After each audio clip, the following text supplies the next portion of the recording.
Hello, and welcome to Revolutions. Episode 3.1, The Three Estates. We come now to the greatest revolution of them all, the French Revolution, the standard by which all other revolutions are measured.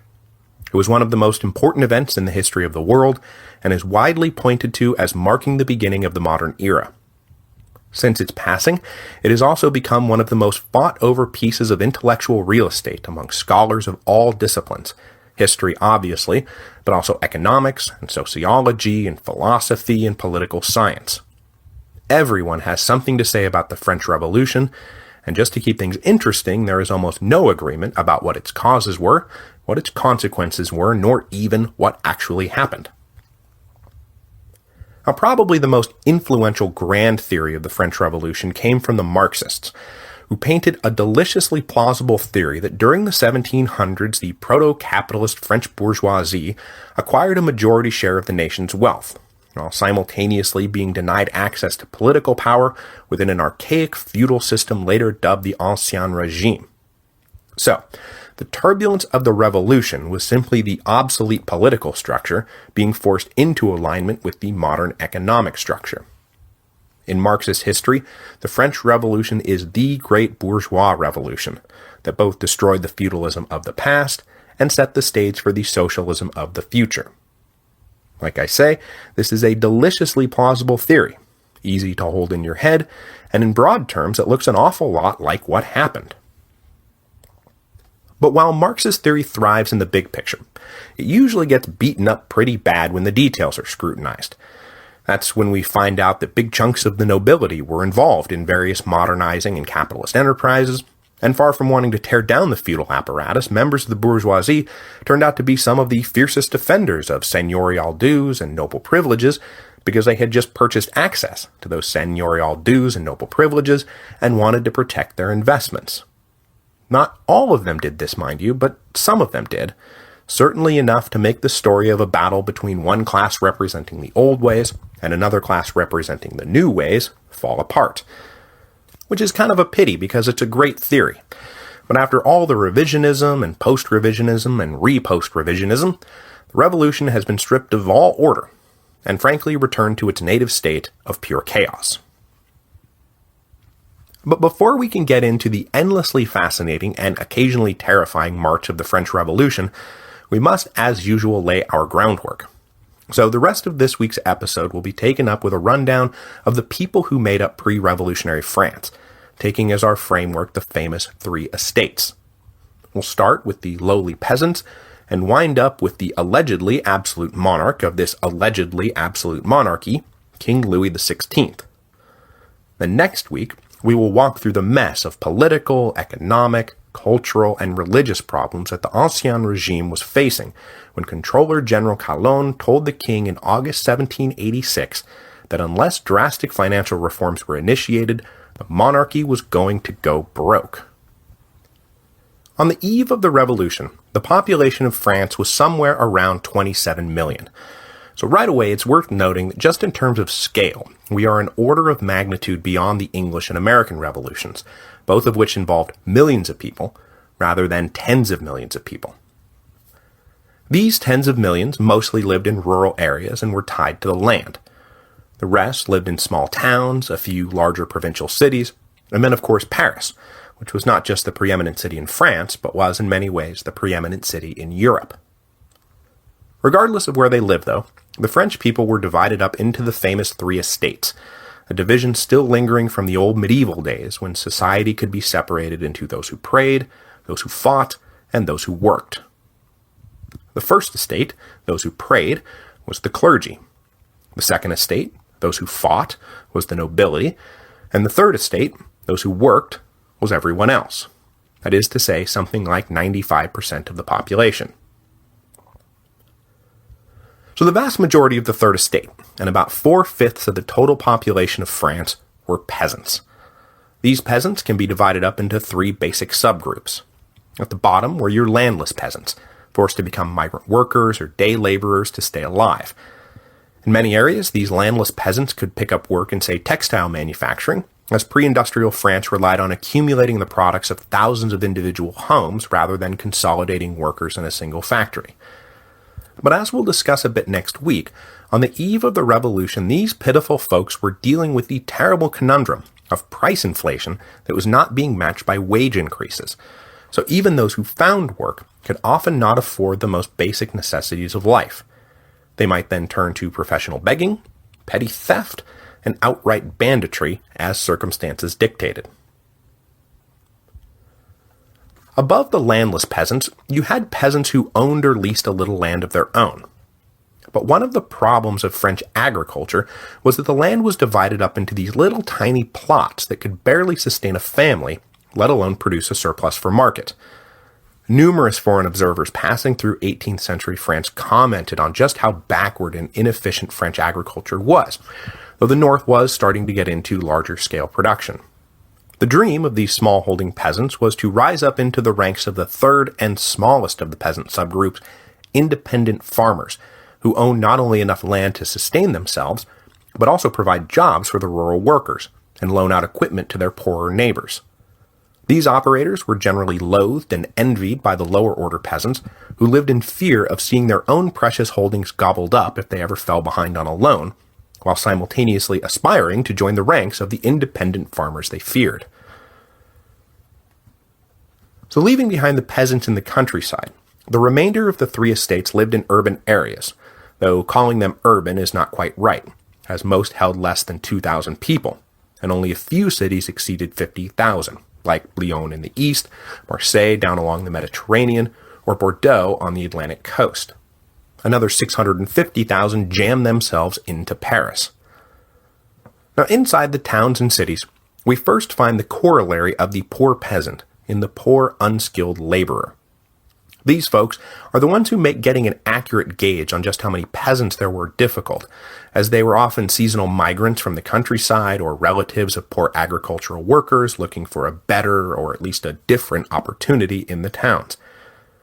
The best job these poor unskilled workers could hope for would be as a servant in the homes of the better-off families, but barring that, they were forced to rely on the uncertainties of day labor and temporary work projects. They crammed into terrible housing and often wound up in line for charity from local religious orders. Above the unskilled workers, we find, not surprisingly, the skilled workers. The organization of the skilled workers was itself one of the little tributaries feeding into the great river that is the causes of the French Revolution, because the guild system, in all of its restrictive glory, was still in full effect.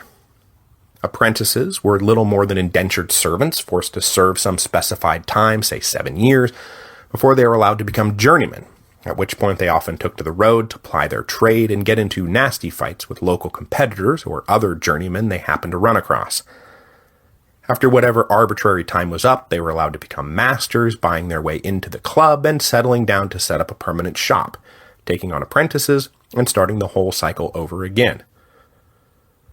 The guild system was a source of constant frustration for those not directly profiting from it, and as the 1700s progressed and economic theory turned to free trade, the continued existence of the medieval guild system was an affront to thinking men everywhere. It is also worth mentioning that it will be from the ranks of these urban workers, both skilled and unskilled, that the famous sans-culotte will come storming out of as the revolution picks up steam. Sans-culotte meaning those who did not wear the silk knee breeches favored by the upper classes. Above the skilled workers, we move into the ranks of the secure urban elite, the guys who did favor silk knee breeches, known to us as the bourgeoisie. Now, bourgeoisie is a pretty nebulous concept, and in strict Marxist terminology, they are simply the owners of the means of production, that is, the merchants and industrialists and bankers. But in a broader sense, the bourgeoisie also included the middle-class professionals, lawyers and doctors and men of letters. Collectively, they were one of the fastest-growing demographic groups in 18th century France and now held a large portion of the nation's wealth. But critically, since we are still living in the Ancien Regime, if you were ambitious, you generally did not funnel your money back into the trades that had enriched you. Instead, you aimed at buying your way into the nobility. So you transferred the money you made in the grubby business of trade into land on the one hand, or venal office on the other. Land has, of course, been the great marker of wealth and status for, let's say the entire history of civilization, so I don't think that needs much explanation, aside from mentioning that when the up-and-coming bourgeoisie bought the land, they were quite a bit more diligent about enforcing whatever feudal claims could be made on the tenants, claims that the former noble owners had often long since forgotten about, and in many provinces, complaints about the new bourgeois landlords far outnumbered complaints about the old aristocratic landlords. The other great investment opportunity was venal office, and venal office is simply a government office that is purchased rather than appointed. They were dreamed up first by Louis XIV, but then massively expanded by his successor Louis XV as an easy way to generate revenue for the state without forcing the royal ministry to levy new taxes, which the nobility would no doubt resist. On the eve of the Revolution, nearly every one of the 70,000 offices of government was a venal office. Most of them actually did tie into a real job, but some of the most coveted, like that of King's Secretary, was simply an empty title that carried with it certain privileges. What kind of privileges? Well, many of them came with the promise of ennoblement. Most had to be held for a few successive generations for the ennoblement to kick in, but some, including the aforementioned office of King's Secretary, brought ennoblement immediately. These offices also usually carried tax exemptions of various shapes and sizes, because as we'll discuss a bit more next week, pre-revolutionary France operated on the rather upside-down principle that the better off you were, the less you paid in taxes. Over the years, these offices became a form of property in themselves, and as the ranks of the bourgeoisie expanded, the prices of the venal offices rose with demand. By the late 1780s, something close to 1 billion livres was tied up in venal office, and yes, that is an insane amount of money. At the very tippy top of the Third Estate was a little group who, quote, lived nobly. That is, they no longer even worked at a profession, but instead lived off land rents or other investments. But the reason this group was so small was because if you had acquired the means to live nobly, you were probably in the process of buying your way into the nobility, that is, the Second Estate, and leaving the ranks of the Third Estate behind for good. So with the help of some venal office, it's time to move up into the Second Estate, the nobility. By this point, the population of the nobility was somewhere between 120,000 and 400,000, records being patchy and often unreliable, since there were more than a few forged claims out there. This little clique, and we're talking no more than 1 to 2% of the population, owned outright a quarter to a third of all the land in France, and held feudal rights over the rest, that is, the right to collect certain taxes, or the right to force tenants to use your mills and wine presses at whatever arbitrary price you set. They also openly owned a controlling interest in almost all the non-trading commercial pursuits, like mining and metallurgy, and less openly owned a controlling interest in most of the trading industry, using surrogates in the Third Estate to skirt prohibitions on the nobles engaging in trade. So, far from resisting the evolution from feudalism to capitalism, the nobility was right in the middle of it. At least some of them were, because the nobility was not at all one unified class. For starters, as you can imagine, the old nobility, the ones who could trace their lineage back 700 years, did not think much of the new nobility. You know, the textile merchant who just bought his title last Thursday. These two types were described as the sword nobility and the robe nobility. The former owed their status to their medieval ancestors having fought alongside the king, the latter to some recently acquired venal office. And by recent, the old nobility meant anything less than about 4 generations. So, the sword nobility generally turned up their noses at the robe nobility, while the robe nobility were ticked off that having climbed into the ranks of the Second Estate, they were still being treated as commoners. It also did not help that because of the way French inheritance laws worked, the fortunes of the old nobility had generally eroded to almost nothing, so most of the wealth of the Second Estate was held by these former shopkeepers who didn't even know what fork to use at dinner. Not that the cultivated old nobles were at all opposed to marrying their sons to the daughters of these barbaric new nobles. At the very top rung of the nobility, though, were those who both held ancient lineages and had managed to keep their fortunes intact, or had successfully gilded their arms, as the saying went, by a fortuitous marriage or two along the way. These guys were the ones who were still able to afford to live with the king at Versailles, and they dominated all the major positions in the royal ministry, the military, the judiciary, and the church. This group, as you can imagine, tended to be rather conservative, but it is also from these ranks that we find some of the key members of the liberal nobility, who will be so essential to the first stage of the Revolution, for example, our old friend the Marquis de Lafayette.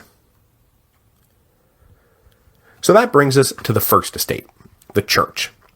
There were about 130,000 members of the French clergy, and collectively the church owned about 10% of all the land in France. But as the great historian Georges Lefebvre noted in his compact but highly influential Coming of the French Revolution, when you talk about the three estates of the Ancien Regime, you're really only talking about two estates, the nobility and the commons, because the church was really just a microcosm of the kingdom at large.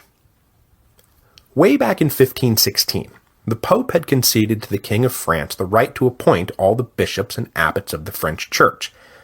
Not surprisingly, these top-level jobs, which carried with them massive salaries, the right to collect tithes, and control of all those church-held lands, became dominated by the younger sons of the French nobility. Meanwhile, the vast majority of the 130,000 clergy were parish priests, recruited from the ranks of the Third Estate, and usually the lower rungs of the Third Estate at that. Not the lowest rung, since your family still had to buy you some kind of rudimentary education, but there was still a massive gulf between the noble ecclesiastic authorities on the one hand, and the common rank-and-file priesthood on the other. This will become a point of major importance when the Estates General get called, because the parish priests, who had thus far no say in how church wealth was distributed, and who always seem to see none of the tithe money that is supposed to be, maintaining our parishes, will finally get to voice their displeasure at the fat cat archbishops and parasitic monastic orders who were giving the church a bad name. So finally we come to the top of every pyramid, the center of every circle, the King of France, and we'll end today with a brief history of the Bourbon dynasty, down to the man who finally landed on the whammy, King Louis XVI. So in 1268, a daughter and heir to the estate of Bourbon married a younger son of King Louis IX, St. Louis to his friends. This Bourbon branch of the royal family plugged along for 9 generations, becoming the kings of tiny Navarre and the Pyrenees along the way, until some nasty business in the 1580s, known as the War of the Three Henrys, broke out, during which the Bourbon, Henry of Navarre, ascended to the throne when the sitting King Henry III was assassinated in 1589. But this was pretty awkward, because Henry of Navarre was a Protestant, and he found himself unable, for example, to enter fiercely Catholic Paris. But the now King Henry IV was a practical guy, so he converted to Catholicism to consolidate his hold on the kingdom, though he did also promulgate the famous Edict of Nantes, which granted religious toleration, if not religious freedom. In 1610, Henry IV was assassinated, and he was succeeded by his 10-year-old son Louis XIII. Now, the early years of Louis XIII's reign was dominated by his mother, Marie de Medici, and featured among other things the last calling of the Estates General in 1614, that is, the assembly of the three estates. When Louis XIII came of age, though, power passed into the hands of his principal minister, Cardinal Richelieu, who we all know as the villain from the Three Musketeers, but who also steered France through the 30 Years' War, and who began the process of tightening royal authority over the often rebellious nobles out in the provinces.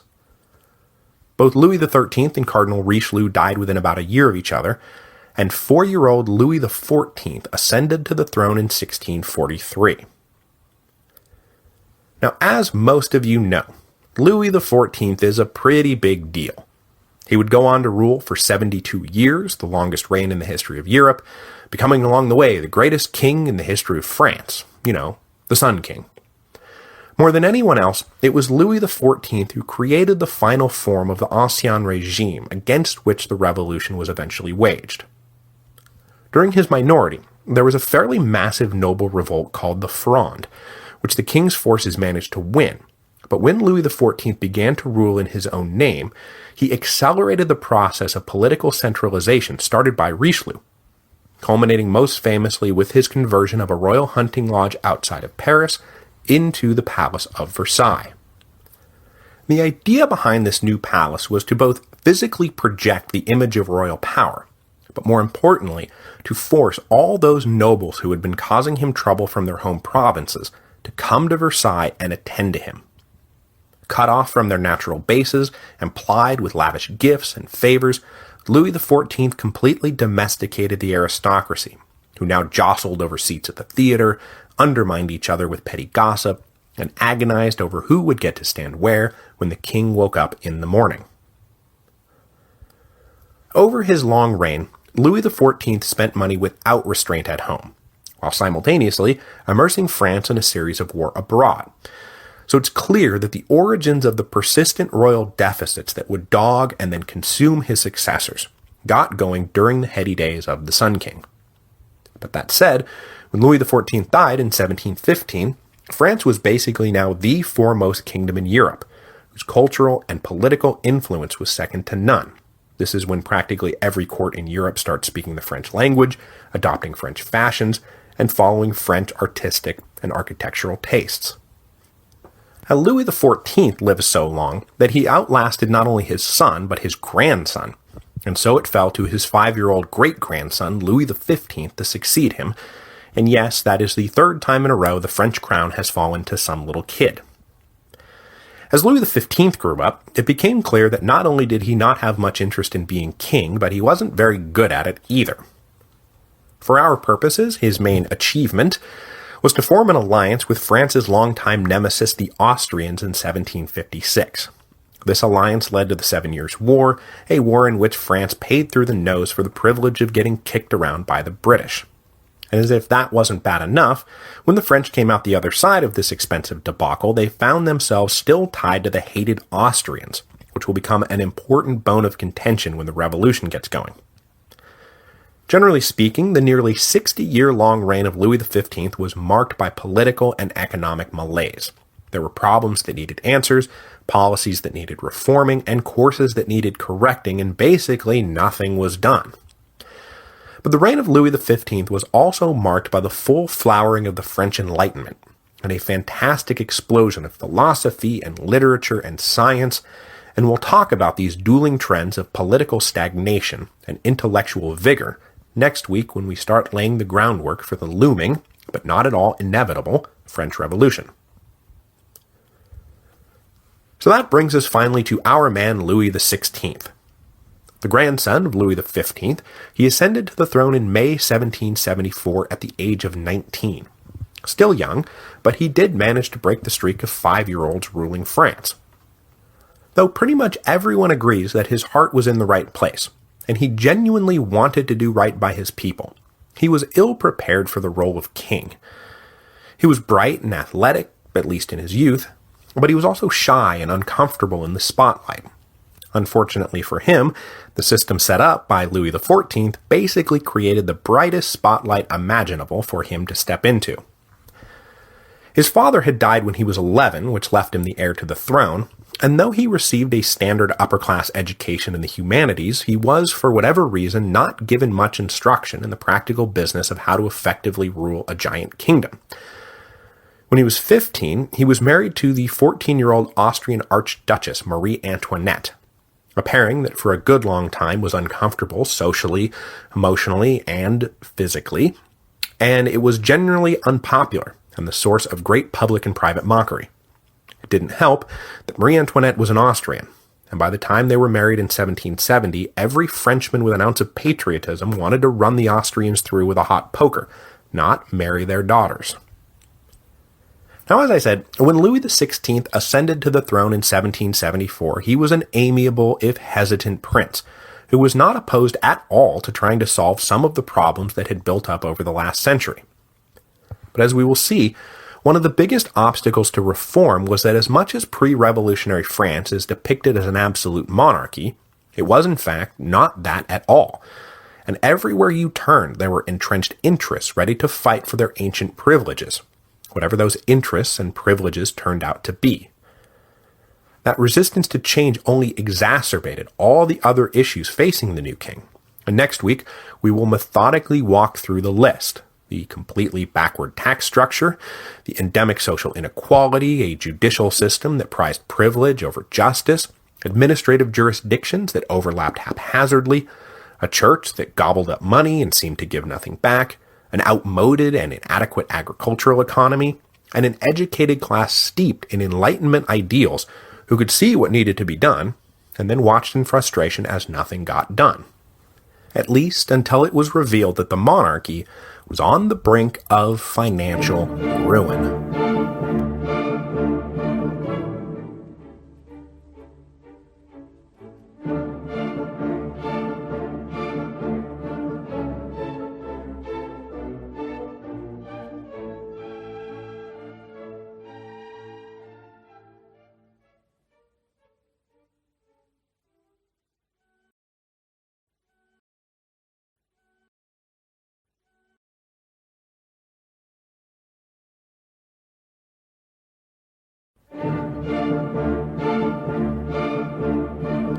Hello, and welcome to Revolutions. Episode 3.2, The Broken Regime. Okay, so first I have to lead off by saying that I've gotten some great feedback on how to start monetizing this thing better, and there will be more to come on that. I'm already working on designs for the Gentleman Johnny's Party Train t-shirt. But I also have to say that just by mentioning that I was going to start some little fundraisers turned into a little fundraiser all its own. So you guys who just donated in the last week, wow, thank you very, very much. But moving on, with the benefit of hindsight, we know that 18th century France was barreling headlong towards revolution. But that revolution was by no means inevitable. It took a lot of bad decisions and bad luck to get to 1789. Even more to get to 1794. But one thing that I do think was inevitable is that there was going to be reform. There just had to be. The Ancien regime was a mess. Something was going to have to be done, and I can't see how in the end something wouldn't have been done, revolution or no revolution. Now, this is not a particularly original argument on my part, since it is one of the underlying ideas of Alexis de Tocqueville's The Ancien Regime and the Revolution, published back in 1856. He says even if it, that is, the revolution, had not taken place, the old social structure would nonetheless have been shattered everywhere sooner or later. The only difference would have been that instead of collapsing with such brutal suddenness, it would have crumbled bit by bit. So change was coming. I mean, it just had to. The first thing to note is that the Kingdom of France was not in any way a unified state. It was rather a patchwork of territories acquired piecemeal over the years, and the inhabitants of those territories, though they shared a common classification into the three estates, often had very little else in common. The kingdom ruled by Louis XVI was a cosmopolitan kingdom, whose various provinces had over the centuries been brought together under the French monarchy by marriage and inheritance and conquest. But they still retained their own unique identities. In terms of lifestyle and worldview and even language, the people of Provence were not at all like the people of Normandy, who were not at all like the people of Alsace, who were like, German. Now, the traditional division of the French kingdom was into its 39 provinces, 39 at least being the most commonly cited number of provinces. The boundaries of these provinces, which range wildly in size, were rooted in the old feudal domains, many of which had once upon a time been independent and had slowly but surely come under the control of the French king. But when each was brought under quote-unquote control, they usually brought with them a unique set of political privileges and responsibilities, often specifically spelled out in a contract with the monarchy. Feudalism was by nature a transactional political system, where everyone agreed to bind themselves to a set of mutual obligations. So depending on which province you were talking about, there were things the king could and could not do, rights he could and could not trample, tribute he could and could not expect. But of course, we know from last week that steps had been taken to strengthen the central government at the expense of the provincial lords, and indeed there had. During the reign of Louis XIII, Cardinal Richelieu created a new administrative apparatus that took little notice of the traditional provincial borders.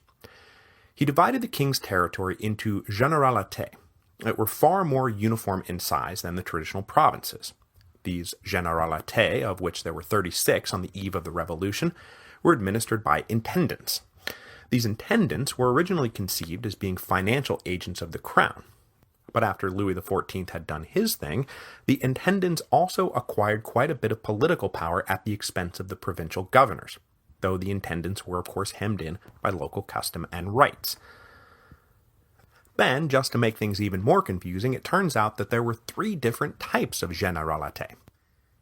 In the core of the kingdom, they were called pays d'élection, where the intendant once upon a time had been elected by the Estates General, but since the Estates General hadn't been called since 1614, that meant that the intendant in these généralités were appointed directly by the crown, and without any kind of local authority to push back, usually had a pretty free hand in policy-making. This was in contrast to the généralités on the edges of the kingdom that were known as pays d'état, who had managed to hold on to some autonomy by securing the continued existence of their own local estates provincial, who were allowed to negotiate tax policy with the intendant.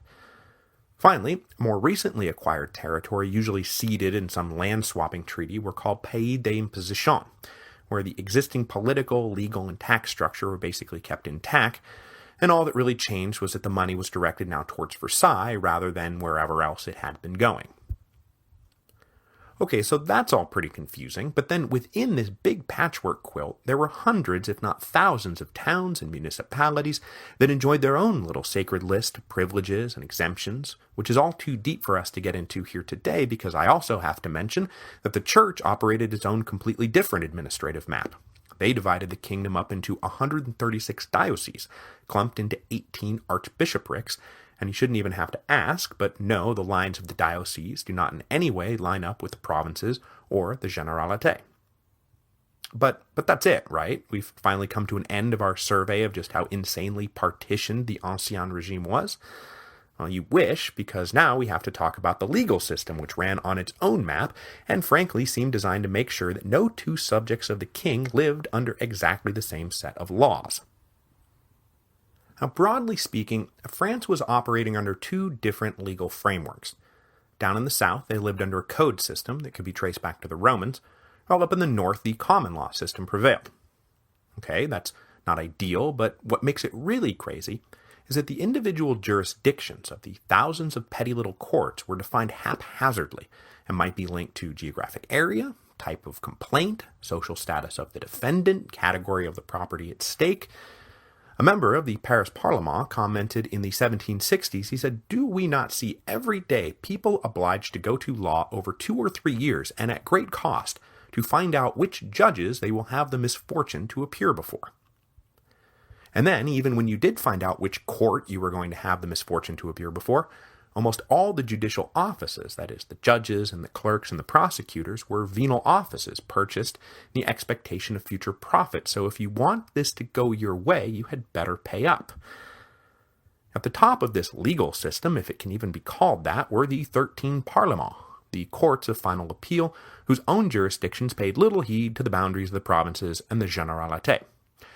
I'm not going to dwell on the Parlement now because we're going to talk about them a lot over the next few episodes, but just know that they too have their own set of unique and long-standing rights and privileges within the Ancien Regime that they guarded jealously. To sum all of this up, the idea that the Bourbons were running some kind of absolute monarchy is just a fantasy, whatever the Palace of Versailles wants you to think. In reality, the king was hedged in on all sides by political and legal fences that had to be respected. On the other side of this maze of political and legal fences was the average subject, who found themselves hedged in too, each seemingly accountable to a set of specific rules and obligations that weren't shared by anybody else. Nowhere was this lack of uniformity more apparent and more offensive than in the kingdom's tax structure. The tax structure of the Ancien Regime was a disaster. And if nothing else happened as a result of the fiscal crisis that led to the calling of the Estates General in 1789, that is, had they managed to avoid revolution, I think the system of taxation would have seen a major overhaul because, you guys, we just cannot go on like this. The main tax, if there was one, was the taille. The taille was a tax on land, but critically, for reasons dating back to the days of high feudalism, the nobility and the church were exempt. Indeed, exemption from the taille was one of the most basic social distinctions going, and one of the reasons all those ambitious members of the bourgeoisie were trying to buy up offices that exempted them from the tie, it being as much about social status as actual household economics. As you'll recall from last week's episode, though, the nobility and the church combined own nearly half the land in France. So where does that leave the central government when half the land in France isn't taxable? Now, as we'll see in a moment, that did not mean that the nobility and the church did not pay money into the royal treasury. They did. But it is still a pretty big problem when the monarchy is facing a fiscal crisis, and the people holding all the nation's wealth are those least likely to have to kick any of it into the pot. But as I just said, the nobility did kick some money into the pot. It's just not true if somebody says that the nobility paid no taxes. For example, even though they were mostly exempted from the tie, in some provinces the tax was attached to the land rather than the owner. So if a noble purchased some commoner land that was subject to the tax, the noble was obliged to pay it. Aside from that, the nobility was also on the hook for the capitation tax, a head tax assessed in part on household income that applied in theory to everyone, though like everything else in Ancien Regime France, you could purchase exemptions. The other big tax that the nobility was subject to was the vingtième, or the 1/20th, basically a 5% wealth tax. The vingtième was dreamed up back in the 1750s by reformers trying to solve the persistent problem of royal deficits, an equally persistent problem of most of the nation's wealth being untaxable. Like the capitation, the vingtième was supposed to apply to everyone, but like everything else, when it ran the gauntlet of local privileges and noble protests and purchased exemptions, its revenue, too, fell far short of what the royal ministers had hoped for. Plus, the vingtième was designed to be a temporary expedient and always carried an expiration date. So if the royal ministry wanted to start a new one, its terms had to be renegotiated all over again. The church, meanwhile, was also technically exempt from taxes, but they too kicked money over to the monarchy in two ways. First, every 10 years they would get together and vote a free gift to the crown, an arrangement long understood and expected by both sides. Second, the French church often took out loans on behalf of the monarchy. They were almost always able to get way better rates than the crown could, and then the church in its benevolence would shoulder the cost of the interest while passing the money itself over to its partners in the royal ministry. So on the eve of the revolution, the church's revenue was somewhere around 250 million livres per year, of which the royal ministry was seeing about 16 million, which is a pretty sweet deal, considering the church also had a claim to a 10% forced tithe on everyone, ostensibly to support the local parishes, though very little of which was then being turned around to support the local parishes. So it's not that the nobility and the clergy didn't pay anything, it's just that they weren't paying anything even close to their fair share. Meanwhile, as you move down the economic ladder, you become subject to more and more taxes that you were less and less able to dodge. Beyond the stuff we just talked about, there are two more types of taxes that fell disproportionately hard on the lower classes. Well, not lower classes, more like the middle-class bourgeoisie and wealthier peasants, who were getting slammed for just about all of this stuff. First, there was a host of excise taxes on all kinds of stuff, soap and liquor and playing cards, you name it. If you wanted it, there was probably an extra sales tax built into the price. And that was on top of the fact that most of these commodities had already been subjected to internal customs duties, because of course there were tax collectors at every one of our overlapping political boundary lines charging a tariff on goods that wanted to cross. Ancien Regime France was the exact opposite of an open market, and getting a commodity from producer to consumer was an expensive proposition. Sometimes you had to pass through a dozen or more customs checkpoints. This inflated prices and made smuggling practically an honorable profession, certainly more honorable than being the middleman who sat around skimming off his cut. Now the last and most hated of the indirect taxes was the gabelle, or salt tax. This one was particularly despised, and it forced people to buy salt at an arbitrarily set price, nobles and clergy exempted, of course. The gabelle was despised, though, not just because it made a basic commodity more expensive than it ought to be, but also because it was assessed at wildly different rates depending on where you lived. Every municipality and province and generalité seemed to be paying a different rate, sometimes 2 to 3 times more than the next town over. It was completely crazy, and a daily irritation to put upon commoners throughout the kingdom. The other type of tax the less privileged had to deal with was paid in labor.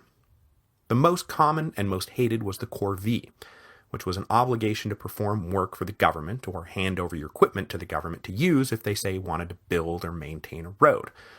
Now, this is all well and good, I guess, everyone pitching in and whatnot, except that these roads had a tendency to connect cities to noble estates. Those nobles, of course, being obligated to pony up nothing for the much improved lines of communication and travel they now enjoyed. The peasants may have been a simple people, but they weren't stupid, and they knew that they were shouldering costs they could not afford on behalf of those who clearly could. And while they were sitting around recognizing this, they also found themselves subjected to various feudal obligations owed to those same nobles. Various little tributes and rents, or like the thing where you had to use the noble's mill and pay whatever price was set, or the thing where you couldn't kill rabbits that are eating your produce because the noble held exclusive hunting rights. It was enough to make you want to grab a pitchfork. Adding to the utterly diabolical tax structure was the fact that Ancien Regime France ran on a tax farming system, similar to that of ancient Rome. If you remember, this is where some corporation pays the government a cut-rate lump sum for the right to go collect all the legal taxes, profit being made in the difference between what you bid and what you collected, which meant that our poor peasants were constantly harassed by less than scrupulous tax farmers who didn't care that this was the third time they've come around to collect the same tax. If you don't have a receipt, then I'm just going to take it again, and there's nothing you can do about it. And for the moment, that was true. There was nothing they could do about it, though they were sharpening their pitchforks. The final punchline to this completely backward and regressive system of taxation was that once you added up all the taxes that were being levied, and then accounted for all the exemptions everyone claimed, what the royal ministers were left with was a revenue stream that was totally inadequate and left persistent deficits in the royal budget that just kept piling up. Which meant that there was only one thing for them to do, and that was take out loans. To get the bankers, both domestic and foreign, to subscribe to a given loan, the monarchy usually had to offer pretty generous terms. And as we'll get into next week when we start talking about the specific crisis Louis XVI and his ministers were facing after the conclusion of the American War of Independence, as much as anything, it was the absolutely crippling great load of interest the monarchy was on the hook for that was dragging it down. So as you can see, the Ancien Regime is something of a mess. It was all so very confusing and self-defeating and desperately in need of reform. Which brings us finally to the intellectual movement so often associated with the coming revolution, the Enlightenment. Now, the Enlightenment is a tricky thing to pin down, but in general it means a promotion of a theory of knowledge rooted in rationality and evidence and critical thinking, rather than tradition and superstition.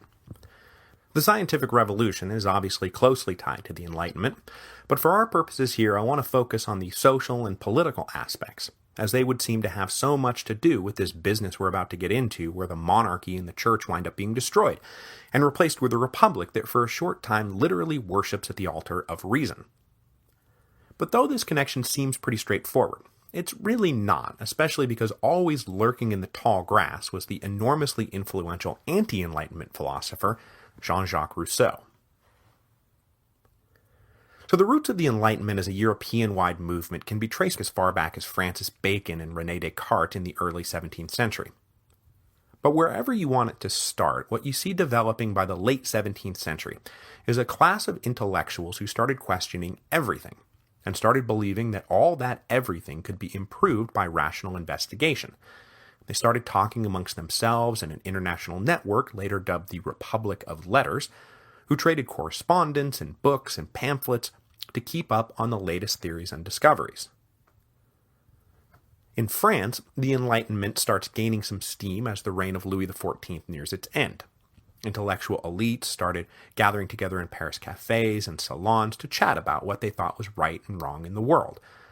When Louis XIV was succeeded by Louis XV, the movement picked up speed because Louis XV was not nearly as diligent about clamping down on possibly seditious activity, and the informal intellectual society started growing, and their philosophical, literary, and scientific works started gaining a wider audience. Now, these writers and journalists and scientists became known as the philosophes, who you might describe as practical philosophers, less interested in abstract metaphysics and more interested in practical reform. They inhaled and then spread the ideas of Locke and Newton coming down from England. They believed in individual rights and the scientific method, and above all, the infinite capacity of humanity to improve its state by applying the great faculty of reason. Adding to the spread of Enlightenment ideas was the increase in literacy, and an increase in the purchasing power of the bourgeoisie that allowed them to spend some disposable income on the latest books and pamphlets. This was also enabled by the generally lax censorship during the reign of Louis XV.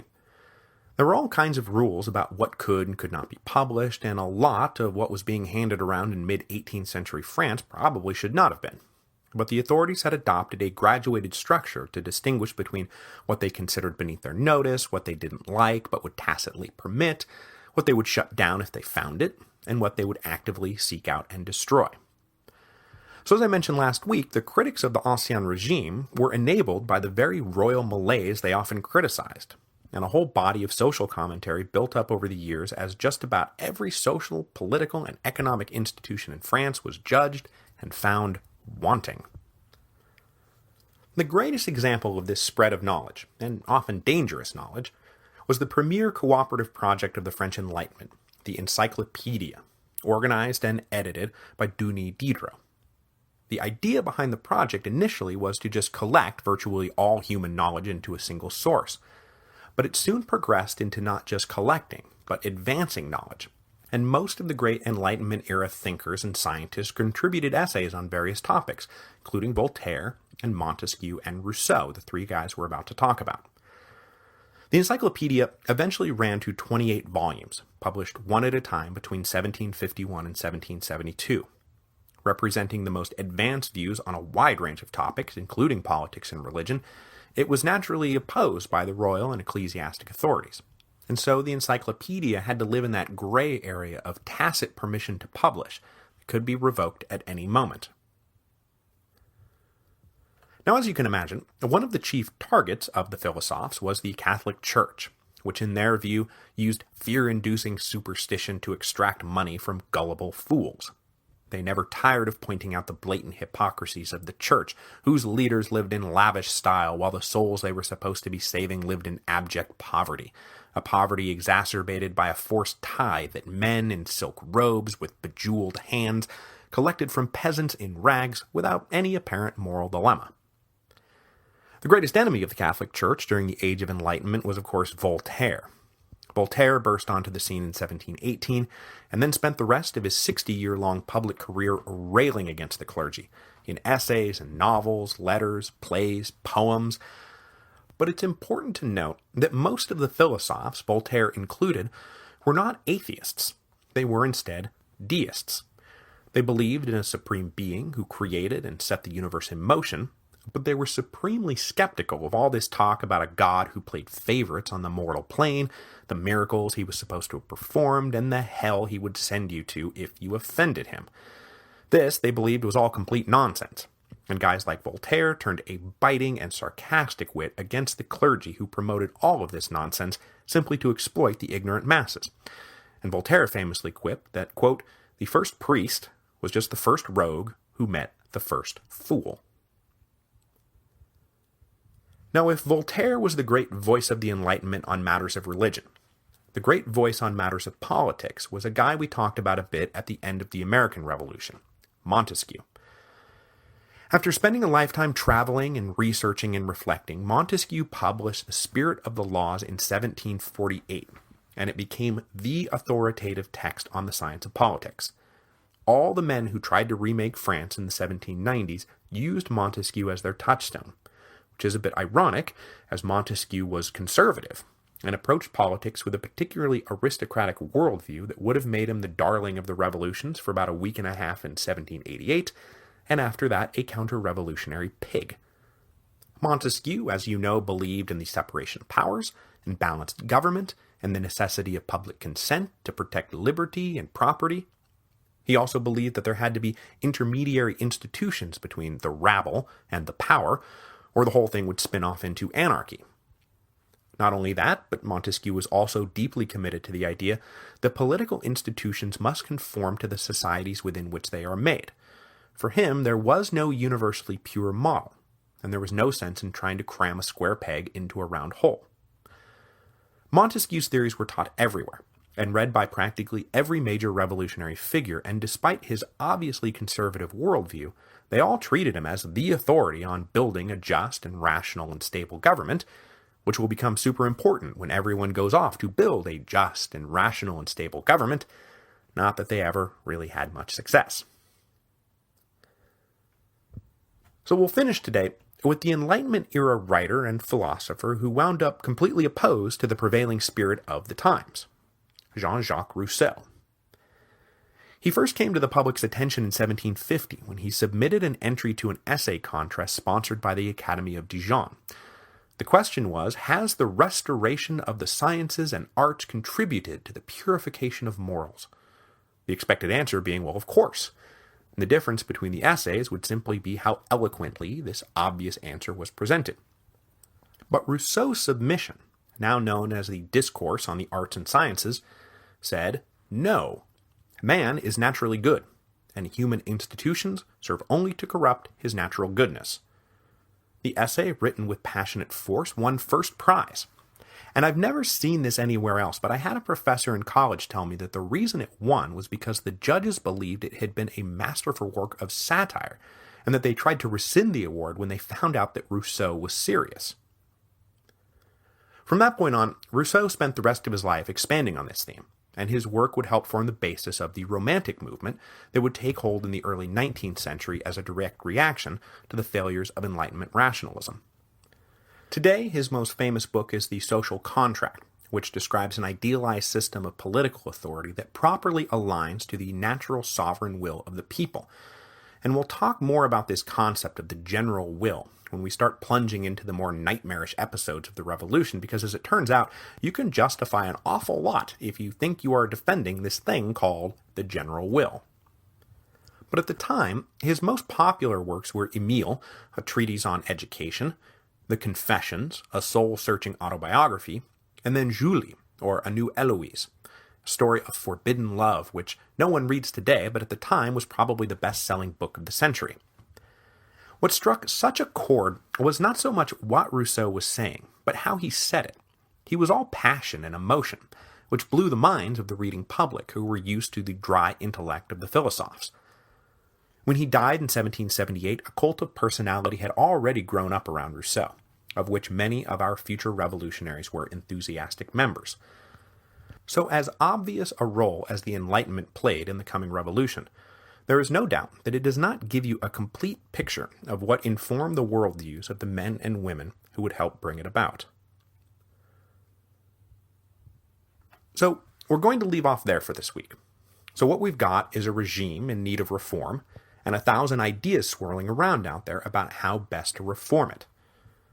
Next time, we'll start getting into the specific failed attempts to implement some of those thousands of reform ideas around the time power was passing from Louis XV to Louis XVI, the effort to scale back the power of the Parlement, for example, or all the economic reforms that the physiocrats tried to push through. Unfortunately for all of us, though, we have been hit with a minor family emergency, and I'm not going to be able to put an episode out next week. It's completely lame, I know, because I just came back, and I promise you I do not want to have to set the show aside because I'm just starting to get warmed up here. But it is what it is. So when we come back in 2 weeks, we'll dive into the specific chain of events that led ultimately to the Ancien regime not crumbling bit by bit, but rather with that brutal suddenness.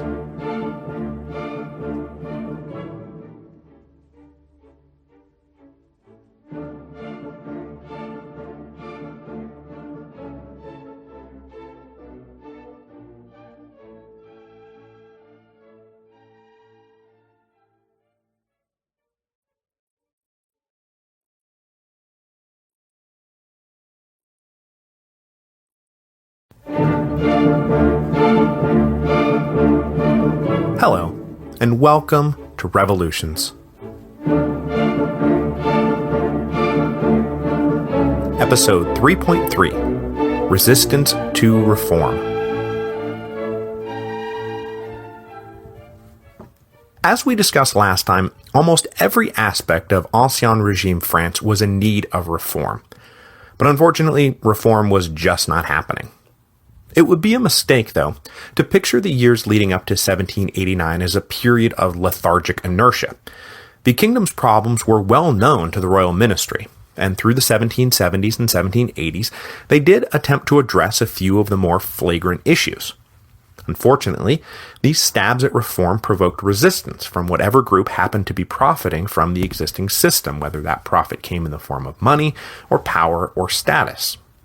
What this all wound up boiling down to was a running battle between those who believed that France's problems could be solved only by refounding the kingdom on the principles of enlightened absolutism, and those who believed that traditional privileges, rights, and interests must be protected from the encroaching tentacles of tyranny. Both were partly right, both were partly wrong, and combined they ensured that nothing of great substance was done until it was way too late.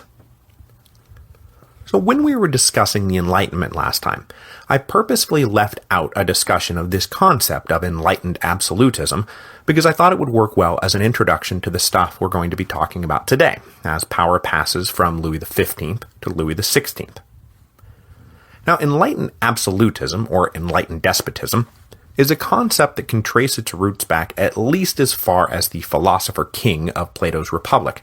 And in 18th century Europe, it meant a monarch who was educated in modern ideas, concerned about the well-being of his subjects, and who wielded enough power to force through the kind of reforms advocated by enlightened men of letters. Because, as it turns out, most of the philosophers running around out there, including, for example, Voltaire, were in favor of strengthening the monarchy, not weakening it. My European friends out there won't find this the least bit surprising, but it's a little off-kilter for us Americans because the guys who represent the American Enlightenment, guys like Franklin and Jefferson and Madison, well, they all wound up Republicans. But back in the old world, Enlightenment thinkers surveyed the political landscape and determined that the only way to drag their kingdoms into the modern era was if a wise and benevolent and powerful executive did the pulling. And during the 18th century, there was a trio of monarchs who seemed to prove this point. Frederick the Great of Prussia, who ruled from 1740 to 1786 and is essentially the great enlightened monarch, Catherine the Great of Russia, who ruled from 1762 to 1796, and then Joseph II, who was Holy Roman Emperor from 1741 to 1790.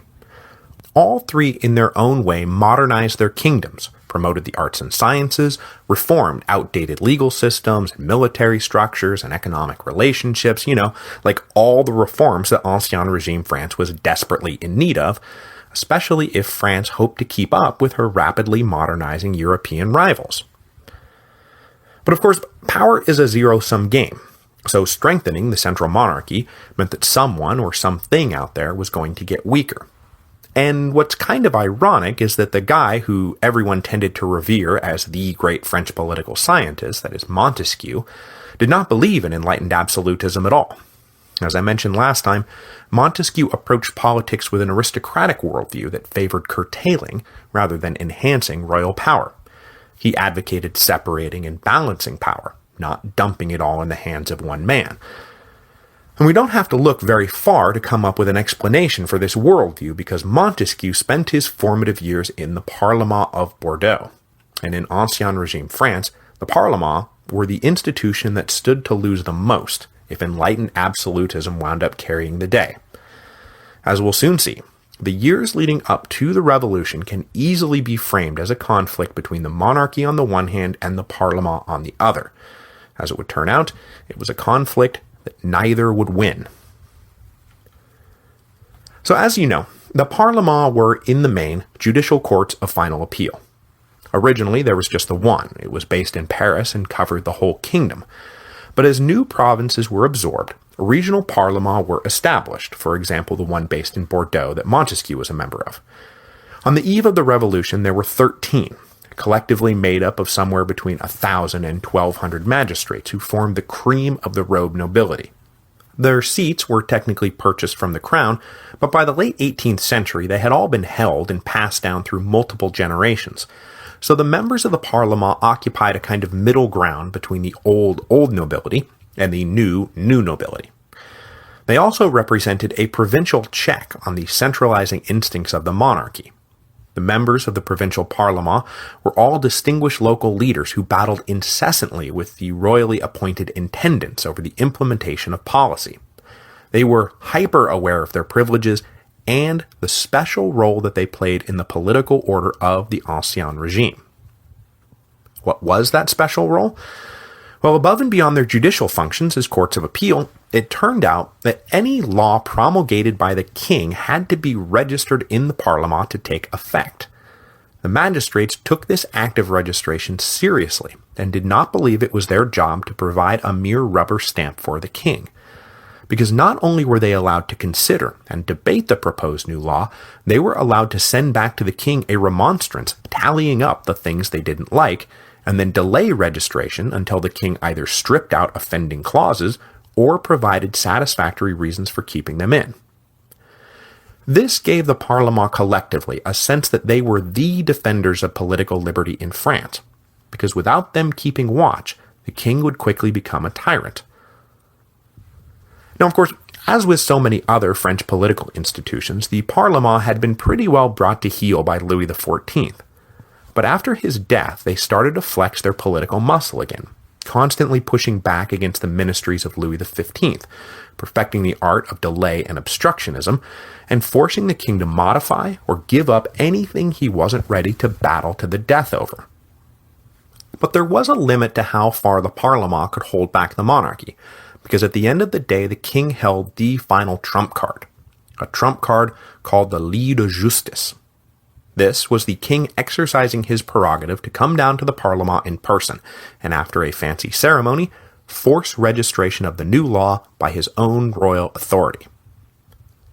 Now, if you're the king, you don't want to resort to a lit de justice because it looks bad, and concepts like public opinion are starting to work their way into the political process.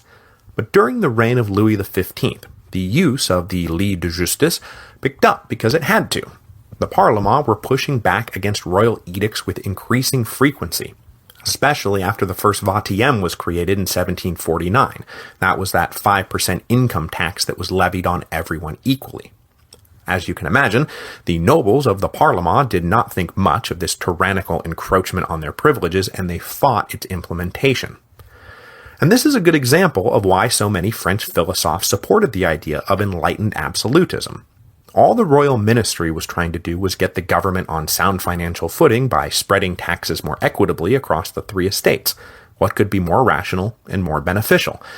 And here's this little clique of self-interested nobles trying to stop it, just because they didn't want to kick in their fair share. It's maddening. That said, the magistrates were pretty good at convincing the public that the cause of the Parlement was synonymous with the cause of liberty and justice, and public opinion generally supported them in their battles with the monarchy. These running battles finally came to a head during the last ministry of Louis XV, a ministry led by a guy named René Nicolas de Maupeou. Now, Maupeou came up through the ranks of the Paris Parlement, and during the 1750s he was actually a key player in the defense of the Parlement against royal encroachment, a defense he continued to wage when he became president of the Parlement in 1763. But then, in 1768, Maupeou became Lord Chancellor, that is, the royal minister in charge of the French judiciary. No doubt his colleagues in the Parlement hoped that from this position, Maupeou would continue to defend their interests. But the appointment put him on the other side of the political fence, as it was the Lord Chancellor's job to ensure that royal decrees were duly registered by the Parlement, and Maupeou embraced his new role as advocate for the monarchy. After being appointed Lord Chancellor, Maupeou engaged in some court intrigues far too esoteric for us to get into here, that resulted in the appointment of Joseph-Marie Théret as Controller General of Finances in 1769, and then Maupou's own appointment as Chief Minister in December 1770. Now, Maupeou and Théret were interested in putting the monarchy on better financial footing, and so they naturally targeted noble tax privileges. But they also had their eye on reforming the tax farming used to collect all those indirect taxes we talked about last week. To ensure the reforms could be implemented smoothly, Maupeou started undercutting the authority of his old friends in the Parlement. He issued decrees designed to limit their ability to stall legislation, and he hindered the ability of the 13 Parlement to collectively communicate with each other. The Paris Parlement, of course, refused to register these decrees, and so in December 1770, just as he was being appointed chief minister, Maupeou convinced Louis XV to issue the Lit de Justice and force registration. Once he was officially chief minister, he punished the Paris Parlement by suspending their functions and exiling them from the city, which was a pretty audacious power play. After sweeping aside the Paris Parlement, Maupeou set himself to creating a completely new judicial system for France. He established a temporary judicial council to keep the wheels of justice moving until he could implement his new scheme, which featured 6 superior court districts and a reconstituted Paris Parlement that would be staffed by magistrates appointed and paid by the crown, rather than by nobles who had inherited their positions. Like he had once done. But this was just the beginning. Maupeou was aiming at nothing less than the wholesale abolition of the ungodly patchwork of courts that defined the French judicial system, hopefully replacing it with a uniform set of laws and courts.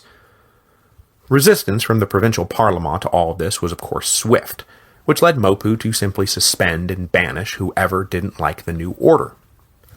Now this is all pretty heavy-handed, but alongside the resistance, it would appear that a lot of people in the legal community looked at the reforms with undisguised relief.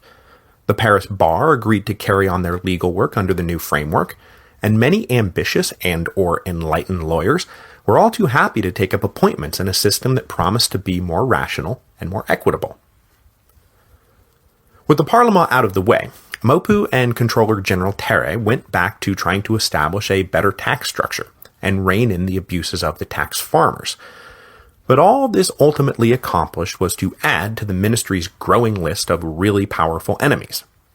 Maupeou managed to hold the line because he retained the confidence of Louis XV, but Louis XV was pretty checked out by this point in his reign and not particularly popular with anyone anyway. So with each passing year, support for Maupeou's grand reorganization dwindled, especially because backers of the Parlement were, as I said, quite adept at framing all of this as a battle not between a modernizing ministry and selfish defenders of old privilege, but rather as a battle between a tyrannical ministry and the great defenders of French liberty. When Louis XV finally died in May 1774, it swept away the last political leg Maupeou and his allies had to stand on. After a few months, the new 19-year-old King Louis XVI was convinced to scrap the whole reform project, sack Maupeou and his ministry, and reinstate the Parlement to their former positions. But though the return of the Parlement was greeted with great public fanfare, the whole business left everyone just a little worse for the wear.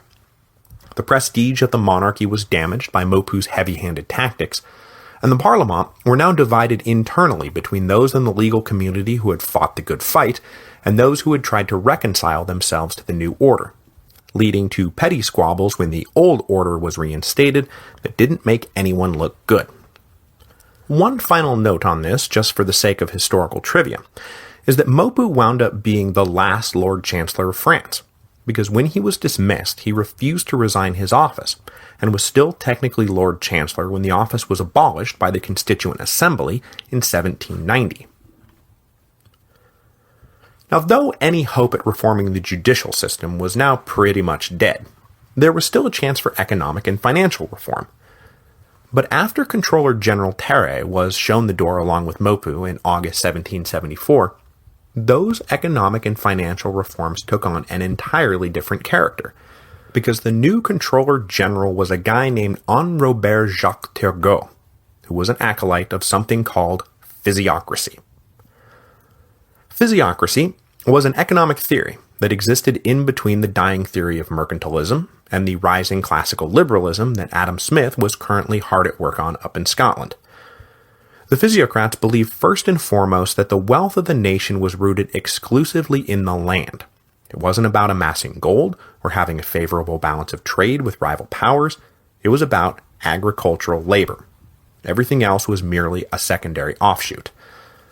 But when it came to those secondary offshoots like manufacturing and trade, The physiocrats further believed that the economy should be as free as possible. So they believed, for example, that the guild system was an anachronism that needed to die, that the web of internal customs barriers was crippling trade, and that all the indirect taxes on consumer goods hurt the entire commercial chain, from producer all the way to consumer. It was, in fact, one of the leading physiocrats, a guy named Vincent de Guarnay, who allegedly coined the term laissez-faire, which roughly translates as let do, as in let the economy run itself. So as I said, our new Controller General Turgot was into all this stuff, having fallen in with the physiocrats back in the 1750s. Turgot began publishing his own works on economics and philosophy, and like many other contemporary philosophers, including his great friend Voltaire, contributed articles to the encyclopedia. But it was his work as intendant of Limoges that really cemented his reputation. Appointed in 1761, he would serve there until he was elevated into the royal ministry in 1774. And during those 13 years, he was able to put his theories into practice, and Limoges became a little physiocrat laboratory. It was a region hit particularly hard by the haphazard and regressive system of taxation, and Turgot worked hard to complete a modern land survey to distribute the land taxes more equitably. He also sought to lessen the burden of indirect taxes on consumer goods, and most especially convert the corvée, the system of forced labor for public works, into a money tax, assessed on the province as a whole, which was designed to spread the cost of building and maintaining the roads around to everybody. During this period, he also continued to publish his attacks on the crushing great load of obstacles to unleashing the full power of the French economy. With the ascension of Louis XVI, Turgot was immediately appointed Minister of the Navy, and then shortly thereafter named Controller General of Finances, an appointment that was widely applauded by the philosophe community, and no one clapped harder than his old friend Voltaire. Turgot wasted no time getting to work. The state finances were in a bad way. Deficits from the 7 Years' War still lingered, the tax structure, as we now know, was as inefficient as it was inadequate, and the monarchy itself continued to spend money as if nothing at all was the matter. But before getting into what he no doubt hoped would be the thoroughgoing overhaul of French finances, Turgot first did what he could to cut expenses, and he pursued across-the-board economies in every department, up to and including favors and pensions doled out by the royal family to favorites. This, as you can imagine, ruffled more than a few feathers, and earned Turgot a number of powerful enemies. But it also brought expenses down enough to earn him some credibility with the Dutch bankers, from whom Turgot secured a pretty favorable loan to cover the remaining deficits. But Turgot's great dream, his great obsession, was setting the grain trade free. Up until now, there were all kinds of restrictions on how and when and where grain could be sold, all the way down to enforced price controls on bread, which was the staple of the French peasant diet. Turgot wanted to do away with the entire regulatory structure. It was forever depressing the French economy, which was rooted, remember, in agriculture, because it forced farmers to sell below the worth of their labor. If the grain was set free, and sold where it was needed, when it was needed, for whatever price it could fetch, the entire French economy would blossom. Sure, there might be some kinks at first, but in the long run, wages and prices would no doubt be brought into proper alignment that more accurately reflected the true worth of the French economy, and everyone, landowner, farmer, consumer, would be better off. Unfortunately for Turgot, he launched this project in late 1774, just as France was being hit by bad harvests. At least, bad harvests in some areas, and good harvests in other areas. With all the previous restrictions on the grain trade lifted, those with a grain surplus were now free to sell to those with a grain deficit, at exactly the kind of premium you might expect. It's called supply and demand. It's new, but you'll get used to it. But it was not just the hard-hit areas that paid the premium. Free of regulation, the landowners with plenty of grain to sell were all too happy to move their entire supply out of the home province to fetch the higher prices. Unless, of course, you'd care to match the price I'm getting over there. The peasants did not take kindly to these sorts of arbitrary price hikes. And though the terminology wasn't around yet, the peasants had a rudimentary belief in the so-called moral economy, where the king, as father protector, was supposed to make sure his subjects were not gouged by unscrupulous profiteers in times of want. So to the average peasant, by following Turgot's new free trade system, the king was failing to perform his most basic duty to his subjects. And when that happened, they felt perfectly justified in taking action, which is how we get to the Flower War of 1775. The Flower War was a widespread series of uprisings in April and May 1775 that targeted landowners, merchants, traders, bakeries, royal officials, and anyone else who seemed to be unjustly profiting from the depleted grain supply. These uprisings were driven in part by a reoccurring paranoid fantasy within the peasantry that the price increases could not simply be about abstract laws of supply and demand working themselves out. It had to be some sort of conspiracy, a conspiracy that they dubbed the Famine Pact. The Famine Pact was about a shadowy group of large landowners being in cahoots with evil royal ministers to intentionally withhold grain from the market to drive up prices. It wasn't true, of course, but given the atmosphere, fear and paranoia were the order of the day. By early May 1775, the tumult hit Paris, where bakeries were looted, and then finally Versailles itself, where protesters gathered outside the palace to demand that the king take action.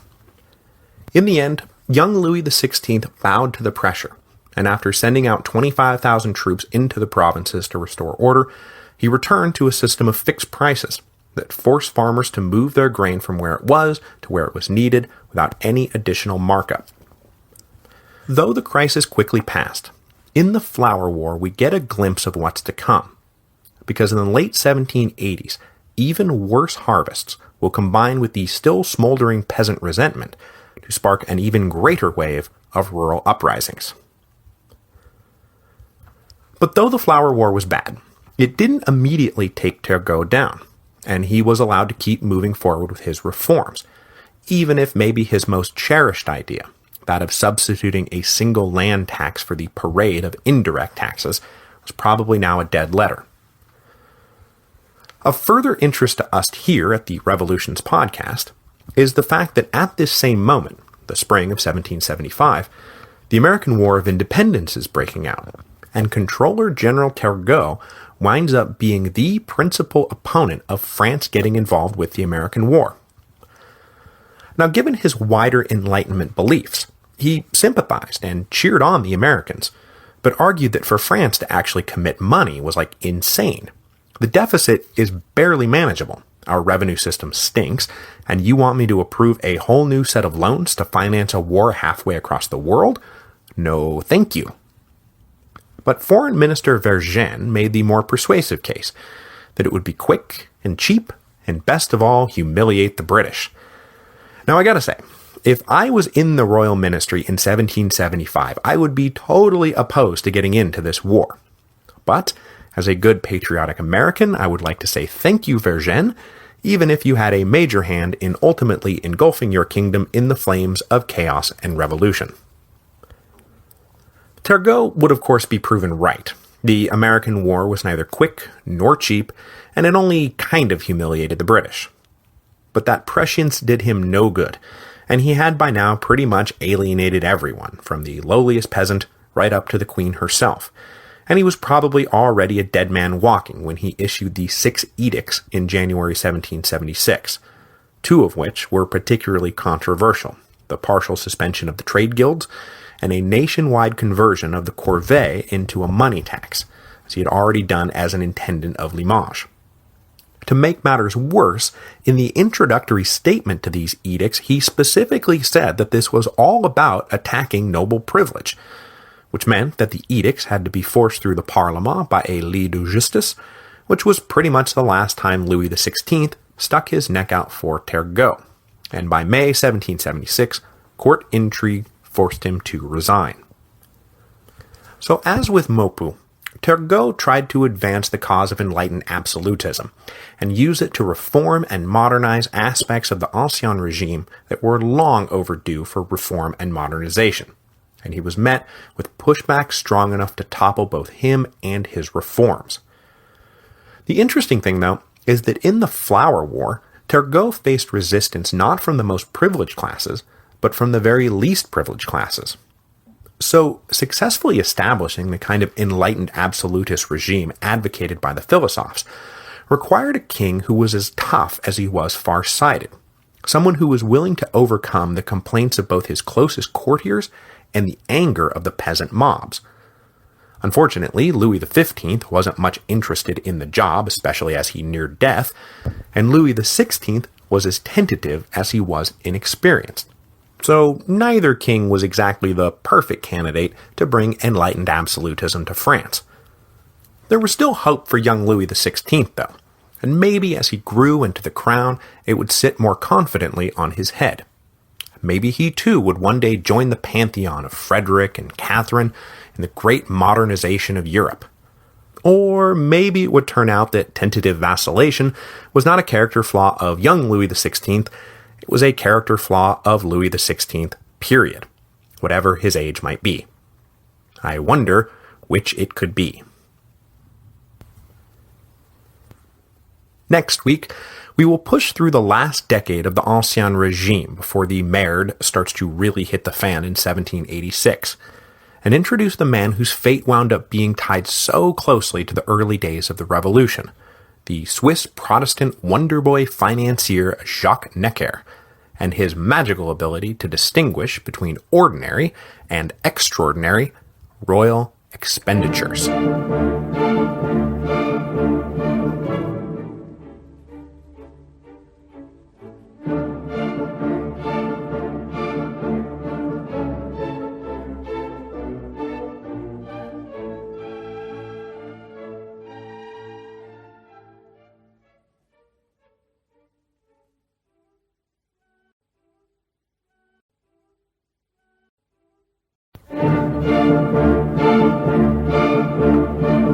Hello, and welcome to Revolutions. Episode 3.4, Necker and the Necklace. Last week, we talked about the efforts of successive royal ministries in the early 1770s to reform some of the more glaring problems with the Ancien Regime, and we saw how those efforts were frustrated by those who stood to lose the most from reform, whether they be aristocrats who weren't about to let their privileges be ignored, or peasants who weren't about to let free market experiments literally take bread off their table. With the failure of those reforms, the ministries of the late 1770s and early 1780s took a slightly different approach to solving France's problems. And though it would be an unfair exaggeration to say that that approach was, hey, let's pretend like nothing's wrong, as you'll see, that unfair exaggeration is not too far off the mark.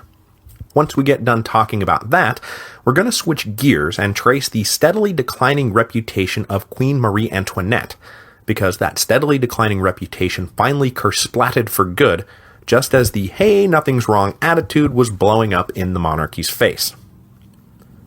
So we left off with the ousting of the physiocrat reformer Turgot in May 1776. As his reform package of spending cuts in the palace and free market economics out in the provinces left him with a list of enemies a mile long, it wasn't hard to see that Turgot would soon be on his way out the door. So, as the Controller General's influence waned, one man positioned himself as the best and frankly only candidate to replace him, Jacques Necker. After Turgot got the boot, it would take the king's advisors a good 6 months to get Necker elevated into the ministry. But when he was finally brought on board, everyone was convinced that he would be able to lead the royal treasury out of danger and into the promised land of permanent solvency.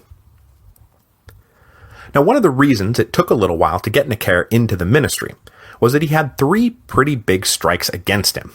He was a commoner, he was Swiss, and he was a Protestant. Now, any one of those alone would have made him suspect to the inner circles of Versailles. Combined, they would have torpedoed a lesser candidate. But Necker was no lesser candidate. He was widely viewed as a financial genius who had the answers to all of France's problems.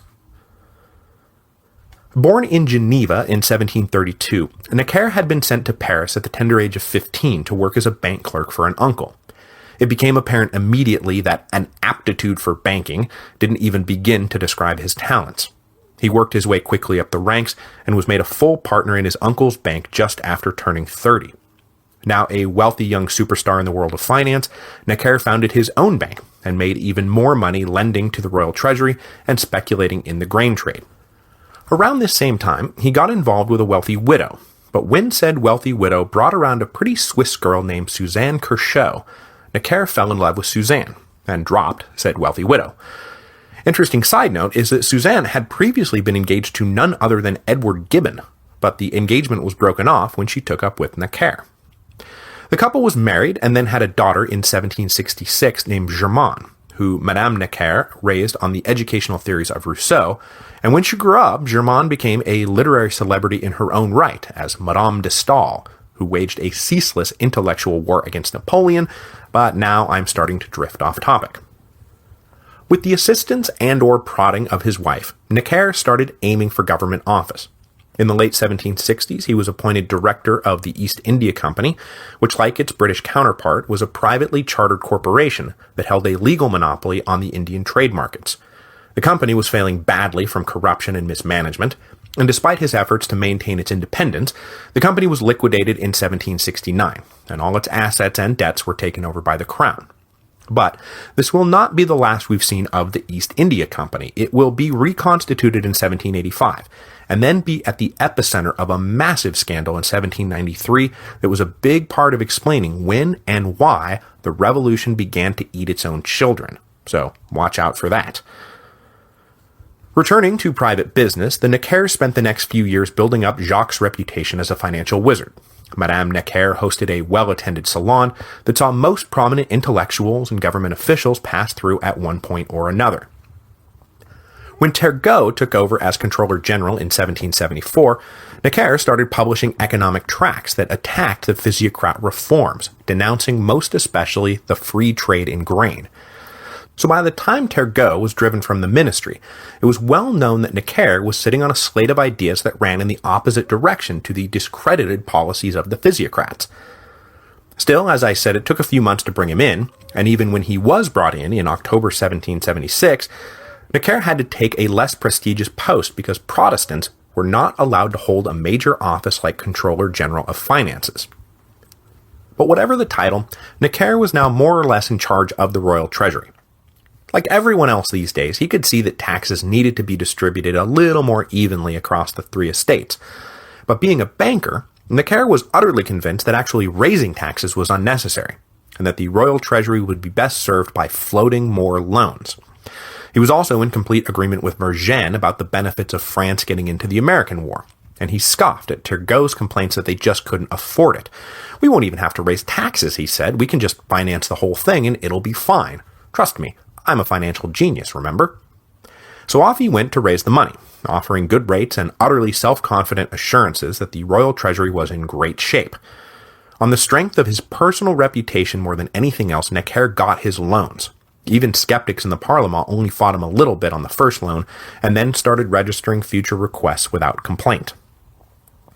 Now, trying to figure out exactly what Necker was up to here is a little tricky, and though I haven't got a good source on this, I would bet that he was interested in taking France in the direction of the British, who, when they created the Bank of England back in 1694, more or less invented the idea of a permanent national debt serving as an engine for growth. As long as the interest is being paid, the state would always have a ready supply of cash. This would help explain Necker's bookkeeping, without resorting to words like con artist, charlatan, and complete fraud, because Necker started dividing royal expenditures up into two categories: ordinary expenses and extraordinary expenses. As the loans piled up to fund the American War, Necker filed the interest on those loans as ordinary expenses, but he dumped the principal off into extraordinary expenses. He was happy to show anyone who asked the tally for the ordinary expenses, and with those apparently in good order, no one thought to ask about the extraordinary expenses, which would have sent potential lenders running for the hills rather than happily handing over more money.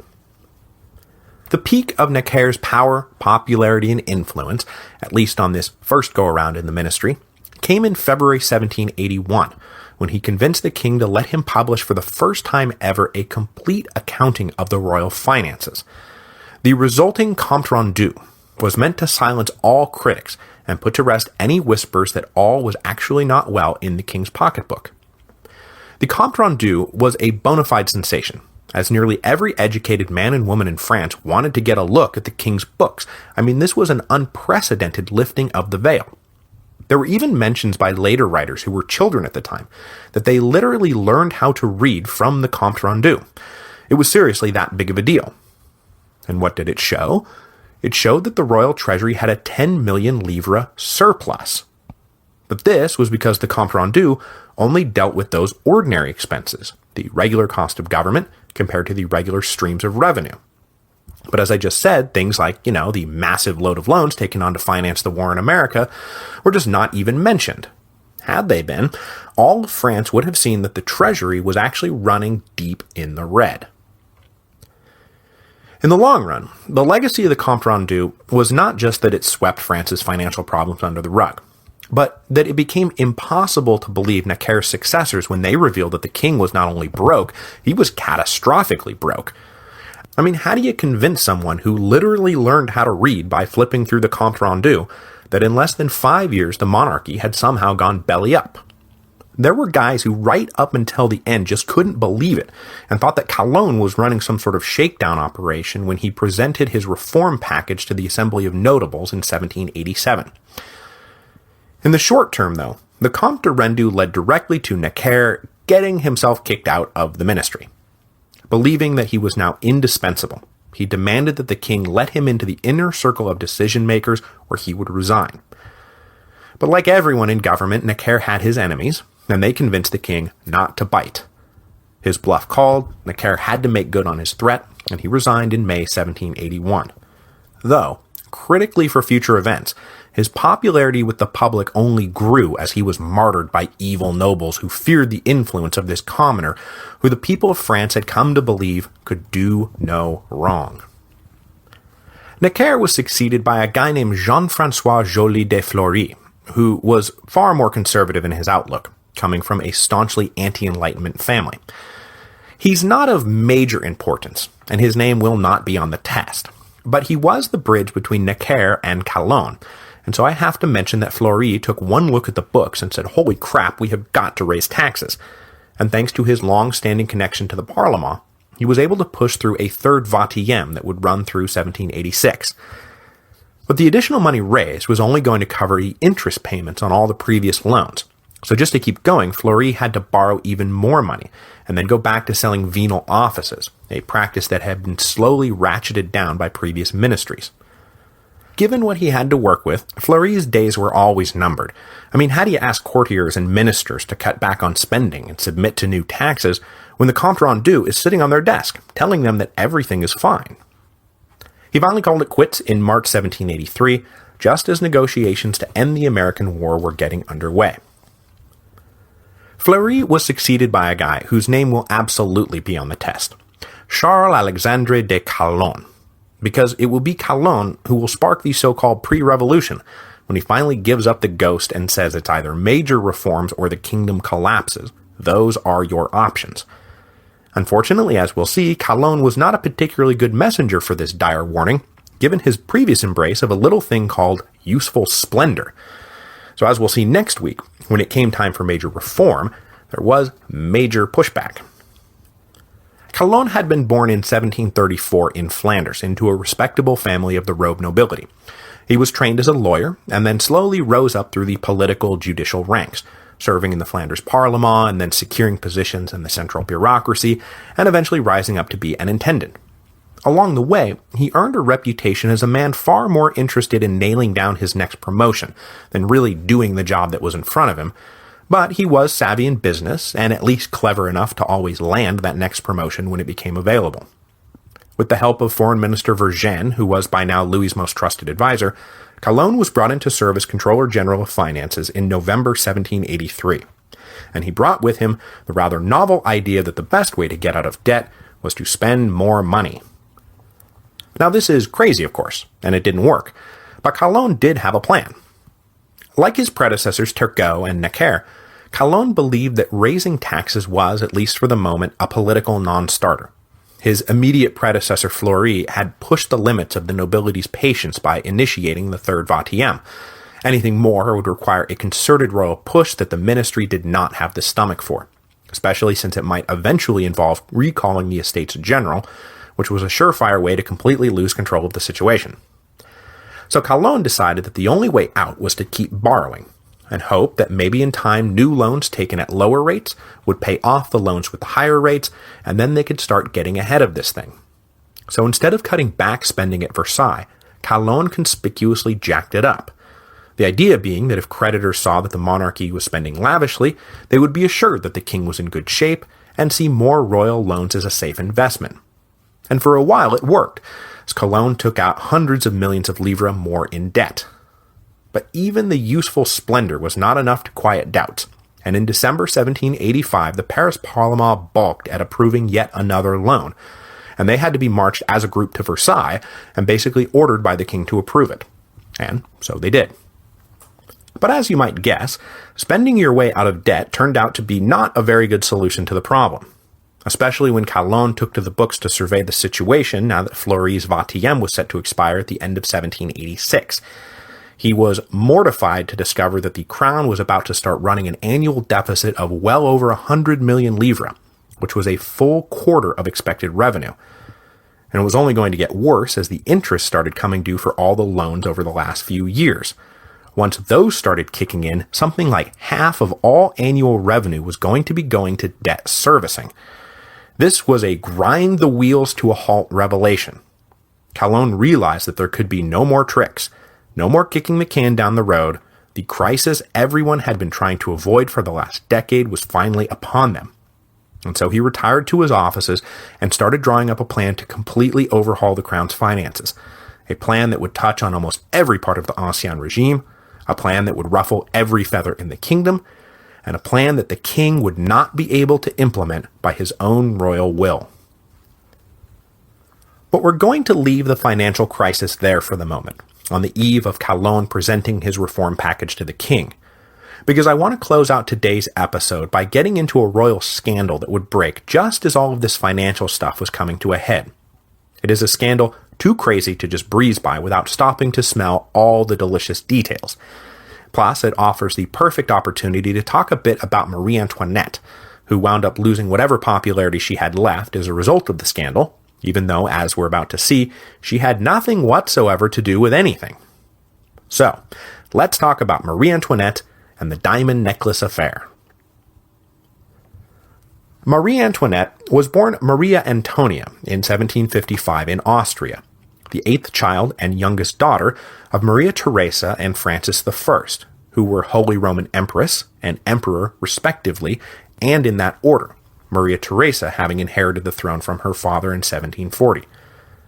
Little Maria Antonia grew up in a fairly private and relaxed environment, and though she never took much to formal education, she excelled at singing and dancing and seems to have had a fairly happy childhood. But it just so happened that she was born right as Europe was undergoing the diplomatic revolution of 1756, which we're going to talk about, I think, in 2 weeks, when we pull back to survey the international scene within which the French Revolution is about to explode. The diplomatic revolution meant that Austria had a whole new set of partners it needed to cement alliances with, including its longtime enemy, France. It looked for a while like Maria Antonia wouldn't be called upon to play a major role in the new alliance system, but smallpox took its toll on the Austrian royal family, and by the time she turned 12 in 1767, negotiations were underway with the French to marry her to the future Louis XVI, himself just 13 years old. All the arrangements over the dowry and whatnot were finalized over the next few years. Maria Antonia was restyled Marie Antoinette and shipped over to the custody of the French royal family, where she and Louis were officially married in May 1770.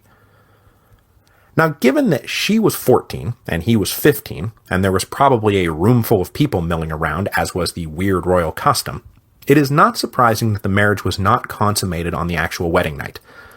But as the days, and then weeks, and then years passed, the missing act of consummation became a mild concern, then a running joke, and then a downright threat to the Franco-Austrian alliance.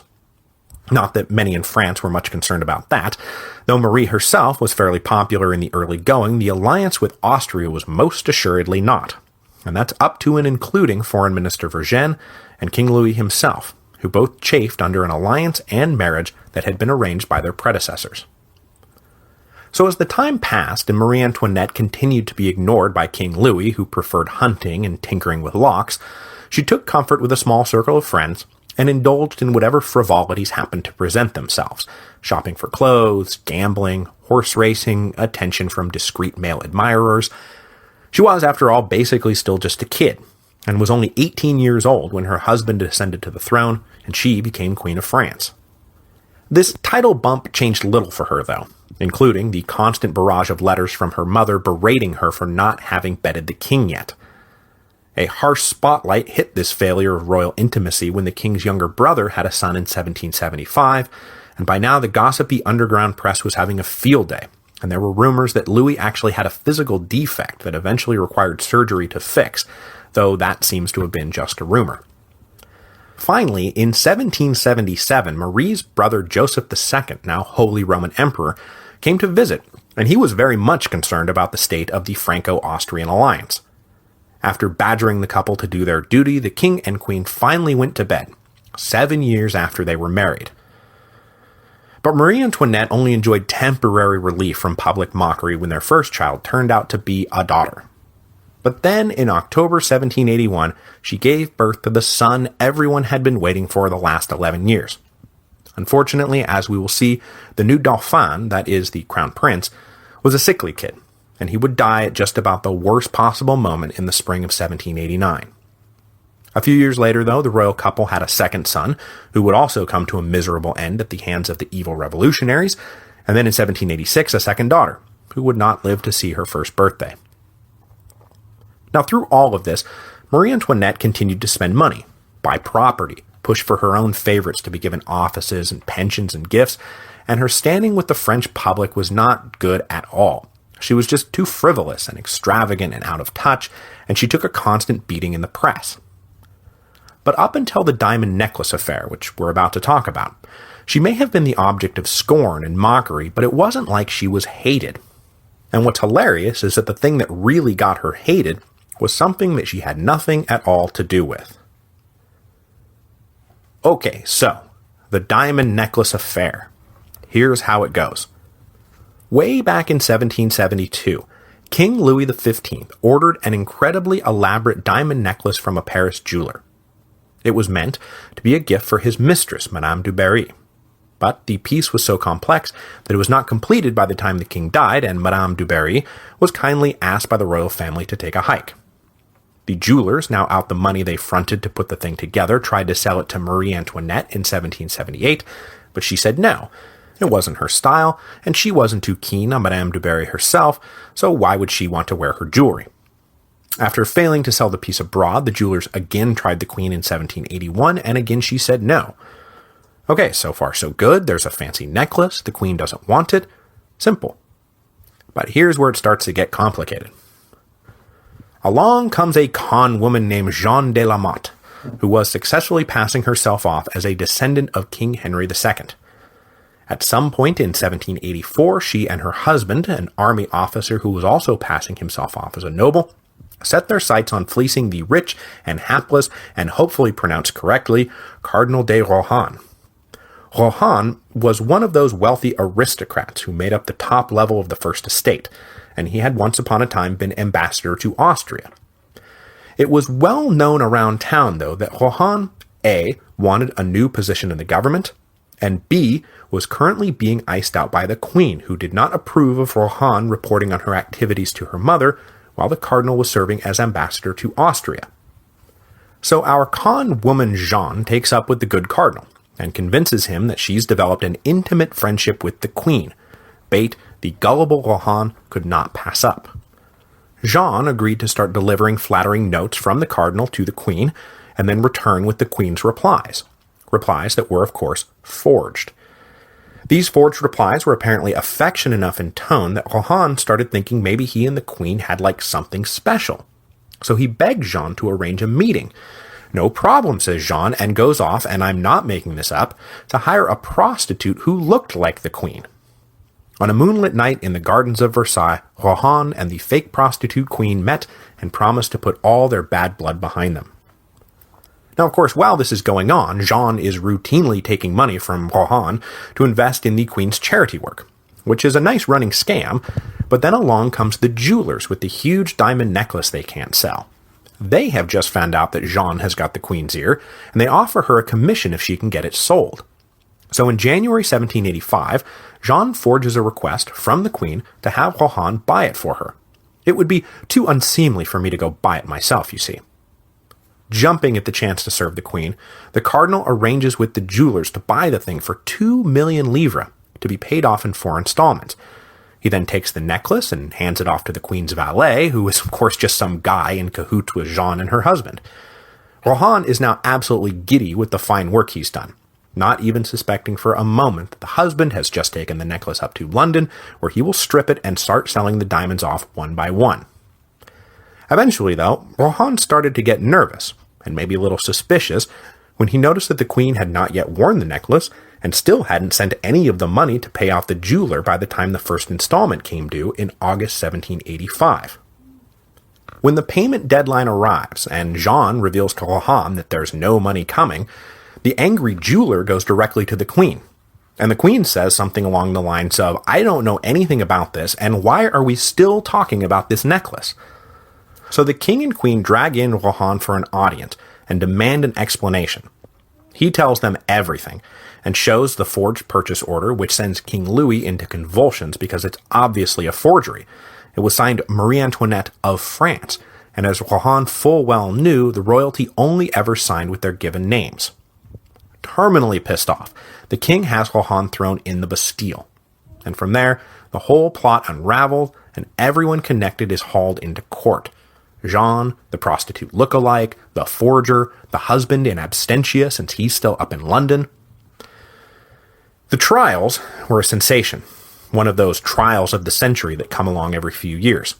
But in a crazy twist, the public chose to sympathize with the defendants. Cardinal Rohan had been duped simply because he was too honest and eager. The prostitute was an innocent girl sucked into a sordid world. Even Jean was painted as a sympathetic noblewoman down on her luck who had been driven by poverty to make bad choices.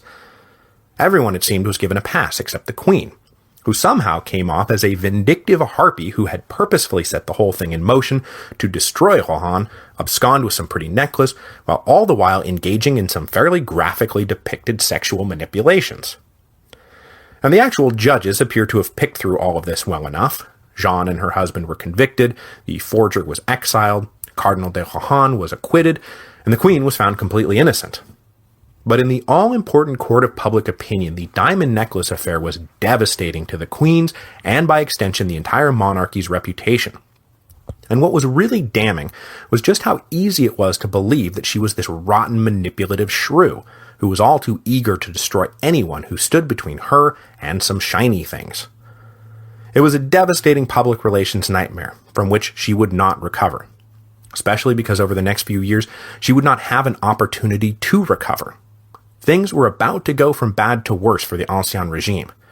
And next week, the public will be hit with the great bombshell that had been kept hidden for so long. The royal treasury is exhausted, and unless drastic measures are taken, the entire kingdom is going to implode.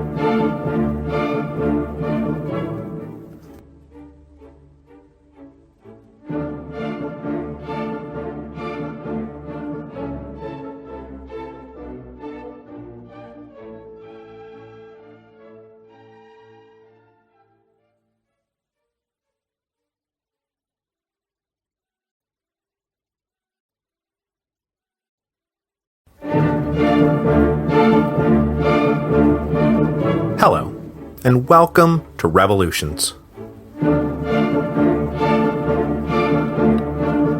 Episode 3.5, The Assembly of Notables. Dating the beginning of the French Revolution has always been a bit tricky.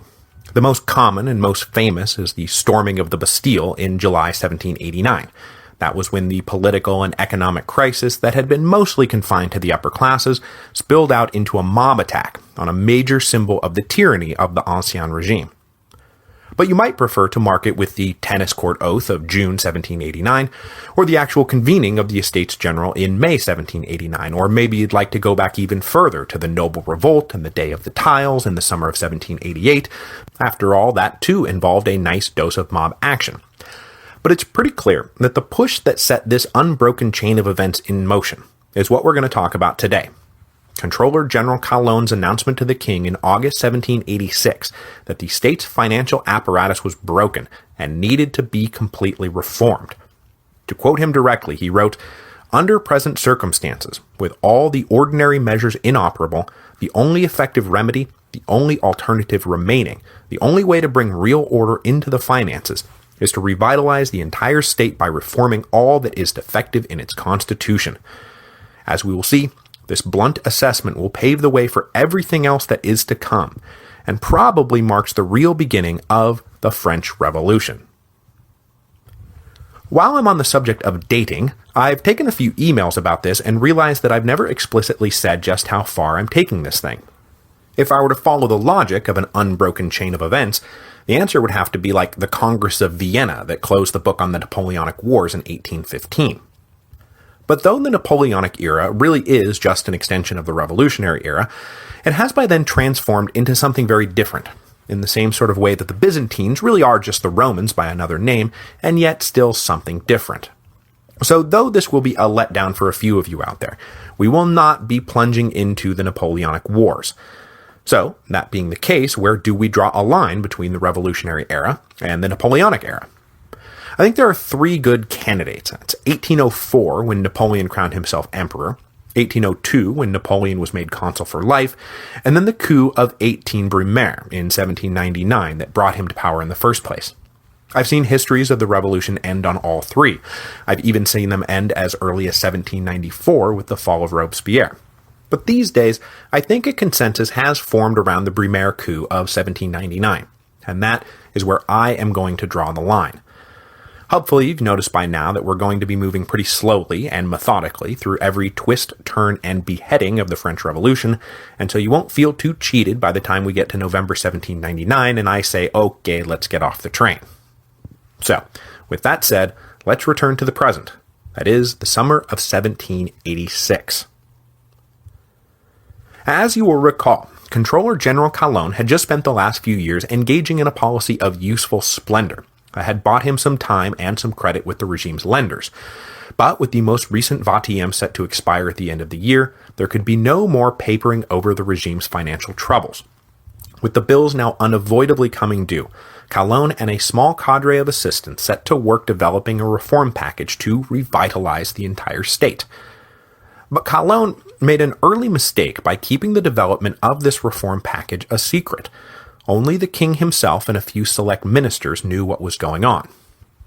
Now, given that for the moment Calonne had the full support of Foreign Minister Vergennes, who had emerged as the king's most trusted advisor, he calculated that it would be unnecessary at this early juncture to bring everyone into his confidence. But Vergennes is about to die, and when the other royal ministers finally find out what Calonne has been up to, they will be pretty ticked off about having been kept in the dark, and feel not the slightest compunction about letting the Controller General and his reforms twist in the wind. Many indeed saw actively undermining Calonne to be their best play politically.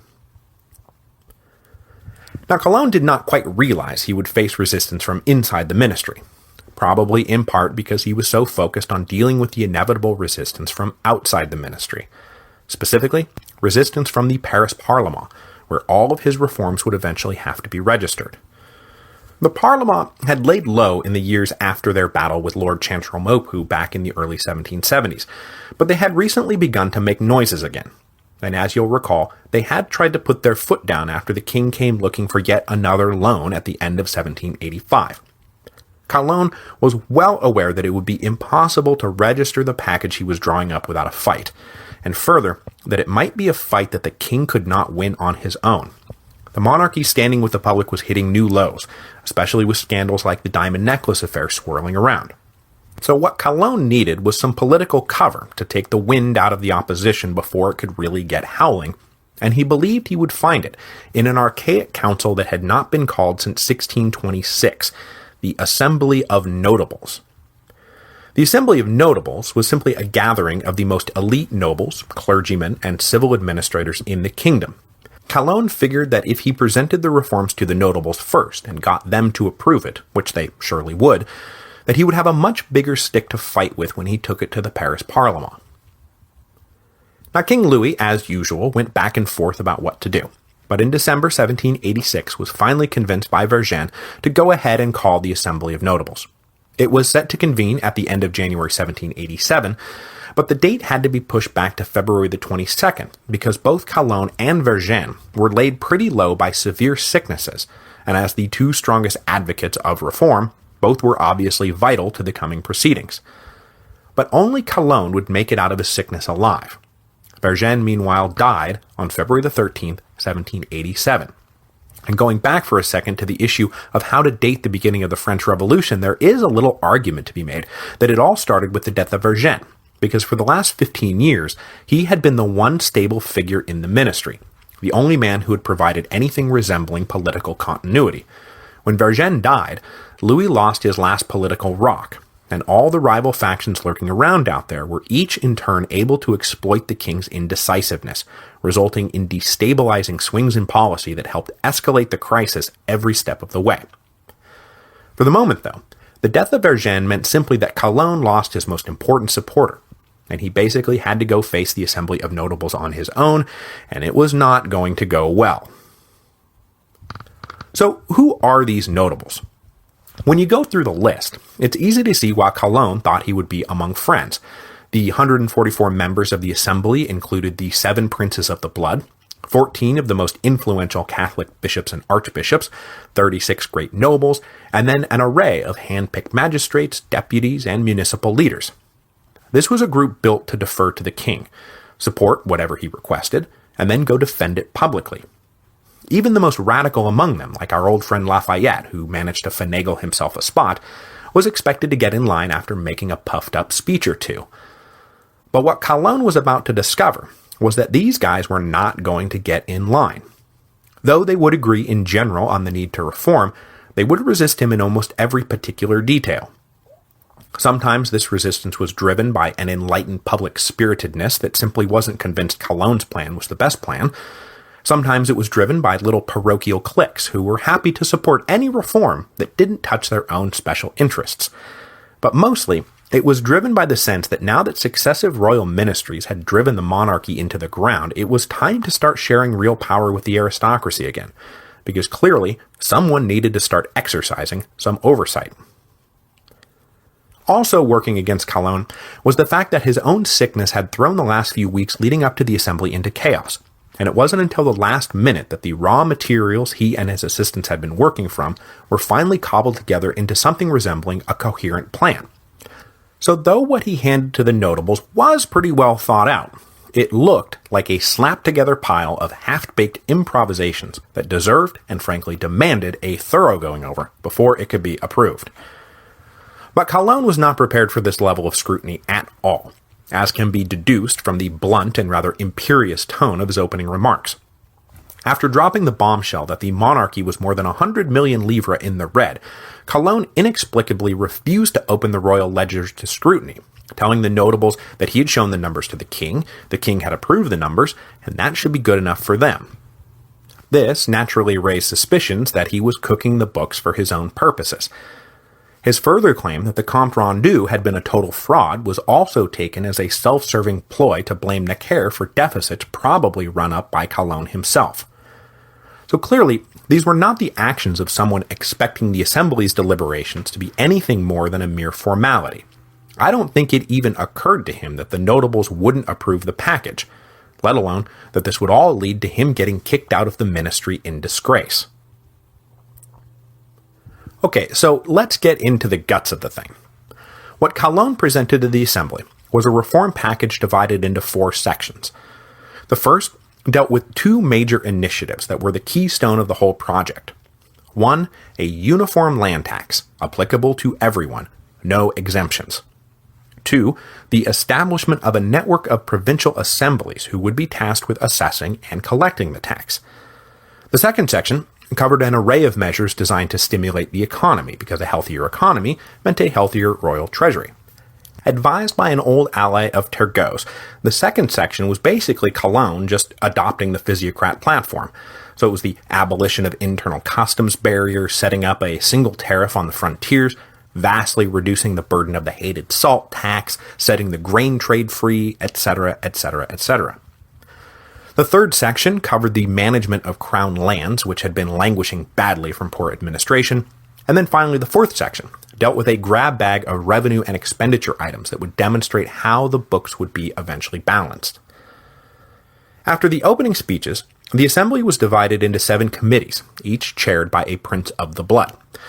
The plan was for these more manageably sized groups to meet separately and spend about a week going over the first section, then everyone would get back together, review each committee's considered opinion, and approve the thing.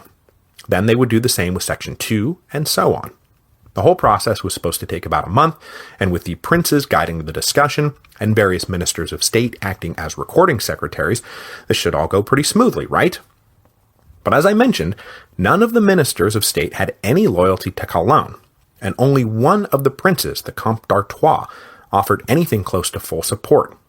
Meanwhile, the Comte de Provence was actively, if secretly, hostile, and the Duc d'Orléans was actively and quite openly hostile. This was not going to be as easy as Cologne thought. But that said, when the committees took up the first section, the principle that a uniform land tax was necessary was surprisingly well received. These guys weren't dumb, and they knew they were basically getting away with murder by not paying taxes on their land, and that sooner or later this exemption was going to have to end. But they weren't too sure about the specifics of Cologne's plan. What the Controller General wanted to do was divide land up into 4 categories, depending on how productive it was, and then levy a proportional tax in kind. That is, you would pay in wheat rather than money. The really progressive thing, though, was that the tax would be assessed on actual production, not theoretical production. So if there was like a terrible harvest and your crop was wiped out, you would pay nothing. In theory, this was all well and good. Even if there was some quibbling over the details, might not the tax be assessed on net production rather than gross production? But then a much more substantive complaint emerged. And that was that Cologne was asking them to approve a new tax that was indefinite both in scale and time. Saying we need to raise X amount of money over Y amount of time was one thing, but saying we're just going to collect an unknowable amount from you forever was quite different. And one notable went so far as to suggest that if that's what you're after, you're going to have to call the Estates General to get it. But no one else was ready to get on board with that program just yet. What they did do, however, was refuse to approve the tax in kind, demanding instead that it be a money tax for a specific amount assessed each year to cover the deficit and nothing more. The other big innovation in the first section was also well received in theory, and that was the creation of provincial assemblies to assess and collect the tax. These assemblies would be built from the bottom up, in a series of tiered elections of landowners, but critically, no notice would be taken of the 3 estates. All landowners would be thrown into a single bucket. The notables, even a screaming liberal like Lafayette, thought that this went way too far. Increasing the representation of the Third Estate was fine, but to actually toss out the estates completely, that's a bit radical, don't you think? And this fit in with their further complaint, that far from being too strong, these assemblies looked like they were going to be too weak. Clearly, the notables were eyeing a new order where aristocratic-led provincial assemblies would start wielding real power, at the expense of what was obviously an incompetent central ministry. The last major complaint about the assemblies came from men representing the Pays d'État Généralité. These guys already enjoyed the right to call their estates provincial, a right that allowed them to negotiate better deals with the crown than subjects living in the Pays d'Élection regions. Implementing this new system of provincial assemblies would level the playing field, and they weren't much interested in that.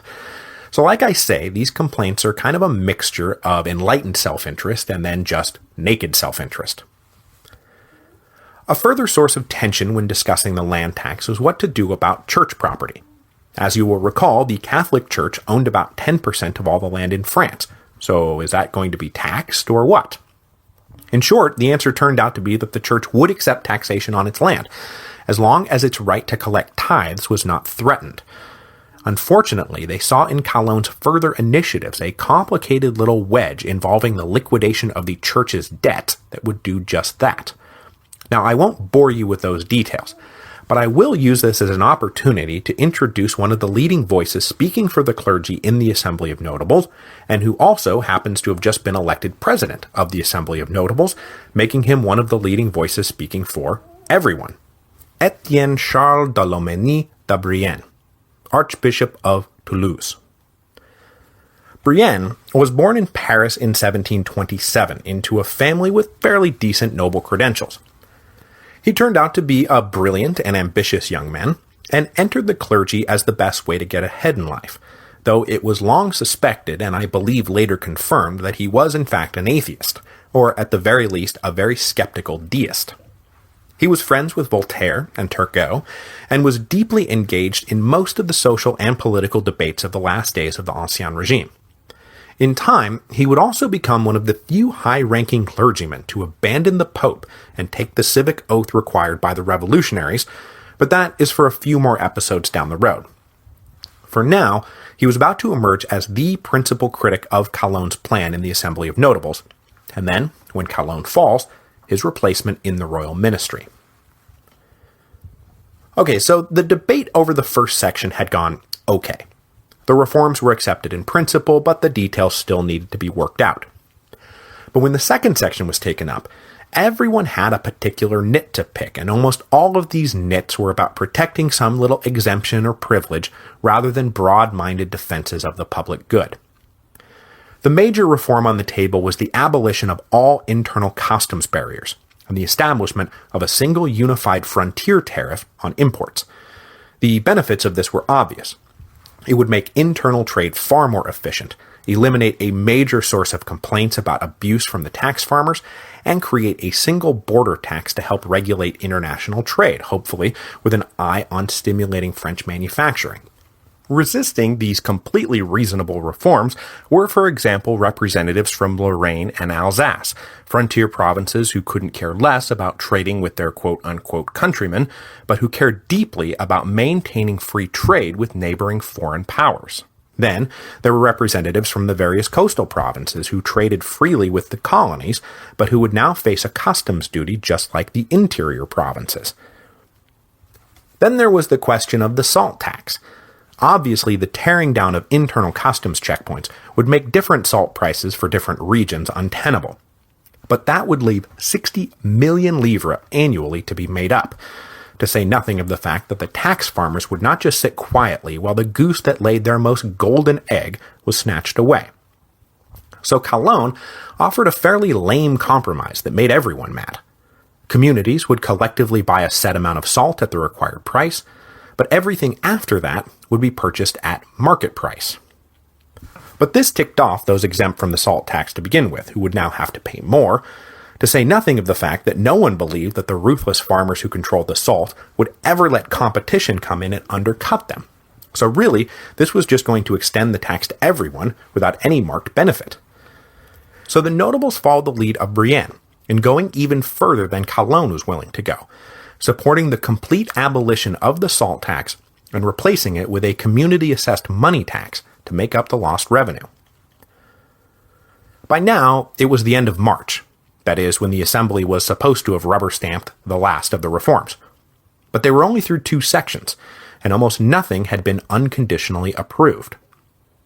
Calonne was furious, and what he needed now was for the king to step in and appeal to that public spiritedness that did seem to exist, at least some of the time, and tell the notables, I know every one of these reforms will hurt someone somewhere, but for the good of the kingdom you need to get on board and stop the trivial complaining. But Louis XVI was not that kind of guy, and in the face of opposition, he hesitated. So Calonne was left to try to force it through on his own will, and he just didn't have the juice. By now, the notables were pretty well sick of Calonne's attitude, and Calonne was pretty well sick of the notables' quibbling. In an ill-advised move, the Controller General decided if he couldn't get the king to pressure the Assembly, he would get public opinion to do it, and he published a 6-page defense of his program that accused the notables of dragging their feet just because they didn't want to pay their fair share, saying in an oft-quoted passage, People will pay more without doubt, but who will? Only those who have not paid enough in the past. They will pay what they owe, according to a just proportion, and no one will be overtaxed.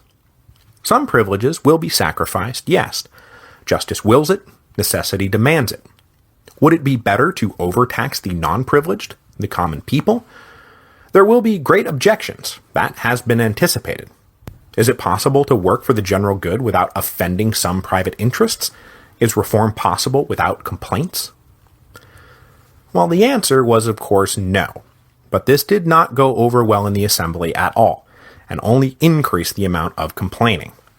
By the 1st of April, any pretense of civility between the Controller General and the notables was pretty well dropped.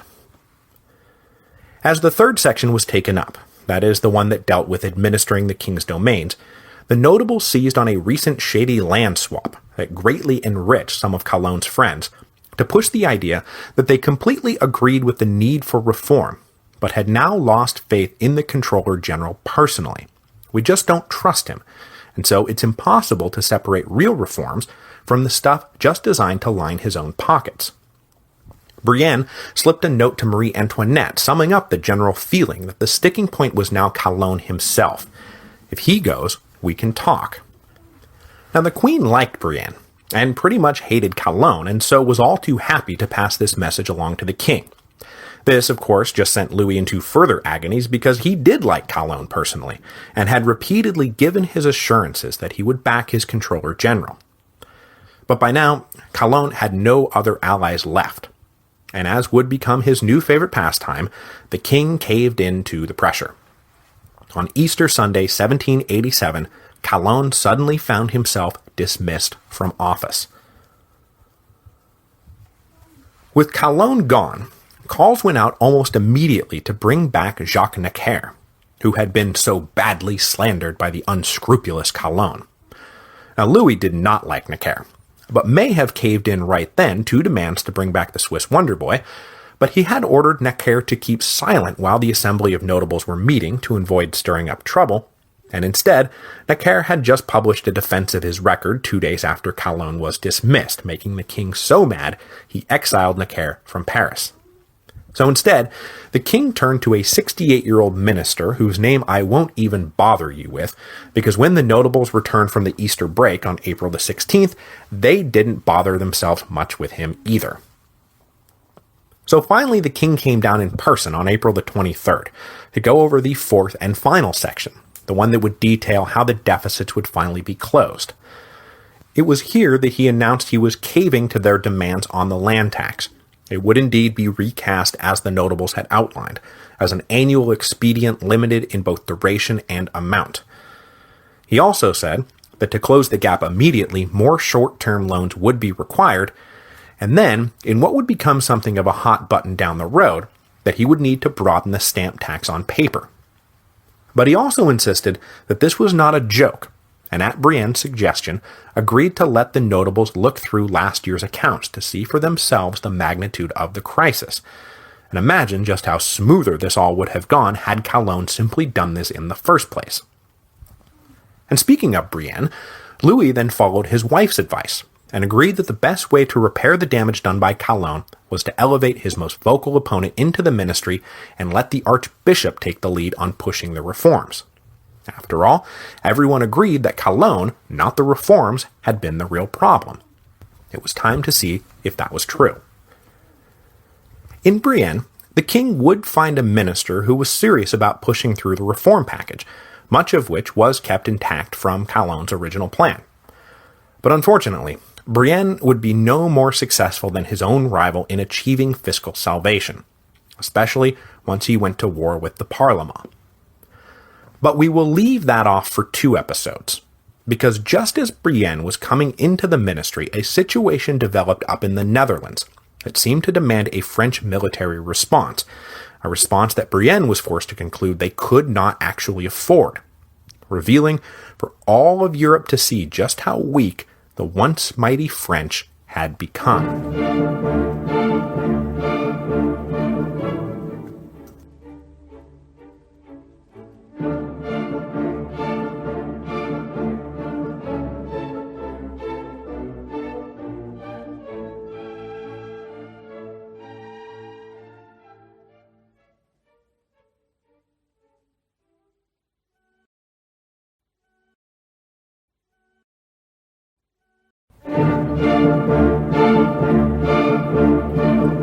Hello, and welcome to Revolutions.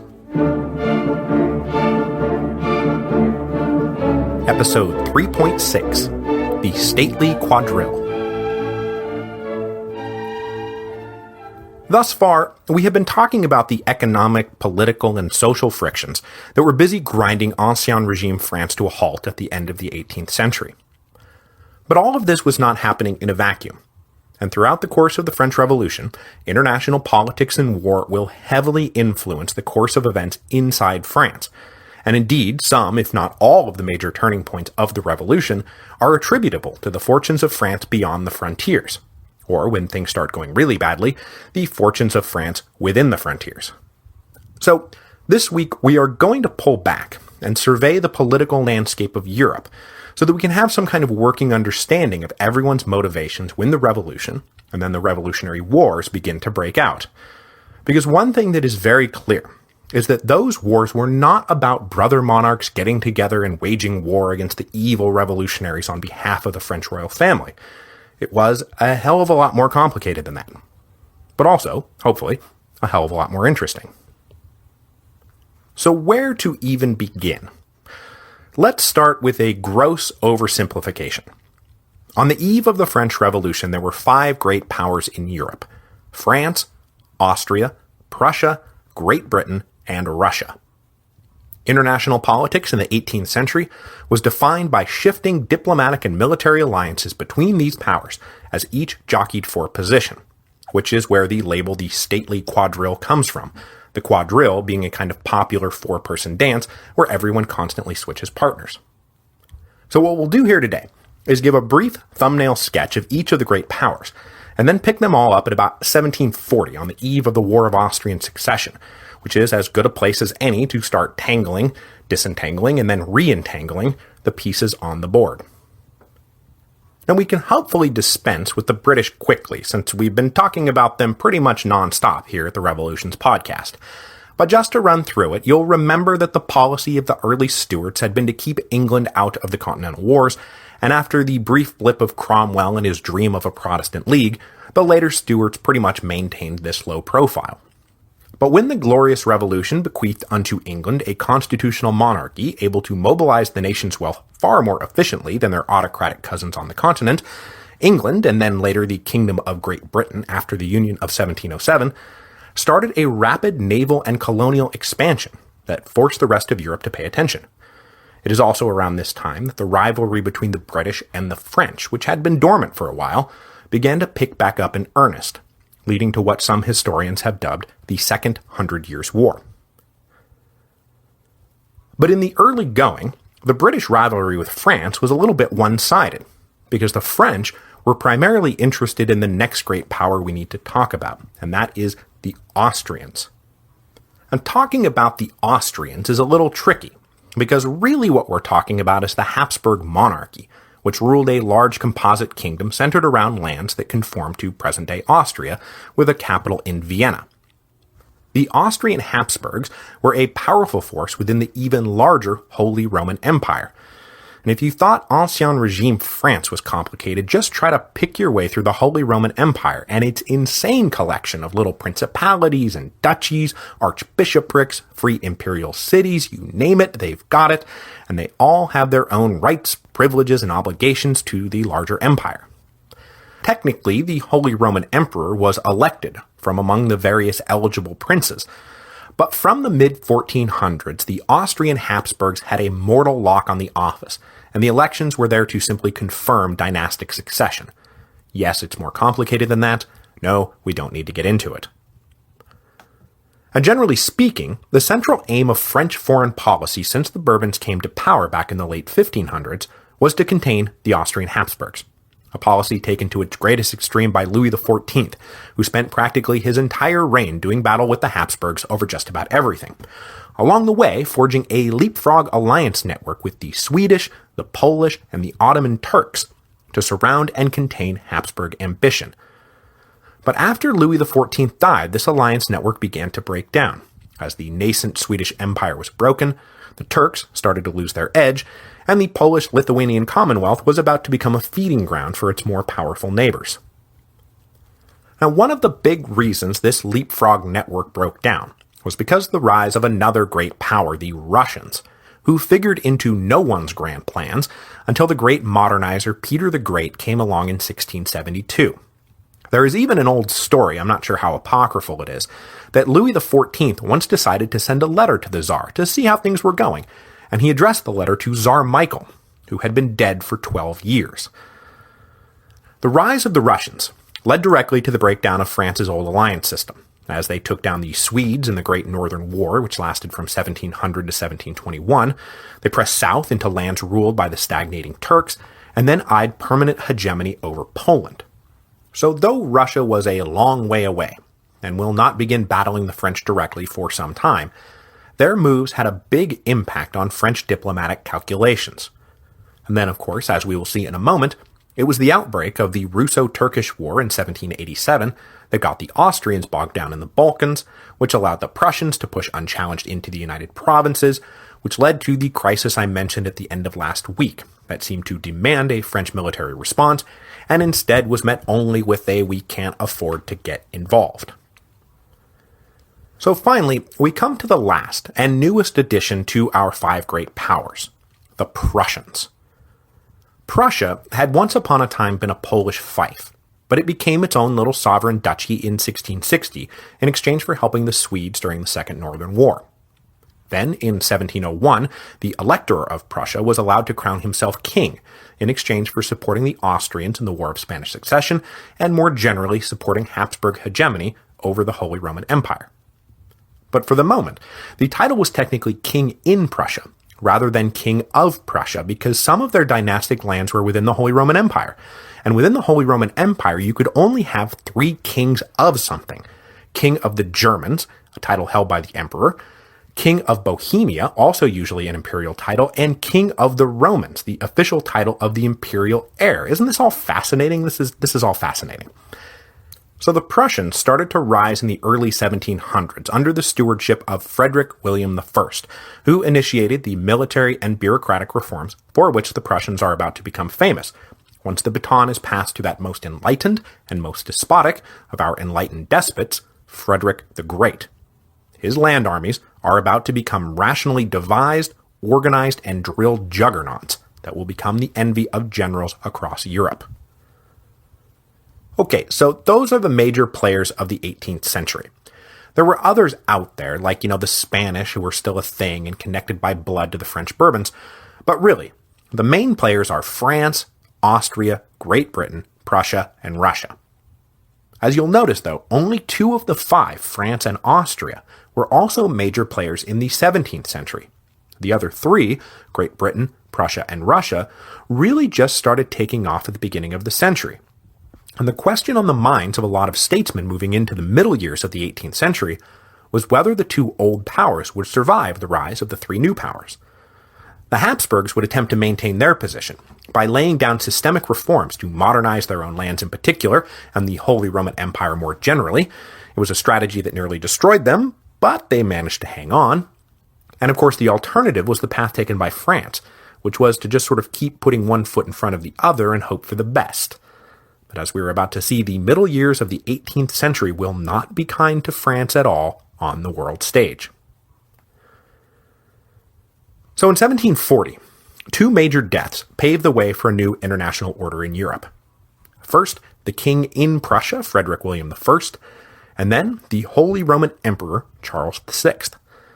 These 2 deaths led directly to the War of Austrian Succession, which starts an international chain reaction that will eventually run right smack dab into the middle of the French Revolution. So the deal was that being the last surviving male Habsburg, Charles VI had been concerned about a succession crisis from the very beginning of his reign, and had issued an edict way back in 1713 to make it possible for his daughter to inherit all the Habsburg possessions. So, when he died in October 1740, his daughter Maria Theresa, Marie Antoinette's mother, remember, did indeed inherit the dynastic holdings. But critically, she herself was not able to become Holy Roman Emperor. So every enemy the Habsburgs ever had came out of the woodwork to dispute her claims to power, most especially the new king in Prussia, 28-year-old Frederick the Great. Brilliant, ambitious, and ruthless, Frederick seized this moment to march in and grab Austrian-ruled Silesia. This sparked an international crisis that would soon lead to global war, as the other great powers lined up on either side of the fight. France, holding to its policy of containing the Habsburgs, joined Prussia, as did the declining but still powerful Spanish. Meanwhile, the British, mostly worried about checking the French, had already signed a treaty with the Austrians, and lent money and troops to Maria Theresa to defend her family's claim to the throne. As did the Dutch, who, since their native son William had become King of England, were very tightly linked to the British. You got all that? Good, because it's all about to change. The War of Austrian Succession went on until 1748, with the main upshot being that Maria Theresa's claims were validated, and her husband was elected Holy Roman Emperor, though everyone knew where power really lay. Frederick the Great kept his hold on Silesia, and perhaps most important, none of the belligerents were particularly satisfied with the conduct of their nominal allies. So when the treaty that ended the war turned out to be merely a temporary truce between the Austrians and the Prussians, when they got back at it a few years later, everyone had a new set of partners. So that brings us to the thing I've hinted at a few times now, and that's the diplomatic revolution of 1756. The British had apparently been impressed by Prussia's performance during the war, and were now convinced that the Prussians, rather than the Austrians, represented the best counterweight to France. So in January 1756, they promised not to provide aid to Austria if Frederick made another play against Habsburg lands. Maria Theresa had already concluded that the price of friendship with Britain was much too high. They had all but forced her to recognize the Prussian claim to Silesia. And so after concluding a defensive pact with Russia, she turned to the longest-standing enemy of her family, France, for assistance. Louis XV was not super inclined to accept these Austrian overtures. The Franco-Austrian rivalry was deep and bitter.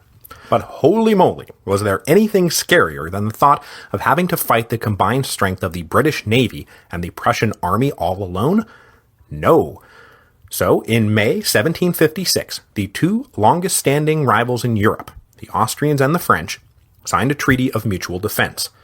Frederick then invaded Saxony, sparking the 7 Years' War. Now, we've talked a little bit about the 7 Years' War, as the North American theater of that war figured so heavily into the lead-up to the American Revolution. The crazy intricate details of this truly global conflict are too much for us to get into here, but the key result was that Prussia and Austria, the two central belligerents, wound up signing a treaty in 1763 restoring the status quo ante bellum, that is, the way things had been before the war started. The big winner of this war, then, was the British, who won big at the expense of the big loser, the French, who were forced to cede their North American possessions after getting kicked around on the continent, on the high seas, and in the colonies. Once again, though, the 7 Years' War left all the belligerents kind of ticked off at their supposed allies. Frederick the Great felt personally betrayed by the British during the treaty negotiations, the Austrians were appalled at the performance of the French, and the French blamed the Austrians for dragging them into a war over Silesia that wound up gaining Austria nothing, while costing France both her North American colonies and her international prestige.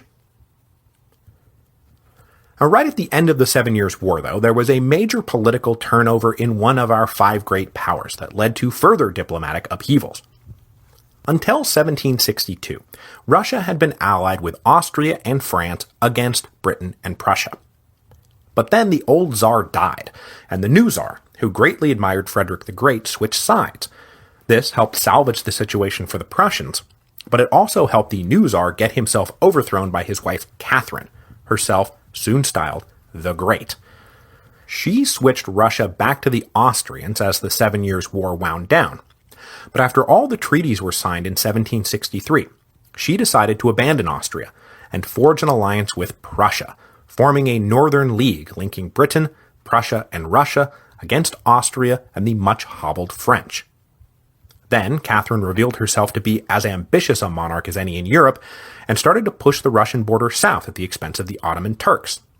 This she achieved during the Russo-Turkish War of 1768 to 1774, which put the rest of Europe on edge when it came to the question of Poland, because somehow the question of Poland winds up explaining a lot about what everyone was really thinking when revolutionary France starts getting belligerent in the early 1790s. Okay, so, Poland. The deal with Poland is that it used to be something, and now it really wasn't. It was politically divided and not keeping pace with its neighbors. So as the 18th century progressed, it became more and more of a Russian protectorate. Flush with victory over the Turks, and sick to death of the near-continuous unrest inside Poland, Catherine looked to snuff out any hint of Polish independence and just annex their territories outright. Meanwhile, the other two Central Powers, Prussia and Austria, looked to Catherine's ambitions in Poland as a way to lay the foundations for a new balance of power in Central and Eastern Europe. Prussia was interested in keeping the Turks healthy and available for another potential war against Austria, and the Austrians were now completely freaked out by the rise of Russia, and believed, not unjustly, that their entire eastern flank was exposed. So the three great powers started talking amongst themselves, and agreed that everyone would be best served by divvying up Poland. Everyone would get some new territory, no one would challenge the other's claim, and for the moment they could all take a break from fighting and consolidate their new holdings. So they pulled out a map, divided up what amounted to about a third of Poland's total territory, and then simultaneously invaded in 1772 to occupy their newly claimed lands, which the fractious and weak Poles could not hope to defend. It's called the First Partition of Poland. There will be two more partitions, leading to the obliteration of a sovereign Poland in 1795, that is, right in the heat of the Revolutionary Wars. So the next big turning point in the European game of power politics was obviously something we've talked out quite a bit around these parts. Because while the continental powers were dividing up Poland, Britain was in the midst of bungling away its North American colonies. In France, this bungling coincided with the death of Louis XV and the ascension of Louis XVI, who brought with him the man who would be his foreign minister and eventually most trusted advisor for the next 14 years, Vergennes. Now, we've been talking about Vergennes for a while now, going back to the end of the American Revolution. But I underestimated just how much I would be talking about him, and so never gave him the treatment he probably deserves. So, just in time for him to die, here is the life and career of the Comte de Vergennes. Vergennes was born in 1712, and he joined the French diplomatic corps practically right out of the nursery. He started his career attached to an older relation, and together they were posted to Portugal, tasked with keeping the Portuguese from ever siding with the British. Then they hopped east as the War of Austrian Succession wound down to try to keep the enemies of Maria Theresa fighting, but in this they were obviously unsuccessful. Vergennes then got his own posting to the city of Trier in 1750. He tried to prevent Maria Theresa's son Joseph from being named King of the Romans in 1752, that is, the imperial heir, but again he was unsuccessful, though not entirely unsuccessful, because he was able to help open up a rift between the Austrians and the British that would eventually lead to their divorce. After that, he was sent to Constantinople in 1755, where he would serve as ambassador to the Turks for the next 12 years. Now, while in Constantinople, the diplomatic revolution of 1756 hit, and with it, the 7 Years' War, and it was left to Vergennes to explain to the Sultan why Austria is now our ally, and please, please, please don't attack them. With the humiliating peace of 1763, Vergennes was ordered to do everything in his power to get the Turks to attack the Russians, but he couldn't get it done in time to save his job, and he was recalled in 1768 after losing favor back in Versailles. But just as he was sailing away, the Turks did indeed go to war with the Russians, this being the Russo-Turkish War of 1768 to 1774 I just mentioned, that saw the Turks get knocked around, making the Prussians and Austrians super nervous and super ready to go partition Poland. Vergennes was back in Versailles' good graces, though, by 1770, and he was posted to Sweden, where he helped French-aligned Swedes pull off a neat little coup d'etat. When young Louis XVI ascended to the throne in 1774, Vergennes was brought back to Versailles and appointed foreign minister, a post he would hold for the next 14 years. During these years, he revealed himself not much impressed with the current order of things, but also at kind of a loss about what to do about it. He wanted to check the growing power of Britain and Russia, and had no use whatsoever for the Austrians, but any potential move seemed like it was going to make the situation worse. Then, in 1775, he was presented with what appeared to be a golden opportunity in North America. Crazy colonial tax protesters had decided to try to take on the entire British military, and Vergennes was all too willing to help them do it. He convinced the king it would be worth it, and then had a hand in getting Turgot kicked out of the ministry for pointing out that they probably couldn't afford it. But Vergennes' master plan to humble the British by helping detach their North American colonies did not wind up paying off as much as he hoped, especially after the Americans went behind his back and negotiated a separate treaty with their ex-mother country. In the end, the American War of Independence turned out to not utterly disable the British, while simultaneously playing a huge role in creating the insurmountable deficits that would utterly disable the French. But for the moment, it did leave France in a strengthened position, and guiding an anti-British alliance that now included the Spanish and the Dutch. To keep this position, however, Vergennes believed that the French would have to keep its military spending more or less at war levels. The idea that you could mobilize for a limited war, and then demobilize after the resulting peace, was no longer operative. To keep up with the other European powers, the French military had to be kept permanently ready to fight. This wreaked havoc with the royal treasury, because as first Necker and then Calonne tried to tap dance their way around the financial crisis, they had both assumed that once the American War ended, as it did in 1783, the king would not have to spend so much on his army and his navy. But Vergennes convinced Louis that this was impossible. So rather than clearing all of that spending off the books, it just stayed put. But Vergennes matched this permanent state of military readiness with an initiative that he hoped would actually reduce tensions between France and Britain, and with luck stimulate the French economy. This is the Eden Treaty of 1785, named after the lead British negotiator.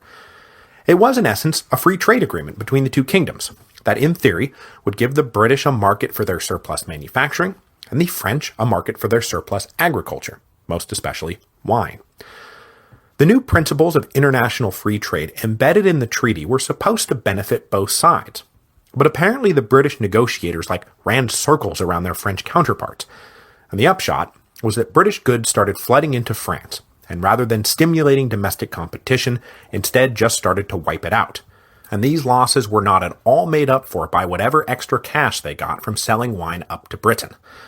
So, you can add to the massive load of grievances piling up in the 1780s the Eden Treaty, which was pretty universally despised by every Frenchman. So that pops us out basically where we left off last week, and we'll end today with the crisis that devastated France's international reputation, and made the other powers wonder if France might not be the next Poland. Okay, so it's the spring of 1787. France is engulfed in a financial crisis. While this crisis is unfolding, two big international events, one very close and one very far away, will conspire to expose just how weak France has become. The first erupted a couple thousand miles away, when the Russians and Turks went to war, leading directly to the Austrians and Turks going to war, because FYI, around 1781, Catherine the Great had grown tired of her Prussian alliance and signed Russia back up with the Austrians, because the dance just goes round and round and round. But then, at that same moment, just up the road in the Netherlands, the United Provinces were dealing with a domestic crisis of their own, a little growing civil war to be exact. One that in some ways anticipated the revolution in France, and in other ways was completely different. But one thing that was about to become clear is that France had an interest in the outcome of that growing little civil war. Indeed, they had a side they were openly supporting. But they would not be able to do a thing when, let's say the Prussians decide to come marching in. Okay, so ever since William of Orange became King of England, the British and the Dutch had been pretty closely aligned.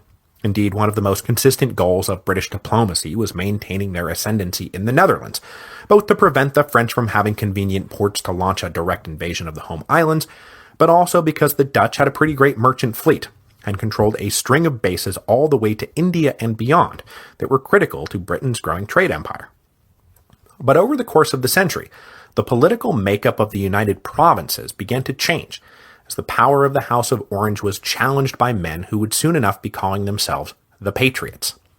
These guys pushed for an even more Republican republic, and the de facto elimination of the stadtholder's power, what with it being a feudal anachronism and all.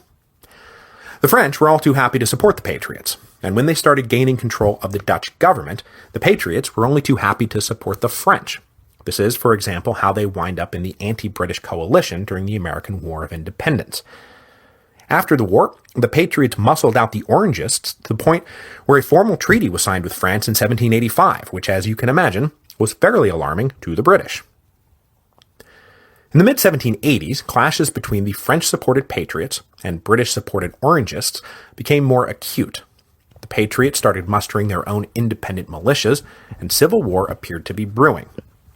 The flashpoint finally came in June 1787, when the stadtholder's wife, the Prussian Princess Wilhelmina, was captured by a Patriot militia company, and not necessarily treated with the respect due to a princess.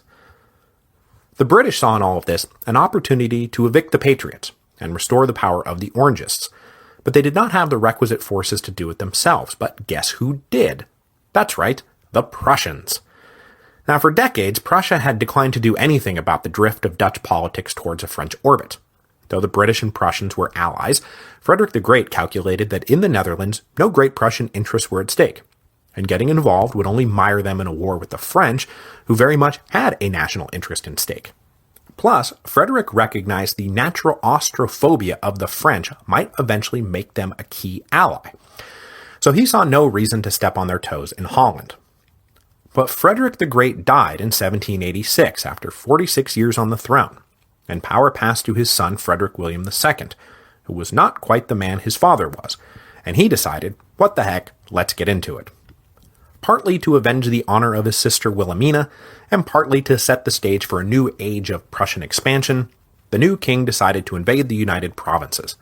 So, in September 1787, in they went. And to everyone's great surprise, the Prussians, the British, the suddenly all on their own Dutch patriots, the French did not lift a finger to stop them. Now, Brienne was probably right about France not being able to afford a war with the Prussians up in the United Provinces. But no matter how right he was, this was deeply embarrassing for France, and the Minister of War and the Minister of the Navy resigned in protest.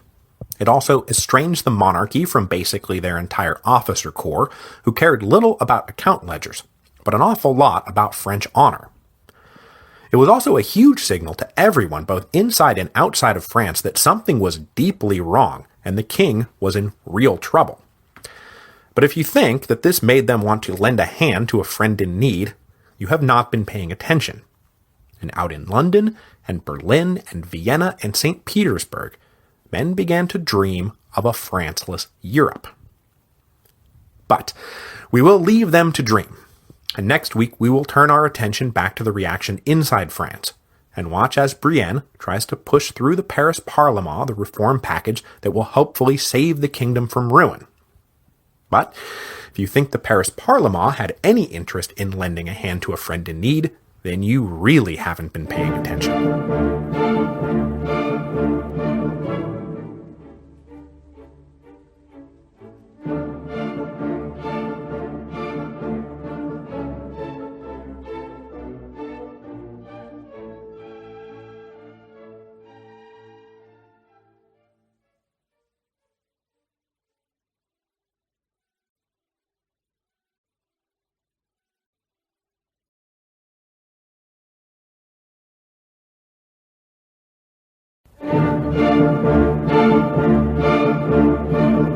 Hello, and welcome to Revolutions. Episode 3.7, The Séance Royale. Last week, we stepped away from the financial crisis that was busy rocking the Ancien regime to take a look at the wider world of international politics, diplomacy, and war that the French Revolution was about to explode into the middle of. And, as I kind of suspected would happen, in trying to mash that much information into that small of a box, I flubbed a few details along the way. So, we get to start with two quick corrections. One from listener Joe, when I was talking about the major political turnover in Russia at the end of the 7 Years' War, I should not have said, "Then the old Tsar died," because it was not some dude who died at the end of 1761, it was in fact the Empress Elizabeth. My apologies to Empress Elizabeth for confusing her with some dude. Second, as a number of listeners pointed out, Frederick the Great had no children. Of course he had no children. It's actually a whole little sub-chapter of Prussian history all its own. So, I should have said that his successor, Frederick William II, was not quite the man his uncle was, because Frederick William II was Frederick the Great's nephew, not his son. Though, while I'm here, I may as well throw in that Frederick William II will get to style himself King of Prussia, rather than King in Prussia, because his uncle Frederick the Great did arbitrarily assert a preposition change round about the first partition of Poland. Okay, so getting back to the main story, we left off 2 weeks ago with the ousting of Controller General Calonne from the royal ministry, after he failed to convince the Assembly of Notables to approve his reform package. Taking his place, sort of, was the Archbishop of Toulouse, Loménie de Brienne. Having established himself as one of Calonne's most vocal critics in the Assembly of Notables, Brienne was brought into the ministry in May 1787, in the hopes that he would be a more effective advocate of reform than the politically condescending Calonne had been. I say Brienne only sort of took Calonne's place, because Brienne was not appointed Controller General.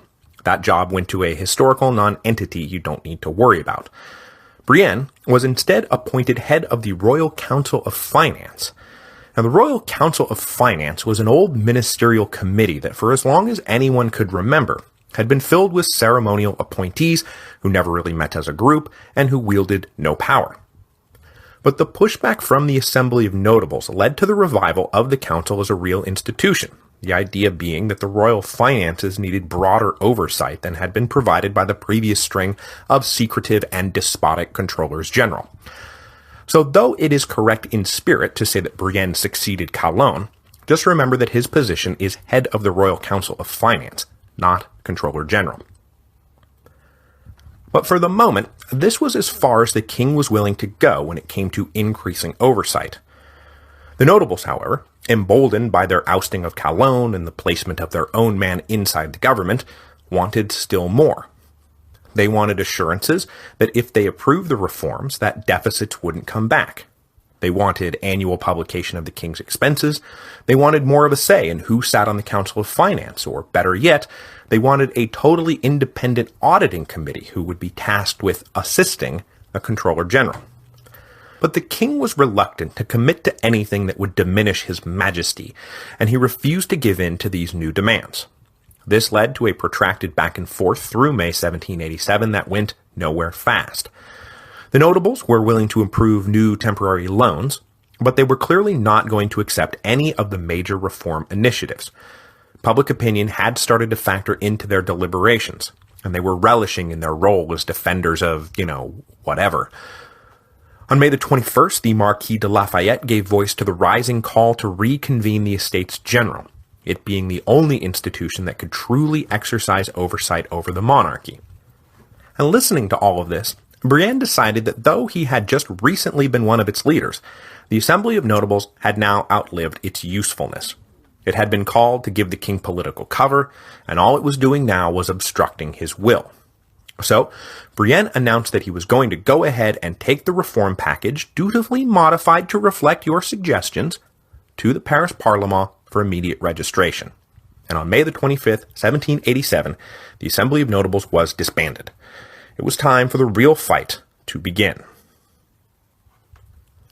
The magistrates of the Paris Parlement, of course, had been sitting on the sidelines just waiting for their chance to get into the game.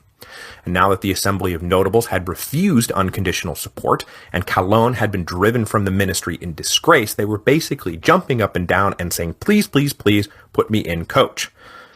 After their showdown with Chancellor Maupeou back in the early 1770s had left them weak and divided, they now recognized this as a golden opportunity to get the upper hand on the king. Of the leaders inside the Parlement, I will note two in particular. One, a fiery arch-conservative, the other a young liberal noble. Their political leanings would naturally take these two men in opposite directions once the Parlement stopped being the center of attention, but for now, they fought on the same side. The fiery arch-conservative was Jean-Jacques Duval de Prémenil. Raised in Paris and trained in the law, de Prémenil entered the Parlement as a young councillor, just as it was being brought back to Paris after the fall of Maupeou in 1774. The young lawyer quickly established himself as one of the most eloquent and passionate defenders of the traditional rights of the Parlement, earning him enemies at court, especially when he gleefully jumped into the middle of the diamond necklace affair, and used it as an opportunity to rail against the Queen in particular and the monarchy in general. But though this cast him as one of the principal opponents of the Bourbon dynasty, he was no radical liberal, and certainly no revolutionary. He railed with equal vengeance against the whole long tradition of the Enlightenment. His entire life and career was dedicated to establishing the preeminence of the aristocracy, and he believed that in the current crisis the role of the Parlement should be to obstruct whatever the king proposed, forcing him to call the Estates General, which would naturally be controlled by, and serve the ends of, the nobility.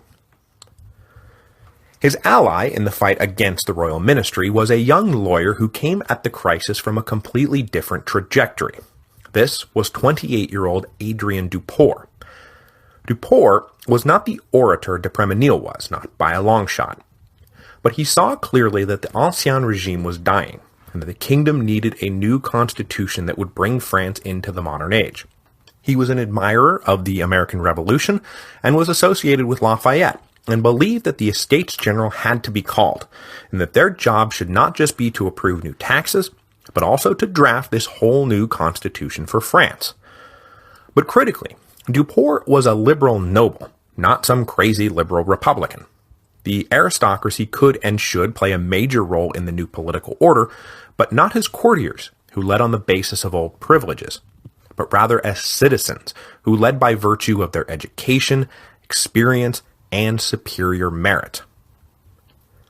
After the Assembly of Notables was dissolved, the Paris Parlement convened in a special session to await the king's attempt to register the reform package. This special session was called a Court of Peers, which was nothing more than the members of the Paris Parlement being joined by the 7 princes of the blood and a few other high-ranking nobles. And in the case of this particular Court of Peers, that meant that 21 men who had served in the Assembly of Notables now sat in the Paris Parlement.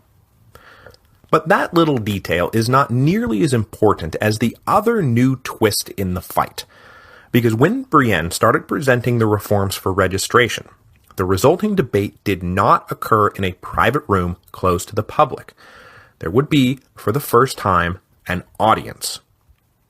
In the early going, this audience was drawn primarily from the 2,000 or so clerks and bailiffs and young lawyers who were attached to the workings of the Parlement and for whom this debate was the center of the universe. Mostly younger and mostly liberal and or radical, they cheered speakers who preached resistance and hissed at those who advised compliance. The existence of the audience will soon become a key feature of the French Revolution, which is in pretty marked contrast to the English and American revolutions, where all the great oratory was directed at fellow members of Parliament or, say, the Continental Congress. But the leaders of the French Revolution always had a crowd to play to, and the impact of turning governance into theater would play a major role in how things would unfold. When Brienne started presenting the reforms at the end of June 1787, though, he started with the easy stuff, items that were sure to be registered without a fight, including turning the corvée into a money tax, establishing free trade in grain, and the creation of provincial assemblies to assess and collect the new taxes. This was all mostly non-controversial stuff for the members of the Paris Parlement, though, as we will see next week, the bit about provincial assemblies would find much stiffer resistance in the provincial parlements, who were not too keen on some kid horning in on their turf. But the Paris Parlement finally started pushing back on July the 2nd, when Brienne brought in the proposal to enlarge the scope of the stamp tax. The stamp tax was loved by the ministry for the same reason it was hated by the Parlement. Its burden would primarily fall on the upper classes rather than the poor peasants, whose life did not revolve around paper the way that it did for, say, merchants, bankers, and lawyers. As the magistrates rose one by one to denounce the stamp tax, more than a few of the younger liberals delighted in getting to rehash the very same arguments made by the daring American revolutionaries who had so bravely stood up to the tyranny of King George over this exact same issue. The tactic that the Parlement used to fight the extension of the stamp tax was to delay registration until the king sent along his detailed plan for how the royal books would be kept in the future. They didn't want to approve a new tax just to watch it all disappear into Marie Antoinette's jewelry collection. Pause for laughter and applause. The king refused and pointed out that this was way beyond anything the Parlement had a right to demand. Then the magistrates pointed out to the king that technically what he was asking them to do was way beyond what he had a right to demand. On July the 26th, they issued a remonstrance calling on His Majesty to withdraw the stamp tax and convene the Estates General. Brienne decided not to press the issue, and he did pull back the stamp tax.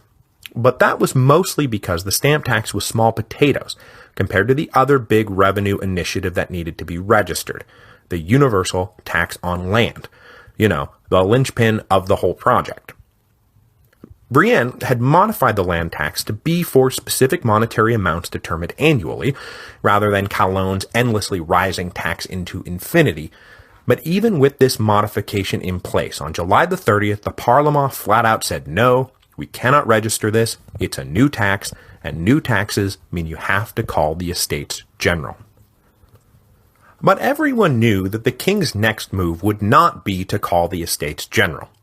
Instead, it was clearly time for a good old-fashioned lit de justice, which, as you'll recall, was that unbeatable constitutional trump card held by the king.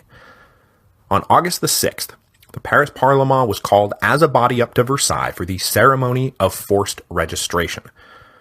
On the hottest day of the year, some 400 magistrates and ministers packed into a hall at the Palace of Versailles to hear the king's official statement that in his estimation the reforms were necessary, and so he was registering them by his own royal will. Unfortunately for the monarchy's public relations department, the official ceremony of the lit de justice involved the king being seated on a bed of pillows. Don't ask. And while the ceremony unfolded, the one where he was forcing through edicts critical to the survival of the monarchy, the king fell asleep.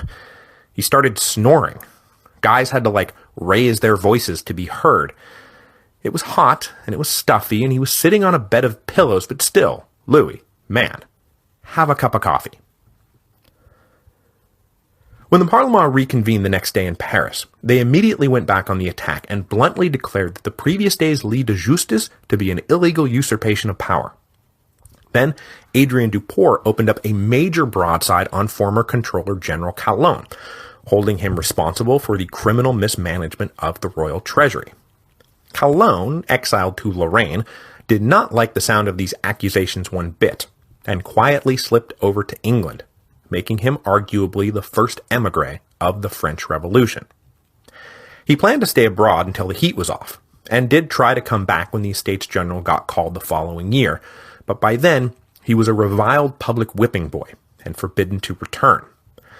He would wind up attaching himself to the émigré court of the Comte d'Artois, and then when the revolution just kept going, he resettled back in London. He would not return to France until 1802, when Napoleon let him back in just in time to die a month later. But Duport's attacks on Calonne were not about attacking Calonne. They were about attacking the king. And to the continued cheering of the audience, d'Après-Ménil, Duport, and their colleagues declared their outright refusal to execute the king's illegal edicts. The king, as you can imagine, was not amused. On August the 14th, every member of the Paris Parlement was handed an individual lettre de cachet, ordering them to leave the radically energized Paris and reconvene in the sleepy town of Troyes. A lettre de cachet was simply a signed order directly from the king, and it could be used for all kinds of things. But one of those things was delivering penal judgments that could not be appealed, as in, you are now exiled to Troyes, leave immediately. Lettres de cachet were hugely unpopular, and pretty high up on everyone's list of tyrannical abuses that needed to be reformed, as in, the king shouldn't be allowed to do this anymore. But for the moment, it had the force of absolute law. The magistrates left Paris and reconvened at Troyes, far away from the adoring audiences they had been playing to, and removing them from the salons and clubs where they had been urged nightly to continue resisting the king. The exile of the Parlement was met by protests from a few of the lesser courts around Paris, and also by a few street demonstrations, though we're talking about dozens of people here, not thousands. It was enough, though, for the king to order regular armed patrols through the streets of Paris, and then further, the closing of all those private clubs where men and women had met to chat about current events.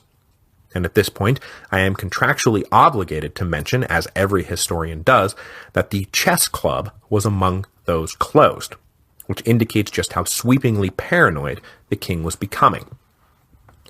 On August the 26th, Brienne was officially elevated to the post of principal minister, and though he too was obviously annoyed at the Parlement's intransigence, he decided it was time to start walking back from whatever brink they were all approaching. He took no action against the lesser courts for their shows of solidarity, and then he started sending conciliatory letters to the Parlement to arrange a compromise. Now, I've seen this compromise described as both Brienne exercising shrewd political judgment and totally caving into pressure. And I gotta say, I tend towards the latter because the basis of the compromise is that the king would withdraw the land tax, collect the existing vatium more rigorously, and then take out new loans to cover any shortfalls. It's hard to see this as anything but a complete cave-in. He basically gave up everything he had been previously fighting for. The Parlement was of course amenable to this compromise, and after spending a month bored out of their minds in Troyes, on September the 13th they accepted the deal, though they reaffirmed in no uncertain terms that they would never register a new tax. A week later, they were recalled to Paris, where they were met by cheering crowds, fireworks, and a nice big bonfire where Cologne was burned in effigy. It was good to be home. But though this compromise satisfied the magistrates of the Paris Parlement, it scared the bejesus out of the regime's bankers. The expected land tax was basically the thing that had been holding them at bay. But Brienne somehow managed to talk his way through it, and pointed out that though the projected deficit for 1788 was a cool 160 million livres, most of that was for loan repayments that would then be coming off the books. By collecting the vatium more efficiently, revenue would go up over the next few years, while costs came down. So yes, we'll need to take out a few more annual loans until we hit equilibrium about 5 years down the road, but every year the size of the loan will drop, until we're out from under this thing. The bankers were still understandably nervous, but when Brienne refused to commit troops to the United Provinces to fight the invading Prussians, which is happening right now, temporarily bumping the battle between the king and Parlement off the front page, that kind of brutal fiscal reasoning had to ease their minds a little bit, even if the rest of France was utterly scandalized. Now, the Parlement took a much-needed vacation after returning from exile, so it wasn't until November that they reconvened to register the loans that would be necessary to make Brienne's fiscal compromise work. But by now divides were starting to open up amongst the magistrates. The older conservatives were happy with the compromise and willing to register the new loans Brienne requested, but the younger liberals felt betrayed. They believed that this had all been about pushing France in a new direction, not falling back into old habits. Brienne soothed them by recommending to the king that the Estates General be called at some point in the next 5 years, calculating, of course, that by then the crisis would be past, and the estates would simply get together, say good job, and then go home. But a funny thing happened on the way to the compromise. The king totally went off script right in the middle of it, like literally right in the middle of it.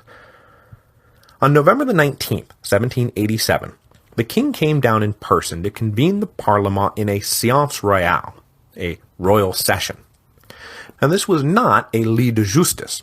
There wasn't any ceremonial hoopla, the king was not sitting on a bed of pillows, and it was not about forced registration. This was simply the king attending a session of the Parlement.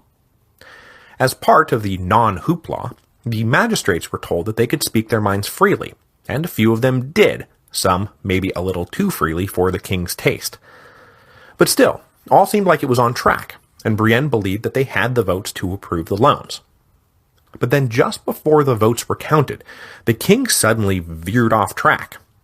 Possibly influenced by a reactionary minister who whispered something in his ear, possibly that the vote was about to go against his majesty, and boy, that would be embarrassing, the king suddenly spoke up and said, "Okay, these loans are necessary.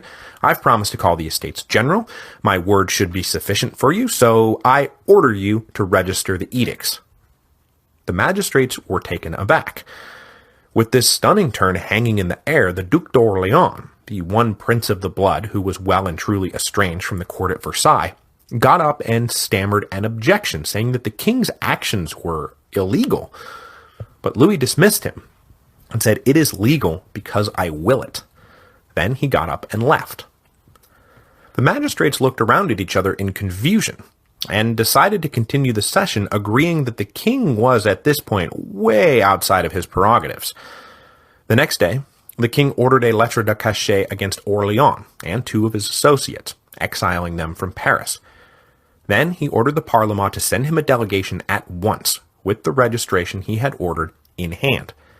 And as much as they hated it, there was little they could do but comply. Then the king expunged the record of the Séance Royale to eliminate all record of resistance to his will.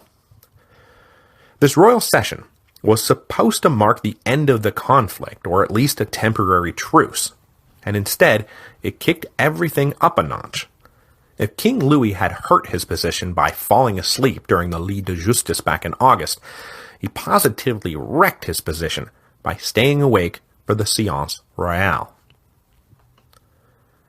In immediate response to all of this, Adrien Duport opened up proceedings on the legality of lettres de cachet, resulting in a January 4 remonstrance to the king that they needed to be abolished.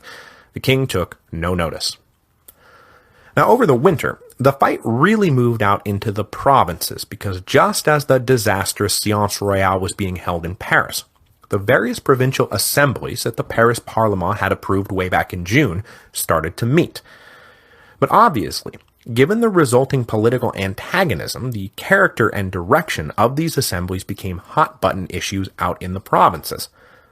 But I'm going to hold off on talking about that right now so I can finish up this round of fighting between the king and the Paris Parlement, because when that round ends with the promulgation of the May edicts, the fight will move decisively out into the provinces, and we can start next week's episode with a little catch-up rather than trying to cram everything in here today.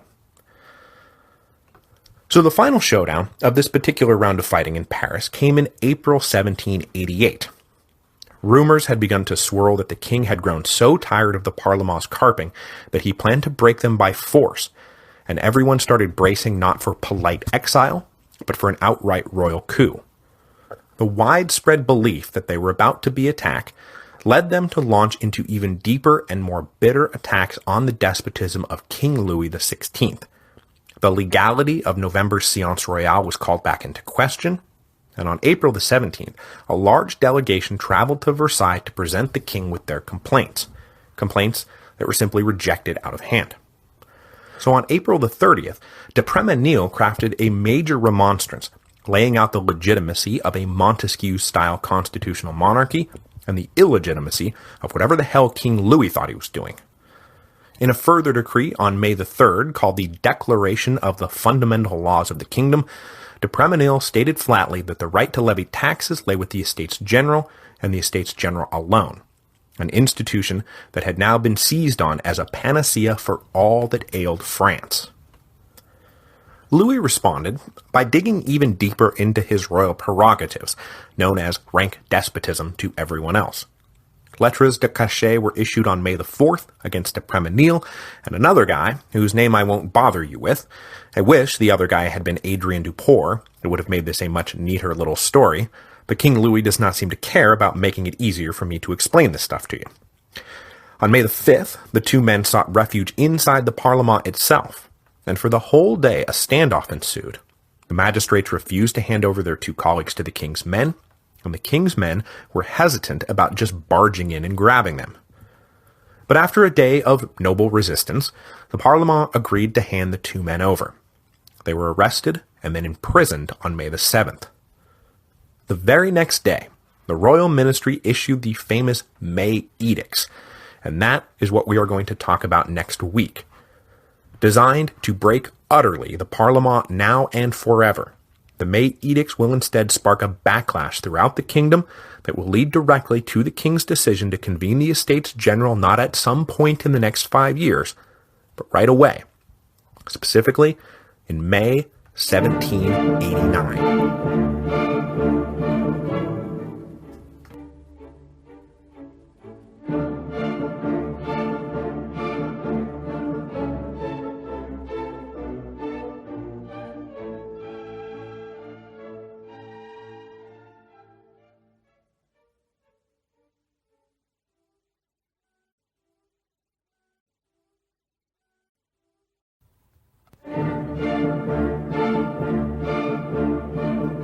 Hello, and welcome to Revolutions.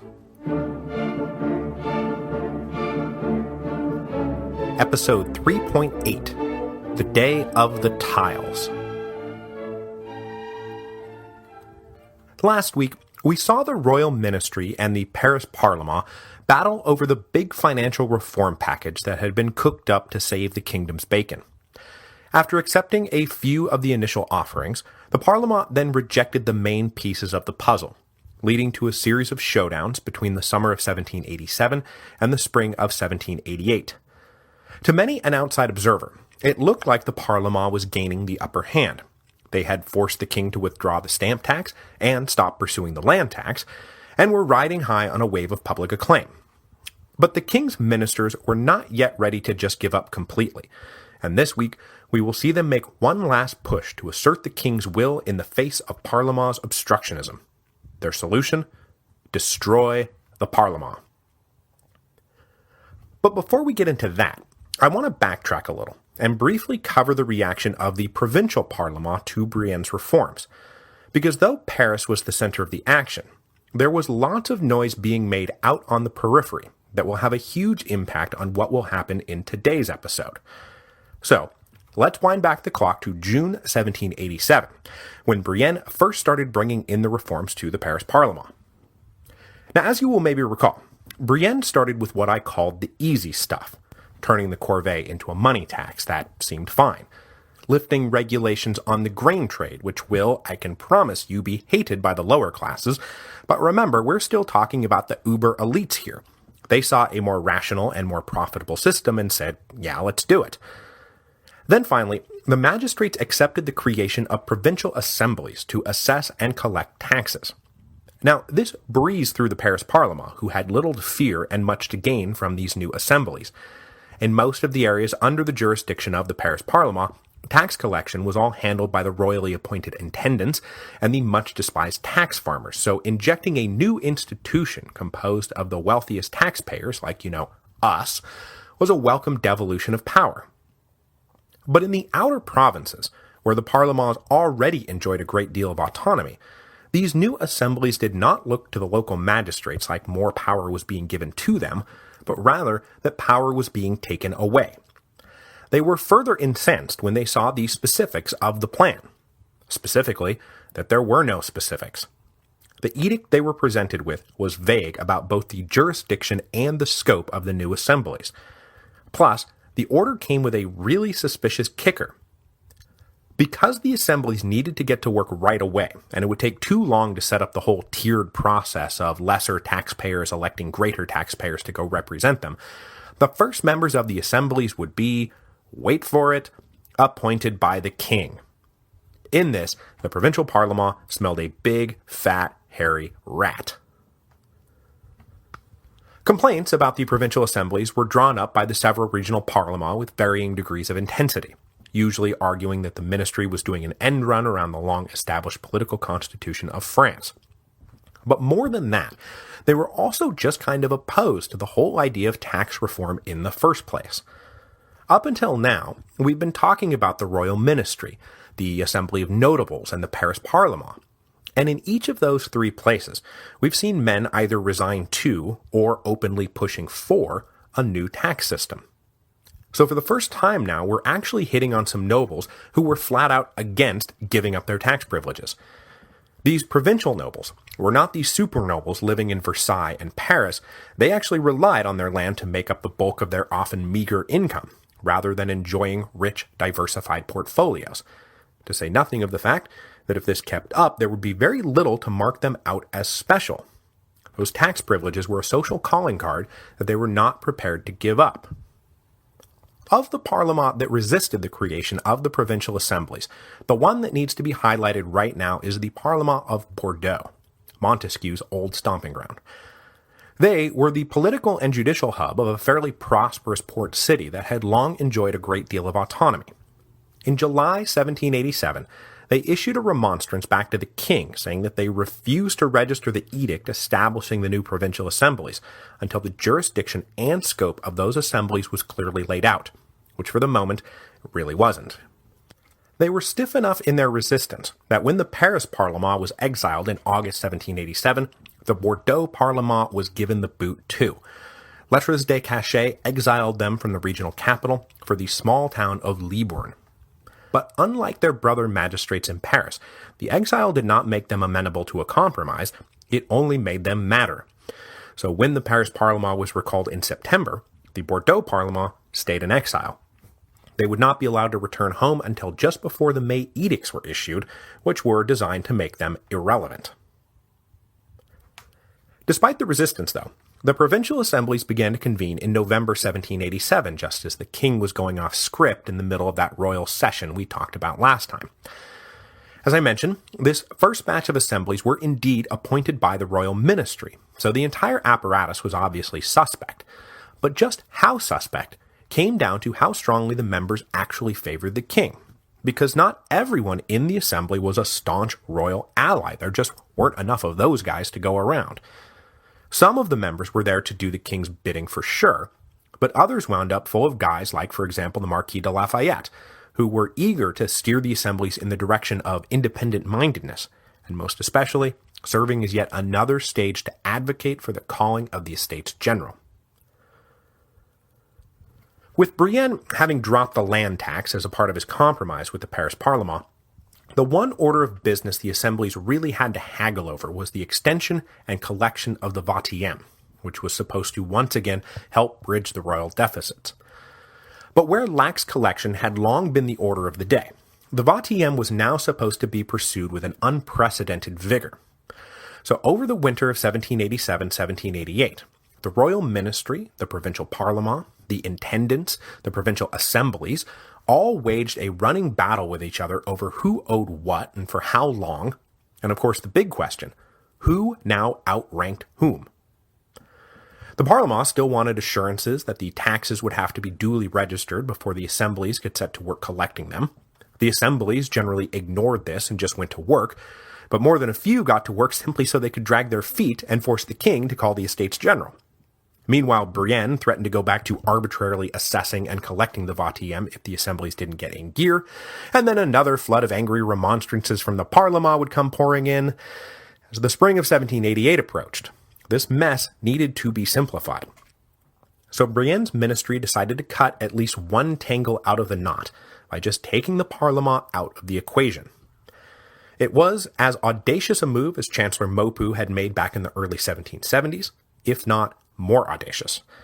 For Brienne and his colleagues, the hope was that when they were done, the Parlement, the self-proclaimed defenders of French liberty, would be turned into an insignificant social club. The setup for this came at the end of last week's episode when rumors started flying around in April 1788 that the ministry was about to make a really serious move. This resulted in even more heated rhetoric coming out of the Paris Parlement, and then the arrest of de Prémenil and that other guy. Then on May the 8th, the wild rumors were confirmed by a sweeping series of decrees that basically gutted the power of the Parlement. Known as the May Edicts, these decrees set up a new plenary court that would be staffed by high-ranking nobles. This new plenary court would become the institution where all future taxes and legislation would be registered and become the court of final appeal for almost all criminal and civil cases. All that was left to the Parlement were cases involving sums over 20,000 livres and a few other estate and contract issues that affected only the richest men in the kingdom. In one bold stroke, the ministry was trying to reduce the Parlement to little more than an arbitration council for the super-rich. All real power and authority would be transferred to the plenary court. And as if this wasn't shocking enough, Brienne further planned to create lesser courts over the next few years to replace the existing hodgepodge of weirdly overlapping jurisdictions. If all went according to plan, France would shortly have an entirely new judicial system, and the Parlement would become relics of a bygone age. Now, Brienne was of course expecting some resistance, but it seems pretty clear that he underestimated just how widespread that resistance would be. The king's principal minister was no doubt thinking about the Parlement as they truly were, little enclaves of aristocratic privilege that cared little about the general welfare. But by now the Parlement had morphed into something far greater in the public imagination. It would appear that all their bloviating about protecting the ancient liberties of France was actually being taken seriously. The Parlement were for the moment the one institution in the kingdom who could resist the king's will and then send him remonstrances explaining why. So when the king tried to abolish the Parlement, well, as we'll see in a minute, everyone from the highest noble to the lowliest fishmonger had something to say about it. Although, as we will also see, when the magistrates of the Parlement notice that the unwashed masses were jumping into the fight, they will get really super uncomfortable. Because when we said we were the defenders of liberty, we meant our liberty, you dummies, not yours. Oh crap, that one's got a brick, let's run for it. So what this led to in the summer of 1788 was a series of protests, demonstrations, and riots that knocked the ministry back on its heels, and it all got started almost immediately after the May edicts were announced. First of all, the Parlement were collectively put on vacation, whereupon almost the entire legal profession went on strike in protest. The wheels of justice ground to a halt. Unlike last time when Maupeou was able to entice ambitious young attorneys into the new system, though, Brienne found almost no takers. The solidarity of the legal community was, for the moment, unbreakable. But though they had been ordered to disperse, not all the Parlement were willing to just go away without a fight. Some dispersed quietly after a token remonstrance or two, but once again, those on the periphery of the kingdom elected the path of stiff resistance. When, for example, the local intendant came to prevent the Parlement of Rennes from meeting, he was met by an angry mob of such size and force that he was forced to flee, and whatever authority the monarchy had in Brittany was basically lost for a good 2 months. But the most famous incident happened down in the city of Grenoble, the traditional capital of the province of Dauphine, down on the edge of the Alps. When the authorities there attempted to disperse the Grenoble Parliament, what they got was the Day of the Tiles. The Grenoble Parliament had outright called the May edicts illegal, and so Brienne ordered them exiled from the city. Lettres de cachet were issued and due to be delivered June the 7th, 1788. Now the problem with delivering the exile orders on June the 7th was that it was a Saturday, aka Market Day. That meant that Grenoble was full to the brim with people who were already a bit agitated over rising bread prices and lack of work. The closure of the Parlement would mean that Grenoble would take yet another economic hit. So all morning speakers railed against the injustice of it all. And around 10 a.m., everyone shut up their stalls to get down for a little direct action. One group went to the Palais Royal to prevent the magistrates from leaving. A second group went to the city gates to ensure the same. And then a third group convened at the governor's house and basically laid siege to it. The authorities had on hand 2 regiments of soldiers to try to quell the unrest. But torn between the twin evils of attacking unarmed civilians and letting anarchy reign, they opted for a halfway measure that just made everything worse. Soldiers were dispatched in small groups to establish a presence, but told not to fire on the demonstrators. The effect of this was to make it look like the protesters were about to be attacked, while leaving the soldiers totally outnumbered, and without any means of protecting themselves if the people started to get out of hand. Now, most of the troops managed to hang tough and not fire into the unruly crowds. But one group near the Jesuit College building found itself pelted by debris from all sides, then pelted with roof tiles from the building above. When they actually started getting hit, it was much too much, and they started firing into the crowd. This, of course, only confirmed to everyone in the city that they were indeed under attack, and they rang the tocsin bells, which drew in even more men and women from the countryside. The authorities then tried to cut a deal with the magistrates of the Parlement and say, look, we'll pull back if you just leave the city. But the magistrates of the Parlement said, yeah, well, that sounds awesome, but unfortunately we're not really in control anymore. We're frankly as freaked out by all of this as you are, but the mob, as you can see, has unbridled all the carriages and is now manning the gate.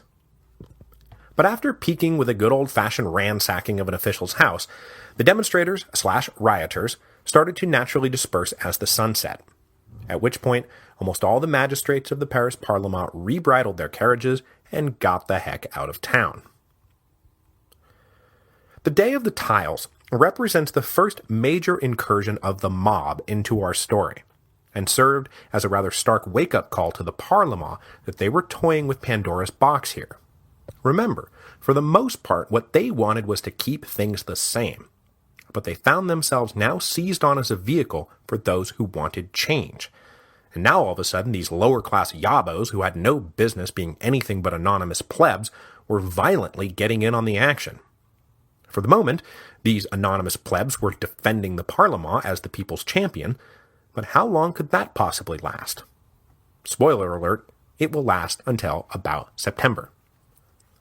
But though most of the magistrates of the Grenoble Parlement were disturbed by the Day of the Tiles, one guy saw it all as an opportunity to capitalize on the exposed weakness of the royal authorities to demand more than just the continued existence of the Parlement. That man was 30-year-old Jean-Joseph Mounier.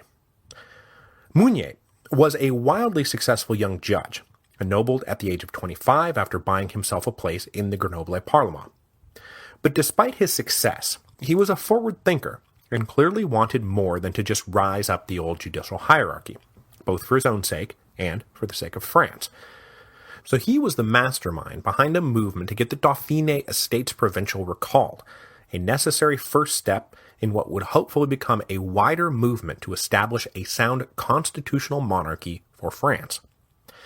Though he was out in front of events for the moment, Mounier would remain committed to the dream of a constitutional monarchy even as events swept by him. As we'll see, he'll enter the Estates General as one of the most influential and genuinely recognizable members, and then resign from that body less than a year later, unable to reconcile himself to the pace and direction of events. Then, branded as a reactionary, he will be forced to slip away to Switzerland in 1790. The French Revolution moves fast, but that is all still in the future. For now, Mounier was in his prime. On June the 14th, a week after the Day of the Tiles, he organized a meeting of about 100 prominent men representing each of the three estates. At Mounier's urging, the group endorsed a call for the restoration both of the Parlement and for the convening of Dauphiné's Estates Provincial. But by far the most critical aspect of this meeting is that it gave the first formal expression to an idea that would soon sweep the country, that when the estates met, as they surely must, the number of the Third Estate's representatives should be double that of the other orders, so the composition would wind up being 50% clergy and nobility and 50% Third Estate. And then critically, that voting should be by head rather than by order. This maxim of double the third, vote by head, would become a major rallying cry in the lead-up to the Estates General. And when the issue still hadn't been resolved when the estates finally meet in May 1789, well, you'll see what happens when we get there. While he waited for word from the ministry about whether the Dauphiné estates would be allowed to meet, Mounier simply plunged ahead as if they were going to say yes. Word went round Dauphiné for everyone to prepare for the calling of the Estates Provincial, and to convene a preliminary assembly at a chateau in Vizille. Meeting on July 21st, this assembly was composed of 50 clergymen, 165 nobles, and 276 representatives of the Third Estates. Mounier got himself appointed secretary, and then guided the debate into unprecedented territory. Though he was not a great orator, his arguments carried enormous weight. Instead of making the case for Parlement and the estates on the basis of the old constitution, he went back even further than that into the primordial ooze and started bringing up points about natural law, the rights of man, and the necessity of true liberty.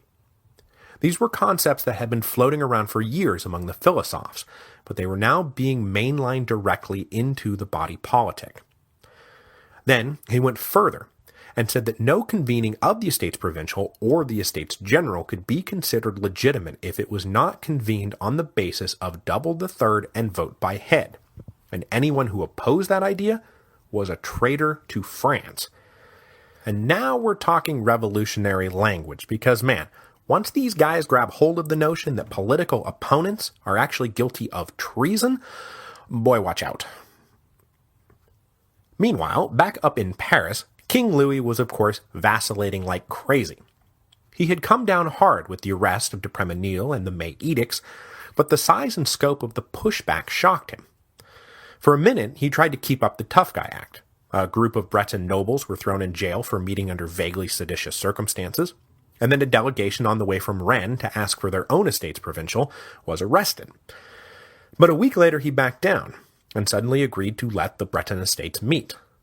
Then on August the 2nd, he more or less accepted the legitimacy of all Mounier's activities by allowing the Dauphiné estates to meet as well.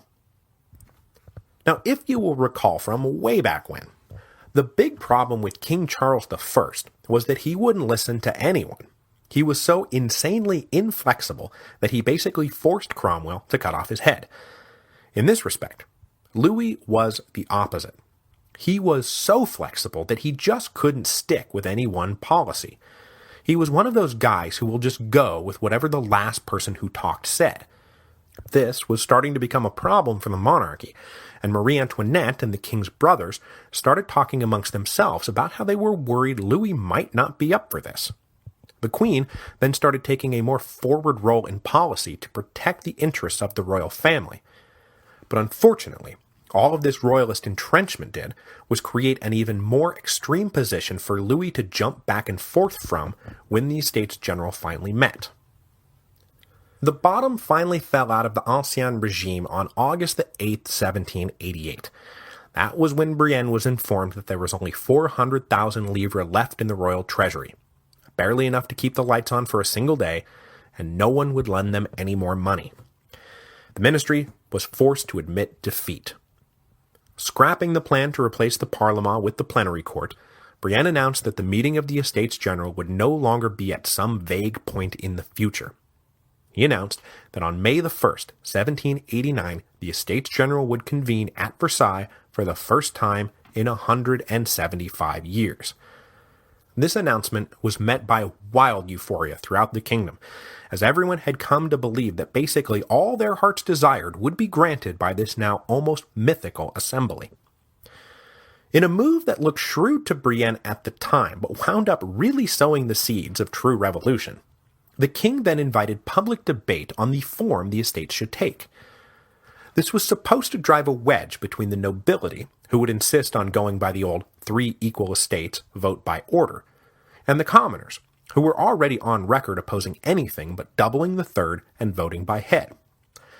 Now it did indeed drive a wedge between them, but the resulting rupture did not lead to the king regaining his political footing. It opened up instead an unbridgeable chasm that would eventually cost the king his head. But though the call to convene the Estates General was for sure necessary to satisfy the king's creditors, it was not sufficient. The regime needed loans to get them through until May 1789, but as had happened with Calonne, Brienne was now personally becoming a sticking point. On August the 16th, with credit exhausted, Brienne cut off repayment of loans and started issuing pieces of paper for the amounts due plus 5% interest, collectible at some point in the future. This was not a satisfactory response, and Brienne knew it, but there was little he could do.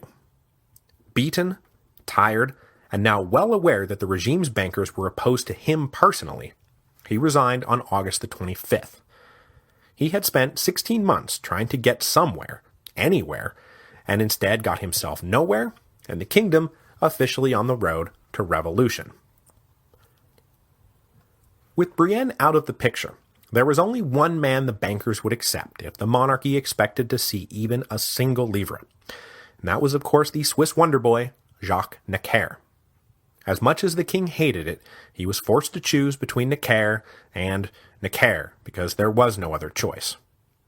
The news that the now hated Brienne was gone and the people's banker Necker was being recalled set off yet another wave of jubilant celebration across the kingdom. This is all going fantastically, don't you think? And now we get to have a great debate over how our estates should be composed. I mean, this really is the dawning of a new era.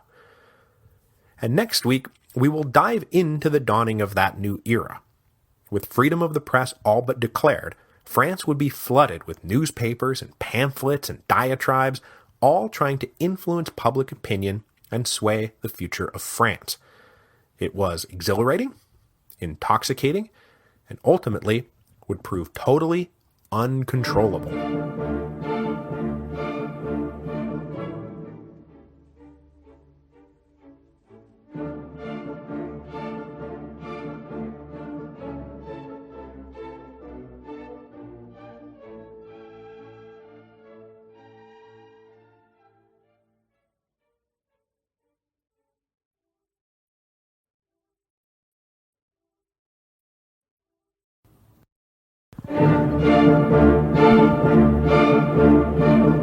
Hello, and welcome to Revolutions.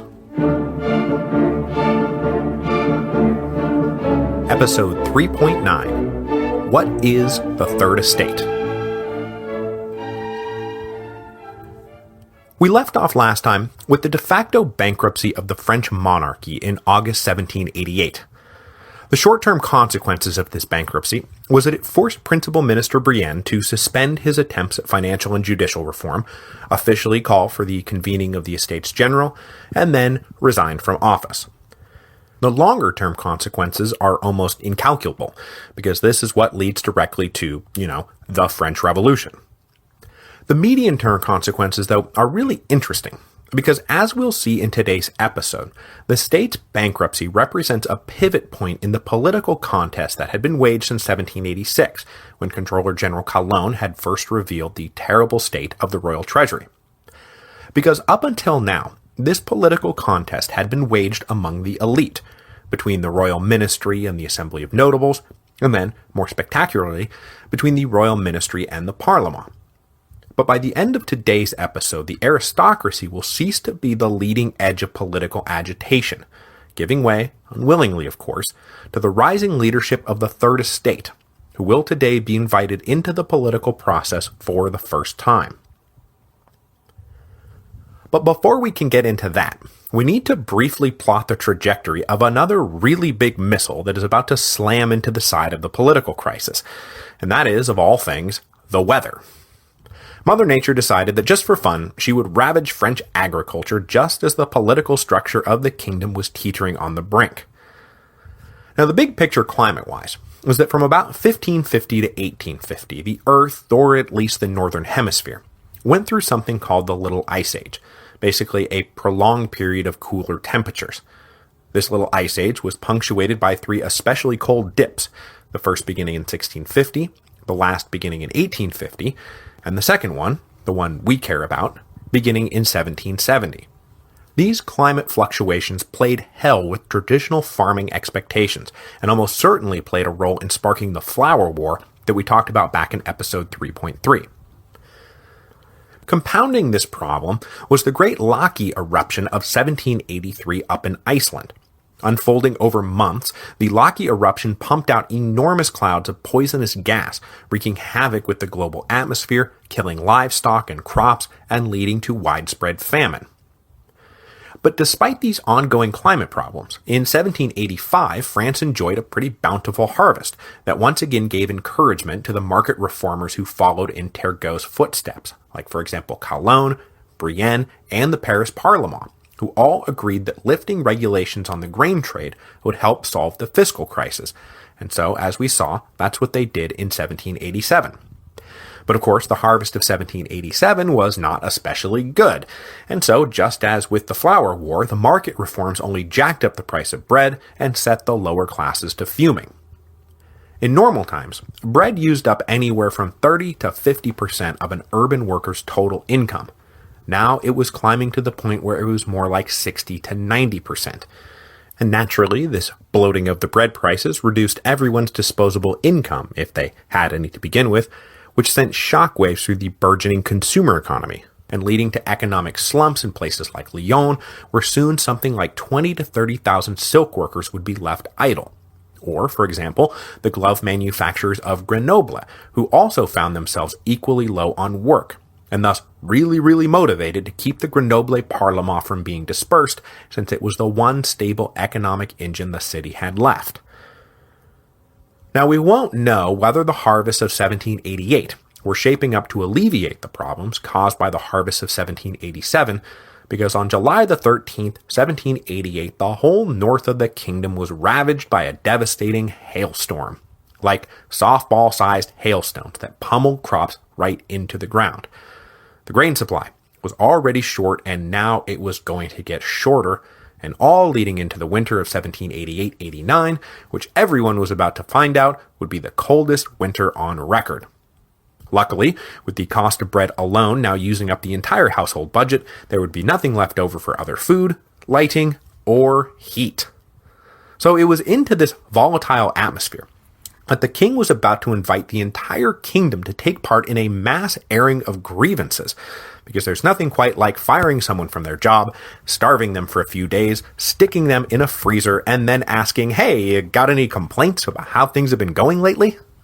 But as much as I love just making that joke, that wasn't exactly how it went, because the group that was about to seize the initiative wasn't the poor urban workers, though their time would come.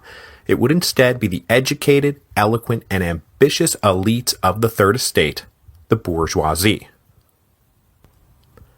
So getting back to the story, after Brienne resigned at the end of August 1788, he was replaced by Jacques Necker, the Swiss Protestant banker who had been out in the political wilderness since being driven from the royal ministry back in 1781.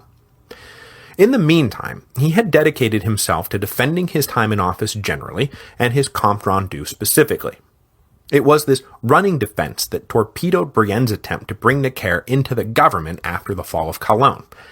Ignoring the king's specific order to keep quiet during the Assembly of Notables, Necker got himself banished from Paris in April 1787. But his public reputation continued to flourish, and Brienne actually tried a couple more times to bring Necker into the ministry, if for no other reason than to mollify the kingdom's creditors. But the king would have none of it. It was only after the royal treasury literally ran out of money that the king was forced to give in and invite Necker back into government.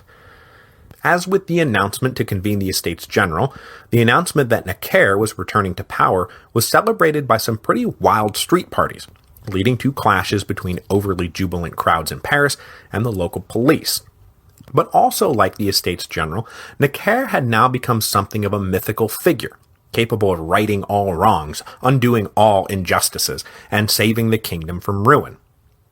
The situation now was so bad, and there was so much hope heaped onto his shoulders, that even had he been a once-in-a-generation genius, Necker would have had trouble living up to expectations. But Necker was not a once-in-a-generation genius. He was a pretty decent banker and a really good self-promoter, but he was not the magical wizard that the public thought him to be. The third bit of news to kick off celebrations in the street came in mid-September 1788, just a few weeks after Necker's return to office. That was when it was announced that the Paris Parlement would be coming back from its vacation, with all its previous authority restored. The return of the magistrates was greeted by exuberant public demonstrations that sometimes got a bit too exuberant, leading to further clashes with the police. But as I said last week, the magistrates of the Parlement were increasingly uneasy about their alliance with these unruly mobs. And so, when they reconvened on September the 24th, they were all about restoring order, not resuming the fight. While saying that they would investigate police misconduct, they announced an immediate ban on the kinds of public demonstrations just recently held in their own honor. This was greeted with suspicious murmuring in the streets. Then, the very next day, they jumped into the middle of the debate that had swept the country in their absence, and they came down squarely on the totally wrong side. Now, as you'll recall, in announcing the convening of the Estates General, Brienne had invited everyone to weigh in on what form it should take. It had, after all, been 175 years, so what do you guys think we should do? Now, it was thoughtful of him to ask, but there was an ulterior motive.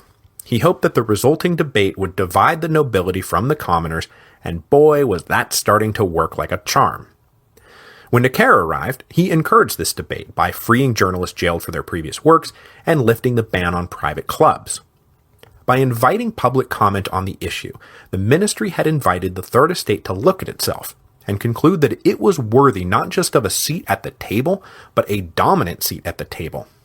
Because almost immediately a broad public consensus formed around the idea of doubling the representation of the Third Estate and then voting by head and not by order. With the Dauphiné Estates Provincial now meeting under those very terms, the public was given a visible model to point to and say, like that is what we want the Estates General to look like, because if it's good enough for them, it's good enough for the whole kingdom. But of course, the nobility was concerned about losing control should such a democratic body be convened, and they started working behind the scenes to ensure that the king stayed true to traditional principles. So when the Paris Parlement reconvened, it would be the first public test of the aristocracy's commitment to the public good, and they failed it badly, fatally. On September the 25th, the Parlement announced that it was their considered opinion that when the estates met, it should be along the traditional lines of 1614. That is, equal representation, vote by order. This brought public support for the Parlement to a tire-screeching halt. And right there, that was the ballgame for the Parlement. Since the beginning of the crisis, they had been the center of the action and the leaders of the fight. But by coming down on the side of traditional composition of the Estates General, they utterly destroyed their political credibility.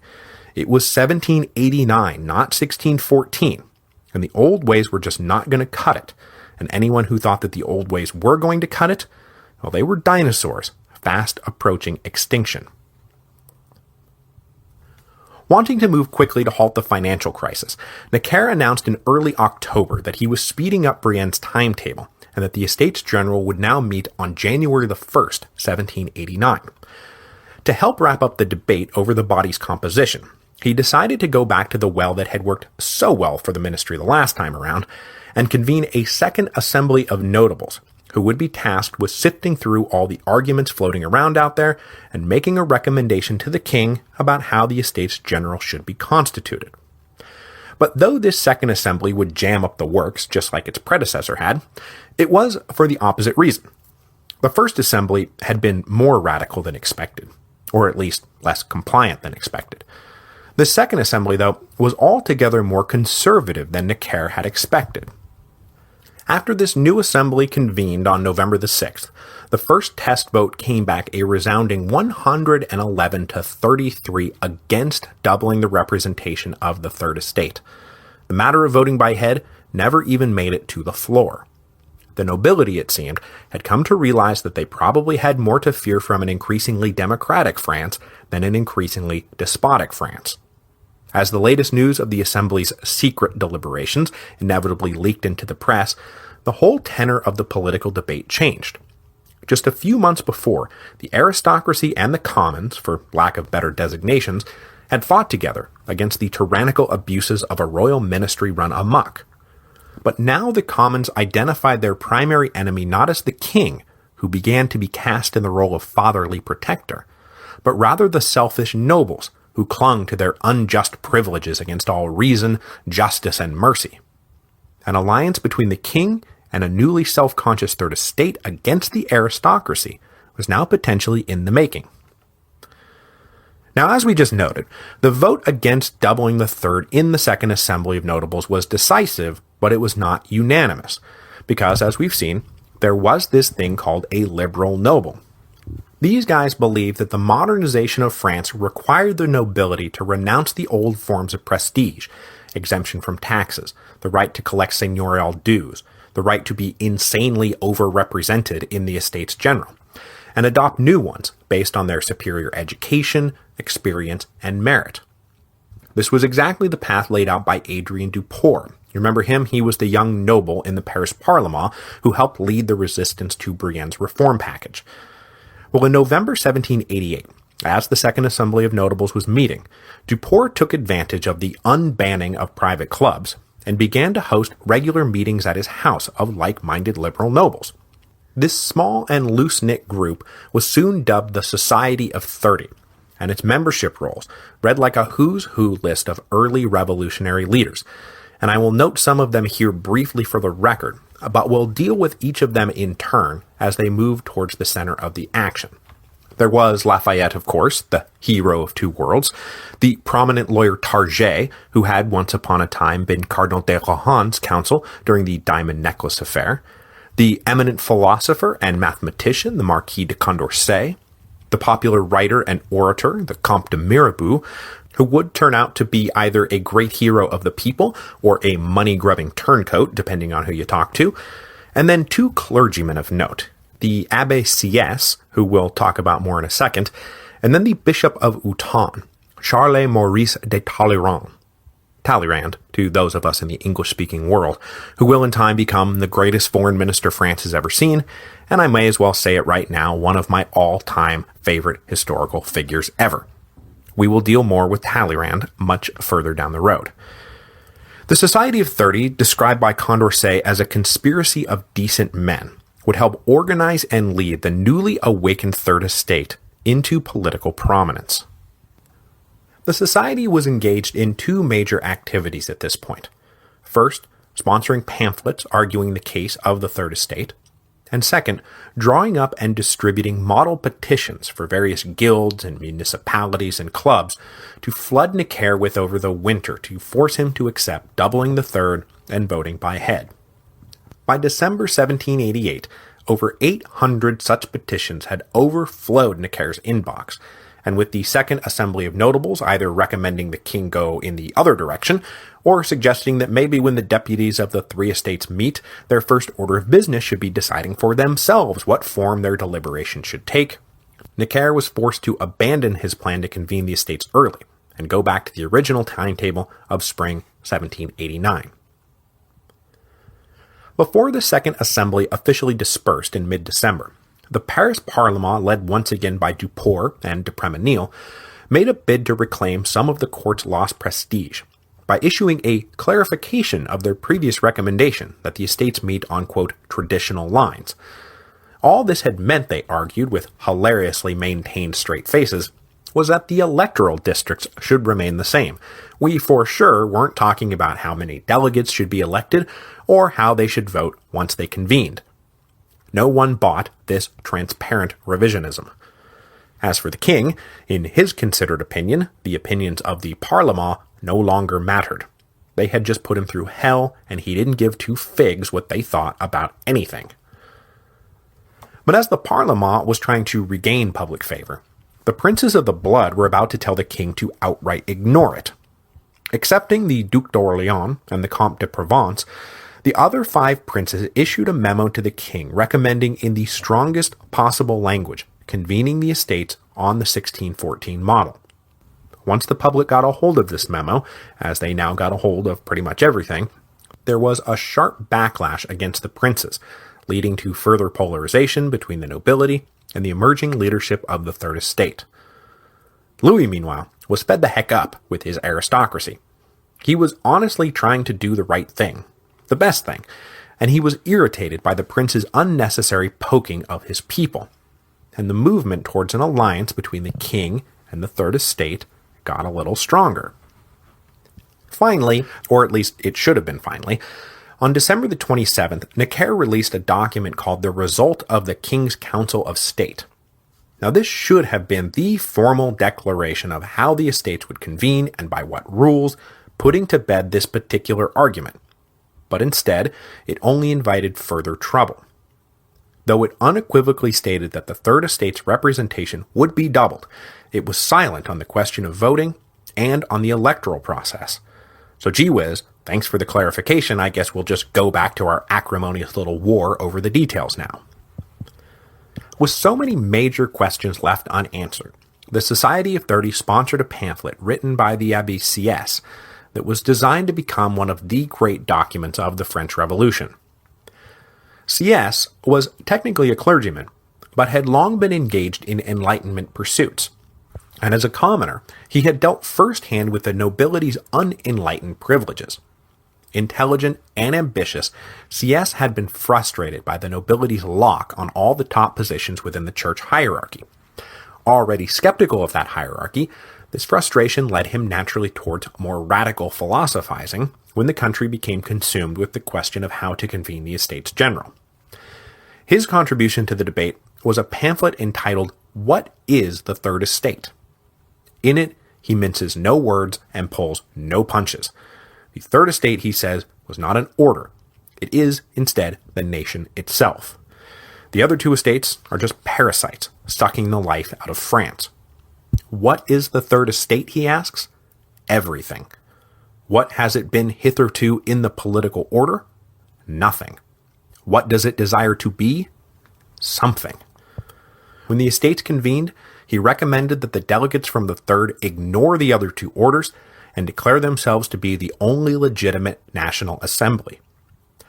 What is the Third Estate was hugely influential, and it is impossible to ignore the fact that though it wasn't necessarily planned, the early days of the Estates General pretty much went according to CS's prescription.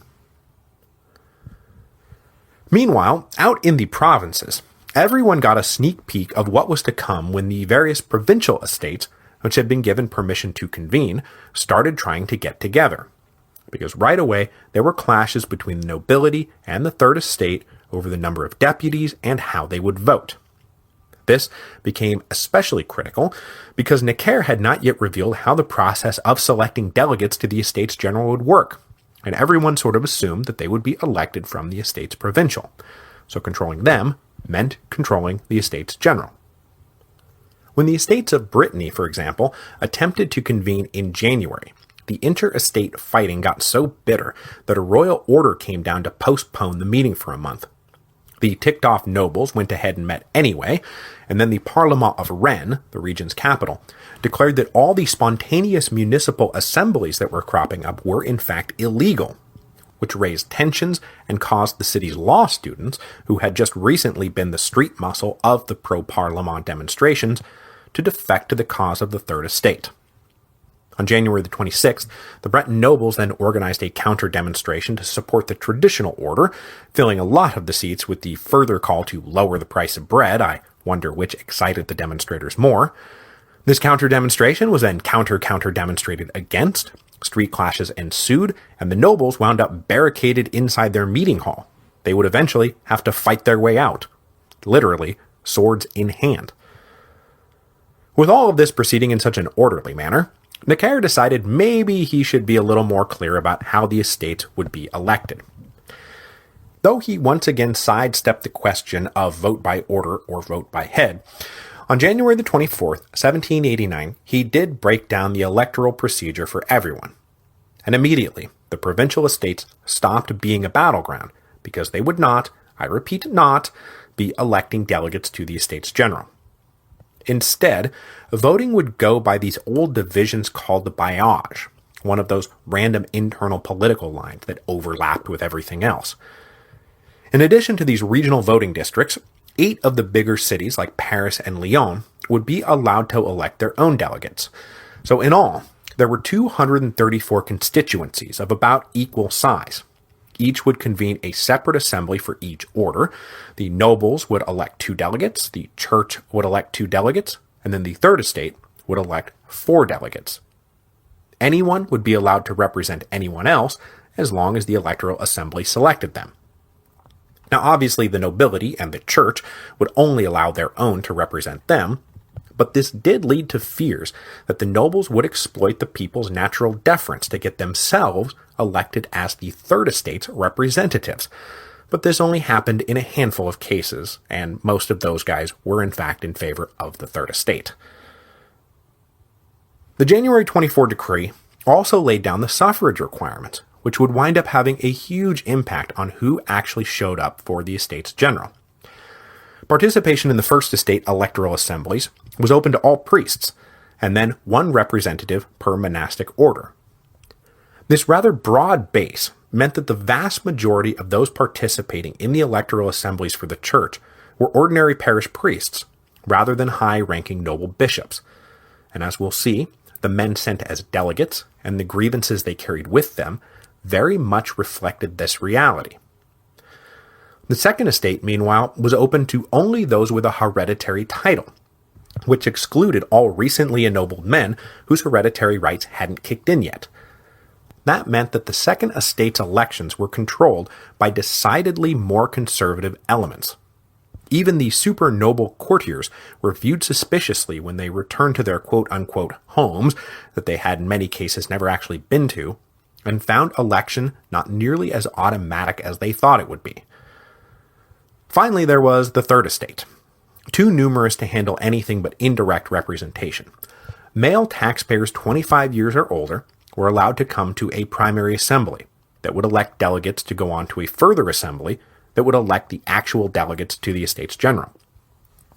What this meant was that to move on to that further assembly, you had to have the time and the means to afford it, and then of course the skill and eloquence to convince the primary voters to send you, which meant that the one group within the Third Estate who really fit the bill were the lawyers. There would be a lot of lawyers representing the Third Estate. The other major task of these assemblies was to draw up a list of grievances called cahiers. Basically, what do you think is wrong? What do you think we should do about it? These cahiers have become justifiably famous in the academic world because when else does history leave for you a comprehensive accounting of a society's collective complaints and their collective dreams right on the eve of a major revolution?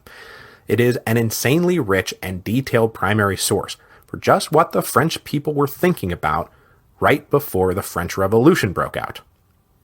With every municipality and village allowed to draw up their own list, in the end something like 25,000 of these things were floating around from every corner in the kingdom. Plus, Necker made a conscious decision not to try to influence the process of drawing them up, so they are all pretty unfiltered. Now, of course, as with the previous round of petitions, so-called model cahiers were distributed to make it easier for the inexperienced locals to pick and choose from pre-selected grievances. But they almost always had particular complaints tacked on about how, hey, that bridge has been out for a while and you keep not doing anything about it. With each delegation from each order, from each constituency, tasked with bringing in a cahier with them to the Estates General, the final list naturally reflected the composition of the various electoral assemblies. So the bishops of the First Estate had to watch in horror as the church's delegations marched off with lists that included higher stipends for local priests, tithe money going to where tithe money was supposed to go to, and the opening of administrative posts to everyone, noble or not. But as anti-noble as these grievances were, even the parish priests wanted to make sure that no one messed with the supremacy of the Catholic Church and its centrality to French community life. And it will be over that issue that the revolutionaries will eventually turn their allies among the lesser clergy into their enemies. The cahiers of the Second Estate, meanwhile, was defined by nothing so much as their lack of unity. What the courtiers wanted was not what the poor provincials wanted, and neither of them wanted what the young liberals wanted. The only thing that appears to have been universally agreed upon was that their tax exemption was now indefensible. For the good of France, they were willing to renounce that privilege. But other than that, the nobility was at completely cross purposes with itself. The cahiers of the Third Estate, meanwhile, were the most numerous and by far the most far-reaching. But as with the nobility, there was a great divide within the Third Estate about its aspirations. On the one hand, there were the vast hordes of peasants who asked for things like stable bread prices, less tyrannical tax collection, no more abuses from local lords, and on the other were the modernizing reformers of the urban bourgeoisie who wanted free markets, individual liberty, both fiscal and civic equality. But the funny thing was that though all the rural municipalities took the time to draw up grievance lists and take them to the primary assemblies, when their representatives took them on to the next level, most of the suggestions from the rural peasants were edited out. After all, those secondary assemblies were all filled with merchants and doctors and lawyers. So the official cahiers brought by the delegates of the Third Estate reflected the platform of the bourgeoisie, not the rural peasants. With the elections for the Estates General progressing into March and April 1789, the kingdom continued to be plagued by food shortages and general unrest. In many places, the sheer fact of listing the grievances was believed to impart some de facto legality to the proposed reforms, and the people started refusing to recognize feudal obligations, pay much despised taxes, or put up with long-suffered abuses. This unrest was spread around pretty equally between the towns and the countryside, but they exploded most violently in Paris itself, with the Réveillon riot. In an ill-considered remark, a self-made businessman named Réveillon, who owned a major wallpaper factory, said that price controls on bread needed to be ended. This, he said, would lower the cost of bread, permitting workers to be paid less, which would lead to lower costs of goods, leading back around to prosperity for everyone. But all the workers heard was that Réveillon was going to cut their wages, at a moment when every livre was going to pay for bread that was just barely sustaining them. The misinterpreted remarks sparked a riot, the sacking of Réveillon's house, and major street clashes that left at least 25 dead, and I've seen estimates that run that number into the hundreds. The battle cry of the rioting workers was the King, the Third, and Necker. So this was the atmosphere in Paris, just as the delegates from the provinces began to arrive at Versailles to begin their epoch-making meeting of the Estates General. Next week, we will get to dive right into the opening of the Estates General, and this is where things will start to get moving in a big hurry. First up on the docket, that little question of voting by order or voting by head, which had still not yet been resolved and would lead directly to a major constitutional crisis right off the bat.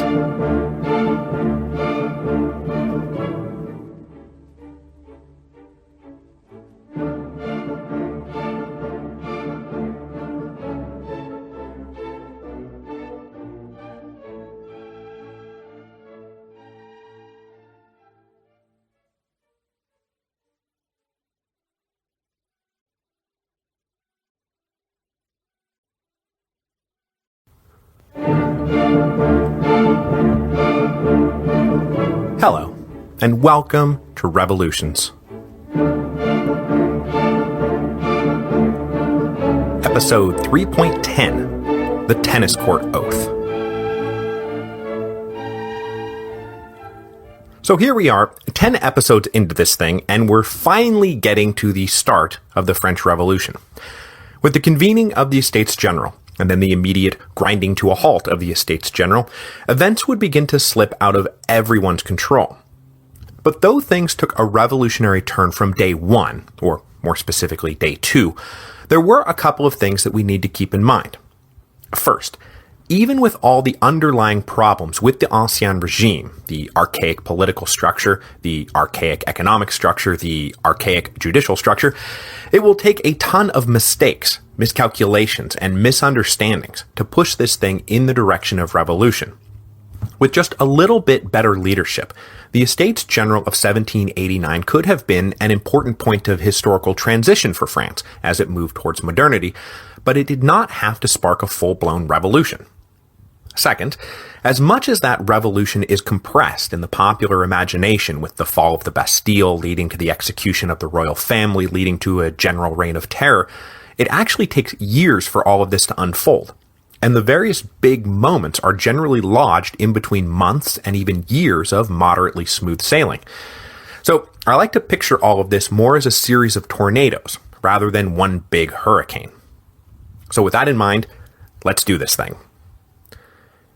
We left off last time with the election of delegates to the Estates General and the awakening of the Third Estate as a political force. I want to start this week with a short breakdown of the delegates who would actually show up at Versailles in May 1789, because though they did not know it, they were about to conjure up one of those tornadoes. The raw numbers look like this. Not counting subs and replacements, there were 295 delegates from the First Estate, 278 delegates from the Second Estate, and 604 from the Third Estate. So all told, we're talking about 1,200 guys. And though, as we're about to see, these 1,200 delegates had wildly different expectations about what was going to happen, one common connection they all shared was that they were all mostly from urban areas.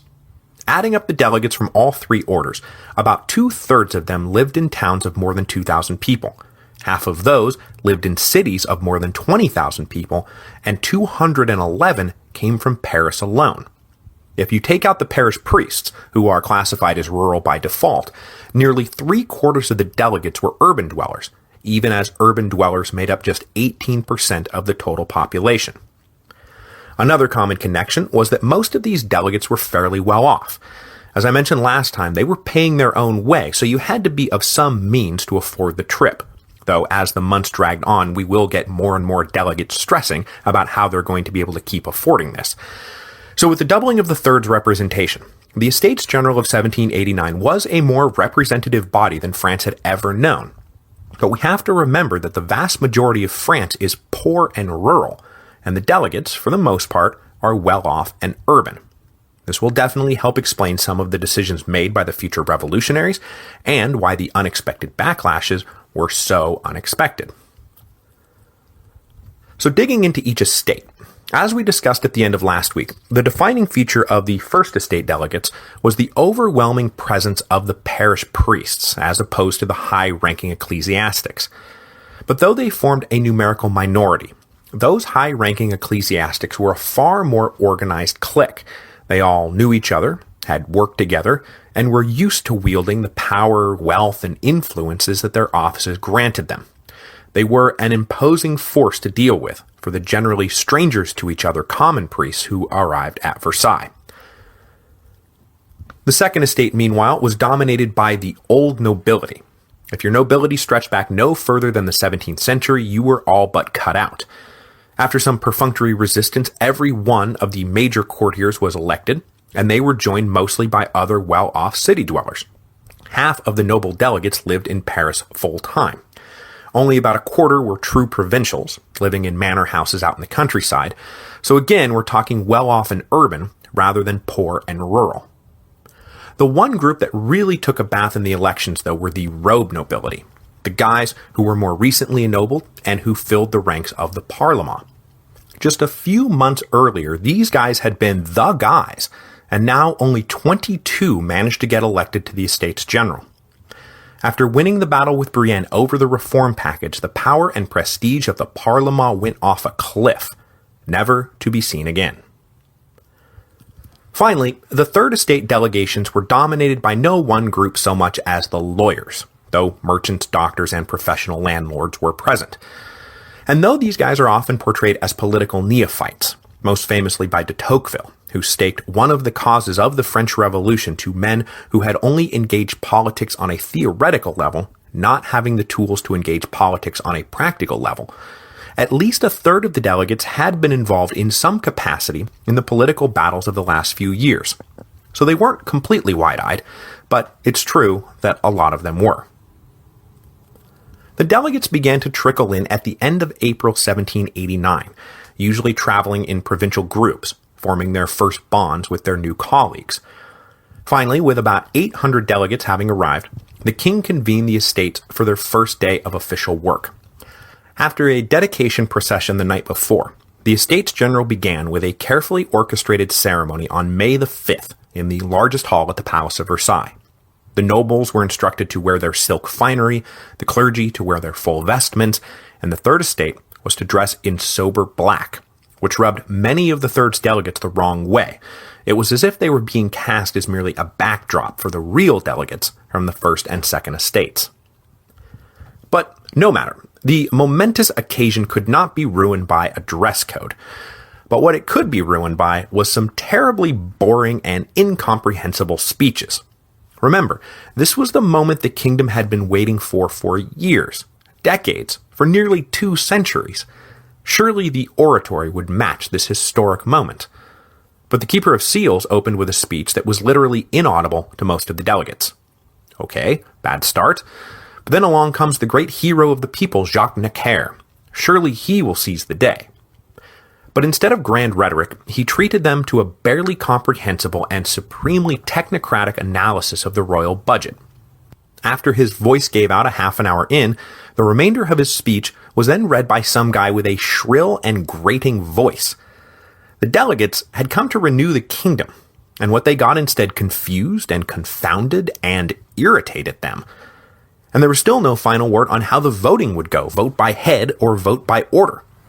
Necker's speech hinted that maybe a combination of the two would work, but also said that the nobility and the clergy must freely give up their right to vote by estate. It would not be ordered by the king.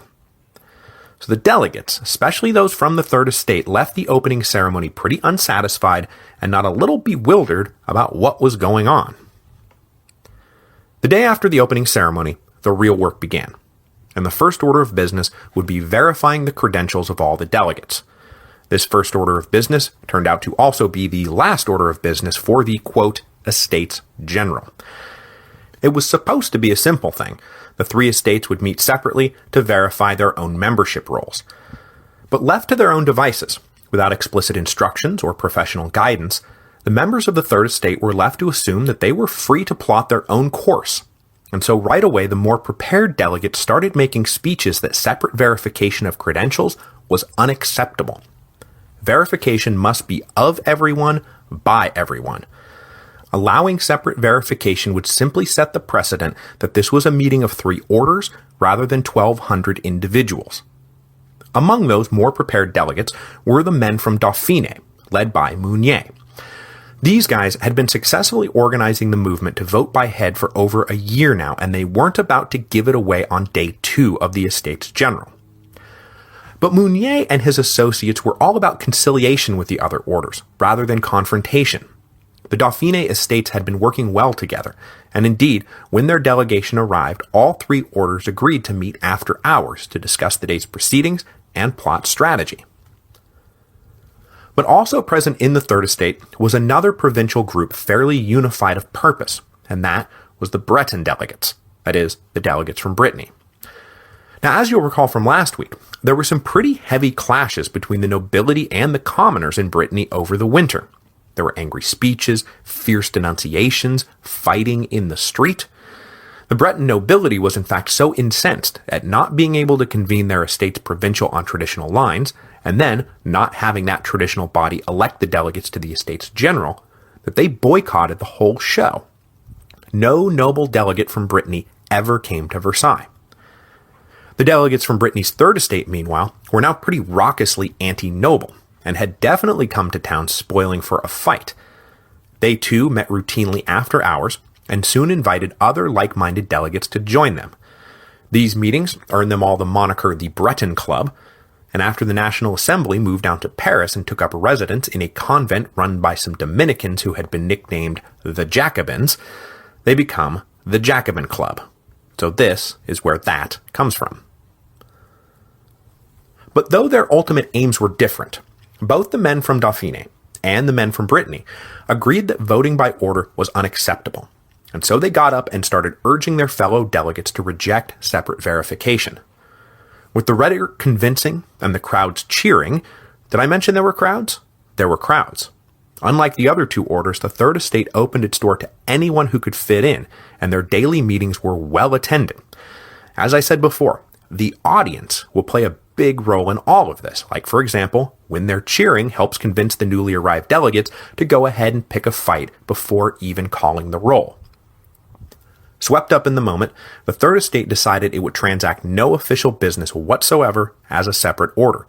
They would wait until they were joined by their fellows from the other two estates before they did anything. So on day 2 of the Estates General, the Third Estate basically went on strike. Now, the nobility of the Second Estate, of course, wanted no part of this, and they voted 186 to 46 to proceed as a separate order and got started with their own verification. Conservative elements, including our old friend de Prémenil, were not about to let the liberals and the rabble seize the reins of power, and they even went so far as to long delay the admission of the nobles from Dauphiné because of their reputation for playing nice with the Third Estate. The First Estate, meanwhile, was divided. The parish priests were sympathetic to the Third Estate, and certainly saw themselves more aligned with them than these fancy bishops. But the fancy bishops, as I said, were an impressive bunch to try to wrangle with. And after a lengthy debate, the First Estate narrowly voted 133 to 114 to maintain themselves as a separate order.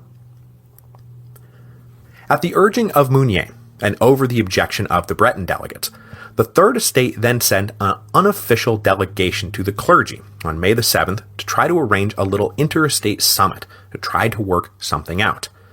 It was unofficial, of course, because the Third Estate couldn't do anything to acknowledge that it considered itself a separate order.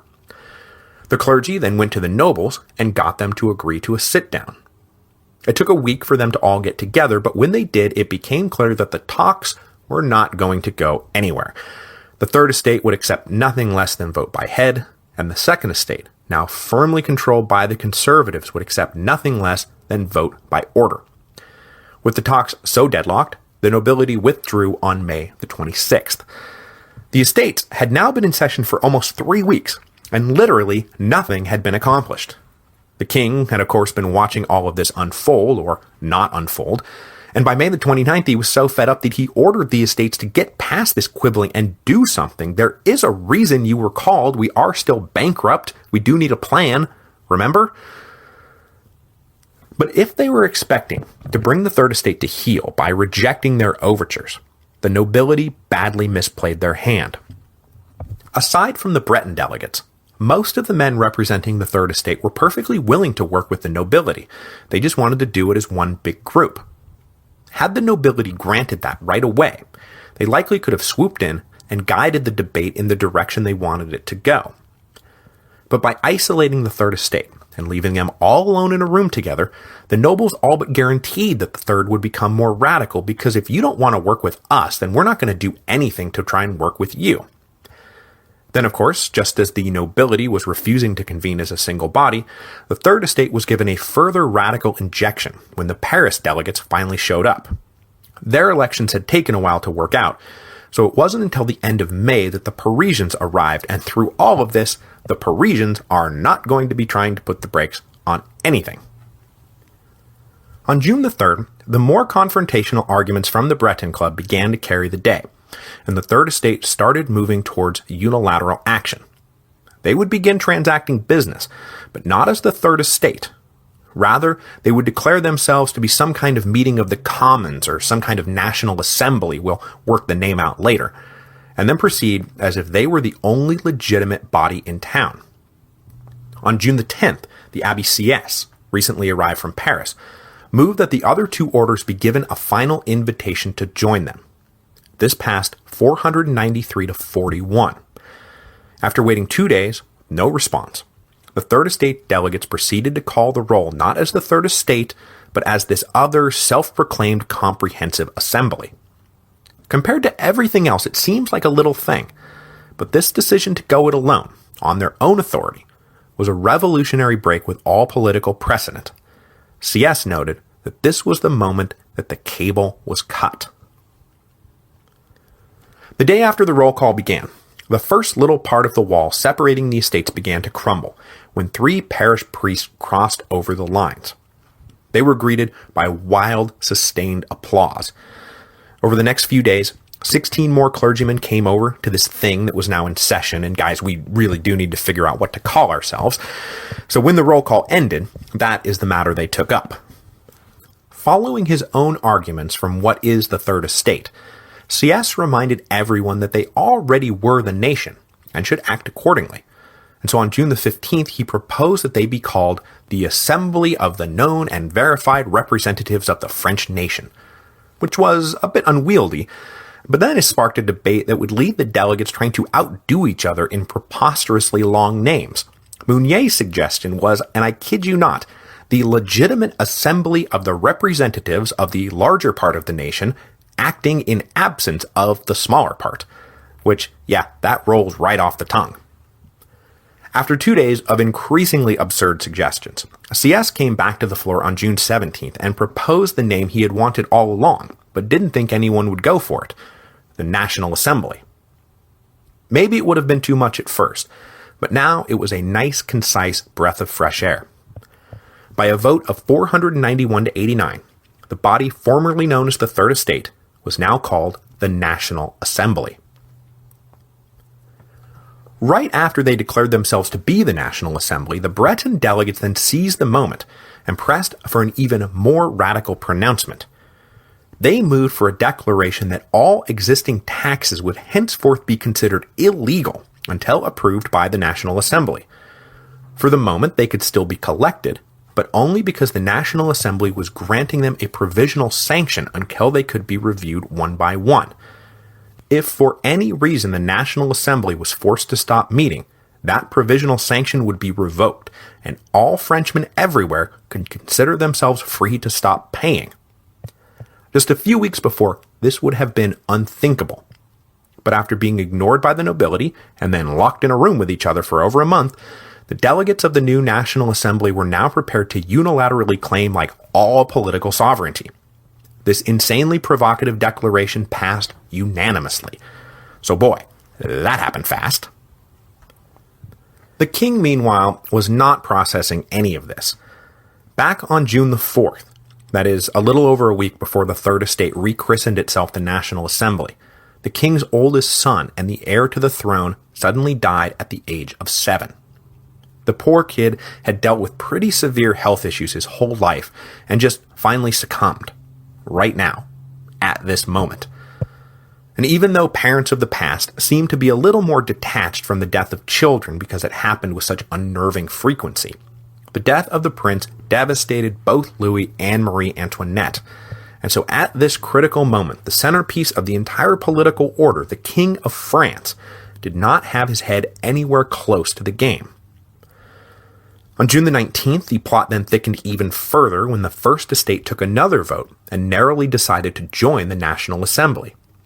The conservative bishops then rushed to the king and begged him to do something. Necker suggested Louis call everyone together for a royal session. This session would allow the king to reassert some kind of overarching control, and also give him a chance to introduce a reform package drawn up by Necker to mollify the Third Estate delegates, or whatever they were calling themselves, before all of this got out of hand. Louis agreed. But like I said, his head wasn't really in the game, and I think that helps explain some of why everything is about to be botched so badly. Now, what happens next is a matter of some debate. Some say it was obviously the first step in a planned royal coup. Others say it was just a misunderstanding. Historians are arguing about it to this day. Whichever it was, though, what we do know is that none of the delegates were ever told about the planned royal session, nor that workers would need to take over the meeting hall of the Third Estate/National Assembly to make preparations. So when the delegates started to arrive for work on the morning of Saturday, June the 20th, what they found was armed guards standing in front of a locked door. Whether this was really just bad case of miscommunication or something more sinister, the men of the National Assembly really couldn't possibly see it as anything but sinister. On the day that they were expected to formally welcome all the delegates from the First Estate, the door is locked and guards are telling us we can't come in. Yeah, I'm sure your intentions are perfectly benign. Refusing to be broken up, the delegates then cast about for the nearest unlocked room large enough to hold them all, and someone suggested an indoor tennis court 3 blocks down the road. So that's where they went, and there took part in the first great dramatic set piece of the Revolution. Written by the lawyer Target and proposed by Mounier, the delegates were presented with the following affirmation. The National Assembly, considering that it has been summoned to establish the constitution of the kingdom, to effect the regeneration of public order, and to maintain the true principles of monarchy, that nothing can prevent it from continuing its deliberations in whatever place it may be forced to establish itself. And finally, that wheresoever its members are assembled, there is the National Assembly. It decrees that all members of this assembly shall immediately take a solemn oath not to separate and to reassemble wherever circumstances require, until the constitution of the kingdom is established and consolidated upon firm foundations, and that, the said oath taken, all members and each one individually shall ratify this steadfast resolution by signature. And then they all took a mass oath never to be separated. I've thrown up the very famous drawing by Jacques-Louis David of this momentous event at revolutionspodcast.com, so you can get a sense not just of what happened, but how it was immediately deployed to begin building the myth of the revolution. After taking Sunday off, the National Assembly then reconvened on Monday, June the 22nd, at which point they were finally joined by most of the clergymen, who were greeted by wild applause, hearty pats on the back, and many passionate speeches. That same day, the next little bit of the wall separating the estates crumbled when 3 nobles from Dauphiné requested admission to the body. For the first time, representatives from all 3 orders were present in the National Assembly.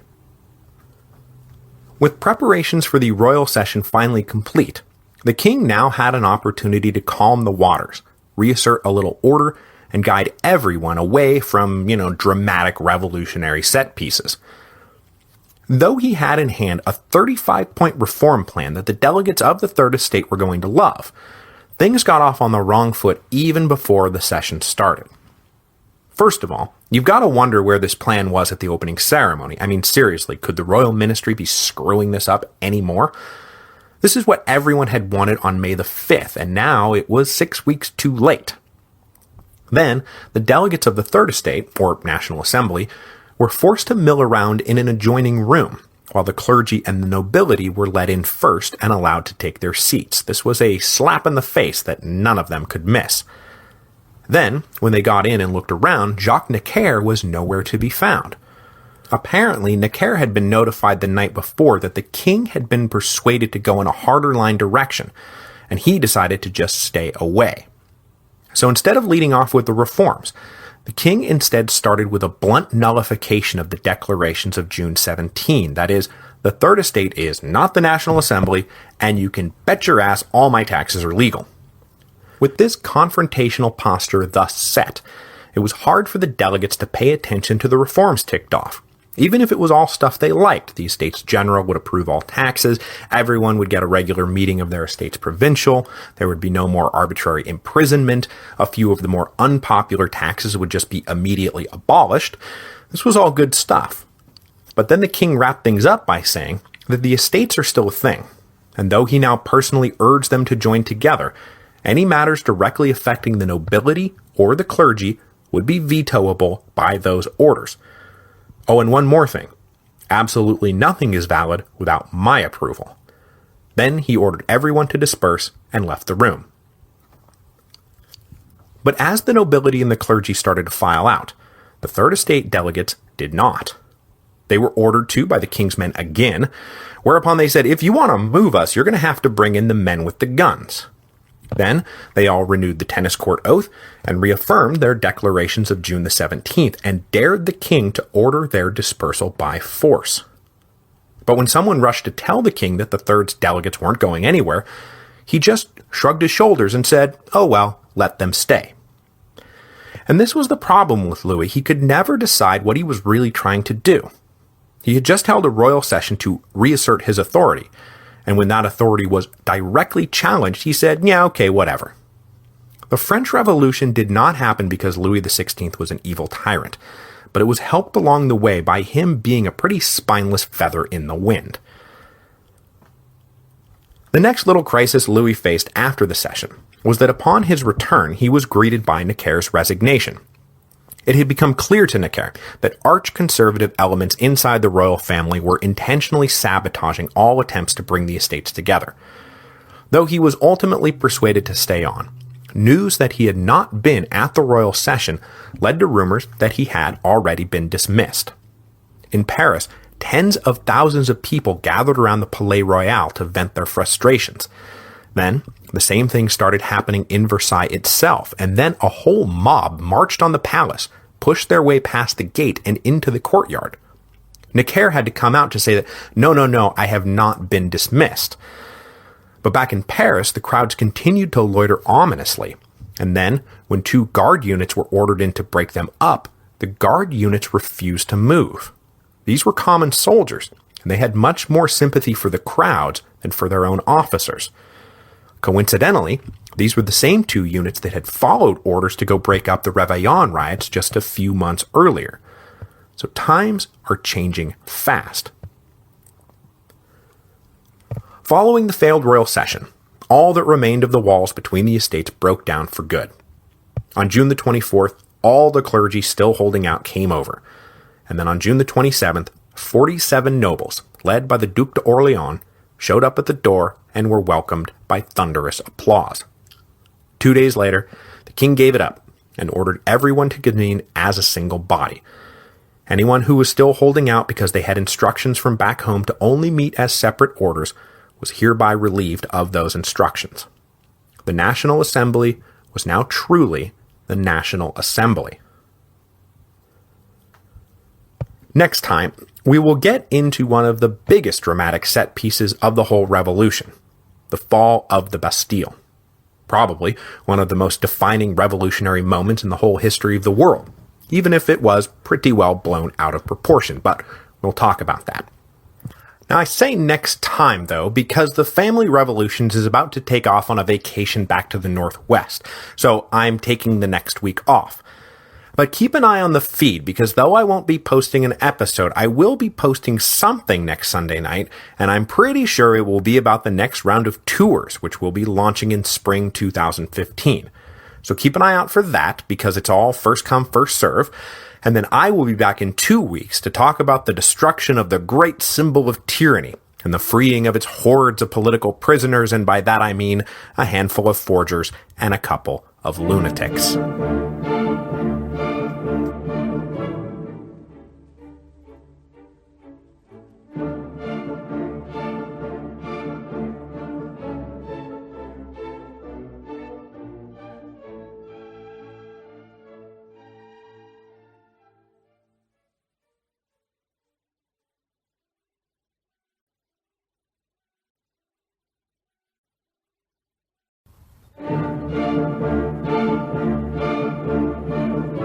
Hello, and welcome to Revolutions. Episode 3.12, The Great Fear. So we left off last time with Paris rising up in armed revolt and then storming the Bastille. But as I hinted at the end of last week's episode, it was the response to this unexpected turn of events that puts the fall of the Bastille at the center of every revolutionary chronology. The attack on this ill-defended and archaic fortress prison could have passed as a random outburst, or it could have marked the beginning of a violent conservative reaction. But instead, it was the immediate precursor to the demise of absolute royal authority in France, because as Louis's ministers came to advise him about what to do next, they were forced to conclude that there was very little he could do next, and being able to do nothing is what sealed the fate of the absolute monarchy. Now, the reason Louis could do nothing gets to a prescient question asked by listener Svante in the comments to last week's show that is setting me up beautifully for how I want to start this week's show. He asked, if the royal family had pulled 20,000 soldiers into Paris in anticipation of riots, why weren't those soldiers used against the rioters? Surely it would have been possible to at least relieve the Bastille, even if they didn't have time to stop the first riots. Why didn't that happen? The answer, in short, is that no one in a position of authority now trusted those 20,000 soldiers to do what they were ordered to do. The problem, though, was not just that the common soldiers might disobey or defect, which, yeah, they might very well. It was that all levels of the regular army, the senior officers, the junior officers, the rank and file, were deeply dissatisfied with their present condition, and all for their own reasons. To put it plainly, in 1789, the French army was deeply dysfunctional. Now, I skipped past all the military issues when we walked through the pre-revolutionary period because it would have muddled already muddled waters. But I want to run through it now real quick because it does help explain why Louis was basically powerless to stop the uprising in Paris and why he could never hope to use his own army to overcome the revolution. So a good place to wind back to is May 1781. Jacques Necker has just been kicked out of the ministry for the first time, and a new set of counselors is taking over. Almost immediately, they pushed through the so-called Ségur Ordinance, named after the Minister of War, Marshal Ségur. The Ségur Ordinance was a reactionary reform measure aimed at restricting the rise of all those new robed nobles into the upper echelons of the army. For the last 100 years or so, the newly wealthy and newly ennobled men of the kingdom had been buying and pushing their way up the social hierarchy, and they clearly had designs on moving up the military chain of command as well, a chain of command that was supposed to be the exclusive preserve of the old sword nobility. So the Ségur Ordinance set requirements on how far back your hereditary rights had to go before you qualified for those upper ranks. The ordinance was very much appreciated by the poor old provincial nobles, who really had only the army to look to anymore as a place to direct their sons for social advancement. It was detested, on the other hand, by the new nobles, who could now only top out at captain, and it was really super detested by career soldiers, who were good at their jobs, deserved promotion, and saw their career prospects decapitated right before their very eyes. It didn't help that these professionals usually had to slave away under the command of some 20-year-old brat son of a courtier who was mostly in it for the hats and the girls. Smoldering with resentment, the actual talent within the army was now trapped. But as the fiscal crisis grew, change would hopefully soon be coming to the army. Change then came in a huge way in 1787 when Archbishop Brienne, desperately looking to economize the state, looked at the army as a prime target for savings. To go dig up these savings, Brienne put in charge of the project a reforming colonel, the Comte de Guibert, who was given this twofold task: make the army better and make the army cheaper. Guibert took up this nearly impossible assignment with zeal. He started eliminating or vastly reducing redundant regiments, especially those used only for show. Then he took a look at the insanely top-heavy officer corps and just started hacking it down to a reasonable size. At that moment, the French army had 1,200 generals, more than all other European armies combined. The cost of maintaining these fancy but utterly redundant positions was simply unjustifiable. So as generals retired, the plan would be to just not hire new ones until everything was in much better balance. Then he went after the civilian contractors who supplied the army at a cost far in excess of what the army would pay if it just took on the job of supplying itself.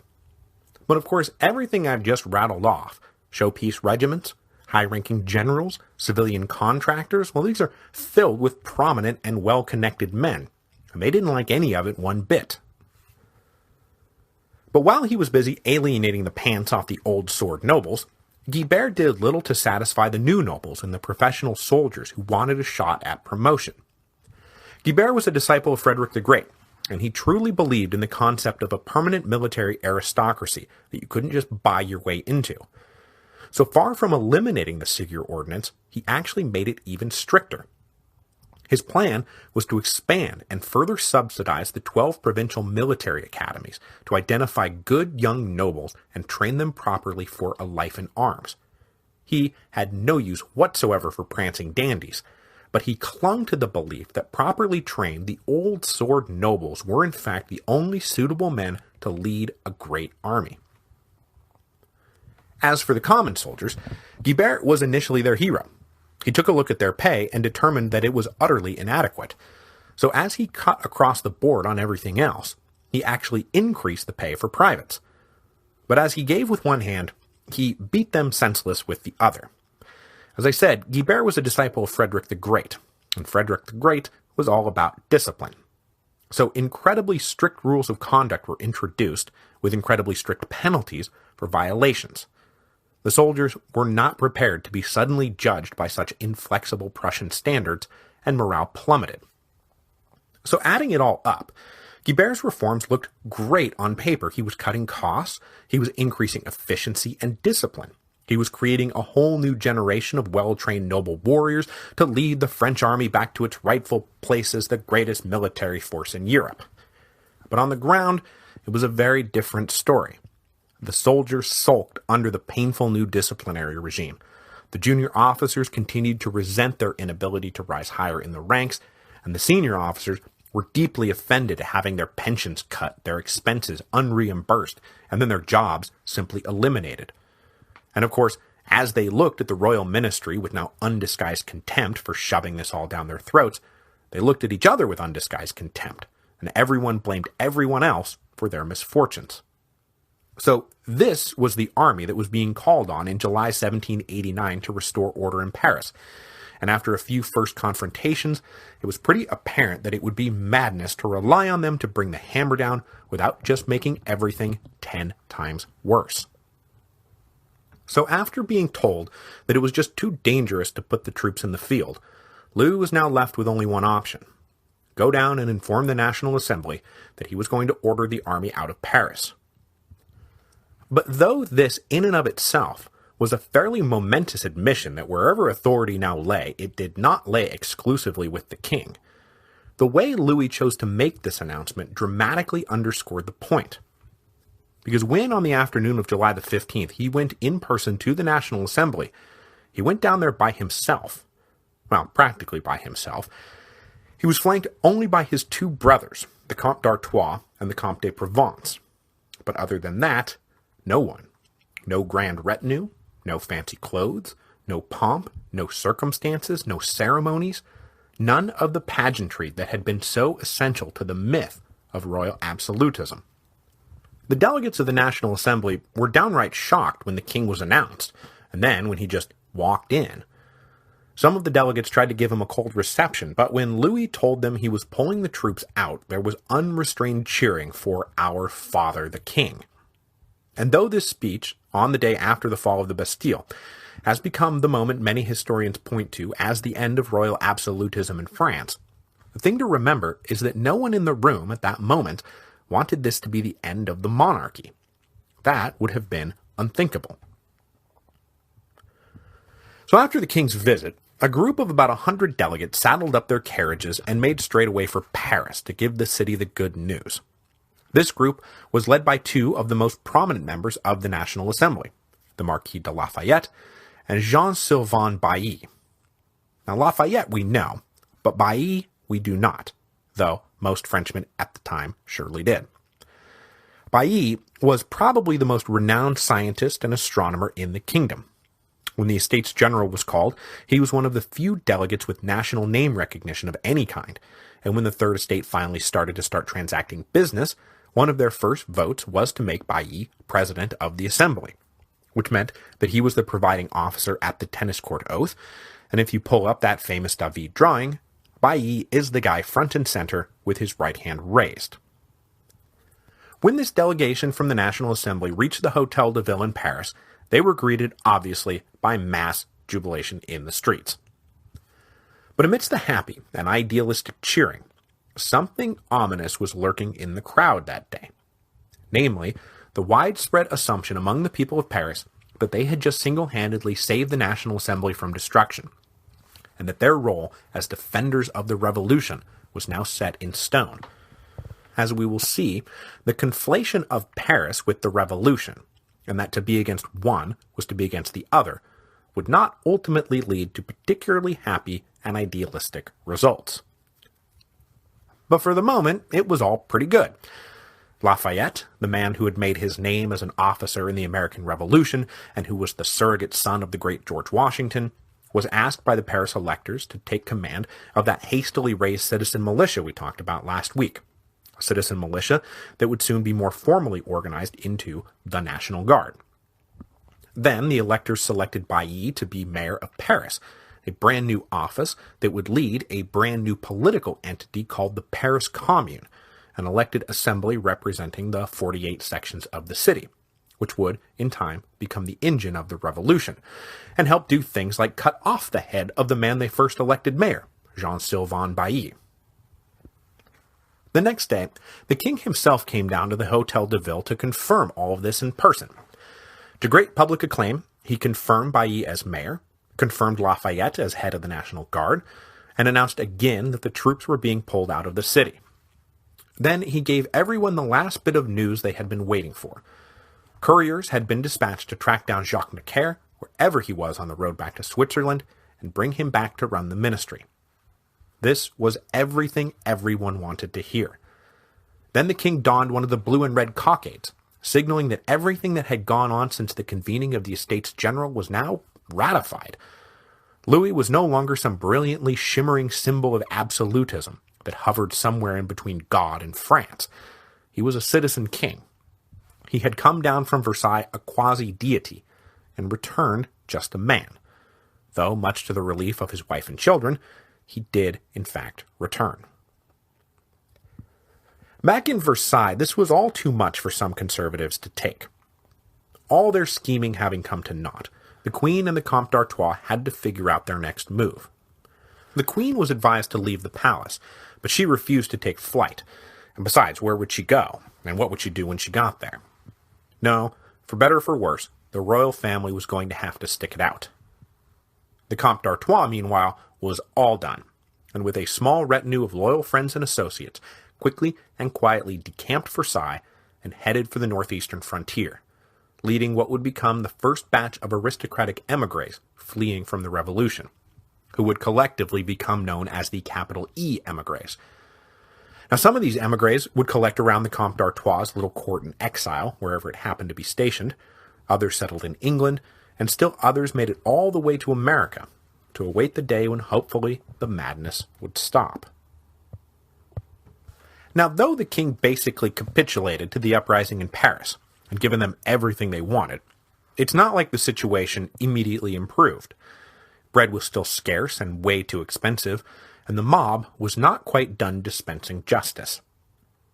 When the intendant of Paris, that is the guy who had been running the show, tried to join the first wave of émigrés and hightail it out of town on July the 22nd, he and his son-in-law were discovered. They were summarily lynched, and their decapitated heads paraded around Paris. If the fall of the Bastille had surprised everyone in the National Assembly, the lynching of the Paris intendant was downright chilling. The Bastille had been a reaction to a perceived mortal threat, and though distasteful, was very possibly justified given the circumstances. But the lynching of the intendant? That had come after the king had backed down, after Bailly had been elected mayor, after Lafayette had been given control of the National Guard, and under whose protection the intendant supposedly was. There was no justification for such lawless cruelty. As had been the case with the magistrates of the Parlement, if you were a delegate at the National Assembly, you had to wonder just how safe it really was to be protected by the Paris mobs, especially if your interests ever diverged. But for the moment, there was no immediate hint of a break between Paris and the national government, and the unfolding crisis of the summer of 1789 turned out from the center to the periphery. Conditions were bad everywhere, and had been for quite some time. The process of drawing up those grievance lists prior to the Estates General had focused everyone's displeasure, given it specific names and specific faces. And then the newly focused provincials had all been forced to sit and wait for something, anything to come of it. They sent their delegates off to Versailles at the end of April, and then they waited through May as literally nothing happened, with the Third Estate fighting its little war for common verification of credentials. Then all of June passed without anything of substance being done. The declaration of the National Assembly and the tennis court oath, well, they were neat, but to some broke silk worker in Lyon, or some suffering peasant in Provence, it was just so much semantic posturing.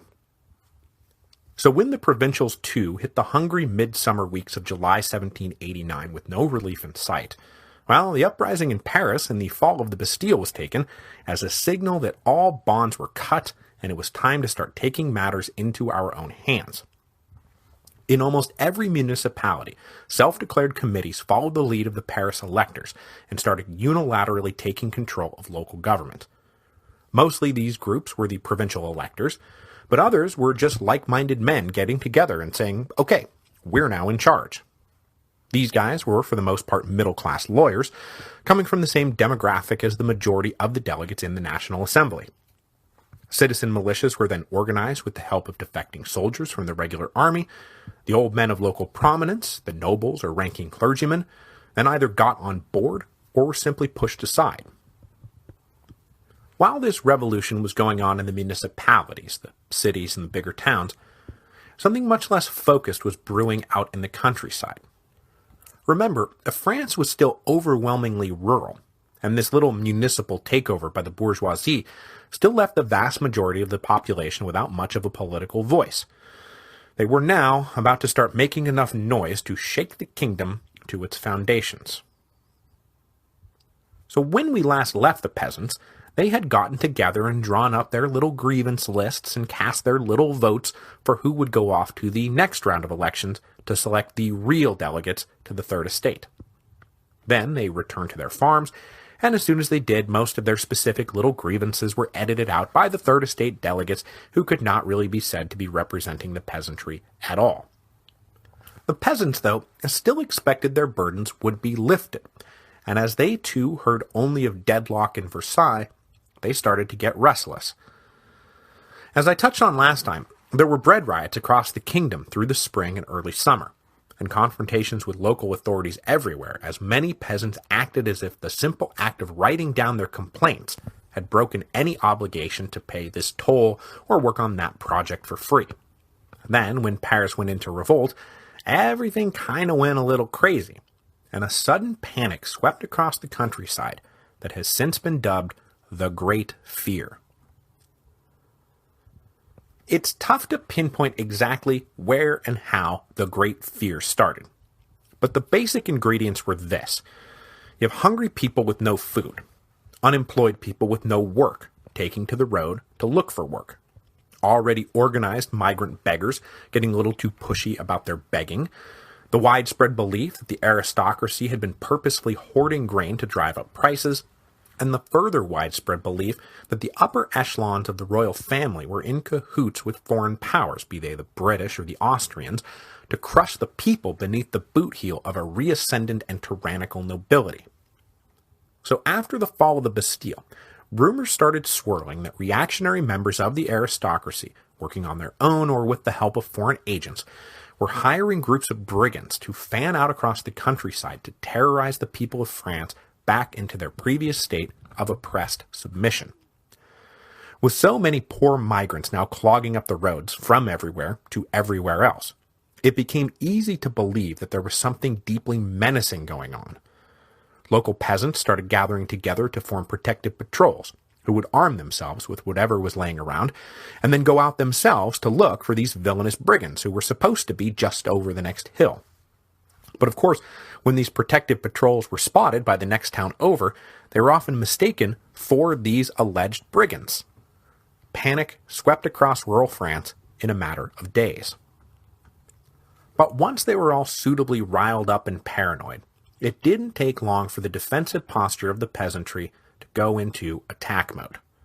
Wherever the Great Fear spread, people started refusing to pay basically anything they had once been expected to pay.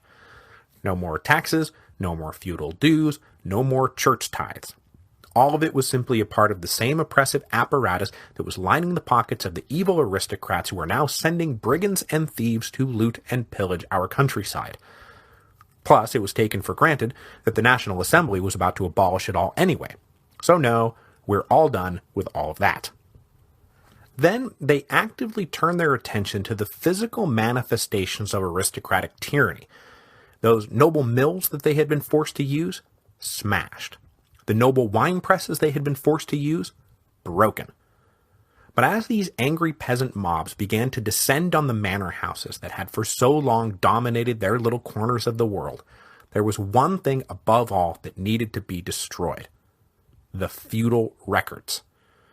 I'm talking about the physical pieces of paper that noted exactly who owned what, who owed what, and for how long they owned or owed it. The angry peasants simply pushed their way in past terrified noble families, located the records, and burned them in great bonfires. Soon enough, huge plumes of smoke were rising up across the countryside, visible for miles around, spreading the general fear and panic even further. At this moment, in the last weeks of July 1789, political authority in rural France simply collapsed, and the records that all that political authority was based on was currently going up in smoke. Meanwhile, back in the towns, and then up in Paris and over in Versailles, the little cliques of revolutionary bourgeoisie who had taken over were utterly appalled. Remember, these guys were lawyers, or men who did enough business to respect utterly the sanctity of contracts, and more than that, the fundamental concept of private property. Marching around burning property records was insane, and it scared them. The delegates of the National Assembly had to sit through weeks not just of official reports about the state of the provinces, but also frantic letters from their families about what was happening in their own hometowns. They issued a totally inadequate appeal to the peasantry to please stop burning records and please keep paying taxes and tithes until we, your appointed representatives, can work out a new system. But this appeal was just ignored. So come August the 3rd, the men still meeting after hours as the Breton Club hatched a plan both to get out in front of the chaos and then secure the further list of demands they had now come up with for the king. They decided to launch this plan as the next day's session wound to a close, when attendance would hopefully be sparse, and one of the Breton delegates would be serving his turn as presiding officer. Which brings us to the night of August the 4th. The Breton Club's plan was pretty straightforward. At the appointed moment, a liberal noble, one of those members of the Society of 30, whose name I won't trouble you with, would step forward with a motion to allow the peasantry to escape their feudal obligations, and to force all men to pay taxes in proportion to their income, without notice of social status. This would basically begin the process of demolishing feudalism in France, and hopefully get the rampaging peasants off the warpath. With the chamber sparse, and no one prepared to oppose such a bold gesture, the Breton delegates would then rally, push it through, and then dare anyone to try to undo it. But as bold as the Breton Club thought it was about to be, they had no idea what was about to be unleashed. First of all, the chamber wasn't quite as sparse as they had hoped. Okay, well, no matter. But then the appointed liberal noble got his line stepped on by a rival noble, whose name I also won't trouble you with. Well, this guy had caught wind of the plan, and wanted to steal a little glory for himself, and so he unexpectedly jumped up and moved for the abolition of feudalism himself. All our appointed liberal noble could do was then stand up and say, yeah, I basically agree with that, let's do it. This quick 1-2 punch caught many of the delegates off guard. Then they heard 3 pre-arranged speeches by Breton delegates agreeing with those motions. This all made it look like some spontaneous domino effect had been triggered, and far from wanting to fight against it, all the delegates suddenly wanted to join the fun. So other men, now truly spontaneously, started coming forward with their own calls to abolish specific parts of the feudal apparatus. Now at first, this was all driven by an infectious sense of patriotic self-sacrifice, with nobles themselves stepping forward to renounce their own rights, like when a bishop moved that the church's feudal claims should be abolished along with those of their noble cousins. In these first motions, serfdom, that is, families being legally bound to the land, was abolished in the few places it still existed. Then all forms of forced labor went with it. Then noble hunting rights went away, all internal tollways, any kind of private court. Then the third estate representatives from the cities and corporations came forward and renounced their own privileges, their own exemptions, and their own rights. Venal office was abolished, and public employment was opened to all on the basis of merit alone. But along the way, the self-sacrifice gave way to fun little offers for others to make self-sacrifices. The motion to abolish noble hunting rights, for example, had been put forward by a bishop. So a few speeches later, a noble who happened to really like his hunting rights stood up and moved for the abolition of tithes, which, like everything else, was approved with passionate acclamations. So now the clergy had no income, which is not what anyone was expecting going into this. As midnight passed, this just went on, and everyone who was there describes the experience as surreal, with everyone trying to outdo everyone else. Sometime after 2 a.m., the crazy session finally wound down, and a 16-point declaration was drawn up to try to summarize what had just happened, because by then, no one could quite remember who had said what, or what they had all agreed to. Of everything that had gone on, only 3 big motions didn't make the final list: full religious freedom for Protestants, the end of slavery in the colonies, and the call to just abolish nobility outright. The rest was approved to weeping and hugging. Then they all went to bed convinced they had just participated in one of the greatest events in French history. What had begun as a general attempt to declare that in principle feudalism should probably be abolished had turned into a delirious and hyper-specific deconstruction of the entire structure of privilege that had bound the kingdom together for centuries. And remember, until this moment, those privileges had been synonymous with political liberty. Protecting privileges had been the crux of the war between the Parlement and the royal ministry. But now, those privileges had been razed to the ground. So, if Frenchmen still wanted to enjoy this thing called liberty, they were going to have to invent a whole new definition from scratch. And next week, that is exactly what they will try and do. And with the example of the revolutionary Americans to look to, the National Assembly will produce one of the great statements of the French Revolution, the Declaration of the Rights of Man and of the Citizen.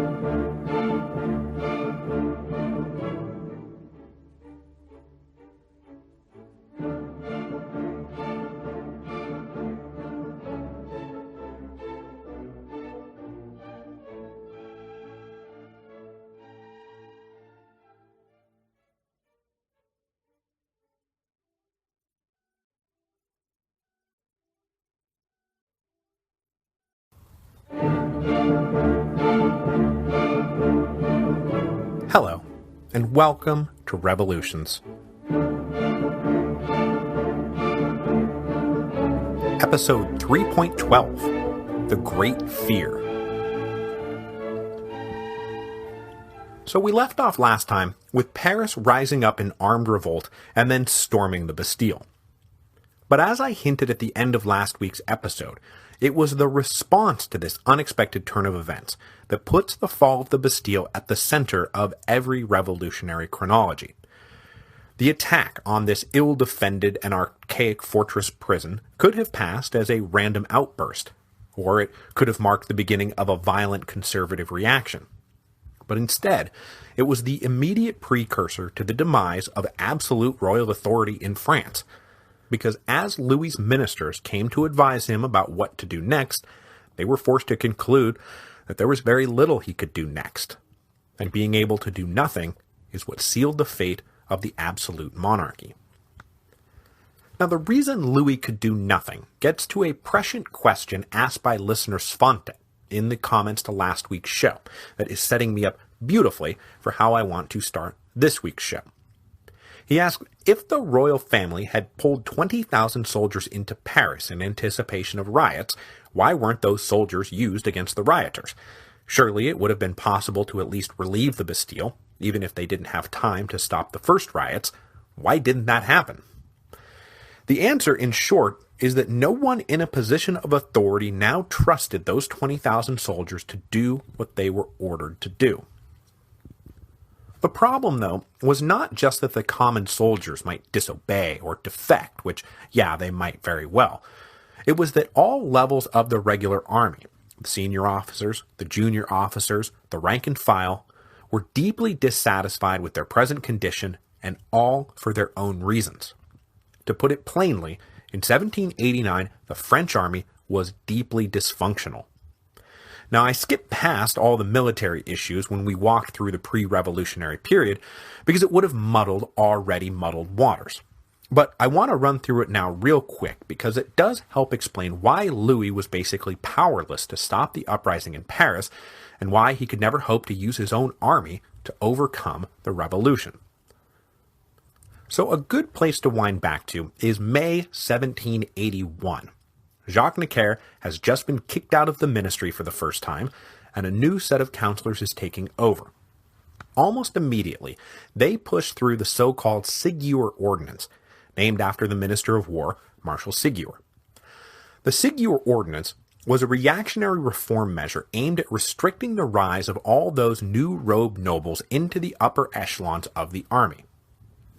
For the last 100 years or so, the newly wealthy and newly ennobled men of the kingdom had been buying and pushing their way up the social hierarchy, and they clearly had designs on moving up the military chain of command as well, a chain of command that was supposed to be the exclusive preserve of the old sword nobility. So the Sigur Ordinance set requirements on how far back your hereditary rights had to go before you qualified for those upper ranks.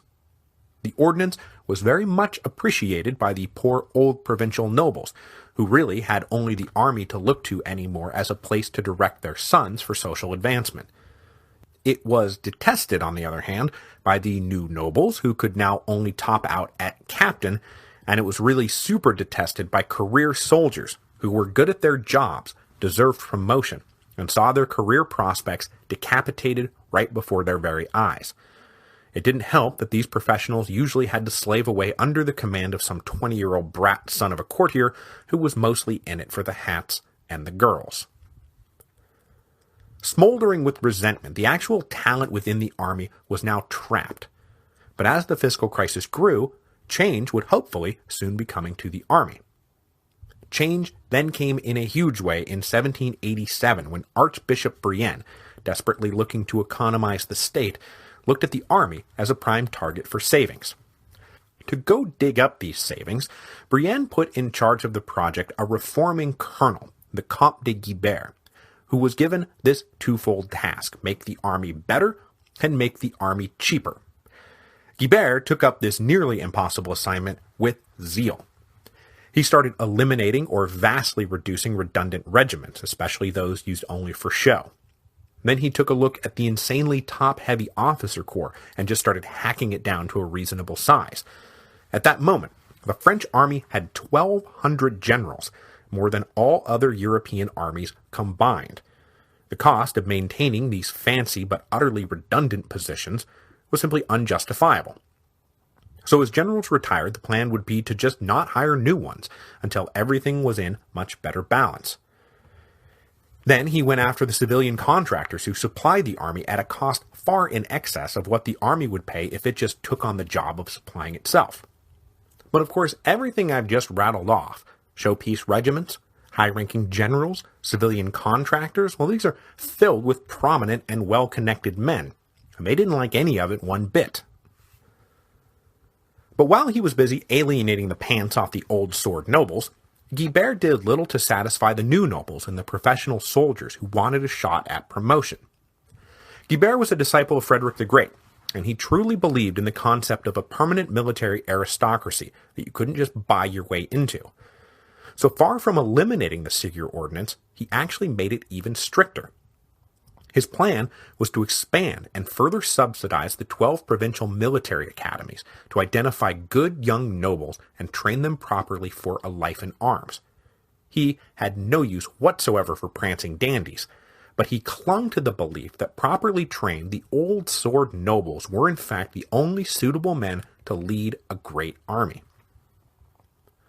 As for the common soldiers, Guibert was initially their hero. He took a look at their pay and determined that it was utterly inadequate. So as he cut across the board on everything else, he actually increased the pay for privates. But as he gave with one hand, he beat them senseless with the other. As I said, Guibert was a disciple of Frederick the Great, and Frederick the Great was all about discipline. So incredibly strict rules of conduct were introduced, with incredibly strict penalties for violations. The soldiers were not prepared to be suddenly judged by such inflexible Prussian standards, and morale plummeted. So adding it all up, Guibert's reforms looked great on paper. He was cutting costs, he was increasing efficiency and discipline. He was creating a whole new generation of well-trained noble warriors to lead the French army back to its rightful place as the greatest military force in Europe. But on the ground, it was a very different story. The soldiers sulked under the painful new disciplinary regime. The junior officers continued to resent their inability to rise higher in the ranks, and the senior officers were deeply offended at having their pensions cut, their expenses unreimbursed, and then their jobs simply eliminated. And of course, as they looked at the royal ministry with now undisguised contempt for shoving this all down their throats, they looked at each other with undisguised contempt, and everyone blamed everyone else for their misfortunes. So this was the army that was being called on in July 1789 to restore order in Paris. and after a few first confrontations, it was pretty apparent that it would be madness to rely on them to bring the hammer down without just making everything 10 times worse. So after being told that it was just too dangerous to put the troops in the field, Louis was now left with only one option: go down and inform the National Assembly that he was going to order the army out of Paris. But though this in and of itself was a fairly momentous admission that wherever authority now lay, it did not lay exclusively with the king, the way Louis chose to make this announcement dramatically underscored the point. Because when, on the afternoon of July the 15th, he went in person to the National Assembly, he went down there by himself. Well, practically by himself. He was flanked only by his two brothers, the Comte d'Artois and the Comte de Provence. But other than that, no one. No grand retinue, no fancy clothes, no pomp, no circumstances, no ceremonies, none of the pageantry that had been so essential to the myth of royal absolutism. The delegates of the National Assembly were downright shocked when the king was announced, and then when he just walked in. Some of the delegates tried to give him a cold reception, but when Louis told them he was pulling the troops out, there was unrestrained cheering for our father the king. And though this speech, on the day after the fall of the Bastille, has become the moment many historians point to as the end of royal absolutism in France, the thing to remember is that no one in the room at that moment wanted this to be the end of the monarchy. That would have been unthinkable. So after the king's visit, a group of about 100 delegates saddled up their carriages and made straight away for Paris to give the city the good news. This group was led by two of the most prominent members of the National Assembly, the Marquis de Lafayette and Jean-Sylvain Bailly. Now Lafayette we know, but Bailly we do not, though most Frenchmen at the time surely did. Bailly was probably the most renowned scientist and astronomer in the kingdom. When the Estates General was called, he was one of the few delegates with national name recognition of any kind, and when the Third Estate finally started transacting business, one of their first votes was to make Bailly president of the Assembly, which meant that he was the presiding officer at the tennis court oath, and if you pull up that famous David drawing, Bailly is the guy front and center with his right hand raised. When this delegation from the National Assembly reached the Hôtel de Ville in Paris, they were greeted, obviously, by mass jubilation in the streets. But amidst the happy and idealistic cheering, something ominous was lurking in the crowd that day. Namely, the widespread assumption among the people of Paris that they had just single-handedly saved the National Assembly from destruction, and that their role as defenders of the revolution was now set in stone. As we will see, the conflation of Paris with the revolution, and that to be against one was to be against the other, would not ultimately lead to particularly happy and idealistic results. But for the moment, it was all pretty good. Lafayette, the man who had made his name as an officer in the American Revolution and who was the surrogate son of the great George Washington, was asked by the Paris electors to take command of that hastily raised citizen militia we talked about last week. A citizen militia that would soon be more formally organized into the National Guard. Then the electors selected Bailly to be mayor of Paris, a brand new office that would lead a brand new political entity called the Paris Commune, an elected assembly representing the 48 sections of the city, which would, in time, become the engine of the revolution, and help do things like cut off the head of the man they first elected mayor, Jean-Sylvain Bailly. The next day, the king himself came down to the Hôtel de Ville to confirm all of this in person. To great public acclaim, he confirmed Bailly as mayor, confirmed Lafayette as head of the National Guard, and announced again that the troops were being pulled out of the city. Then he gave everyone the last bit of news they had been waiting for. Couriers had been dispatched to track down Jacques Necker, wherever he was on the road back to Switzerland, and bring him back to run the ministry. This was everything everyone wanted to hear. Then the king donned one of the blue and red cockades, signaling that everything that had gone on since the convening of the Estates General was now ratified. Louis was no longer some brilliantly shimmering symbol of absolutism that hovered somewhere in between God and France. He was a citizen king. He had come down from Versailles a quasi-deity, and returned just a man. though much to the relief of his wife and children, he did, in fact, return. Back in Versailles, this was all too much for some conservatives to take. All their scheming having come to naught, the Queen and the Comte d'Artois had to figure out their next move. The Queen was advised to leave the palace, but she refused to take flight. And besides, where would she go? And what would she do when she got there? No, for better or for worse, the royal family was going to have to stick it out. The Comte d'Artois, meanwhile, was all done, and with a small retinue of loyal friends and associates, quickly and quietly decamped Versailles and headed for the northeastern frontier, leading what would become the first batch of aristocratic émigrés fleeing from the revolution, who would collectively become known as the capital E émigrés. Now, some of these émigrés would collect around the Comte d'Artois' little court in exile, wherever it happened to be stationed, others settled in England, and still others made it all the way to America, to await the day when hopefully the madness would stop.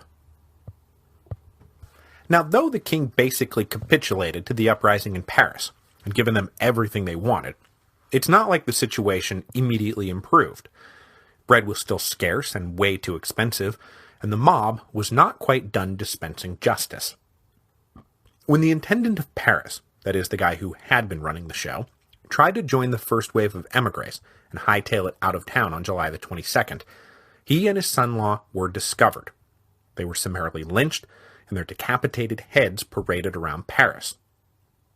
If the fall of the Bastille had surprised everyone in the National Assembly, the lynching of the Paris intendant was downright chilling. The Bastille had been a reaction to a perceived mortal threat, and though distasteful, was very possibly justified given the circumstances. But the lynching of the intendant? That had come after the king had backed down, after Bailly had been elected mayor, after Lafayette had been given control of the National Guard, and under whose protection the intendant supposedly was. There was no justification for such lawless cruelty. As had been the case with the magistrates of the Parlement, if you were a delegate at the National Assembly, you had to wonder just how safe it really was to be protected by the Paris mobs, especially if your interests ever diverged. But for the moment, there was no immediate hint of a break between Paris and the national government, and the unfolding crisis of the summer of 1789 turned out from the center to the periphery. Conditions were bad everywhere, and had been for quite some time. The process of drawing up those grievance lists prior to the Estates General had focused everyone's displeasure, given it specific names and specific faces. And then the newly focused provincials had all been forced to sit and wait for something, anything to come of it. They sent their delegates off to Versailles at the end of April, and then they waited through May as literally nothing happened, with the Third Estate fighting its little war for common verification of credentials. Then all of June passed without anything of substance being done. The declaration of the National Assembly and the tennis court oath, well, they were neat, but to some broke silk worker in Lyon, or some suffering peasant in Provence, it was just so much semantic posturing. So when the provincials, too, hit the hungry midsummer weeks of July 1789 with no relief in sight, well, the uprising in Paris and the fall of the Bastille was taken as a signal that all bonds were cut and it was time to start taking matters into our own hands. In almost every municipality, self-declared committees followed the lead of the Paris electors and started unilaterally taking control of local government. Mostly these groups were the provincial electors, but others were just like-minded men getting together and saying, okay, we're now in charge. These guys were, for the most part, middle-class lawyers, coming from the same demographic as the majority of the delegates in the National Assembly.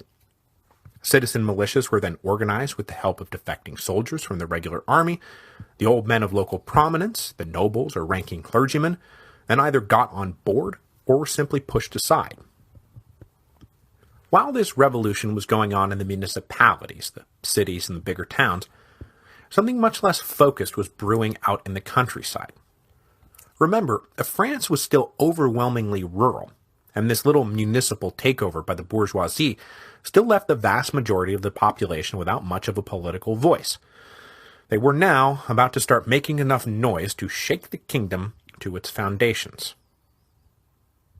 So when we last left the peasants, they had gotten together and drawn up their little grievance lists and cast their little votes for who would go off to the next round of elections to select the real delegates to the Third Estate. Then they returned to their farms, and as soon as they did, most of their specific little grievances were edited out by the Third Estate delegates who could not really be said to be representing the peasantry at all. The peasants, though, still expected their burdens would be lifted, and as they too heard only of deadlock in Versailles, they started to get restless. As I touched on last time, there were bread riots across the kingdom through the spring and early summer, and confrontations with local authorities everywhere, as many peasants acted as if the simple act of writing down their complaints had broken any obligation to pay this toll or work on that project for free. Then, when Paris went into revolt, everything kind of went a little crazy, and a sudden panic swept across the countryside that has since been dubbed the Great Fear. It's tough to pinpoint exactly where and how the Great Fear started, but the basic ingredients were this.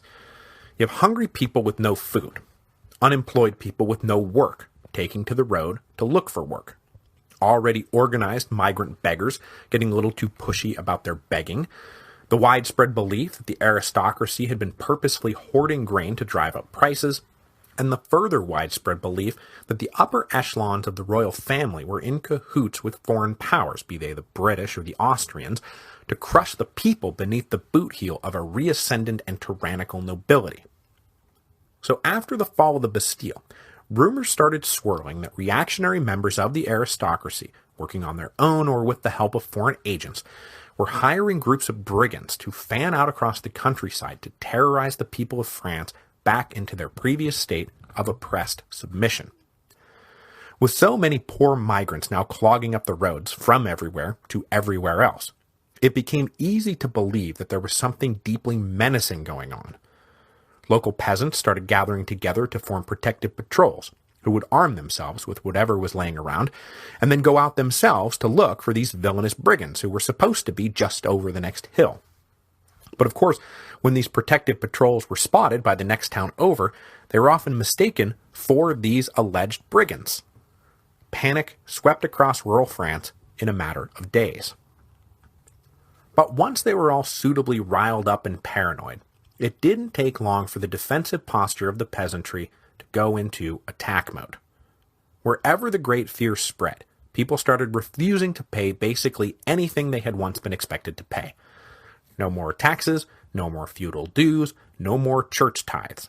All of it was simply a part of the same oppressive apparatus that was lining the pockets of the evil aristocrats who are now sending brigands and thieves to loot and pillage our countryside.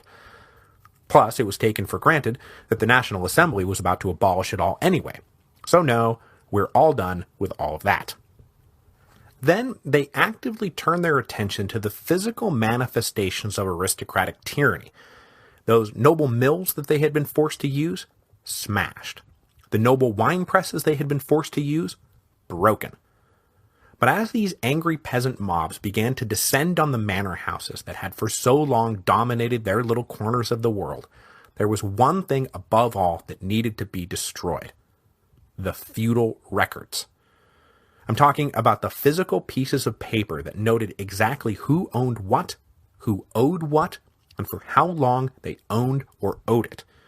The angry peasants simply pushed their way in past terrified noble families, located the records, and burned them in great bonfires.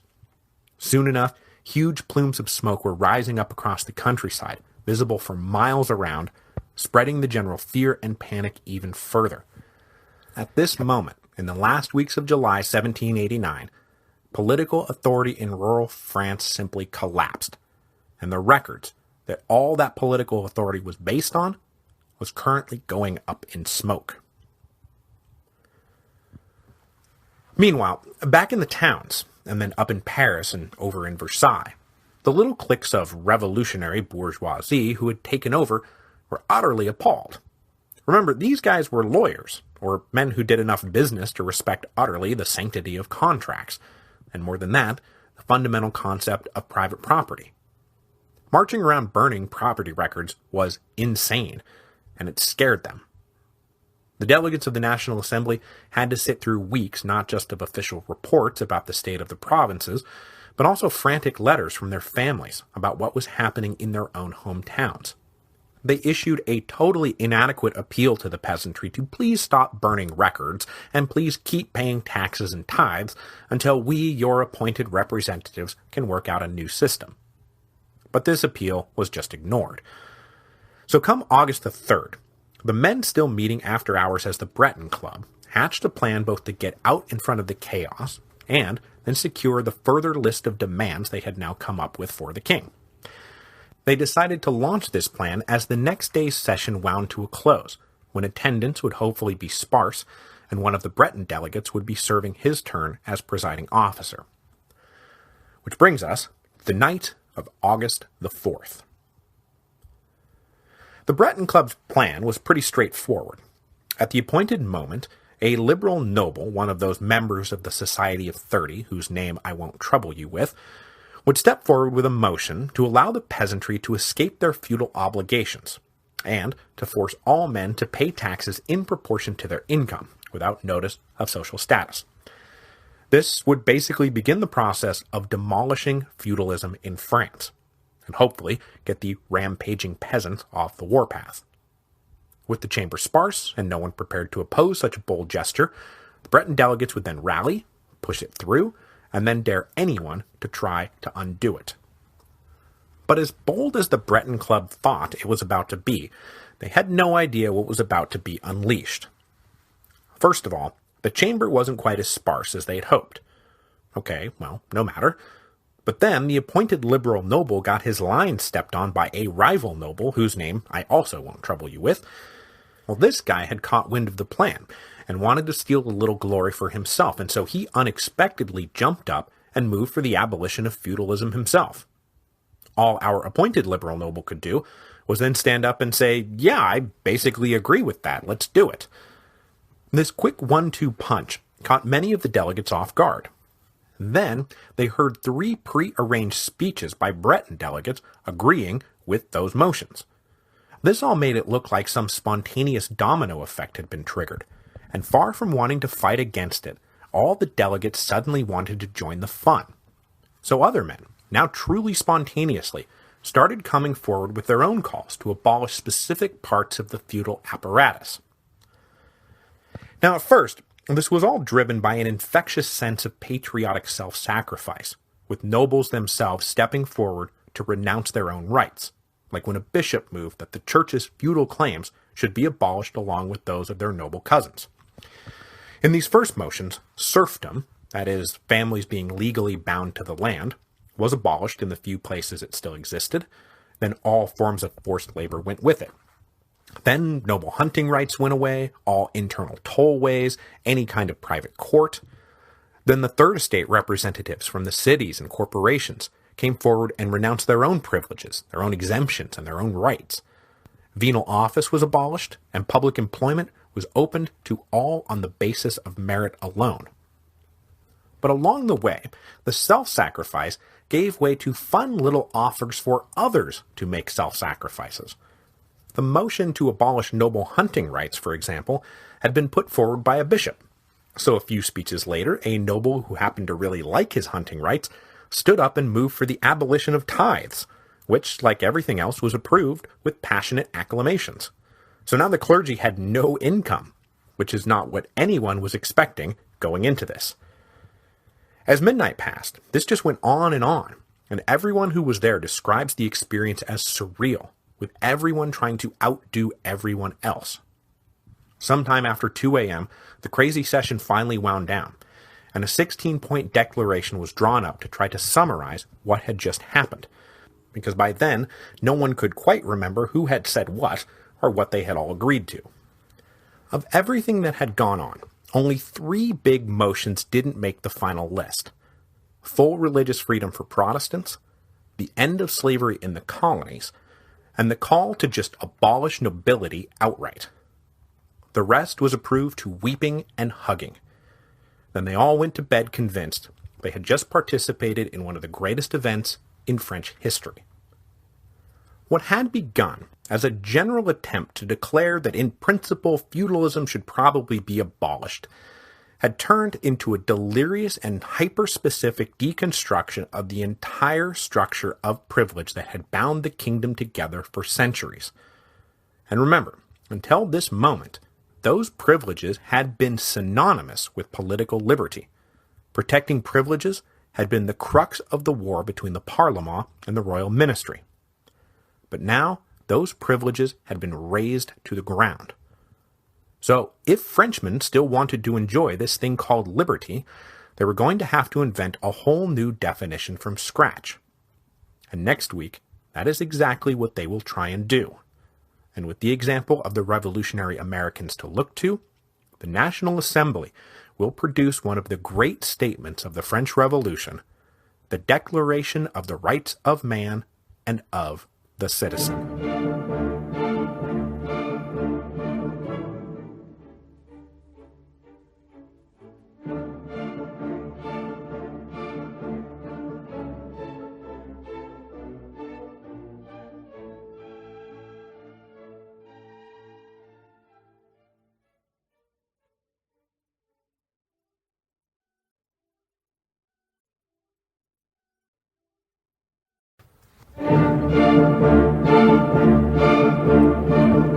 Hello, and welcome to Revolutions. Episode 3.13, The Rights of Man. On the morning of August the 5th, 1789, the delegates of the National Assembly woke up with a bit of a legislative hangover. The night before had turned into a raucous orgy of bold and far-reaching declarations, denunciations, and renunciations. But now that it was morning, and whatever the Breton Club had put into the water the night before had worn off, it was time to take stock of just what they had done. And though in general the delegates were pleased with what they had accomplished, and they were optimistic about what it would all mean for the future of France, it appeared that some of the declarations might have been a bit too sweeping. Some of the denunciations too pointed, and some of the renunciations, well, obviously, there will have to be some qualifications and exceptions that still need to be worked out. The delegates, after all, were pretty uniformly committed to protecting private property, and all those feudal rights and privileges were very much considered a form of property. If you'll recall from way back in episode 3.1, when we were first going through the three estates, one of the reasons upwardly mobile commoners liked to buy noble titles was because they were a good investment that came with all those little automatic revenue streams. So the deconstruction of feudalism could never go on without those being stripped of their property being compensated for the loss. It was only fair. So on August the 11th, the National Assembly drew up a more sober version of the August 4th declarations. Though the preamble stated flatly that, quote, the National Assembly entirely destroys the feudal regime, end quote, the August 11th decree made it clear that you could only get out from under your feudal obligations if you bought your way out according to a clearly spelled out legal path that you can read as soon as we're done writing it. And while this decree was designed to keep the process of deconstructing feudalism within reasonable bounds that respected private property and the rule of law, in practice it had very little effect.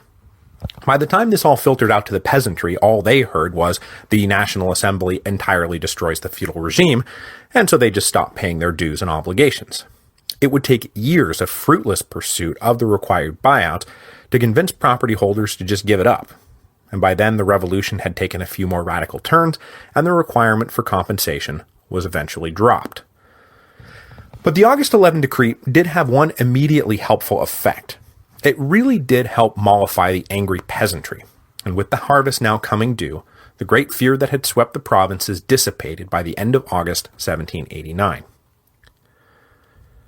One of the big impacts of the political tornado that had just ripped through France from the fall of the Bastille to the Great Fear to the night of August the 4th was that it redrew the political lines within the National Assembly. Men who had stood side by side in the fight for the Third Estate, and had literally stood side by side reciting the tennis court oath, were now beginning to break into opposing camps. Specifically, the alliance between the more conservative delegates from Dauphiné and the more radical delegates from Brittany broke down.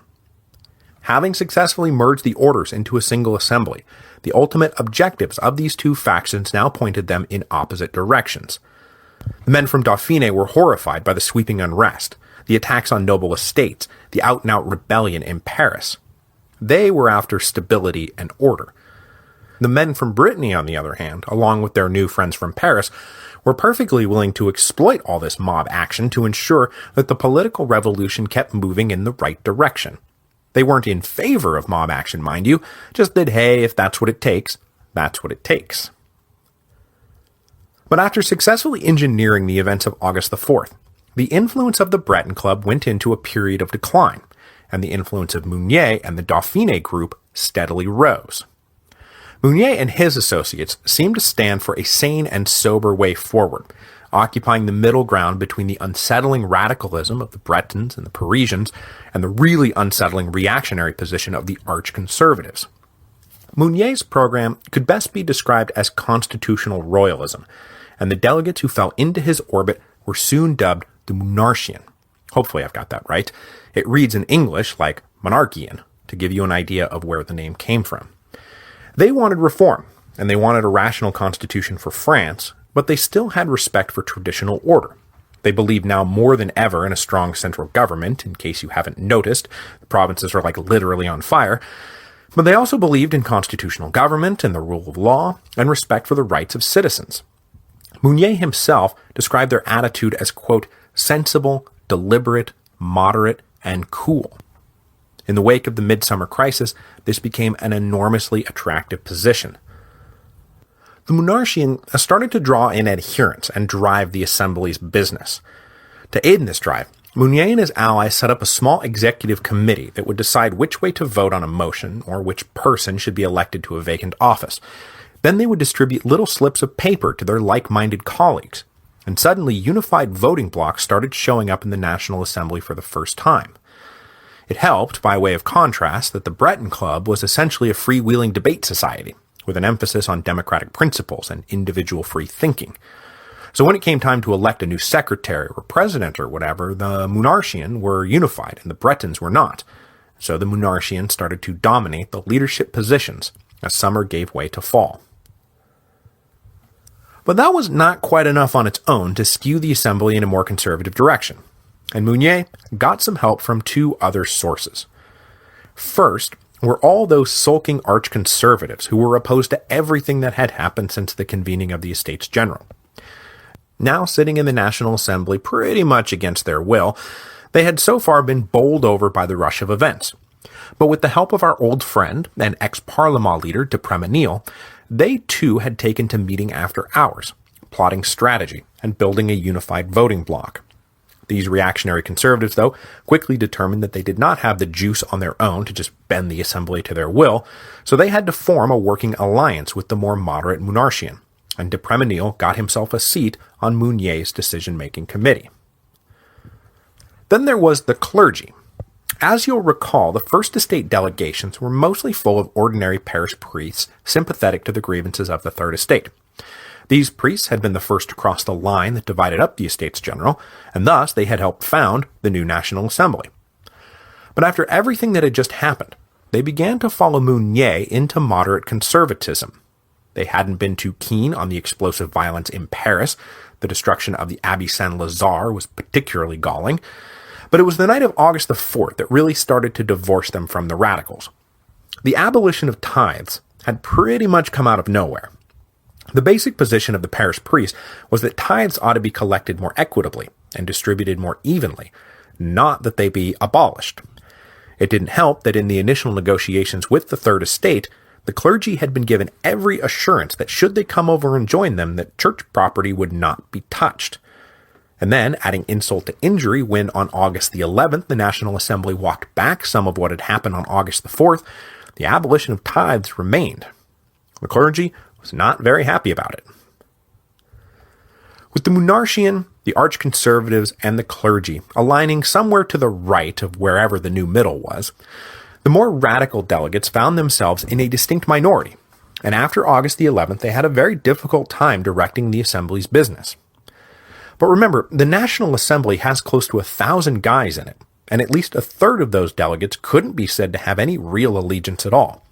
So though the radicals and the conservatives were themselves polarizing into these mutually exclusive little parties, the middle was still very fluid, and votes still went back and forth, because it was almost impossible for any one faction to completely control the assembly, which is something that is often pointed to as a reason the course of the French Revolution keeps slipping from any one group's grasp. The issue that really started to crystallize the growing divide within the National Assembly was the matter of what France's new political constitution would look like. Now, I haven't talked about this a lot because there were far more pressing events to cover, but from the beginning, it had been taken for granted by almost all the delegates, well, the Third Estate delegates anyway, that one of the central purposes of the National Assembly would be to produce a written constitution for France. When they took the tennis court oath, the key provision had been that they would not disband until France had a new constitution. This writing of a new constitution became so central to the National Assembly's identity that back on July the 7th, they had voted to rename themselves the National Constituent Assembly. Though, to keep things simple, I'm just going to keep calling them the National Assembly, or just the Assembly, since it's still the same body, and a lot of people, even at the time, just kept referring to it as such. But if you read around about the French Revolution, the Assembly will, as often as not, be referred to from here on out as the Constituent Assembly. It's all the same thing, just different names. A few days after this little name change, the Marquis de Lafayette came forward and moved that the new constitution they would soon be drafting ought to be prefaced by a formal Declaration of Rights. But he introduced this motion on July the 11th, and of course, the next day, Jacques Necker was dismissed from office and all hell broke loose in Paris. It was not until weeks later that the Assembly returned to the question of whether to draft a written Declaration of Rights. Mounier and his allies objected, believing that a specific list of rights would create too many unrealizable expectations in the public at large. But over these objections, the delegates approved the motion on the afternoon of August the 4th. That is, just hours before the night of August the 4th. And with all the fallout from that fateful night, the Declaration of Rights was once again put on the back burner. But since this was Lafayette's little pet project, he kept pushing it forward, believing that the resulting statement of principles would elevate the dignity of the burgeoning revolution and would help justify all the fighting, both verbal and physical, that had consumed France over the last few months. So Lafayette spent the first weeks of August working on a rough draft, drawing from the general principles of the Enlightenment, the specific writings of Montesquieu and Rousseau, and then various examples coming from the American colonies.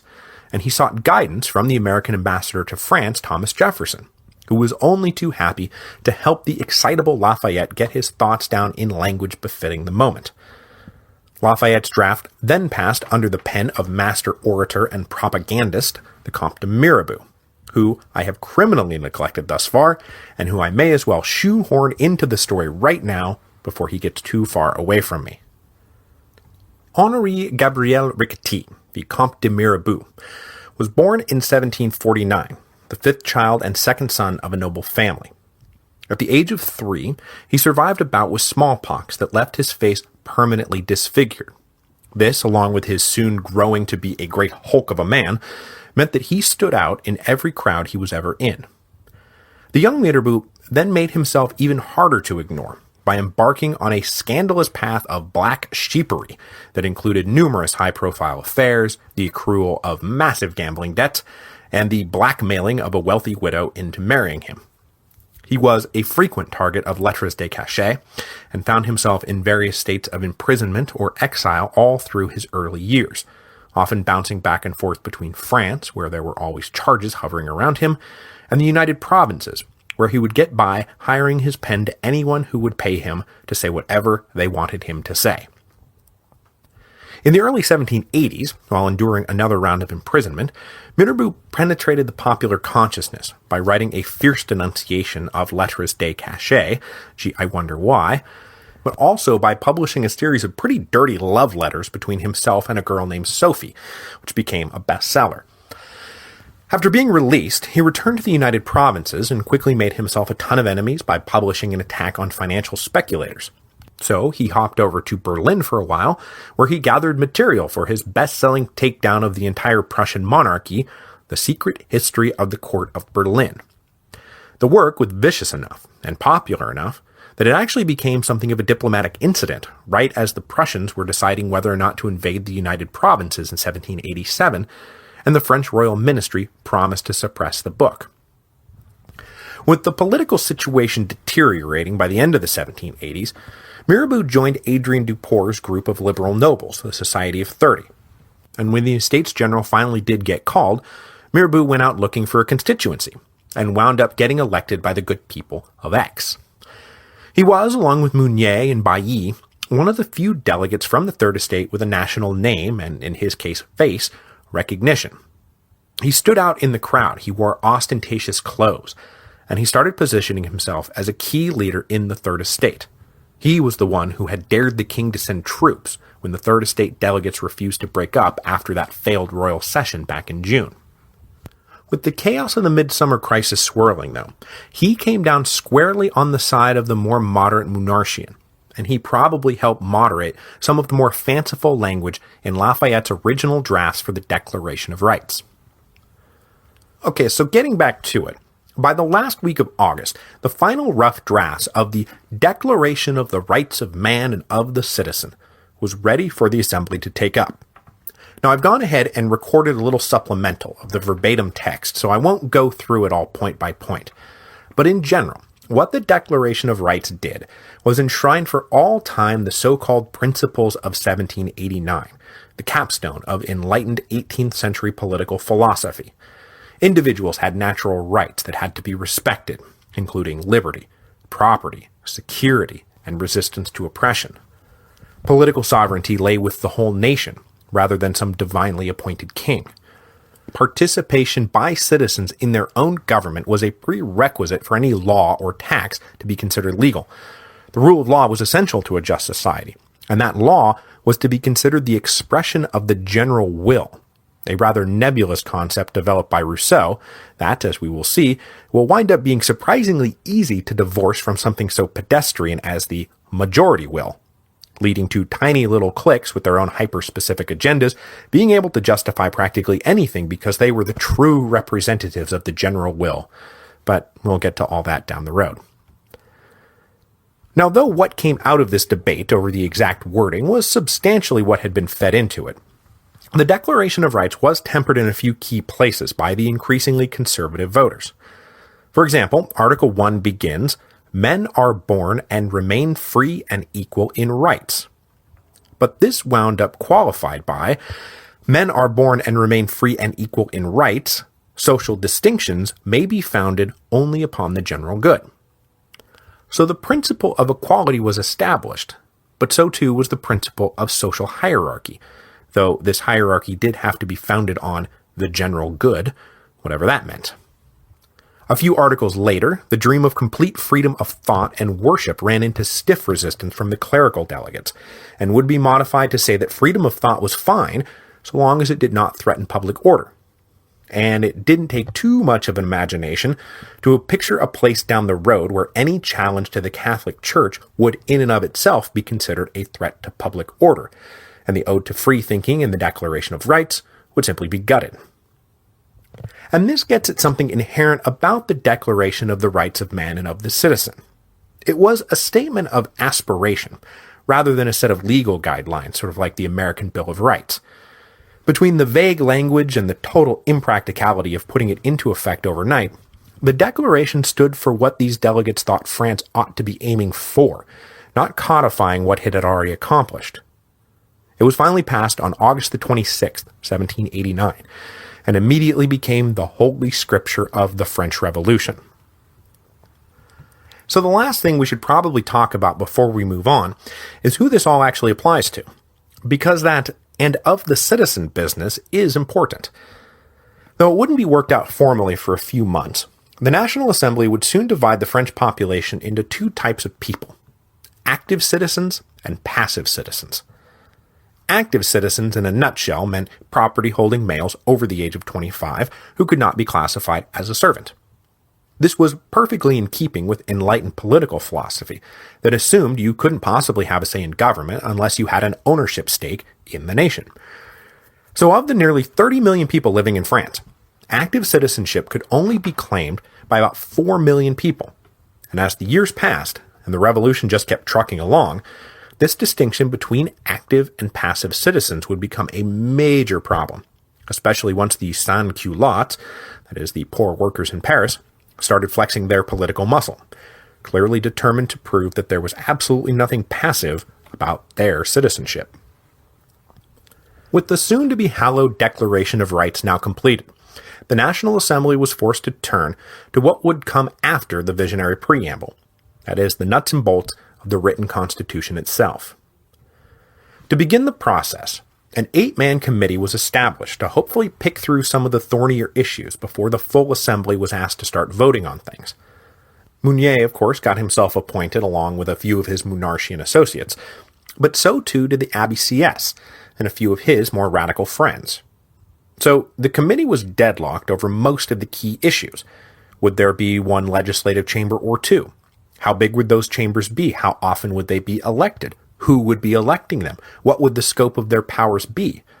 On almost every point, the two sides disagreed, with Mounier constantly pushing for a British-style system, with a lower house and an upper house, and lots of prerogatives left to the king, so a truly mixed monarchy.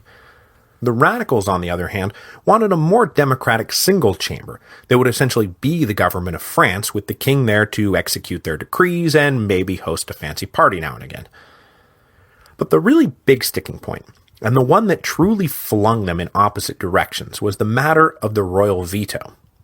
The Monarchians said the king should have an absolute and unlimited veto. The radicals said he should have no veto at all. And this was a fantastically important question because it would define the power relationship between the king and the assembly. Would he become their puppet, or would they be reduced to his window dressing? In short, who was going to wear the pants in the new order? Or I guess more specifically, who would wear the culottes? For the radicals, this debate over the Constitution was deadly serious, because it was becoming clear to them that they were being outmaneuvered routinely by the Monarchian. If that kept up, and the king got a hold of an unlimited veto, everything that had been accomplished would soon be chucked out in the trash. So on the night of August the 30th, very possibly at the instigation of radical delegates within the assembly, a mob started gathering in Paris, intending to march on Versailles. But as it turned out, Paris wasn't quite ready to follow up on the mid-July mob actions, and only a few hundred turned out, and they were easily contained by Lafayette's National Guardsmen. It would, however, not be too long before Paris was ready to follow up on the mid-July mob actions, and Lafayette's National Guardsmen wouldn't even come close to containing them. By early September 1789, stubborn anger within the Constitutional Committee prevented the two sides from agreeing on anything, and the Marquis de Lafayette started to despair a little bit. He was an idealistic guy, and not a little bit dreamy, and he didn't like that the grand pronouncements of the Declaration of Rights was being sucked down by factional bickering among former friends and allies.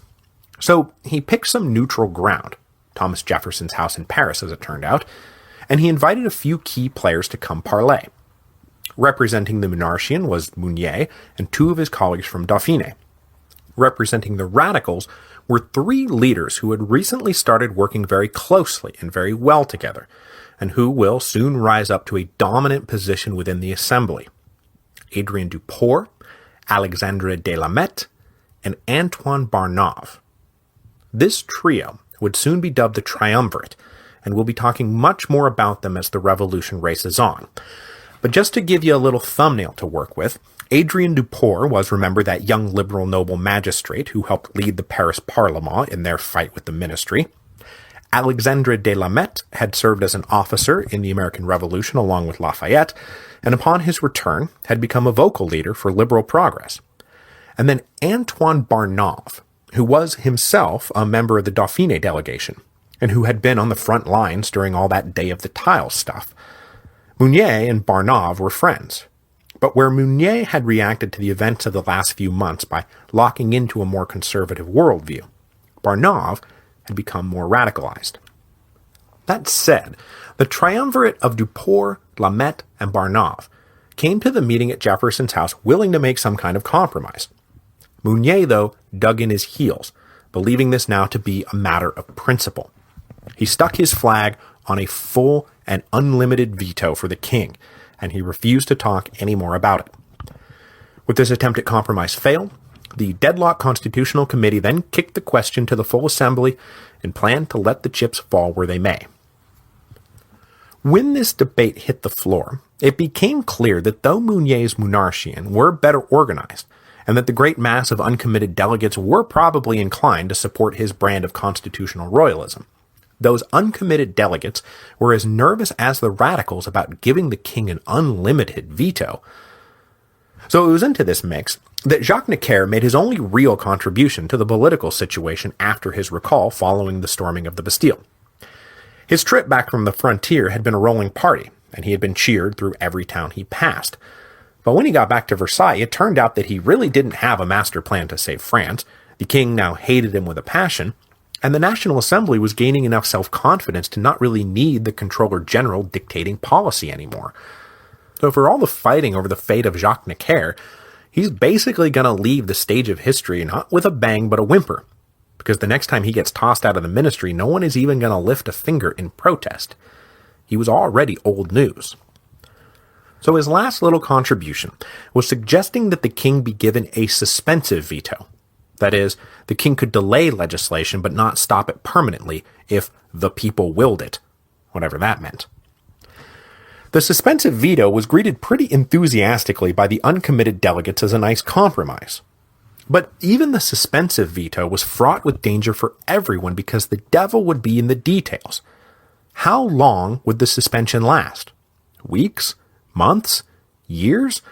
And what could override it? A simple majority vote? A supermajority? Something more? A popular referendum? Would the sitting session be allowed to take up the question, or would it have to wait until after the next election? So on the one extreme, this could all be as easy as pie. The king issues a veto, a week later the assembly overrides it, and that's it. The king is powerless. On the other extreme, it could be set up where you had to wait through multiple elections to be held, and even then require a supermajority vote, meaning that unless the king was insanely out of touch with public opinion, his temporary veto would, in practice, be permanent. So Mounier fought hard against the suspensive veto, but he was finally undone by the very man he was trying to give the unlimited veto to, because the king let it be known that he himself would now be in favor of a suspensive veto, and that if he were allowed to have a say in the override formula, that he would further sign his name to the August 11 Declaration and the Declaration of the Rights of Man, giving both an ironclad aura of legality that they had so far been lacking. But before the vote on the veto was taken up, the Assembly sidetracked onto another issue dear to Mounier's heart: whether France's new legislative body would have an upper and a lower house, or whether it would just be one unified chamber. By an overwhelming majority of 849 to 211, the single house was approved. This vote, though, is a little bit misleading. Now, the radicals wanted it because they thought it would be more democratic and representative of the general will. They were joined by poor nobles, who were afraid simply that courtier supernobles would come to dominate the upper house and then punt the poor nobles right back out of power. This single-house formula was also cynically supported by most of the arch-conservatives, who believed that it would be highly unstable and thus hasten the demise of this disgusting little revolution. With that settled, the Assembly debated the question of the veto on September the 12th. An initial roll call showed no clear consensus. No veto got 220 votes. Full veto got 325. And the suspensive veto got 450, including votes from the coming triumvirate of Duport, Lamet, and Barnave. On the next vote, the radicals switched sides and threw their support to the suspensive veto because, some veto is better than no veto.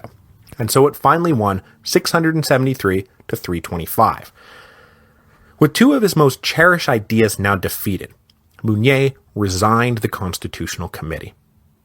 But this dramatic gesture was a signal of nothing more than Mounier's injured pride. Because as I said, the devil was going to be in the details on all this. With Louis's input, the Monarchian quickly organized and pushed through the motion defining the terms of the suspensive veto that had just won. And what they got was this. 3 legislative sessions had to pass before the king's veto could be addressed by the assembly, and no appeal to the people would ever be a part of it. Depending on the intervals between sessions, this meant that something like 4 to 6 years might very well pass before a veto could be overwritten. So just like that, in all ordinary times and under all ordinary circumstances, the king had his permanent veto. The shocked radicals, riding high on what they just thought was a nice little victory, were completely devastated. Then, at the end of September, another slate of vacancies in the assembly leadership needed to be filled, and the Monarchian all but ran the table. Mounier himself was elected president. The disenchanted radicals now talked openly of just quitting the National Assembly completely. Whatever the revolution had been promising, it was sure starting to look like it would never be fulfilled. But next week, the tide will suddenly turn, and as happens so often, events will start to take on a life of their own. And what will begin in early October as a protest among Paris housewives over the continuing bread shortages will turn into a dramatic march on Versailles that would change the course of the revolution.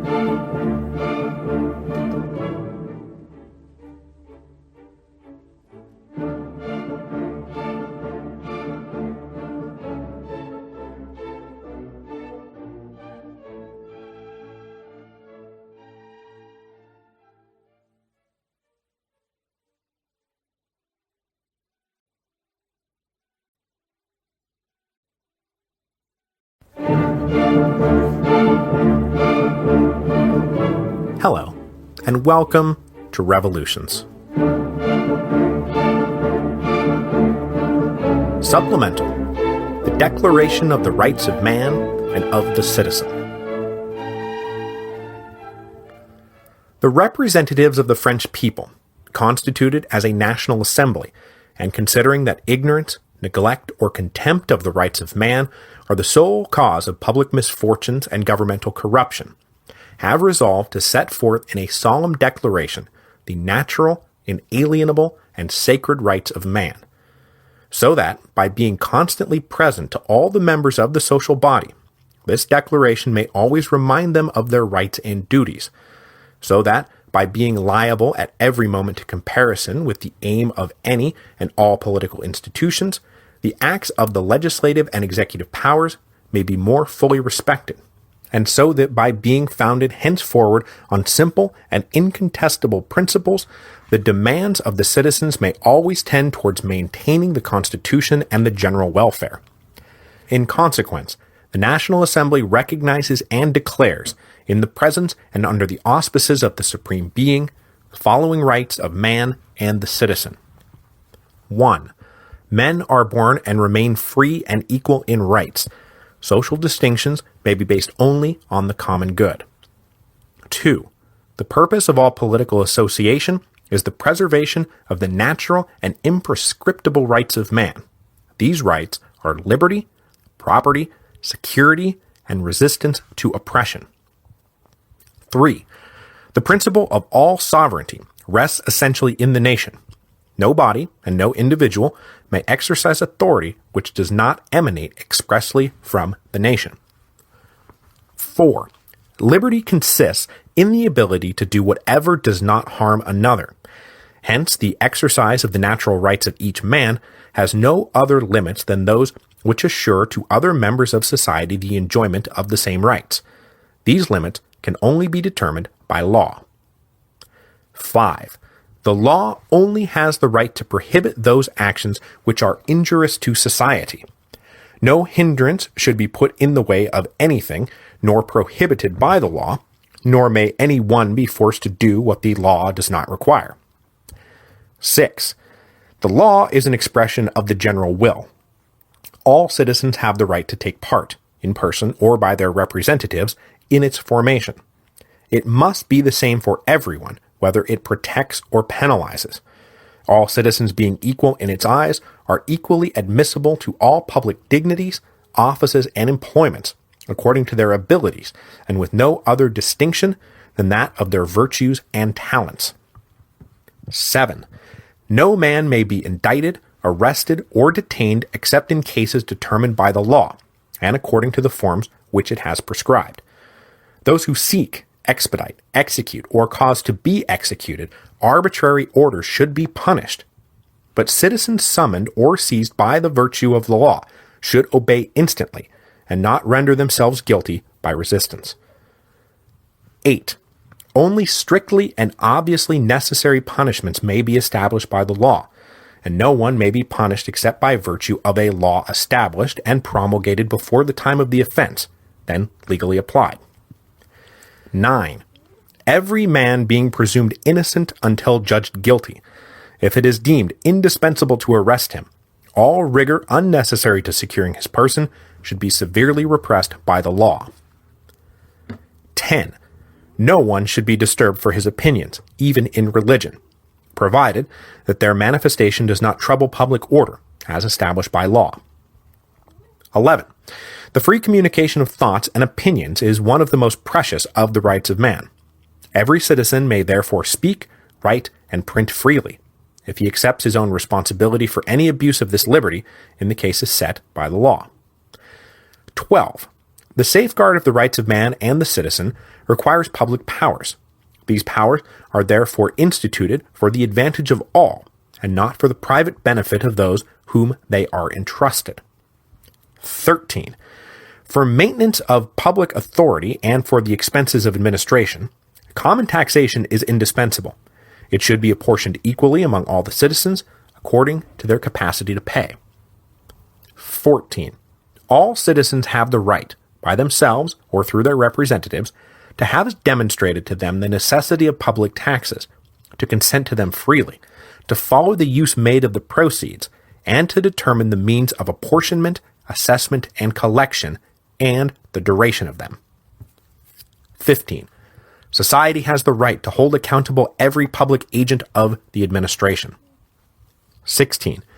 Any society in which the guarantee of rights is not assured, or the separation of powers not settled, has no constitution. 17.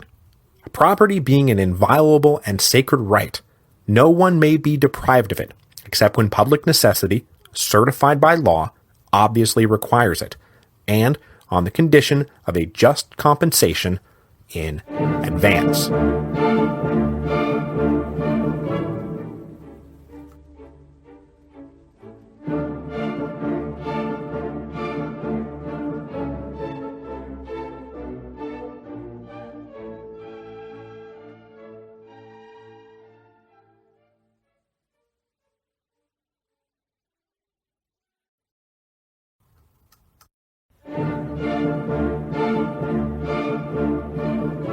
Hello, and welcome to Revolutions.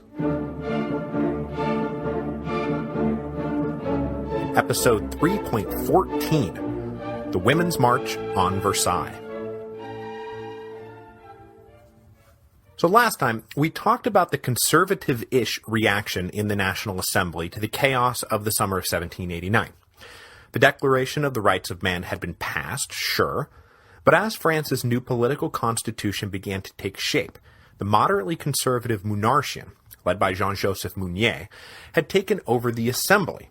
The king had been given what looked an awful lot like a permanent veto over future legislation, and he still hadn't signed the August 11 decree or the Declaration of the Rights of Man. As a result of all this, the radicals in the assembly started getting a little depressed about how things were shaking out. They thought the drama of the last few months was going to blast France into a new age, but now it seemed like maybe the old days were going to start coming back bit by little bit. But today, the pendulum is going to swing wildly back into the radicals' favor, and in the span of just about 24 hours in early October 1789, the conservative tilt will be reversed, and France will once again find itself hurtling into new and uncharted territory. So we left off last time in mid-September 1789 with the vote to give the king a suspensive veto, which in theory seemed like a nice check on his powers, but which was then drawn up to be almost impossible to overturn in practice. Now, though these votes looked reasonable to the delegates within the assembly, after all, they were the ones voting for them, when word got back to Paris what the assembly had just done, it did not look anywhere near reasonable to the Parisians. It looked to them like the revolution was about to be sold out, and as you will recall, agitators in Paris had basically declared themselves to be the defenders of the revolution. Up until now, that had meant defending the National Assembly. But if they themselves turned against the people, then ought not the assembly be purged? Ought not the evil aristocrats pulling the strings behind the scenes be strung up on the nearest lamppost? Sentiments along these lines started filling the pages of the daily and weekly newspapers that were now flooding off the Paris presses. The whole newspaper industry had just been growing exponentially ever since the summer of 1788. That was back when Archbishop Brienne had invited the nation to chime in on how the Estates General should be formed. This open invitation to publish meant that anyone could just set up shop one day, start putting out a paper where he could say whatever he wanted to say. And so, just as the debate over the king's veto swirled, one such anyone decided it was time to get in on the action and push back strongly against those who would betray the revolution. On September the 12th, 1789, a new daily newspaper started up that would soon be called L'Ami du Peuple, the Friend of the People. The sole writer, editor, and publisher was a wily little piece of named Jean-Paul Marat. Jean-Paul Marat was born in what is now Switzerland in 1741. He moved to France at 16 and got set up as a tutor to children of a merchant trader in Bordeaux. After that, he moved to Paris to study medicine, but never completed his degree. In 1765, he moved up to London and started climbing his way into the world of Enlightenment discourse, with a particular focus on science and political philosophy. He moved up to Newcastle a few years later, and a paper he wrote earned him a degree from St. Andrews. After 10 years in England, he returned to Paris in 1776 and finagled his way into an appointment as physician to the personal bodyguard of the Comte d'Artois.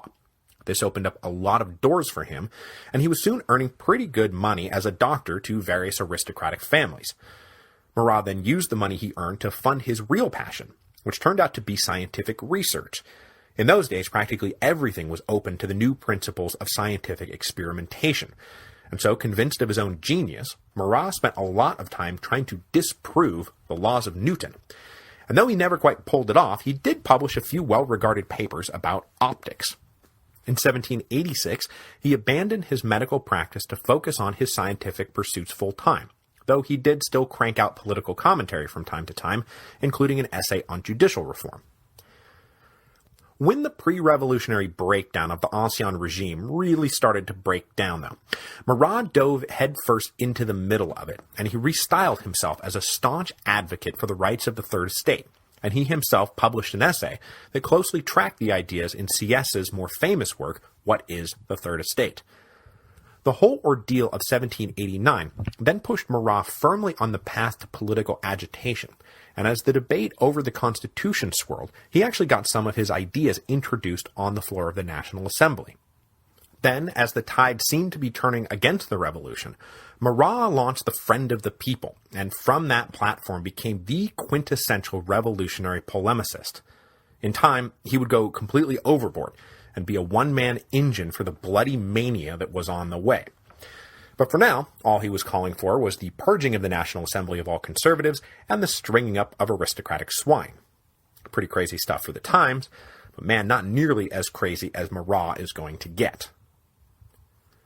Now, Marat found a particularly willing audience for his special brand of overheated rhetoric in the fall of 1789 for many of the same reasons Paris had gone into revolt back in July: hunger, stress, and fear. Because though the harvest had finally come in and there probably was enough grain to go around, the weather had turned unseasonably dry, which left a lot of the creeks and rivers and streams that ran the flour mills too weak to grind the grain into flour. I mean, plants cannot catch a break here. So by the end of September, bread was once again scarce and prices were sky high. Added to this was the fact that October the 1st was another one of those semi-annual deadlines for the settling of debts. So just as had happened back in July, when the king and the National Assembly appeared to be turning their backs on the revolution, They were doing it at a moment when the people of Paris were hungry and stressed out and very afraid.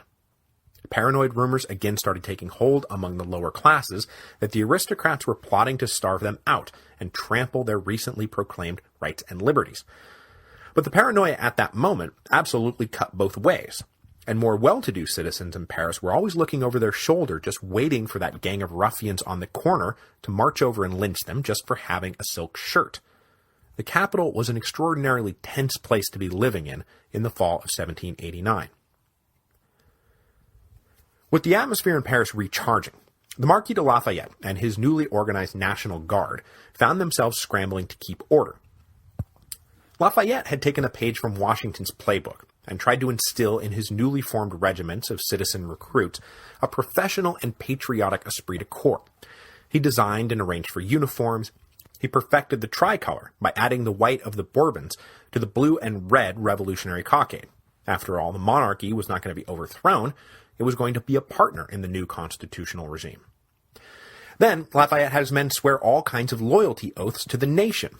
But their loyalties were immediately tested when grain riots started breaking out in the municipalities surrounding Paris, and then further when the grain that eventually made its way to the capital started being surrounded by gangs of housewives who would come to keep an eye on things, to make sure the grain didn't get hoarded, and to make sure it was all sold at a fair price.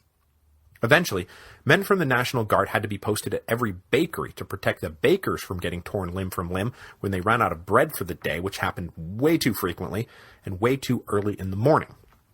But as we are about to see, though they were currently being deployed to preserve order, when push came to shove, the rank and file of the National Guard were far more loyal to the hungry women waiting in line for bread than their own fancy-pants leader Lafayette, who, for all his enlightened talk, was still just another aristocrat with a nice full belly. Now, ironically, one of the key sparks that lit the fuse for everything that's about to happen was not supposed to be a spark at all.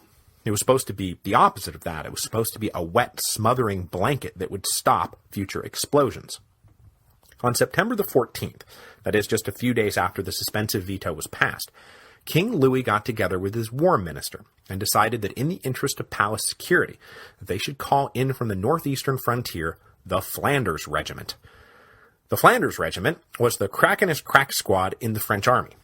Close-knit and highly disciplined, they could be counted on to provide the king a formidable defense should some great angry mob try to come calling in the middle of the night. But more than that, their very presence was supposed to warn off that angry mob before it even got going. Instead, as we will see in just one moment, it sucked in that angry mob like a moth to a flame. But it wasn't just the Flanders Regiment that was the problem. Because after the king ordered them to come reinforce Versailles, Louis then decided to start waffling a bit on the promises he had just made to the National Assembly. Remember, he had basically said, give me a suspensive veto, and let me help draw up the details, and I'll sign on to the August 11 decree and the Declaration of the Rights of Man.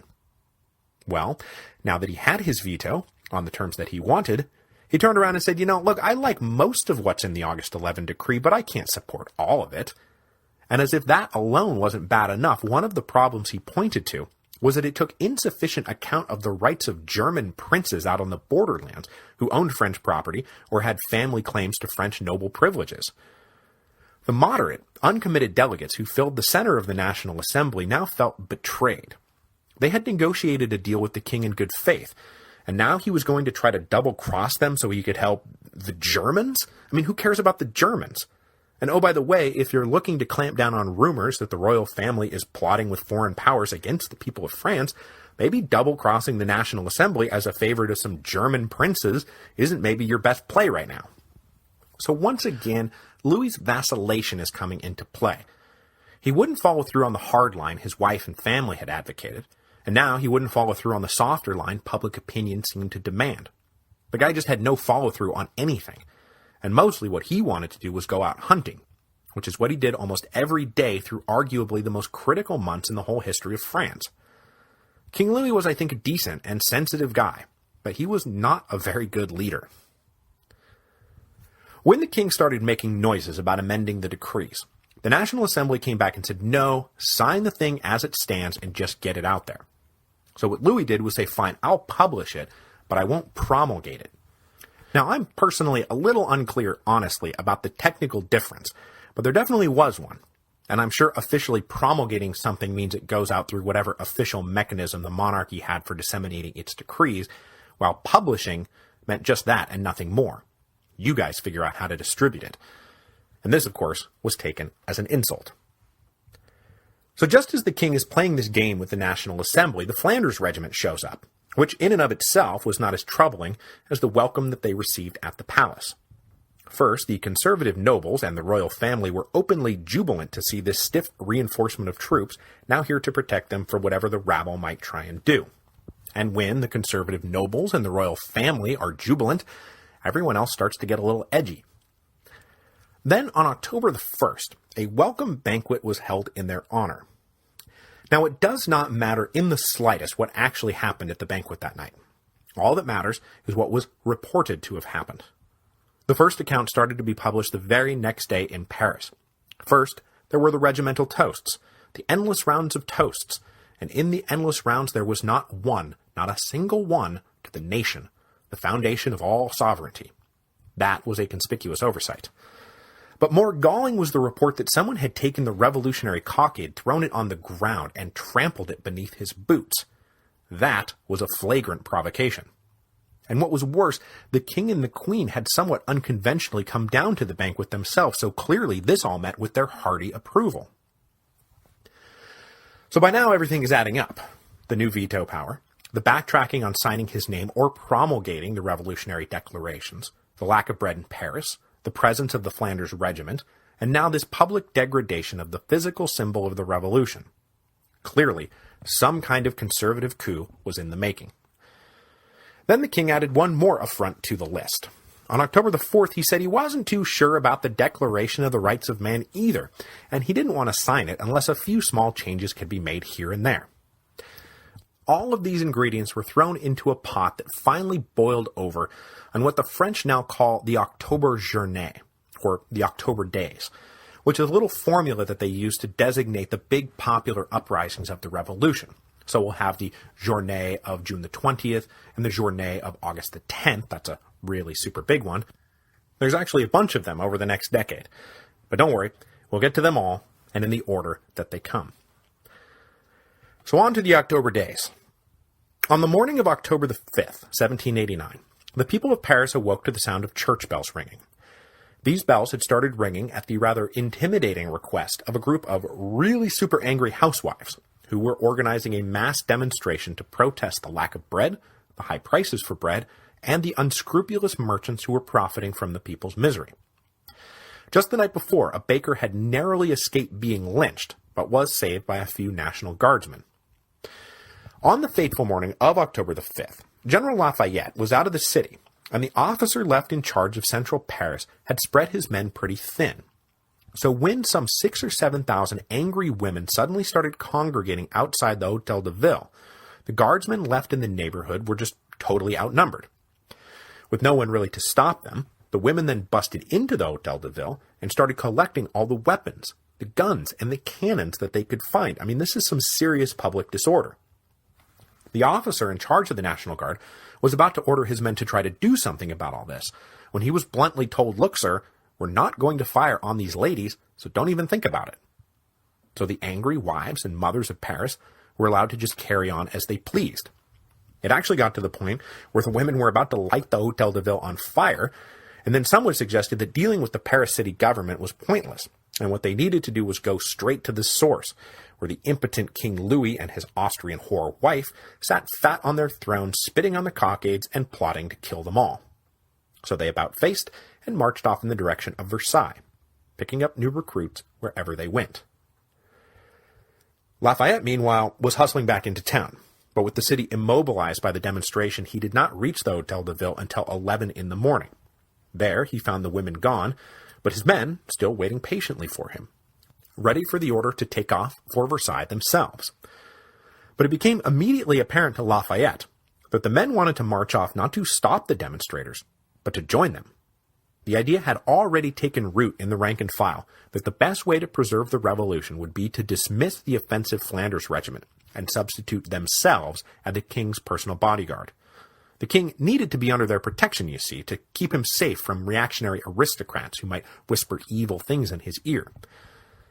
Lafayette made a brief attempt to talk them out of all this, but he was abruptly confronted with the reality of the situation. He was told, "You don't seem to understand. We're going to Versailles. You can either lead us there, or we'll just march right over you." And there was in this an implicit threat that they were ready to string up Lafayette himself if he tried to get in their way. So, deciding that leading an organized march, rather than dying and letting the National Guard go off as a headless but very well-armed mob, Lafayette agreed to lead them. So off they went, just as some pretty heavy rain set in. Lafayette did, however, manage to send a rider off to warn both the king and the National Assembly that about 15,000 troops were now headed their way. Loyalties TBD. It was 4 o'clock in the afternoon by the time Lafayette got his men moving. By then, the ladies had already reached the gates of Versailles. There they were greeted coolly, but not with any overt hostility, though they were told in no uncertain terms that they weren't getting into the palace grounds, so just forget about that. So for the moment the women did. They decided instead to go after the less well-defended, and hopefully more open to reason, National Assembly, which was winding down its business for the day.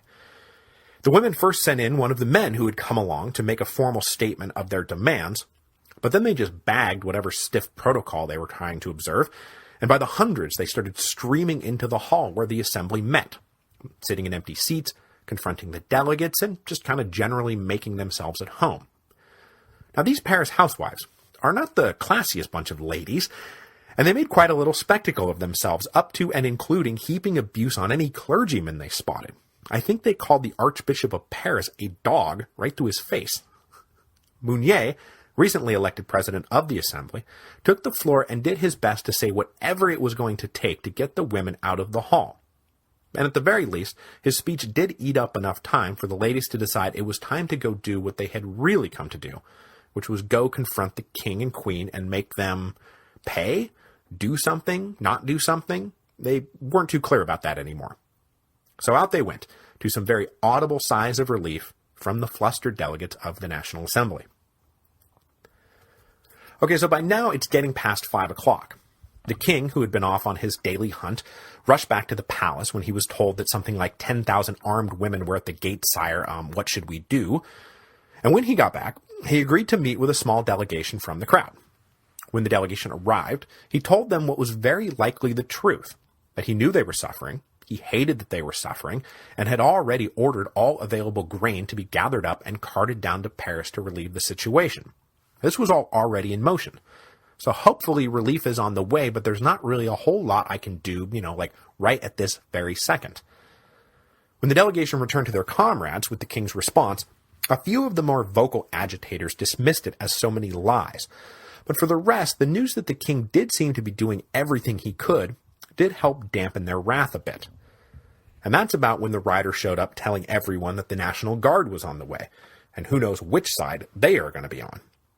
So Louis scrambled to keep the situation from getting out of hand, and he quickly let it be known that on second thought, he had decided to sign the August 11 decree, and the Declaration of the Rights of Man after all. See, I had my reservations about it, but I don't know where you got this crazy idea that I wasn't going to sign it at all. Come on, give it to me, I'll sign it. Just let's not massacre me and my family, please. It wasn't until just about midnight, though, that the National Guard finally showed up.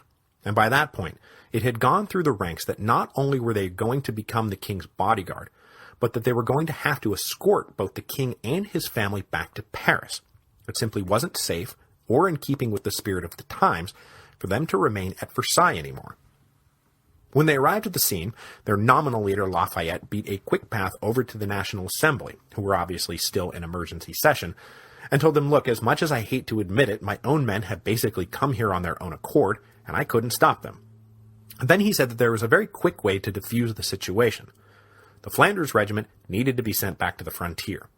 The king needed to make some kind of positive gesture towards the besmirched cockade, and then the king needed to relocate to Paris.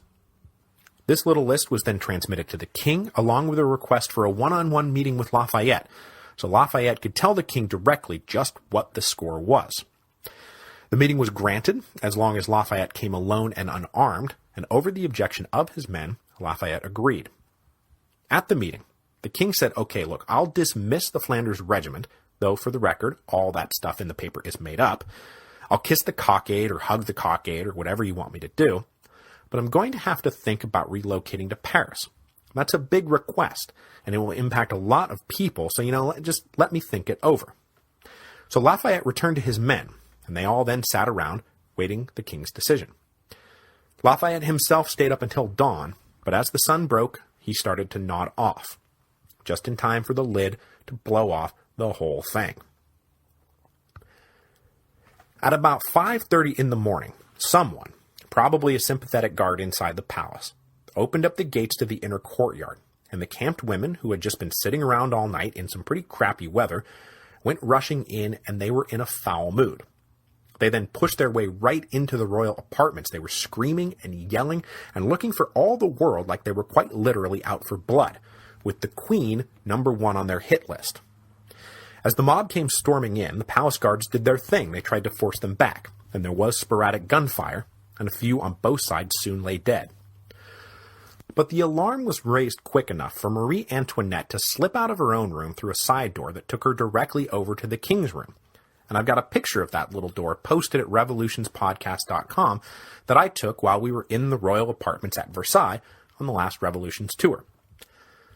But of course, after Marie Antoinette hustled down the hall, she found the king's door was locked, because Louis himself was off trying to locate their children and stick them someplace safe. So the queen pounded on this locked door for 10 or 15 minutes, trapped inside a narrow passageway with a bloodthirsty mob literally breaking into doors and calling for her head. So this is not really the greatest 10 to 15 minutes of Marie Antoinette's life. But before the mob got her, the door to the king's room finally opened, and the royal family all hunkered down together. They were rescued, at least for the moment, by a contingent of National Guardsmen, led by a young officer named Lazare Hoche, who will in time become one of the most successful of the revolutionary generals, but that's all for later. For now, Hoche and his men secured the royal family, and the women protesters were steadily, but firmly, pushed back out into the grounds, though by now they had cut off the heads of 2 dead bodyguards and were parading them around in triumph, so it's not like all order had been restored. Lafayette, by this point, had managed to push his own way into the palace, and made his way to the room where the royal family was being held, quite likely fearing the worst. But when he got there, he found the king chatting calmly with the guardsmen, who had apparently told the king that they wanted now to be his bodyguard, and they had gone ahead and sworn a loyalty oath to him right then and there on the spot. Okay, so that's good. So Lafayette got together with the king and said, look, sire, here's what you're going to have to do. You have to go out on your balcony and present yourself to everyone assembled outside. We'll think of something to rehabilitate the cockade, and then you're going to have to announce your willingness to relocate to Paris. This being no time to argue, the king agreed. He and Lafayette went out on the balcony, where the king was greeted by great cheering, even more so when he announced that yes, indeed, he and his family would be relocating to Paris to be closer to their people. Then Lafayette brought out a non-commissioned officer from the Flanders Regiment and pinned a tricolor cockade on his jacket. The crowd went nuts. Finally, at Lafayette's insistence, Marie Antoinette was brought out onto the balcony too. Now, a lot of those women out there had been calling for her head just a few minutes earlier, so the queen was understandably hesitant. But in the moment, the crowd did not bury her in catcalls and heckling insults. Instead, there was a vaguely positive murmuring, and even a few long live the queens. So it was settled. The royal family now belonged to the people. Shortly thereafter, the king and queen hastily packed up, as did their ministers and courtiers and servants. Then everyone, the protesting housewives, the National Guard, the entire royal retinue, something like 60,000 people in Lafayette's estimation, slowly started out on the road back to Paris. Upon hearing that the king was leaving, the National Assembly immediately declared that they were inseparable from him, and voted to relocate to Paris as well. Once everyone was gone, the palace at Versailles was locked up and guarded by a few soldiers, who would prevent locals from trashing the place while the royal family was away. But as it turned out, the royal family would never be coming back. When the king and queen and their children left Versailles on October the 6th, 1789, the great palace of the Sun King was done forever as the center of the French kingdom. It was the most visible and opulent symbol of the Ancien regime, and it was now permanently abandoned. The March of the Paris Housewives shuttered it for good.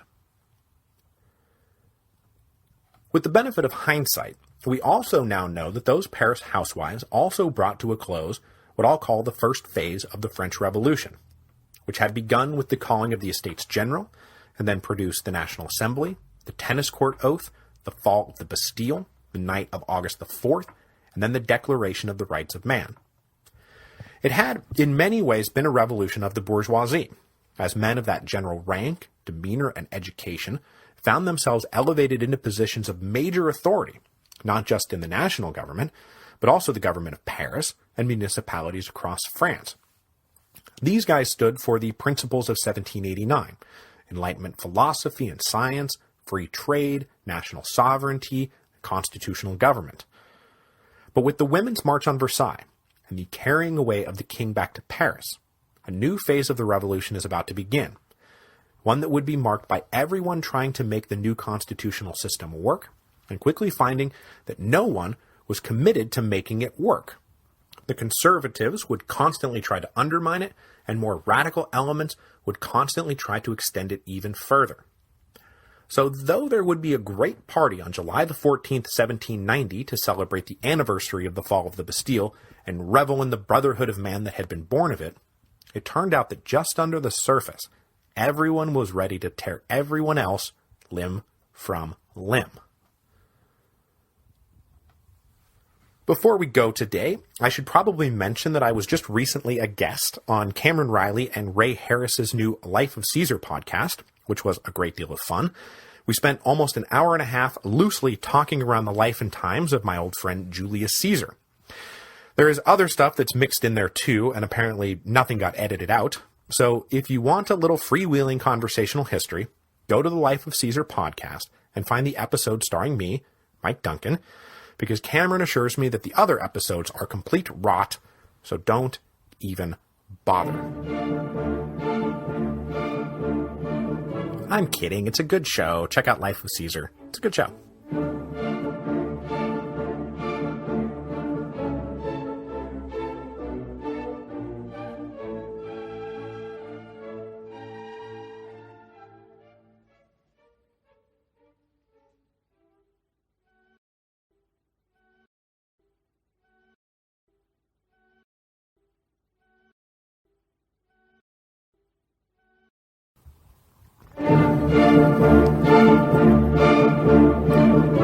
Hello, and welcome to Revolutions. Episode 3.15, The Birth of the Jacobins. The Women's March on Versailles fundamentally changed the course of the French Revolution. By dragging the king back to Paris, the political dynamic is about to shift dramatically. For one thing, no one was quite sure whether the king was there of his own free will, or whether he was actually some kind of hostage. Was he a citizen king living closer to his people, or a divine monarch being held hostage by a blasphemous rabble? Everyone mostly tried to agree it was the former, but more than a few, including probably the king himself, knew that it was the latter. In time, this question of just how much free will the king had left would become a major point of contention. But for now, everyone attempted to entertain the fiction that they were all on the same page. But aside from the question of the king, the move to Paris also dramatically rearranged political alliances within the National Assembly. The very act of moving to Paris helped polarize the Assembly even more than it had been, and led directly to the rise of organized political clubs who would wage the next series of battles over the meaning and direction of the revolution. And of course, that it was all now unfolding under the watchful eye of the radical Parisians, well, that would be a thing too. Over the winter of 1789-1790, there were two big issues on the table that helped fuel the new political polarization. What did it mean to be a citizen, and what are we going to do about the Catholic Church? Both questions had huge implications for the future of France, and both questions helped split the delegates and their supporters into warring camps. Now, the last thing I'll say before we get going today is that though these two issues were the main points of contention, the National Assembly dealt with a whole host of issues during the months after the move to Paris, and I'll sort of be plucking them out as needed in the episodes to come. So like, in March 1790, the National Assembly is going to fundamentally reorganize the administrative map of France, and though we will definitely talk about it, we're not going to talk about it today. So just to set the stage here a bit, remember that the king was hauled off to Paris on October the 6th, 1789. But it wasn't actually until October the 9th that the National Assembly voted to follow him to the capital. In the interim, they still had some business to attend to, including finally responding to a plea made by Jacques Necker the week before. At the end of September, Necker had come down to the Assembly to remind the delegates that the country was still massively in debt and still running unsustainable deficits. Remember? That's why you were all called in the first place? Now, some of the debt pressure had come off simply by virtue of the National Assembly's very existence. Creditors liked the revenue possibilities of a government with a representative body a whole lot more than they liked one built on the failing despotism of the late Bourbon dynasty. But the estates had been called back in May, and it was now October, and very little had been done on the financial front.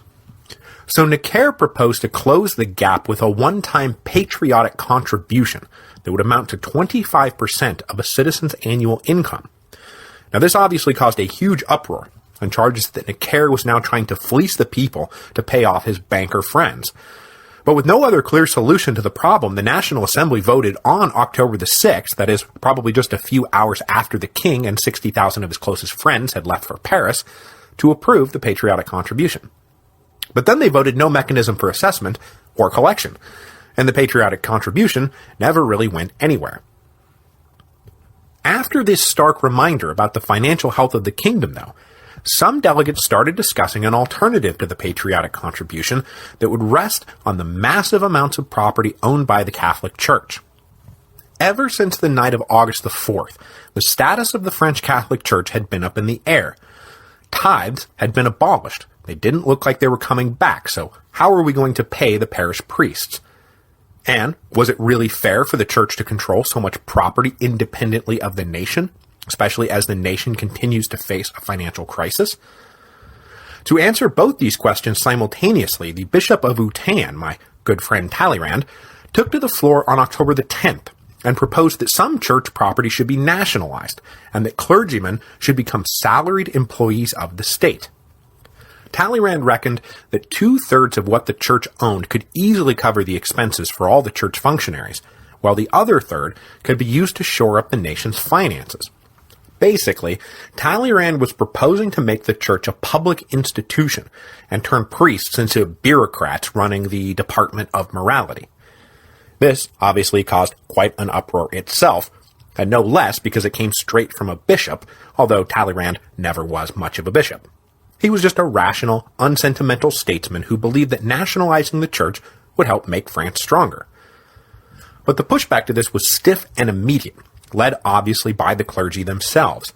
They had just seen their tithes stripped away without a second thought, and now the National Assembly planned to confiscate all their property to boot. They didn't care that Talleyrand promised that their state salaries would be more lucrative than the old tithes. This was a matter of religious principle, and also, frankly, civil principle. The Abbé Sieyès, himself a clergyman, and strongly radical in most things, stood up and said this absolutely violates the sacredness of property enshrined in the Declaration of the Rights of Man. So with this fairly massive proposal on the table, the delegates then put a hold on all business to make preparations for the move to Paris. And as I just said, the very fact of this move helped shift the dynamics of the debate. When the delegates had arrived in Versailles back in April and May, they had often settled into group lodgings to cut down on costs, and delegates inevitably lodged with their provincial colleagues. But the last few months of political drama had rendered those old provincial attachments obsolete. So when the delegates began to hunt for lodgings in Paris, they again sought out group accommodations, but this time they tended to go out looking with men who shared their ideological point of view and voting habits. So the radicals got together, and they tended to live together in the city center, close to the action, while the conservatives tend to come together to take up lodgings on the outskirts of the city, where they would be less likely to be, lynched. So obviously, if you're living and working exclusively with people who agree with you, well, that creates polarization. Also nudging this polarization along was the structure of their new meeting hall. By early November, the assembly would settle into the manège, that is, the horse training grounds, of the Tuileries Palace. This was a big rectangular room with the delegates sitting in risers built along the two long sides. So naturally, delegates who were friends and allies tended to sit together, and almost immediately, the conservatives took over the right side of the hall, while the radicals took over the left, which is, no joke, where the right-left political labels that we still use today come from. So, that's pretty cool. In this new world, the delegates were going to retake up the question of the church. But before they got to that, they wound up embroiled in another debate that would both shape and be shaped by the new political environment. And that was the question of citizenship. Now, I already talked about this back when we went through the Declaration of the Rights of Man, but it was just now, right after the move to Paris, that the distinction between active and passive citizens was invented. The radicals were, of course, opposed to the whole distinction, and wanted a much more open and democratic definition of citizenship. But the conservatives, and other sensible men in the middle, were like, no, we're not going to give some foul-mouthed day worker a say in government. So at the end of October, the fairly restrictive definition of a 25-year-old man who pays the equivalent of 3 days' wages in taxes, that is, guys who own some property, would be an active citizen. Everyone else would be merely passive. This set the radical delegates to further despondent soul-searching, but it also set to work agitators who claimed to speak for the now disenfranchised masses. In the hyper-radical Paris section called the Cordeliers, self-declared spokesmen like Jean-Paul Marat, Camille Desmoulins, remember he was the guy who gave the fiery speech on the day the Bastille fell, and then Georges Danton, who we haven't even gotten to yet, but who was about to become a revolutionary giant. These guys will take the passive citizen slap in the face and start building a political force to oppose the culotte-wearing dandies running the National Assembly. And when those guys start getting into the mix, boy, this thing is going to get crazy. So though the Radical Assembly delegates had just lost another vote, the Monarchian coalition that had risen up in the summer of 1789 was already starting to splinter in the aftermath of the October days. Not for the least reason that the central pillar of the coalition, Jean-Joseph Mounier, did not make the move to Paris. Deeply put out by the events of October 5th and 6th, Mounier decided he could no longer serve a government that could be so nakedly coerced by mob violence. Before the assembly moved to Paris, he withdrew from the assembly and headed back home to Dauphiné. Mounier had been one of the principal leaders of the Third Estate for well over a year now, and had been way out in front on doubling the third and voting by head. But in his estimation, things were now out of control and going too far. So he quit the very institution he had done so much to bring about. Shortly, he will come under attack from his former friends in Dauphiné as a reactionary counter-revolutionary, and will be driven into exile, because that's how it goes in the French Revolution. So the debate over citizenship, then, was something of a high watermark for the conservatives, because the next order of business showed their influence clearly on the wane. On November the 3rd, the Comte de Mirabeau came forward with a rewording of Talleyrand's motion to nationalize church lands. Rather than out-and-out nationalization, church property would simply be put at the disposal of the nation, still administered by the clergy, but on the understanding that they were acting as stewards of the nation's wealth. To the shock and horror of most church delegates, this motion passed. And whatever the fancy wording was, it looked a hell of a lot like the National Assembly had just claimed ownership over the church's property. Then, about a month later, the National Assembly put its money, or rather the church's money, where its mouth was, and they voted to sell off 400 million livres in unspecified church property to improve the nation's financial outlook. On December the 19th, the first batch went up for sale, and the proceeds would then be used to back a new kind of bond bearing 5% interest called the assignat. The assignat would be distributed in 200 or 400 livre notes and be used to pay the kingdom's creditors. and then the creditors could turn around and use them to acquire national property. The church, obviously, was utterly incensed, and it appears that priests across the kingdom took to the pulpit to denounce this theft of church lands and basically promised eternal damnation for anyone who even thought about buying a piece for themselves. Having lost the vote on citizenship, but then winning the vote on church property, the radicals sensed an opportunity to reclaim the initiative, and so they spent the winter of 1789-1790 getting ready for battle. After moving to Paris, the old members of the Breton Club gathered together to form a new club, a club that would be far more organized, disciplined, and centralized than the freewheeling Breton Club meetings had been. Something that would allow them to combat the organized voting that was already in force over on the right side of the hall. So in late November or early December, these guys leased space from the Dominican convent of Saint-Jacques. Officially, their new club was called the Society of Friends of the Constitution, but everyone else just started calling them the Jacobins. And by January 1790, the unofficial title was adopted in practice by the members themselves. Though the Jacobins would go through a couple of intense periods of radicalization, initially, they invited in everyone who could support three basic principles. 1. You must be dedicated to upholding constitutional government. 2. You must support political equality for all, that is, be opposed to the active-passive citizen dichotomy. And 3rd, you must be ready to combat counter-revolutionary plots. As long as you were down with that, then come on in. When new members joined, what they found was a National Assembly in miniature.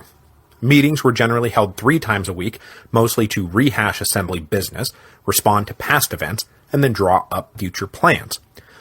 Rules for speaking and debate followed those of the National Assembly, and everything was open to the public. The debates of the Jacobin Club soon became a staple form of public entertainment. But to keep everything on track, the Jacobins also had a central steering committee, modeled quite explicitly on the committee Mounier had developed. This committee would guide policy decisions and then hand out marching orders after all the debating was done. Then the Jacobins developed one further institutional branch that helped their rapid ascendancy to shadow revolutionary government. They established a committee of correspondence to open the lines of communication to like-minded men out in the provinces. By actively pursuing political organization outside the capital, the Jacobins would soon be able to make a convincing claim to be more representative of the nation than the national government itself. At its height, there were 7,000 Jacobin clubs across France, boasting almost 500,000 active members. No other political faction could even come close to putting together that strong of a party.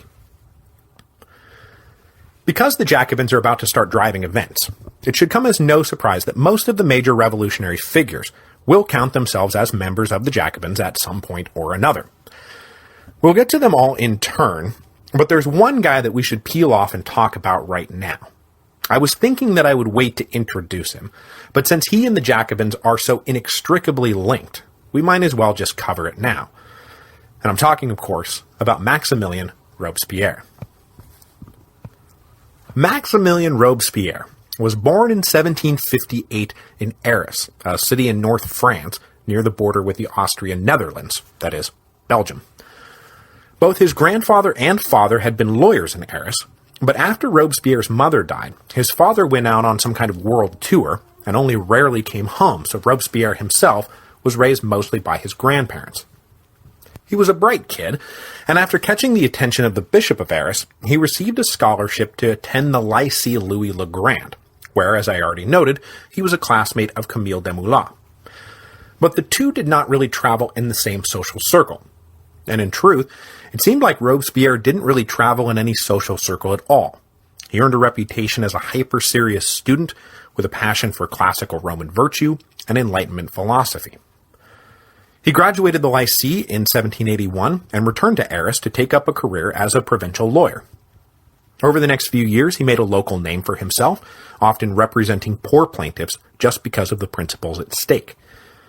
He also earned himself an election to the local academy, one of those prestigious intellectual clubs that dotted the landscape of Enlightenment-era France. So still only in his late 20s, Robespierre was now well established. He had written a few prize-winning essays, and was basically on his way to becoming a pillar of the local community. Nothing more, but certainly nothing less. But when the pre-revolution came, and the convening of the Estates General seemed more and more inevitable, Robespierre wanted in. Like everyone else, he wrote an essay calling for new electoral procedures, the doubling of the Third's representatives, and then voting by head. When the Estates General did get called, he stood for election and barely squeaked his way in, more prominent and more conservative men grabbing up most of the vote. But once he arrived in Versailles, Robespierre immediately found himself becoming a leader of the radicals and a frequent speaker. Carrying around in his head a mix of Rousseau and Montesquieu and classical philosophy, Robespierre stressed the goodness of the average Frenchman and called for an end to any institution that tended to threaten that fundamental virtue. He was opposed to the division between active and passive citizens, believing that the more representative the government, the better it must be. All of this meant that Robespierre had been one of those delegates put out by the conservative tilt of the National Assembly. So after they all moved to Paris, Robespierre was right in the middle of the reorganization of the left. He helped found the Jacobin Club, and then sat on the executive steering committee, along with the triumvirate of Duport, Barnave, and Lameth, and the great orator Mirabeau. The others would soon become alienated from the very club they had just founded, but Robespierre's power and influence are only going to grow. So, welcome to the stage, Maximilien Robespierre. Now, though the left was really starting to get their act together, they were not the only ones reorganizing after the National Assembly moved to Paris. On the conservative right, a similar process was underway, though not on the scale or with the success of the Jacobins. The first thing to note is that as a result of this reorganization, the right will become even more conservative than it had been before. If you'll recall, when Mounier had organized the Monarchian coalition, the moderate conservatives were the drivers, and the arch-conservative aristocrats were basically the junior partners, supporting Mounier on a lesser of two evils basis. But after the jump to Paris and the resignation of Mounier, these roles reversed. Mounier's old allies tried to organize a new coalition of sensible moderate men called the Impartials, but they had trouble recruiting. Their basic position was that the revolution as such was now over. The country needed a strong king and a strong Catholic Church to consolidate what had just happened. This earned them obviously no love from the left, but it also got them very little love from the far right, who wanted to undo, not consolidate, everything that had just happened. The only place the Impartials could look to for allies were the group of liberal nobles surrounding Lafayette, but Lafayette and his crew were enlightened on the matter of religion and could not support the kind of super pro-Catholicism espoused by the Impartials. So though the Impartials went through the motions of setting up an independent political club and publishing newspapers, they never had more than about 70 members, and of those, only about 20 were really into it. The vacuum left by the receding power of the center-right was thus filled by a far more conservative group, who was shadowy then, and remains shadowy now. Dubbed the Augustinians because they initially held their meetings in a convent of the Grands Augustins, this far-right group had a core of about 200 members, the old disaffected nobles who never wanted to break up the three estates in the first place, joined now by clergymen shocked by the anti-clerical turns the National Assembly had been taking of late. Unfortunately for future historians, the Augustinians weren't interested in printing manifestos or publishing minutes of their meetings, preferring instead the kind of secrecy that only bred paranoid fears about counter-revolutionary plots, or, frankly, not so paranoid fears about counter-revolutionary plots. But we do have references to a small group of commissioners who steered the club's business and plotted parliamentary strategy. We also know that the club meeting house in central Paris was soon the object of scorn for local Parisians in the neighborhood who didn't like these aristocrats plotting the downfall of the revolution in their own backyard. So though the Augustinians retained their name, they were forced to move, and then move a few more times, before simply using members' own homes for their meetings. Now, one of the reasons I say that some fears about counter-revolutionary plots were not paranoid was that just before Christmas, the Marquis de Favras, a retired army colonel, was accused of some fantastic treachery. the Paris press uncovered a plot allegedly masterminded by the Comte de Provence to rescue the royal family and rush them out of the country to safety. Lafayette, Bailly, and Jacques Necker were all allegedly slated for assassination, and then Paris would be surrounded by troops loyal to the Comte de Provence. The Marquis de Favre was accused of being the point man for this insidious operation, and so the Marquis de Favre was arrested on December the 24th, 1789, whereupon the Comte de Provence came down to the Paris Commune to assure them that he knew nothing about nothing. Favre was then put on a lengthy trial lasting almost 2 months, where scanty evidence and refusal of witnesses to testify led to major doubts about his guilt.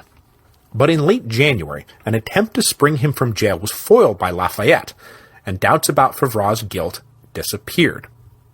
On February the 18th, he was sentenced to hang, and the next day he went to the gallows, which the Parisians simply loved because no special privileges about the mode or place of execution was extended to the condemned Marquis. He would hang in public like a commoner. And so, on February the 19th, that's exactly what happened. Fears about these kinds of plots, many of which were real, but many more of which were figments of the imagination, are about to play a major part in turning the revolutionaries down the bloody road to the Reign of Terror. Just as the trial of Favre was reaching its conclusion, the National Assembly continued on with its business. On February the 4th, they welcomed into the hall their citizen King Louis, who came dressed in plain black clothes. He promised to uphold the Constitution and was greeted by rapturous applause. Then, the delegates took another bold step against the Catholic Church. Led by the Jacobin delegates, now ready to start flexing their political muscle, the Assembly voted on February the 13th to simply stop recognizing monastic vows. So every monk and nun in France was no longer under any obligation to remain at their posts. The hope was that this vote would both free those who had become virtual prisoners of the convents, and then also it would clear out the freeloaders who were happy to remain lazy parasites feeding off the nation. It went without saying that the property of the religious orders would become a major part of that 400 million livres the National Assembly had already laid claim to, and this was a factor in helping moderates justify their vote to suppress the religious orders. Real church land wouldn't be auctioned off, just those of the parasitic monasteries. But then on March the 6th, Jacques Necker came down with yet another bleak financial report which forced everyone to start making hard choices. Do we really start auctioning off all church property, or do we back off these sacrilegious plans and find a different way out of the financial hole? On April the 9th, the debate began in earnest when 2 assembly subcommittees both published reports calling for a decision on just how much church property was available for the nation to use. The key question now was, were they going to keep futzing around with semantics, or was the church going to be nationalized? A corollary to this was how to start treating the assignats, which had already been issued and were now being informally treated as a form of currency. Should their status as currency be officially recognized? And if so, then we'd better make sure they're backed by something substantial. The Jacobin delegates argued then for full nationalization, but for more reasons than just economics. Yes, there was a financial crisis, but even more than that, the First Estate needs to be demolished if the nation is going to come together as one. Allowing them to run their own little private empire over there is just not going to work anymore. Others chimed in to say that nationalization might actually be beneficial to the church, because it would presumably shed fatal light on corrupt aristocrats stealing from the church's coffers. And then others said that this was actually a really good way to secure the future of the revolution, because anyone who buys church lands will have a vested interest in the revolution's success. On the other side, the Augustinian conservatives came back and said, this is crazy. Property is sacred, especially church property. Plus, if you just flood the market with the auction property, it isn't going to be worth nearly what we're going to be giving up. More than a few hinting that what they would be giving up was their very souls. Now, I think the arch-conservative Augustinians were more often than not simply using the language of piety to splinter the National Assembly, which they wanted to see destroyed anyway. But the majority of the clerical delegates, and more than a few uncommitted delegates, were truly concerned about the fate of the church, and all of their souls. One such conflicted delegate then stepped forward with what he hoped was a proposal to bridge the divide. A member of the Jacobin Club, but also a devout Catholic, this guy proposed that the Assembly immediately declare the Catholic Church the official state religion. This sent the debate spinning in a whole new direction, with a tax levied on both sides that had really never been so bitter. The left accused the right of helping hypocrites in the church bankrupt the nation, while the right accused the left of greedy sacrilege. After the Jacobins engineered an adjournment for the day, they reconvened and plotted strategy, and came up with the following plan. The next day they would bring out a motion that so majestic a thing as religious belief could not be legislated by the National Assembly, but that clearly the Catholic Church would be favored in the new constitutional order. This appeased just enough uncommitted members to get the motion passed by a slight majority the next day. In response, the conservative delegates started resigning and boycotting the National Assembly in protest. On April the 19th, 292 signed a petition against what the National Assembly had just done, sending copies across France to stir up resentment. Anti-clericalism played well on the streets of Paris, but not out in the rural provinces, as we will see in a major way once the revolution really gets radicalized a few more episodes down the road. But with all the conservatives now out of the room, the left simply passed the decrees nationalizing church lands and recognizing the assignat as a form of currency by huge majorities. Then they started opening up letters coming in from the provinces supporting what they had just done. These letters took everyone by surprise, and would egg the delegates on to further attempts to force the church into a subservient position in the new constitutional order. That these letters were likely the work of the Jacobins' Correspondence Committee was of course neither here nor there, nor did it give anyone a false impression about what the people of France did and did not want. So, the suppression of the religious orders, coupled with the abolition of tithes, the nationalization of church lands, this can all be taken as a modern spin on the old medieval tug-of-war between the church and the king.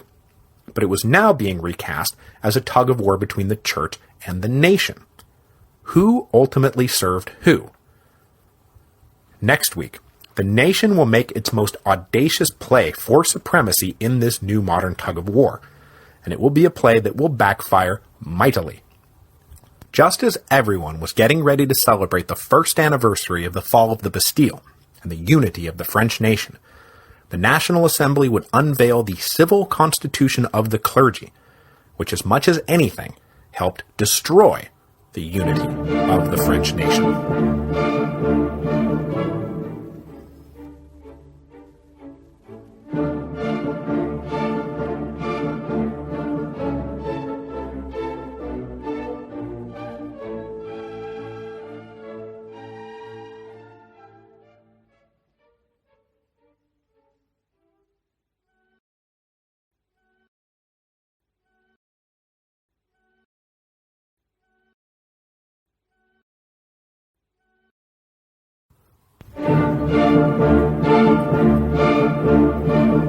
Hello, and welcome to Revolutions. Episode 3.16, The Society of 1789. So we left off last time with the National Constituent Assembly moving forward with its plans to nationalize the French Catholic Church. Today, that process will take another huge step forward. But the church was not the only thing on the table in the spring and early summer of 1790. The delegates of the assembly worked extraordinarily long hours, 7 days a week, to try to work out a new constitution for France. But every issue they took up seemed tangled up with every other issue. And then as they tried to untangle the knot, they were forced to take up issues they had not meant to take up at all. But that's how it goes when you try to rewrite the fundamental laws of an ancient kingdom from scratch. Today, we will see them dive into questions about the judicial system, the making of war and peace, the future of hereditary rights, and then of course once again back to the church.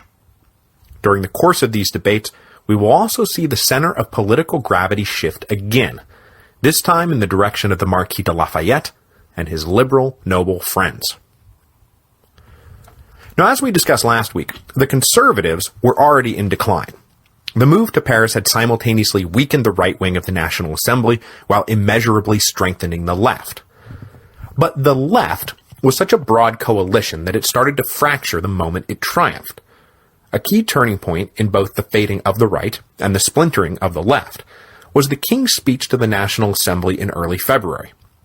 I mentioned it very briefly last week, but just to rehash it, the King came down on February the 4th, dressed in plain clothes, without retinue or ceremony, and pledged to uphold the Constitution, whatever it turned out to be. If we trace the loop-de-loops of the King's endless political vacillation, this is one of those moments where he seems to be genuinely accepting what has happened and reconciling himself to the new order. He could be a citizen king. He would be a citizen king. Thus, the conservative position was deeply undercut by the King's new patriotic attitude. If the monarchy was prepared to accept constitutional government, the linchpin of any conservative reaction was gone. Conservative morale went into the toilet. But the King's reconciliation also splintered the left for two basic reasons. First, many of the delegates on the left had been held together by the mutual fear of a counter-revolutionary attack. With the King saying, "I'm ready to accept the new order," well, that pretty much eliminated the possibility of counter-revolutionary attack. I mean, there might be some dead-ender marquis out there still fantasizing about going back to the good old days, but the King has given up on that fantasy for himself. So where does that leave our dead-ender marquis? With no leg to stand on, that's where. But the other reason the left splintered was that a bunch of the moderate delegates on the left had always wanted to work with the King. They'd been dying to work with the King. But his waffling intransigence had made it almost impossible. So with the King now reaching out his hand, they absolutely wanted to take it. Meanwhile, the radical delegates still didn't trust the King. They didn't want to work with Louis. They wanted to tell Louis what to do. So just as the newly founded Jacobin Club was coming into its own, it fractured. And for the rest of 1790, it looked to many like the Jacobins were not the future of the revolution, but rather a collection of men as dead-ended as our fantasizing marquis. So if the far right and the far left were boxed out by the King's new attitude, who was left in the box? Well, I'll tell you. The liberal nobles who formed a new political club called the Society of 1789. As a kernel, the Society of 1789 came to life shortly after the move to Paris, when a few liberal nobles began to meet up informally. Most had joined the new Jacobin Club, and initially the Society of 1789 was more social than political. Prominent at these early gatherings were the Abbé Sieyès and Condorcet, and a few other like-minded fellows, most of whom had been members of Adrien Dupour's loosely organized Society of 30 back during the lead-up to the Estates General. Though interestingly enough, Adrien Dupour himself, the man who had been at the center of the Society of 30, did not join the Society of 1789. After the King's speech in February seemed to remove the threat of counter-revolution, the liberal nobles started to see in the radical Jacobins the next threat to the new enlightened order. The first big split came in March over the issue of who could be a member of the Jacobin Club. The Central Committee, run by Robespierre, Dupour, Barnave, and Lameth, were happy to open membership to anyone who could pay the dues. But the liberal nobles thought that it ought to be restricted to men who were delegates of the National Assembly. After all, if the club planned to hand down instructions to its delegate members on how to vote, inviting in just anyone off the street to have their say, that made no sense. With the open membership policy adopted, though, the Comte de Crillon and a group of associates walked out in March 1790 to set up their own little club. Then just a few weeks later, Lafayette himself stopped attending Jacobin Club meetings for the same basic reasons, though his withdrawal was also driven by a running feud with Alexandre Lameth. Though they had fought together during the American Revolution, Lameth never liked or trusted Lafayette, who he found exhaustingly vainglorious. Lafayette, meanwhile, suspected with good reason that Lameth was aiming to supplant Lafayette as the head of the National Guard. By April, the Society of 1789 had solidified into an organized political club with dues and rules of order and a basic agenda. And from their name, it's not hard to guess what their agenda was. Ensure the survival of a constitutional monarchy built on principles outlined in the Declaration of the Rights of Man. As I said, these guys were mostly liberal nobles, and soon joining their ranks were Mirabeau, Talleyrand, Bailly, and, making his very first peek into the history books, a writer and man of business for the Duc d'Orléans, Jacques-Pierre Brissot, who would, a few more factional splinterings down the road, find himself at the center of the Girondins, so that will make him kind of a big deal. For the moment, most of the members of the Society of 1789 continued to hold dual membership in the Jacobin Club, but it wouldn't be long before they were forced to pick a side. With tensions on the left rising, the National Assembly took up two matters in May 1790, which ruptured the binds that so tenuously held them together. First, the matter of judicial reform, and second, the matter of who would be allowed to declare war in the new constitutional order. One of those things the National Assembly had done over the winter of 1789-1790 that I said I would go back and pluck out as needed was to suspend the functions of the Parlement. With everything that had gone on over the last year, having some little backwater of hereditary privilege running the judicial system was unacceptable. The rule of law was of paramount importance, so having these judges who bought or inherited their offices rather than earning them by merit just wasn't going to fly. In early November 1789, the Parlement were suspended, and as I said a while back, no one came to their defense this time around. But that left the very obvious question, well, what do we replace it with? In May 1790, the National Assembly finally took up the question. From his central position within the Jacobin Club and the National Assembly, Adrien Duport, long at the forefront of battles over the judiciary, obviously took the lead. He drew up a plan that called for the democratization of the legal system. He wanted judges to be elected, juries to hear civil cases, and all laws applicable to everyone, regardless of wealth or social status. But when this program was taken to the National Assembly, the delegates balked at its sweepingly democratic nature. Even Jacobin delegates shrugged off party discipline to vote against the package. On the critical question of whether the king would have a veto over judicial appointments, the Jacobin left just barely held it together enough to squeak through a narrow no vote. It was obvious where the Jacobin defections were coming from. It was the liberal nobles of that society of 1789, who were now clearly running away from the radicals and toward the king. This was confirmed just a few days later when the National Assembly got word that England and Spain were on the brink of war. If war did break out, France might have to make good on its long-standing alliance with Spain, the so-called family pact between the two branches of the Bourbon royal dynasty. With the war clouds brewing, Louis did what kings of France had done for time immemorial. He issued orders to prepare warships for possible engagement. War and peace, after all, were the king's business. That much at least we can agree on.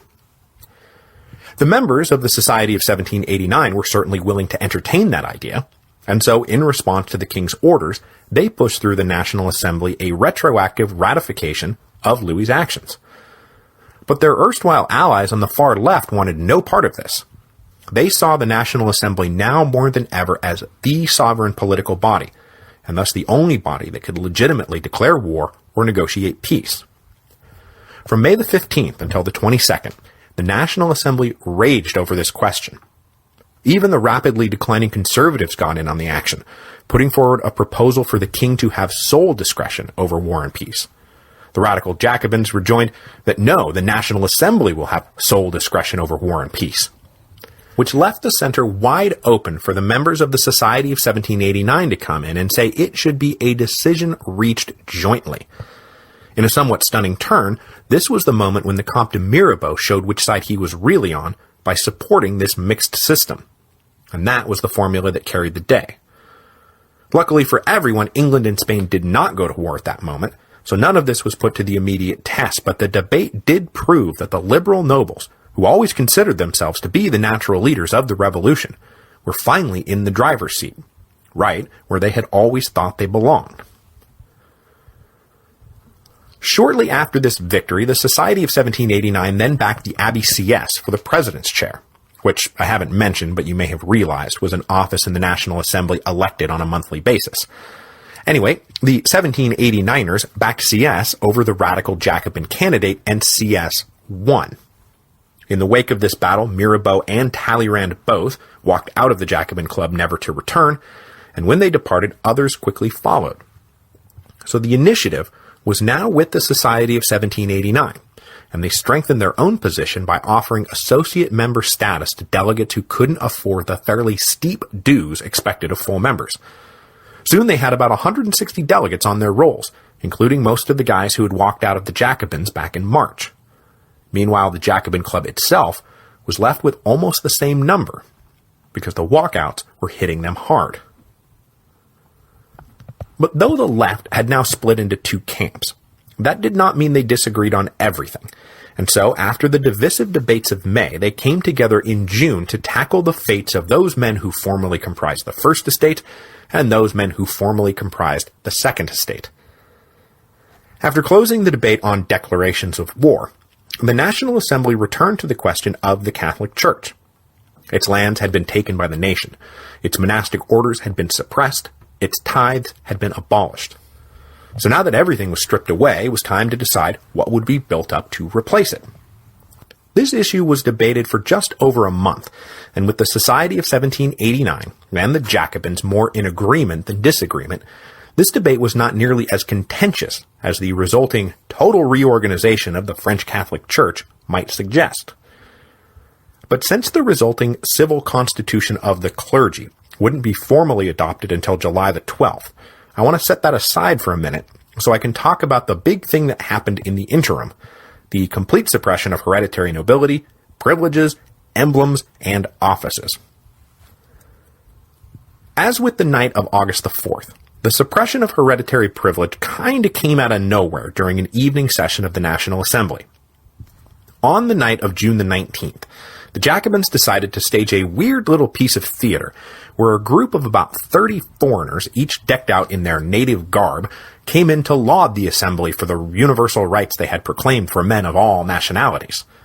This was all a very odd and very transparent little bit of stagecraft, and it was fairly well known that these guys, whoever they were, had rented their native garb from the Paris Opera.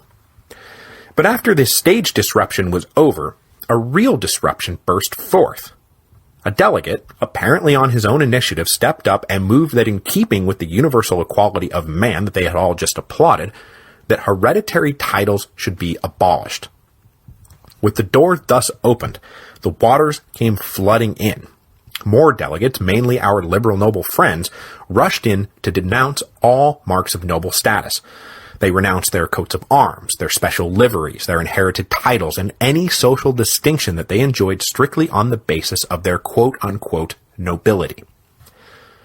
The few conservatives in the hall tried to halt this flood, pointing out quite rightly that the routine of the National Assembly had become major national issues during the day, more provincial or limited issues in the evening. The suppression of hereditary rights had no place being debated in an evening session. But of course, the ever-present audience was ever-present. The boos and catcalls rained down on the conservatives. The cheers embraced every liberal who stepped up to suggest some other odious mark of nobility that could be ditched. When the vote came in, it wasn't even close. And soon enough, the member rolls of the National Assembly no longer contained any mention of the Marquis de Lafayette. Instead, you have some guy named Monsieur de Mortier. No more Comte de Mirabeau. Now he was styling himself simply Gabriel Riquet. Conservative nobles were aghast. They had already given up all their feudal rights, and now they were barred from the few remaining social trinkets they had to show that they were still better than the commoners. You're stripping me of both my honor and my identity. This would mark the beginning of a steady wave of emigration, as these nobles simply couldn't live in a kingdom they no longer recognized and which no longer recognized them. Years later, a few leftist delegates looked back on the night of June the 19th with some regret, believing that the whole exercise had turned sullen nobles reluctantly giving way to the new order into implacable enemies, ready to fight the revolution to the death. With that sudden business out of the way, we can now turn our attention back to an item that will be even more fatal to the continued unity of the French nation, the civil constitution of the clergy. When last we left the clergy, they had been getting pretty well kicked around by the National Assembly, which was clearly driving to make the church subservient to the French nation. As to this kicking around, listener Joseph asks a very simple question. Just out of curiosity, what's the reaction of the Pope to all this? It's a good question, and the answer is the Pope did not like it one bit. In March, he condemned both the Declaration of the Rights of Man and the steady assault on the autonomy of the French Church, both of which were incompatible with true Catholicism. Adding to the Pope's heartburn was the fact that citizens of the little enclave of Avignon, well within the French frontier, but long controlled by the papacy, started making noises about reuniting with their French brothers, and pretty soon riots would break out with the local pro-French annexationists winning control of the city. But the National Assembly, aware that they were already pushing the Pope to the limits of toleration, weren't in much hurry to annex Avignon just yet, lest the Pope declare some kind of holy war. Now, until this point, relations between France and the Vatican had been governed by the Concordat of Bologna, agreed to back in 1516. The Concordat of Bologna said many things, but among the most important was that the French king would henceforth appoint all candidates for high office in the French Church, and the Pope would merely confirm those appointments. And that's how it had worked for the last 275 years, the Pope wielding a theoretical veto, but one that was little used in practice. But as the new civil constitution of the clergy was debated in the National Assembly, the delegates told the king that he needed to prepare to bring the Concordat to an end, because in all likelihood we're about to vote to end the Pope having any role whatsoever in the selection of French clergy. And indeed, the formula that the committee produced said that the Pope is still obviously the visible head of the universal church and his spiritual authority is unchallenged, but henceforth he would be merely notified of appointments, which is a fairly momentous challenge to the Pope's authority. Gee, I wonder if he'll accept it without a fight. Now, the interesting thing about the civil constitution of the clergy is that though in time it would help kill any lingering goodwill between the revolutionaries and the church, most of its specific tenets were actually welcomed by the French clergy. Indeed, many of these tenets were drawn directly from the original grievance lists of the First Estate delegates. So clergymen would now be paid a state salary instead of living off of tithes. But regular priests would see their pay go up, while bishops would see their pay dramatically go down. Less wealth disparity within the church had been a major complaint, and now it was all squared away. On top of that, the civil constitution imposed residency requirements on clergymen, so no more of this absentee bishop stuff where guys like Talleyrand can be the bishop of Uton without ever stepping foot in Uton. There would also now be service requirements for promotion, so no more courtiers' sons who can barely get through a mass suddenly being appointed bishop. And then, any part of the church not directly involved in cure of souls, that is actually ministering to the spiritual health of a flock, well, those were just abolished, reaffirming, among other things, the suppression of all those monastic orders. All of this was right in line with what the majority of the First Estate delegates had been asking for. The only thing that was really controversial was that the clerics would now stand for election like any other public office, from the simplest parish priest to the mightiest bishop. But though the priests and bishops wouldn't be subjected to the same electoral bodies, they would both be subjected to electoral bodies that might include Protestants, atheists, and even Jews. The idea that those heathen dogs would have any say at all in who could and could not be a Catholic priest was enough to make the stomach of any devout Catholic turn. But it was in keeping with the spirit of the times. The Church's new role in the constitutional order would be to support the moral and spiritual well-being of the nation, the whole nation, nothing more and nothing less.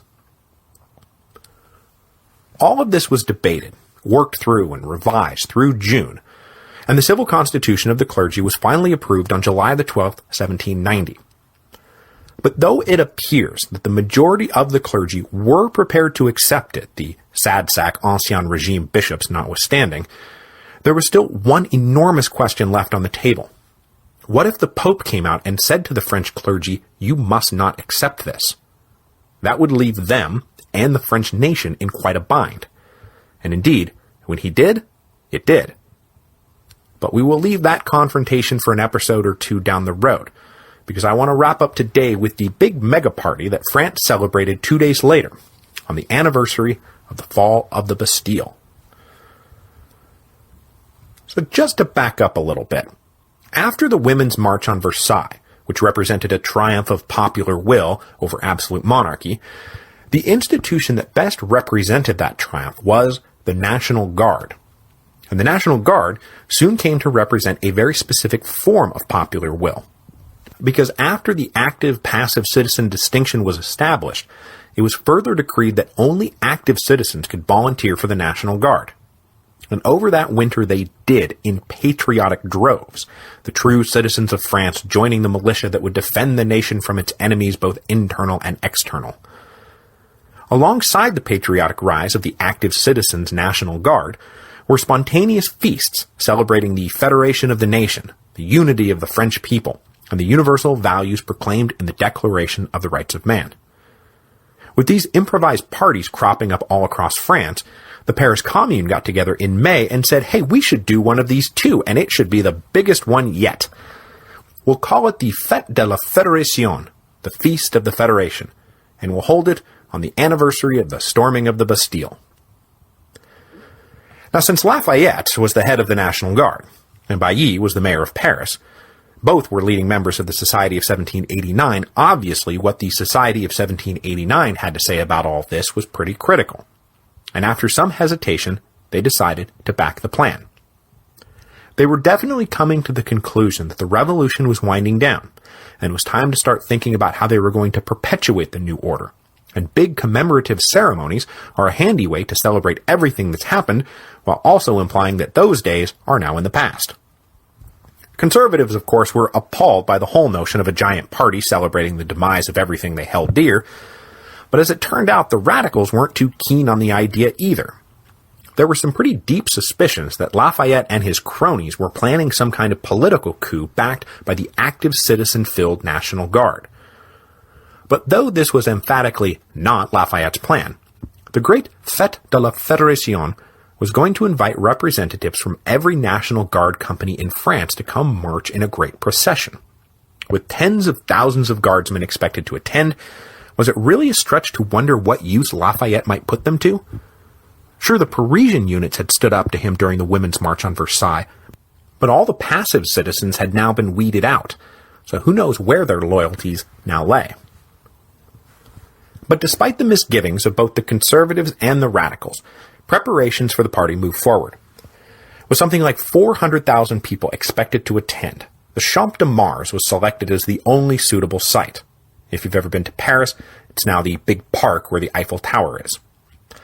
The plan was to transform the field into a very Romanesque space, with triumphal arches and a great altar to the fatherland as the centerpiece of the show. But with only a few weeks to get everything done, it turned out that there was too much to do and not enough workers to do it. So in a scene almost as moving as the celebration itself, Parisians of every social stripe came out to help finish the job. Nobles worked alongside commoners, artisans with lawyers, men with women. Even the royal family came down to oversee the project and lend a hand. All driven, it seemed, by simple patriotic solidarity. In the days leading up to the feast, representatives from the provincial National Guard units began to arrive, and they were offered space to camp in the Tuileries Garden, where the king would come down and greet them and mingle with them. It really was starting to look like the revolution was over. On the morning of July the 14th itself, it started to rain, and rain heavily. But the crappy weather could dampen no spirits. The assembled National Guardsmen marched down the streets of Paris towards the Champ de Mars. Along the way, they were joined by all the National Assembly delegates, and when they all reached the Champ de Mars, they paraded through the hundreds of thousands of onlookers, miserable in the driving rain, but otherwise pretty buoyant. The king and delegates of the National Assembly sat together on a stage off to one side of the great altar, signaling the unity of the new constitutional order. And then at about 3:30, Bishop Talleyrand, I think the only bishop willing to do the job, proceeded with an opening mass and benediction. And if he screwed it up, as he was very nervous he would do, not being much for religious ceremonies by nature, it helped that no one could really hear him. Then Lafayette came forward, and he took center stage. It was undoubtedly the high point of his life and career. As a young man, he had fought for the cause of liberty with the noble Americans, and then he had come home and fought for the same liberties for his fellow countrymen. He was the commander of the National Guard, He was a key leader in the ascendant political club of the day. His own personal values had become enshrined in the Declaration of the Rights of Man. Now he stood in front of hundreds of thousands of his fellow citizens as the most popular, well-known, and distinguished leader probably in the whole nation. It was all as he had no doubt seen in his head 1,000 times before.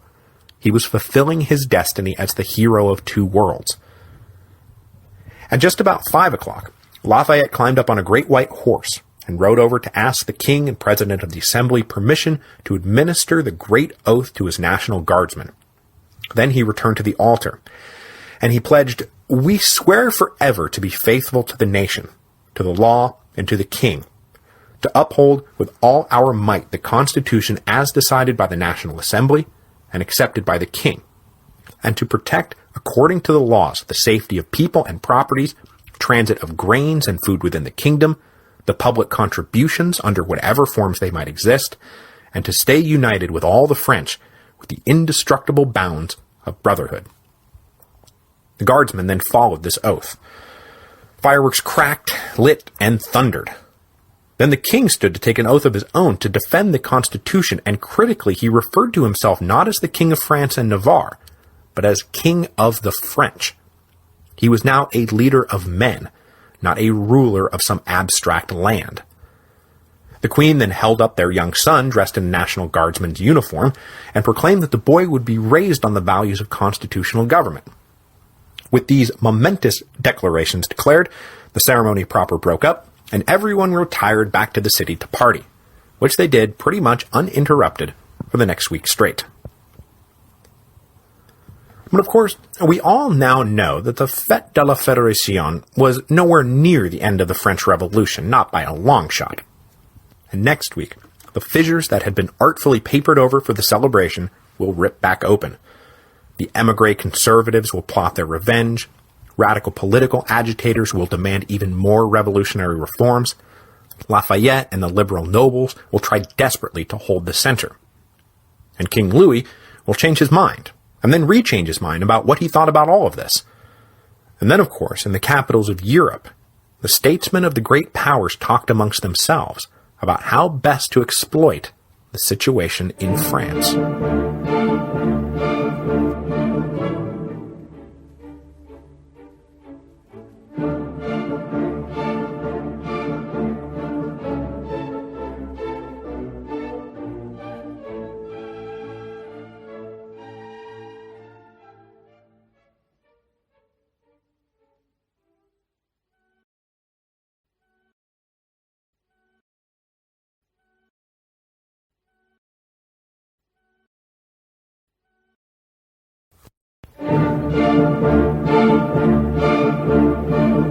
Hello, and welcome to Revolutions.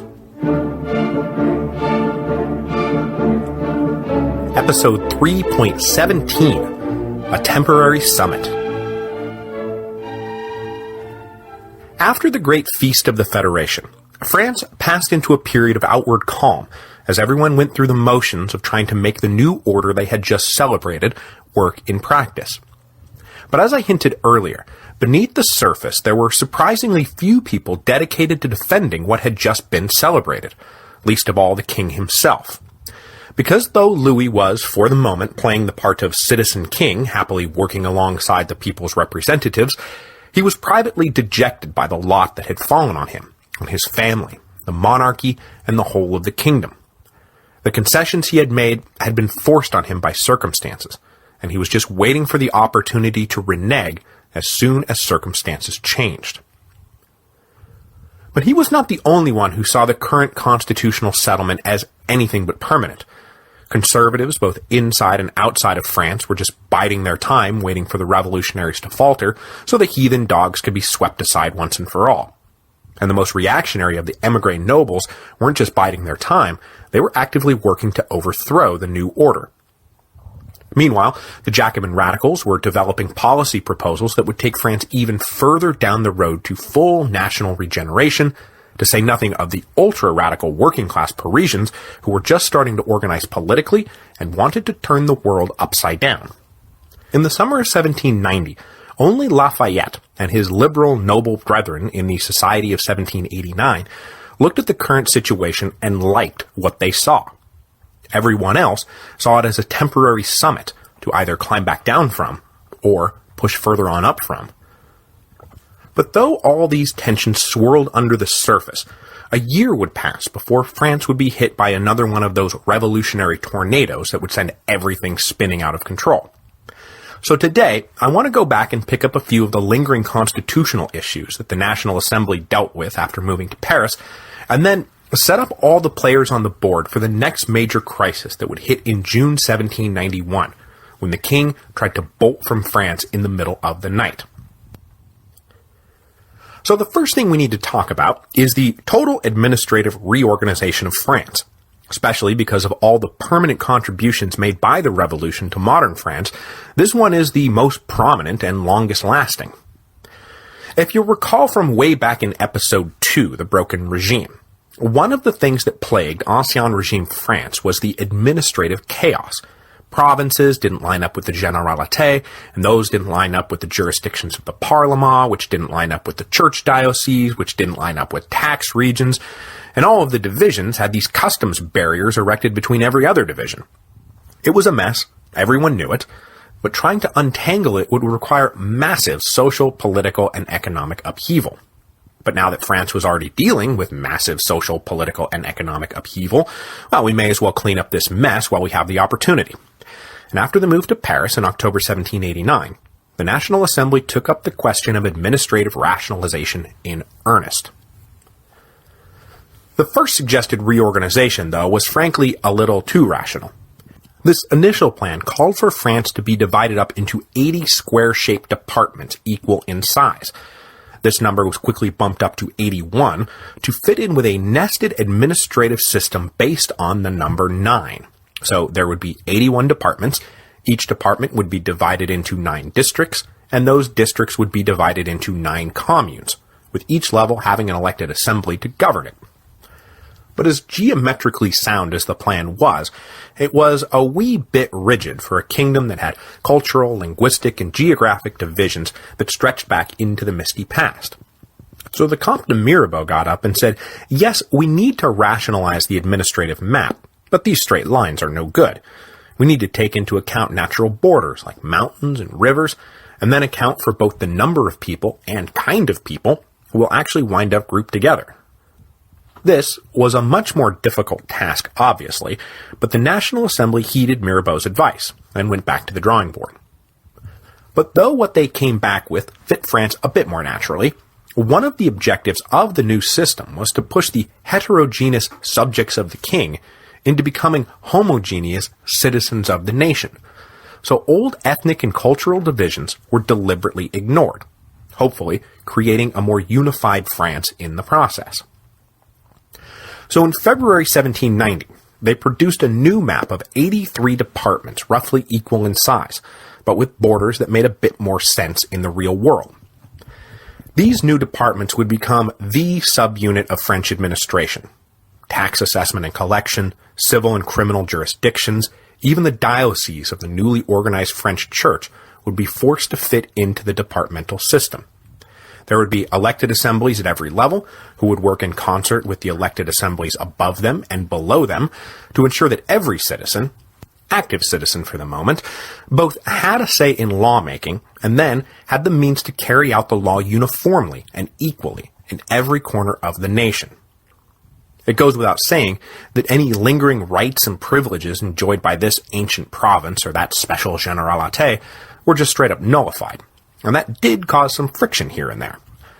Plus, the new system inevitably undermined the prestige of, say, Grenoble, which had been one of just 13 seats of the Parlement and was now merely one of 83 departmental capitals. But other cities welcomed the reorganization as it elevated backwaters into local political, economic, and cultural hubs. But critically, it was still to be determined what the relationship would be between the national government seated in Paris and the local government seated in the departmental capitals. And that is going to be a thing. When all the elections started being held for the local and departmental offices over the course of 1790, a few things became apparent. First, there were a dizzying array of elections. In the new order, everyone had to be elected. Judges, mayors, assemblymen, even priests. The average French citizen suddenly went from having no say in who was going to be appointed to public office to being required to weigh in on every candidate for public office. It was an unexpected burden, and as the revolution progresses, one thing we'll see is that electoral turnout will drop to the point where blanket non-participation was practically the rule, and guys serving, for example, in the Paris Commune would be literally elected by dozens of votes, and that's not the margin of victory, that's the total number of votes. So the dream of democratic participation definitely ran into the reality of political fatigue, indifference, and alienation, especially after politics becomes a super deadly business to get mixed up in.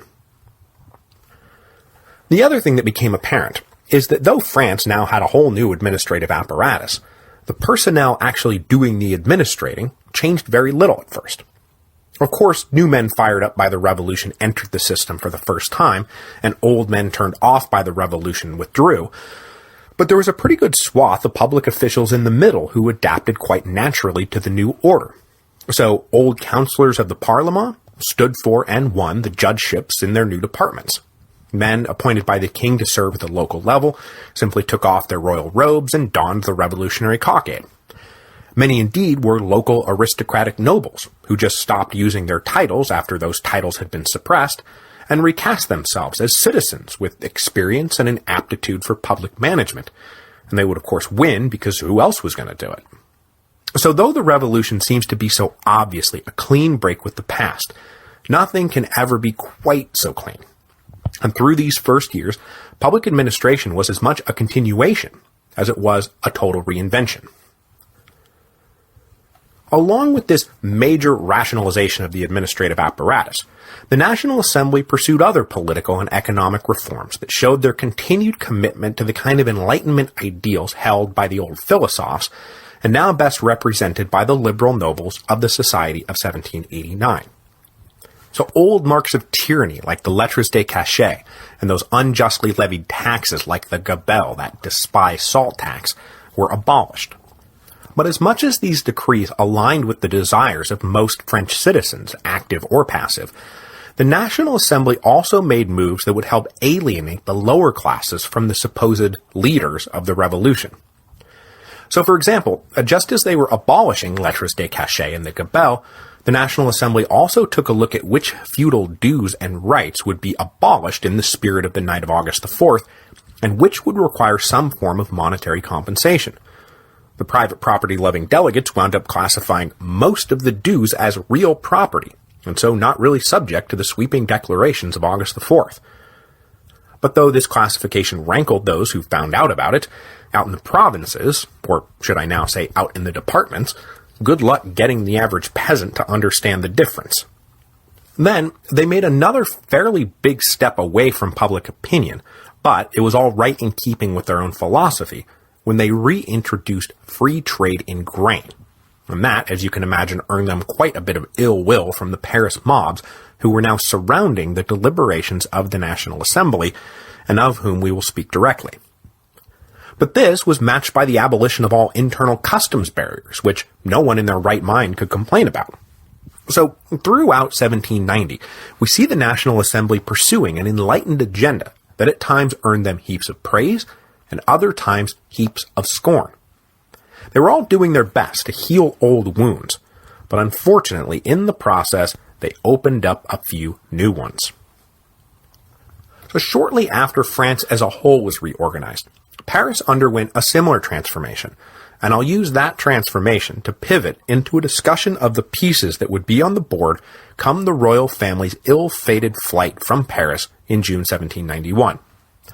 We'll start with the radicalizing lower-class mobs of Paris, and then move our way across the political spectrum, before rounding out today's episode with a brief look at the army and the clergy, both of whom are currently being torn asunder. So as you'll recall, the city of Paris had been rechristened the Paris Commune after the fall of the Bastille, and representatives from the 60 districts of the city now ran Paris from the Hôtel de Ville, with Sylvain Bailly as mayor. But one particular section, the Cordeliers, immediately started making a great nuisance of itself. The men and women of that most radical district had played a central role in the storming of the Bastille, and they now found themselves cast aside as mere passive citizens. And so for them, the revolution was now on the verge of being utterly betrayed, and they railed against Bailly and Lafayette and the whole agenda of the Society of 1789. Jean-Paul Marat, that most inflammatory of newspapermen, set up shop in the Cordeliers, where he was safe to publish his screeds without fear of reprisal. Well, mostly without fear. In January 1790, he had set his pen against Lafayette in particular, and once the rhetoric got ugly enough, a warrant was finally issued for Marat's arrest. But the good people of the Cordeliers district refused to let the police execute the warrant, and Marat safely made his way into hiding. Partly in response to the hyper-radical sentiments now spewing forth from the district, the Paris Commune voted to rejigger the district lines, producing now 48 sections that erased the Cordeliers from the map as an autonomous unit. But in response to this attack, the popular agitators in the Cordeliers rallied and formed a political club to keep up the fight, because that was just the sort of thing you did in those days. And thus, the Cordeliers Club was born in April 1790, though it was officially called the Society of the Friends of the Rights of Man and of the Citizen. Their goal was to defend the universal rights proclaimed by that sacred document, which already seemed to be eroding, as fancy-pants nobles and their slick-talking lawyer friends refused to even recognize the vast majority of Frenchmen as full citizens. In keeping with their egalitarian ideology, the Cordeliers Club required less than 2 livres as an entry fee, and thus drew in what the Society of 1789 and even the Jacobins might dismiss as the dregs of society, but which they themselves called the people. The club was led by the soon-to-be major revolutionary figure Georges Danton, and was supported by the pens of Marat and Desmoulins, who called the Cordeliers district the only sanctuary where liberty had not been violated. It was from these beginnings that the working-class sans-culottes would be drawn, organized, and directed as a potent political force. To the right of the populist Cordeliers, but well to the left of everyone else, was the Jacobin Club. They had taken their licks of late, as many original members defected to the Society of 1789. But their open-door membership policy did not keep them down for long. By August 1790, there were fully 1,200 members in the Paris Club, and 150 affiliate clubs scattered across France, mostly in major urban areas where middle-class intellectuals tended to gather. True, they were not able to dominate roll calls in the National Assembly anymore, but their message was beginning to spread far and wide. The defection of so many liberal nobles paved the way for speeches and pamphlets promoting universal education, opposition to the Catholic Church, equal rights before the law, even hinting around the idea that maybe France ought to be a republic, though officially the Jacobins supported a constitutional monarchy. They also continued to push for an end to the distinction between active and passive citizens, which they thought unjustly disenfranchised the vast majority of the population. It was this last point that put them in a box with the populist radicals in the Cordeliers Club, and though neither side really liked or trusted the other, when their forces would combine over this issue, they would form a revolutionary juggernaut. That said, for the moment, the Jacobin Club was still in the main moderate, not yet having shed itself of the die-hard constitutional monarchists who would first rise above their more radical brothers, and then be felled by them shortly thereafter. To the right of the Jacobins was, of course, the Society of 1789, at this moment the ascendant party. They controlled most of the key political positions in France. Lafayette, head of the National Guard. Bailly, mayor of Paris. 6 of the 8 members of the National Assembly's all-important Constitutional Committee. And then, over the rest of 1790, almost all the presidents elected to lead the National Assembly were members of the club. On top of that, these guys were able to start shouldering their way right into the royal ministry itself, at least by proxy. The National Assembly had passed a decree back in November 1789, stating that delegates could not become royal ministers, a law designed to prevent anyone from wielding power in both wings of government simultaneously. This came as a blow to the Comte de Mirabeau, who appears to have been angling for just such an appointment into the ministry. Denied the opportunity to do it out in the open, the great orator of the people and vocal defender of the revolution secretly offered his services to the royal family as a paid advisor, and early in 1790, Louis accepted the offer, much to his own distaste.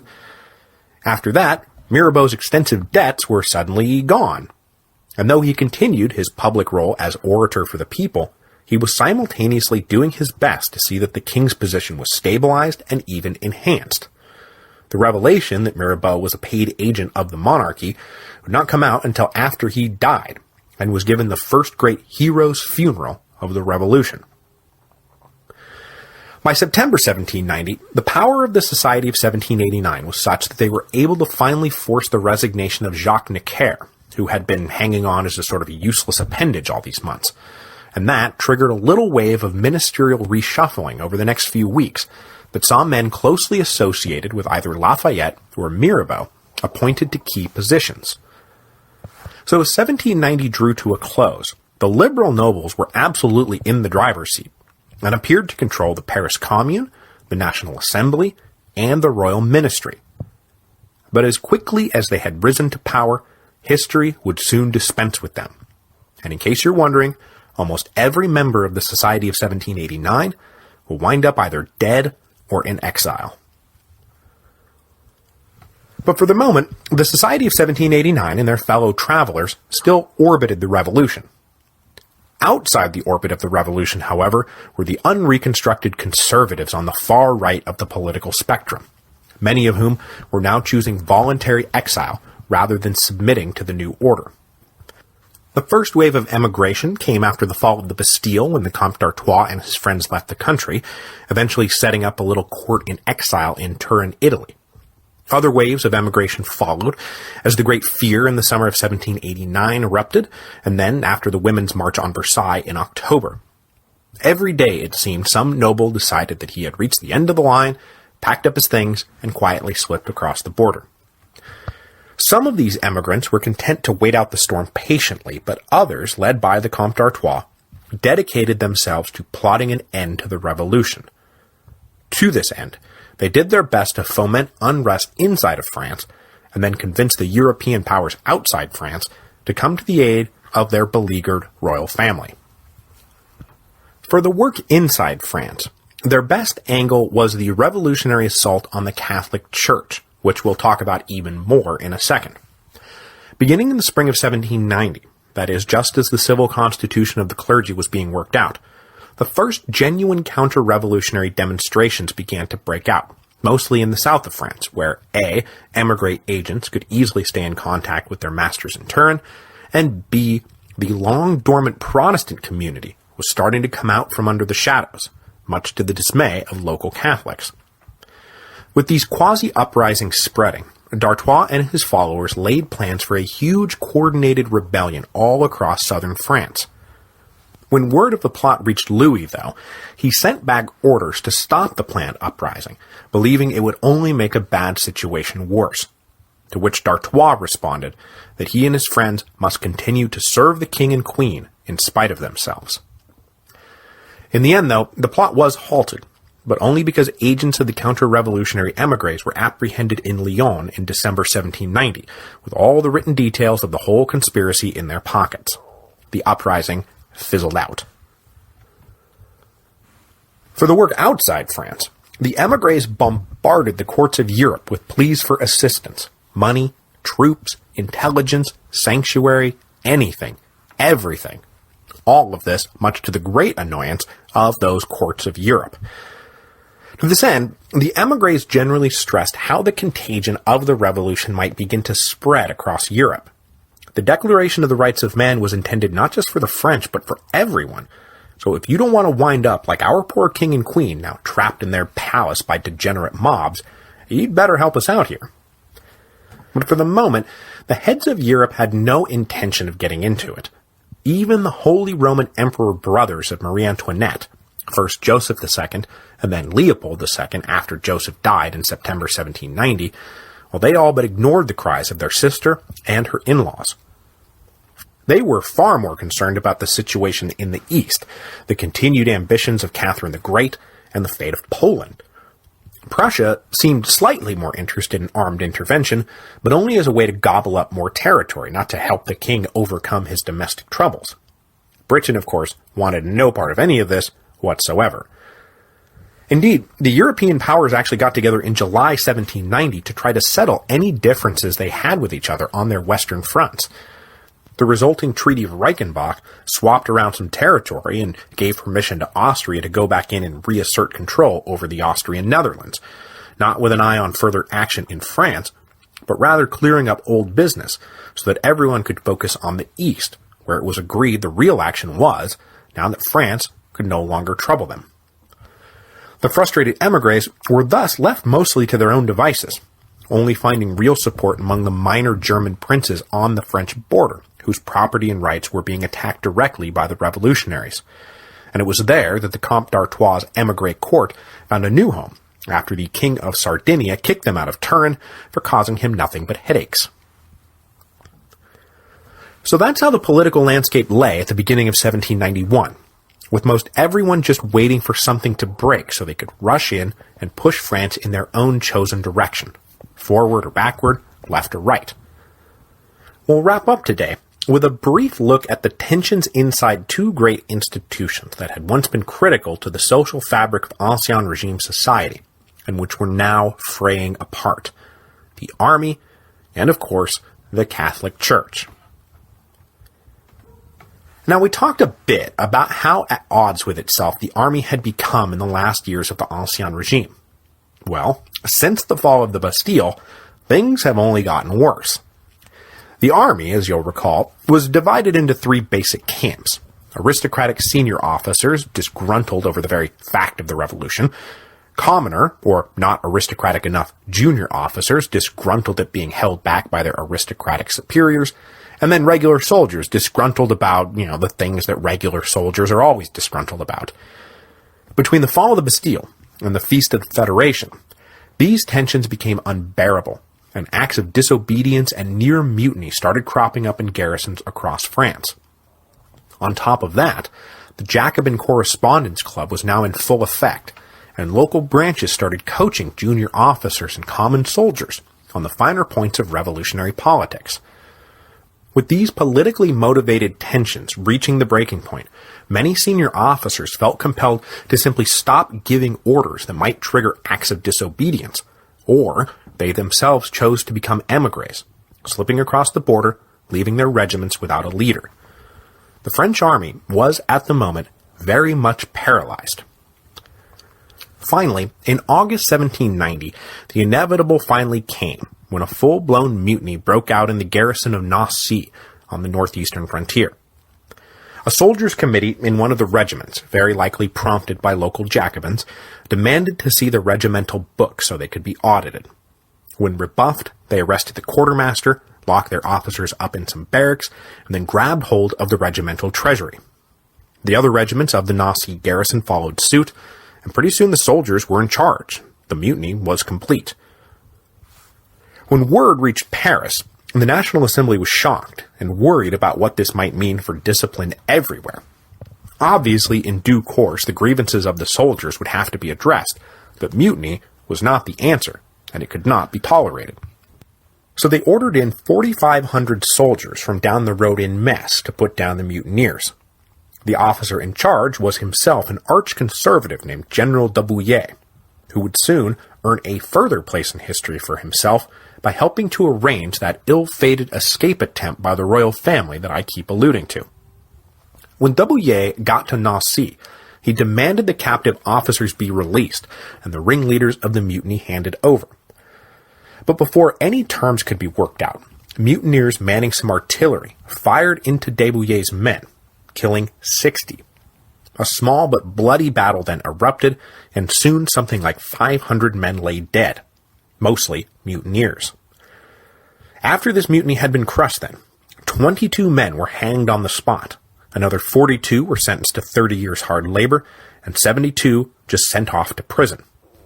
This brutal suppression and punishment were officially approved of by the National Assembly as necessary to restore discipline. But radical populists in the Cordelier Club and the Jacobin Club could see nothing in all this but re-entrenching tyranny, and it helped further their anger at Lafayette and his whole gang of liberal nobles, who now seemed to be openly embracing a downright reactionary posture. So that brings us finally back around to the French Catholic Church, who are about to become even more estranged from the Revolution than they had ever been. Now, we left them off last time, beaten down by the civil constitution of the clergy. But as I said, the majority of the clergy were willing to go along with the program, if this could just please be the end of it. Indeed, French clergymen sent messages over to the Pope, all but begging him to let them go along with the new order. Even King Louis tried to convince the Vatican to accept at least parts of the new order, rather than risk an all-out schism. But unfortunately for them, and somewhat inexplicably for history, the Pope decided to say nothing about it one way or the other. So in August 1790, when the king officially promulgated the civil constitution, most of the clergy did go along with it, assuming that some sort of tacit agreement had been worked out with Rome. But no tacit agreement was in fact worked out, and as the months passed, members of the clergy became less and less sure that they could go forward without definitive support from the Pope. Finally, in late October 1790, 30 bishops signed a letter saying they would not accept the new civil constitution because it had not yet been sanctioned by the Vatican. This helped spark protests from existing clergy, as new departmental bishops were being elected. Then, spurred on by local chapters of the Jacobin Club, departmental authorities fired back and began to move vigorously to enforce the civil constitution, which only led to further resistance and further clashes. In response to all of this, the National Assembly debated what to do, and in late November decided that any clergyman who couldn't reconcile himself immediately would be dismissed. The test would be the now infamous civic oath, which required them to, quote, be faithful to the nation, the king, and the law, and to uphold with all their power the Constitution declared by the National Assembly and accepted by the king. By forcing the clergy to take this oath, the National Assembly was forcing them to publicly choose between their patriotic spirit and their religious convictions. Now, almost all the bishops, save of course Talleyrand and one other guy, refused to take the civic oath. But it wasn't just the noble ecclesiastics who wouldn't take it. Men who had so far been along for the revolutionary ride simply couldn't take this next step. And depending on where they lived, their flocks openly supported their decision. God Almighty, or a bunch of anti-clerical radicals in Paris? Gee, I wonder which we should choose.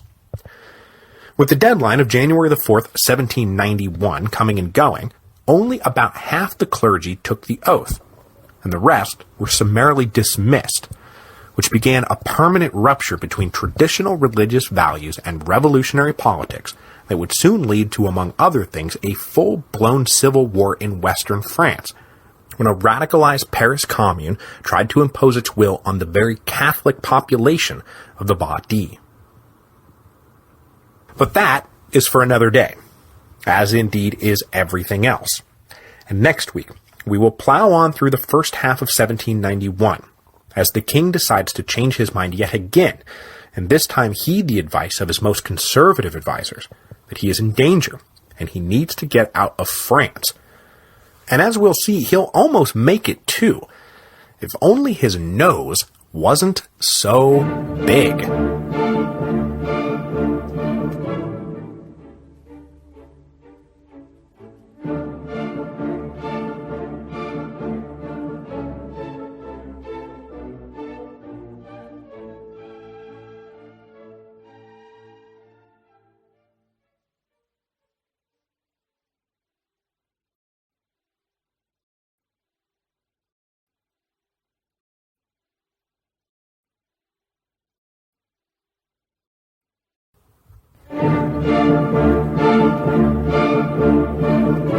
Hello, and welcome to Revolutions. Episode 3.18, The Flight to Varennes. Since being dragged down to Paris in October 1789, King Louis XVI had publicly played the part of citizen king, and he was convincing enough in this role to still be regarded as a benevolent father figure by the average French citizen. But privately, he was sinking deeper and deeper into a morose funk, depressed about what was happening all around him, but also paralyzed by indecision about what he could do in response. One of his sisters commented that Louis's great problem was that he was deathly afraid of making a mistake, and that this complete lack of self-confidence led him to do whatever seemed to be expedient at any given moment, without following any kind of coherent or consistent plan. In the best of times, Louis probably would have been a fine placeholder king, just another name on a list of forgettable but inoffensive monarchs. But in these worst of times, he just wasn't up for the job, and he was probably more aware of it than anyone. And today, he will make one of those mistakes he was so terrified of making, and it will wind up costing him dearly. Now, thus far, the king had been able to swallow the political concessions that had been required of him because that was the path of least resistance. But like the rest of France, this business about the church was starting to erode his ability to work with the revolutionaries. Louis was not some super pious true believer, but the more the National Assembly turned its guns on the church, the more uneasy Louis became. It was one thing to tolerate anti-clerical screeds in the press, but stripping the church of its property, openly defying the Pope, and now demanding all clergymen swear an oath to put the French nation before their own religious scruples? He had accepted the civil constitution of the clergy because he felt powerless to stop it. He had even promulgated it. He had even written to the Pope asking the Vatican to sanction it. But in his heart, he did not like any of it one bit. Indeed, after he publicly signed off on the civic oath, he was so concerned about the blasphemy he was authorizing that when his own personal chaplain took the oath, as one might expect the personal chaplain of the king to do, Louis started to avoid him, and he went out of his way to not take communion from any priest who had taken the civic oath. So clearly, there was a public king, seemingly working in harmony with the reforms of the National Assembly, and a private king, who was becoming permanently estranged from the whole project. Up until now, the people of France had only seen the public king. But in June 1791, they would finally get a look at the private king, and once they saw that king, they started asking whether or not they needed any king at all. The first public signal that Louis was not completely on board with the civil constitution or the civic oath came in early February 1791, when two of his aunts, old maids by this point, requested permission to travel to Rome for Holy Week. Now, under the new enlightened regime, what use did the royal family have for the Vatican? Ought they not stay in France and enjoy a good patriotic Holy Week overseen by patriotic bishops who had sworn the civic oath? But Louis approved the trip and gave his permission for his aunts to travel, which caught many, especially in Paris, off guard. Their good benevolent citizen king shouldn't be letting his family wander off like that, and certainly not to go bow and scrape before the Pope. The radical press in Paris started to beat him up pretty good about this, and the story quickly morphed into a tale about this being the beginning of an organized emigration of the whole royal family. They would be let out at intervals for this reason or for that reason, but in the end France would wake up in a few months and discover that the monarchy had flown the coop. The king's brother, the Comte d'Artois, had just been busted trying to incite a rebellion in southern France using religion as his wedge issue. And now these two royal aunts are going to piously pay their respects to the Pope? It did not sit right with the radicals one bit. But even more surprising than the king allowing his aunts to leave the country was the man who suddenly rose to the king's defense, the Comte de Mirabeau. Unbeknownst to almost everyone, but suspected by more than a few, Mirabeau had been on the king's payroll since the spring of 1790, and was sending regular advice to the royal family on how best to weather the revolutionary storm. So when the National Assembly took up the matter of the traveling aunts and turned it into a general discussion about the problem of aristocratic emigration, what can we do about it, Mirabeau got up and said that they should do nothing about it. In fact, they could do nothing about it. Freedom of movement was a core part of liberty, which, if I'm not mistaken, is exactly what we've been enshrining in law all these long months. Not only that, If we now turn around and say, well, freedom of movement for regular citizens is one thing, but it doesn't apply to aristocrats or royalty, well, guess what, guys? We've just erected a two-tiered justice system, only now the privilege is working in reverse. If all men are born free, and the law applies equally to everyone, then we can't stop someone from choosing of their own free will to go visit Italy. That's crazy. The delegates were surprised to hear the champion of the revolution making this particular case. It may be sound in theory, but in practice, it invited counter-revolutionary disaster, and the delegates elected instead to set up a small committee who would be empowered to make decisions about who could enter France and who could leave France, which was their first foray into controlling the destinies of perceived enemies of the revolution. What the delegates did not know then, but what we do know now, is that Mirabeau wasn't just making this case in the abstract. At this point, there were basically two kinds of left-wing revolutionaries. Those like the leaders of the populist Cordelier Club and more radical Jacobins, who believed that the greatest threat to the nation was posed by reactionary conservatives, and then those like the members of the Society of 1789 and more moderate Jacobins, who believed that the greatest threat was posed by the violent anarchism of the lower classes. Despite his reputation as the orator of the people, Mirabeau was definitely more afraid of the mob than he was of the nobility. He did not want to go back to the ways of the Ancien regime, but if things kept heading in a radical direction, what good reforms had been made would be lost, and the situation might get a whole lot worse. These guys might actually decide to try to overthrow the monarchy or something. So in private memos to the royal family, he started strongly urging them to figure out a way to get out of Paris.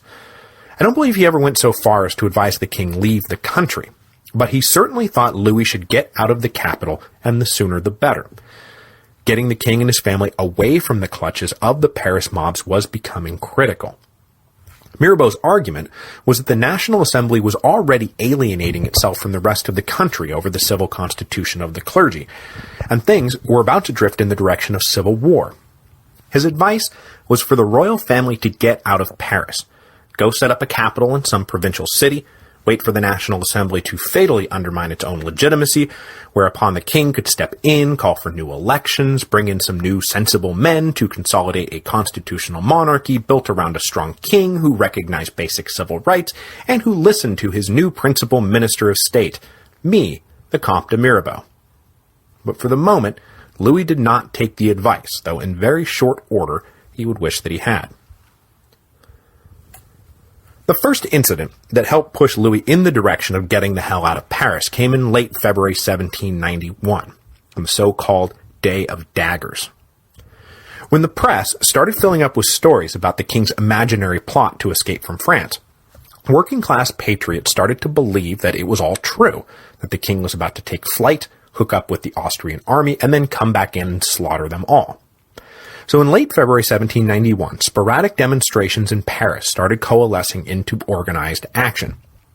On February the 28th, a radical commander of the National Guard led about 1,000 armed men and women in the direction of a prison on the outskirts of town, intending to tear it down as they had once torn down the Bastille. The prison was targeted both because it too was a symbol of tyranny and was not befitting a free people, but also because of the strong rumor that there was a secret tunnel connecting the prison to the Tuileries Palace, through which the king was planning to escape. When word of the looming attack reached Lafayette, who was in charge of keeping peace in Paris, he rode out from his headquarters at the Tuileries to halt the mob. But when he got there, he discovered that there was some pretty generalized wrath going around, and he himself was among the targets. He may have been the hero of two worlds, but his conduct of late had made him a hated figure among the radicals of the Cordelier district. Over the course of the day, Lafayette dodged at least 3 concerted assassination attempts. With things taking such an ugly turn, old aristocrats of the once proud sword nobility got together and expressed concern to each other that the royal family might be targeted next. And indeed, a guy armed with a sword and multiple pistols was stopped trying to get into the palace. So those old sword nobles did what old sword nobles were supposed to do. They rallied to protect the king. About 400 of them, secretly armed with sabers and daggers, entered the palace one by one, on passes arranged by a loyal chamberlain, and they set up a protective ring around the royal family. Okay, so now both major perceived threats to the new order have been activated. Reactionary nobles are seizing the palace, while violent mobs are running amok in the streets. And then there's Lafayette, caught in the middle. Having avoided being assassinated by the people, he now has to rush back to the palace to confront armed nobles who probably despised him even more than the mobs did. For all his dreams of being the great unifying figure who embodied a new enlightened France, Lafayette was discovering that he was actually now hated by practically everyone. I imagine him at this point pining away for the simpler days, when he and his adopted rustic brothers in the Continental Army waged a simple battle for liberty and justice for all. But those days were gone, and surviving a winter in Valley Forge was starting to look like a breeze compared to surviving one day in revolutionary Paris. When he got back to the palace, Lafayette confronted the 400 nobles and demanded that they lay down their weapons. At first, the nobles refused, but then King Louis himself told them to heed Lafayette.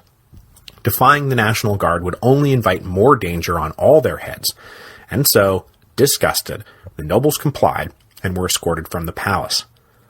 Almost every one of them was soon on the road out of France to join the growing émigré community and plot their glorious return to smash the revolution and save their dishonored kingdom.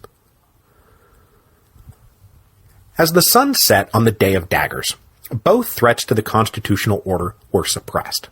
The Paris mob was stopped from tearing down the prison they had intended to demolish, and the armed nobles were broken up. The main casualty of the day's events was Lafayette standing with everyone, as both conservatives and radicals had now concluded his real sympathies lay with the other side. This was the beginning of a journey that would eventually land him in an Austrian prison. The Comte de Mirabeau was, of course, delighting now in Lafayette's growing unpopularity. Though he and Lafayette had a great deal in common, they were now fierce rivals for power, as both sought to be the principal leader of France and the chief steward of a new constitutional monarchy. But Mirabeau did not have long to savor his rival's downward spiral, nor would he even get to see that spiral pick up speed after the massacre at the Champ de Mars. Plus, it's unclear whether Mirabeau's own popularity would have survived had he lived, because the Day of Daggers allowed the National Assembly to justify further restrictions on émigrés and their property, since it was now clear that if they were left to their own devices, they would use every penny they had to fight the revolution. But Mirabeau continued to oppose these restrictions on travel, and debates with his old friends on the left got bitter and personal, especially after Mirabeau tried to come back to the Jacobin Club to defend himself, and was greeted with overt hostility from its leaders. But instead of winding up despised betrayer of the revolution, as so many of his station and beliefs soon would be, Mirabeau managed to die at the perfect moment, and instead became the first great mythic hero of the revolution. At the end of March 1791, Mirabeau suddenly got sick from something. No one was sure what at the time, though the scandal rags had it that it was complications from venereal disease. After lingering for a few days, somewhat melodramatically in the eyes of his old friend Talleyrand, Mirabeau died on April 2nd, 1791. Right away, it was determined that a man as great as Mirabeau deserved something more than just a funeral, and the people of France deserved something more than just a grave to come visit. So his death was seized on as a vehicle to launch a project that had been kicked around for years and whose time had now come. The idea was to create a space where the best men of France could be buried together in a national tomb, something of a Westminster Abbey for the French. A not-quite-finished neoclassical church that had been languishing for lack of funds was appropriated and rechristened the Pantheon. Mirabeau would be the first member of a new cult of national heroes. A huge procession accompanied his body to the new Pantheon that included companies of the National Guard, nearly every member of the National Assembly, and surprisingly, every member of the Jacobin Club. There had been ill will of late, but there was no denying the central role Mirabeau had played in the revolution. The remains of the great orator were then interned inside the Pantheon, and from that moment on, Mirabeau passed from being a mere mortal to a legendary hero, and his shrine was visited by patriotic citizens throughout the course of the Revolution, and it still remains a central fixture of the Pantheon today. I'm just kidding about that. Once the Paris Commune found out Mirabeau had been in the king's pay, they disinterred him in 1794, dumped his remains in an unmarked grave, and replaced him in the Pantheon with the recently assassinated Jean-Paul Marat. Of course, it wouldn't be long before the revolution took another swing, and Marat was himself disinterred, because that's how it goes in the French Revolution. So getting back to it, after the Day of Daggers, the rumors that the royal family was getting ready to run only picked up steam, and the king started to seriously wonder if it wasn't time to make the false rumors true, and his wife was certainly badgering him to do just that. So shortly after the great funeral for Mirabeau, the king finally decided that it was no longer safe in Paris. What finally tilted the balance was an incident in mid-April during the lead-up to Holy Week. The royal family had from time to time gone to visit Saint-Cloud, which was a neighborhood close to the city, but far enough away to breathe a little fresh air. In the past, these short trips had not been a problem, but after the Day of Daggers, the radicals in Paris were on hyper alert, and so when they learned that the royal family was getting ready to leave on a week's holiday, it screamed escape attempt, and about 1,000 men and women rushed down to the Tuileries. When the king and queen emerged from the palace to get into their waiting carriage, they were heckled mercilessly, and the mob closed ranks and refused to let them leave. Lafayette came out and ordered a company of National Guardsmen to escort the family through the crowd, but as had happened on the day of the Women's March on Versailles, the company refused the order, embarrassing Lafayette to no end. For 2 hours, the family sat inside the carriage, listening to every insult in the book hurled at them, while waiting for the crowd to disperse. But the crowd never did disperse, and Lafayette couldn't get his men to do anything about it. Finally, they all had to call it a day and retreat back into the palace, humiliated and not a little bit scared for their lives. Whatever fiction remained that the king and queen lived in Paris of their own patriotic accord was now obliterated. They were prisoners, and it was time to stage a jailbreak. Over the next 2 months, a plan was cooked up to sneak the royal family out of Paris. The man who organized the operation was a Swedish count named Axel von Fersen, who had for many years been one of the queen's intimates, going back to her early days in France when Louis would have nothing to do with her. They were the same age, and just teenagers when they first met, and Fersen became one of the queen's most devoted admirers, though whether they ever consummated that mutual admiration is unknown. Outside Paris, the safety of the royal family was put in the hands of General de Bouillé, that guy we talked about last time who put down the mutiny in Nancy. Having proven beyond a shadow of a doubt his dependability, he was trusted with arranging loyal troops to escort the family once they got out of Paris, and then also to arrange for a strong garrison to be waiting to receive them in the fortress of Montmédy, about 200 miles from Paris, right on the border with the Austrian Netherlands. As the appointed day approached, the royal family was urged to travel out of the city separately and in light, fast coaches. But either the king or the queen overruled this advice. I've seen both blamed for the decision. And they elected to keep everyone together in a much slower-moving caravan. The plan they settled on was for the family to engage in a little station swapping. Their governess would pretend to be a Russian countess, while the queen dressed up in the clothes of the governess, and Louis dressed up like the family valet. The Russian baroness would then use a forged passport that listed Frankfurt as her final destination to get past any checkpoints. But there was still the problem of getting the king and queen out of the palace without being detected. For the king, they arranged for a loyal nobleman to come and go in an ostentatious costume in the weeks leading up to the escape. So, at midnight on June the 20th, 1791, Louis dressed himself up in that garish outfit, now a well-known fixture of the palace halls, and strolled boldly out to the carriage, without drawing a second glance. The queen, meanwhile, dressed up like the governess, and slipped down towards the courtyard separately, but on the way she almost literally bumped into Lafayette making his nightly rounds. She then got turned around after getting flustered, and was almost a half hour late for the rendezvous.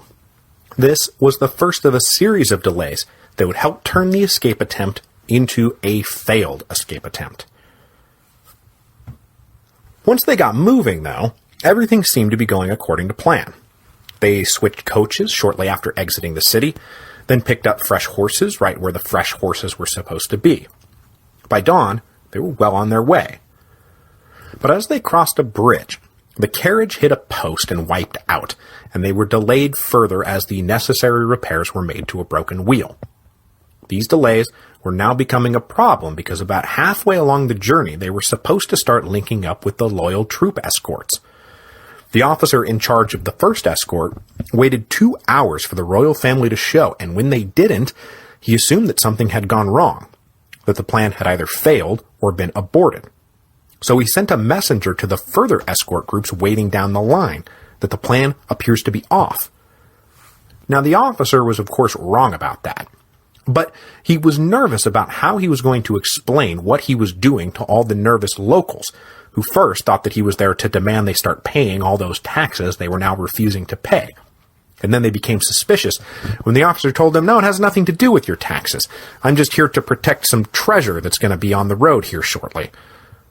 With the royal family still not showing, he finally withdrew his men from their conspicuous position along the road. Thus, when the royal family finally did show, there was no escort. But that wasn't the big problem. The big problem was that by using the slower-moving carriage and then suffering unexpected delays, once the Tuileries Palace woke up and realized that the royal family had flown the coop, the messenger sent out from the city to spread the word overtook the family in no time. So, when they passed through a town that had already been alerted to keep an eye out, the local postmaster recognized them. He was pretty sure that that governess was the queen, because he had seen her once while serving in the cavalry, and that portly valet, well, he was probably the king. To make doubly sure, he pulled out an assignat from his pocket. The Revolution's currency bore a picture of Louis, and the king's big, prominent nose was a perfect match for the big, prominent nose on that portly valet who just passed me by. So the postmaster hopped on his horse and sped off on a shortcut to the next town up the road, Varennes, just 30 miles from the border. The postmaster managed to beat the royal family to Varennes and convinced the local authorities to take a closer look at the Russian baroness who was about to pass through. The authorities weren't too impressed with the wild claims of the breathless postmaster, but he kept insisting and demanded at the very least the party be detained. So they were. Led into the home of a local official, an old servant who had once served at Versailles recognized Louis and instinctively dropped to one knee, to which Louis kind of carelessly tossed off, "Yes, I am your king." Which, I mean, by this point, I'm sure he believed the jig was up, but dude, let the burden of proof stay with your accusers, you know? I mean, don't confess just because some old man took a knee. So, just like that, the flight to Montmédy became known to history as the flight to Varennes, which should more accurately be called the flight as far as Varennes, since it was never the intended destination. Meanwhile, back in Paris, the radical sections and the Jacobins both went crazy.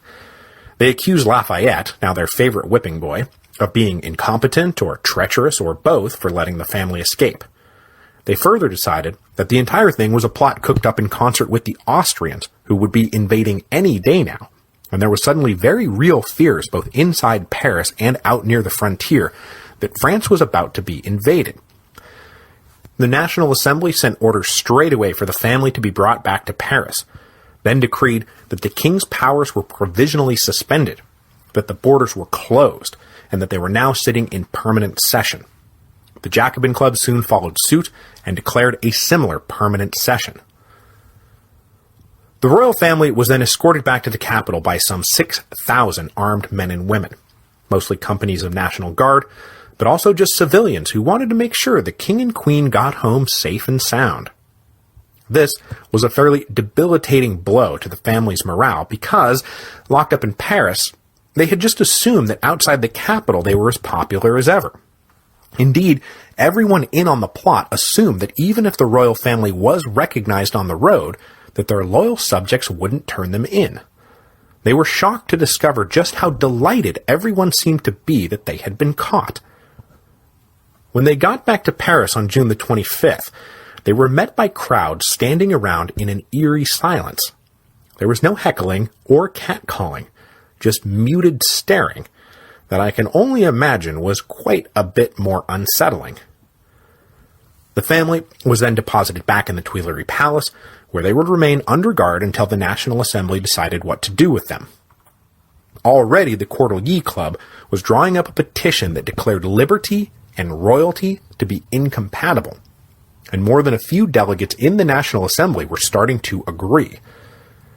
But most of the others were not quite willing to take that particular plunge, and though they were furious with the king, they wanted to hedge their bets a bit, and they got General de Bouillé, who had obviously hopped across the border after the family was arrested, they induced him to accept responsibility for abducting the king, a transparent fiction made even more transparent because Louis had left behind a declaration to the French people justifying his escape and denouncing everything that had happened since the tennis court oath. But as republicanism started to pick up steam, this fiction about an abduction became necessary to ward off the super-radical populists. The flight to Varennes is in many ways a replay of Charles I's flight from London in 1642. Remember all that business? In that case, Charles got away. He hoisted a banner and started a civil war. What if he had been caught, though, and returned to Whitehall? Would the monarchy have collapsed right then and there? Or what if Louis had gotten away? Would he have hoisted a banner and started a French version of the English Civil Wars? It's impossible to know for sure, because he did not get away. And all we do know is that the result of all this was the death of the monarchy's legitimacy, and an end to any cooperation whatsoever between the revolutionary leaders and the royal family. In the next phase of the action, some of those leaders will continue to try to keep the king at the center of the constitutional order, but with the radicals holding torches and pitchforks at the gate, and Louis himself purposefully now undermining their efforts, there was almost no chance of salvaging the situation. The flight to Varennes was thus a major turning point in the course of the French Revolution. And next time, we'll get into the immediate aftermath of the failed flight, as the Cordeliers Club will hold a mass demonstration on the Champ de Mars to demand an end to monarchy. A demonstration that will be suppressed by Lafayette, further estranging everyone from everyone else. Next week, however, is Thanksgiving here in the States, so it'll be 2 weeks before we get into all of this. But I will see you then for the massacre of the Champ de Mars.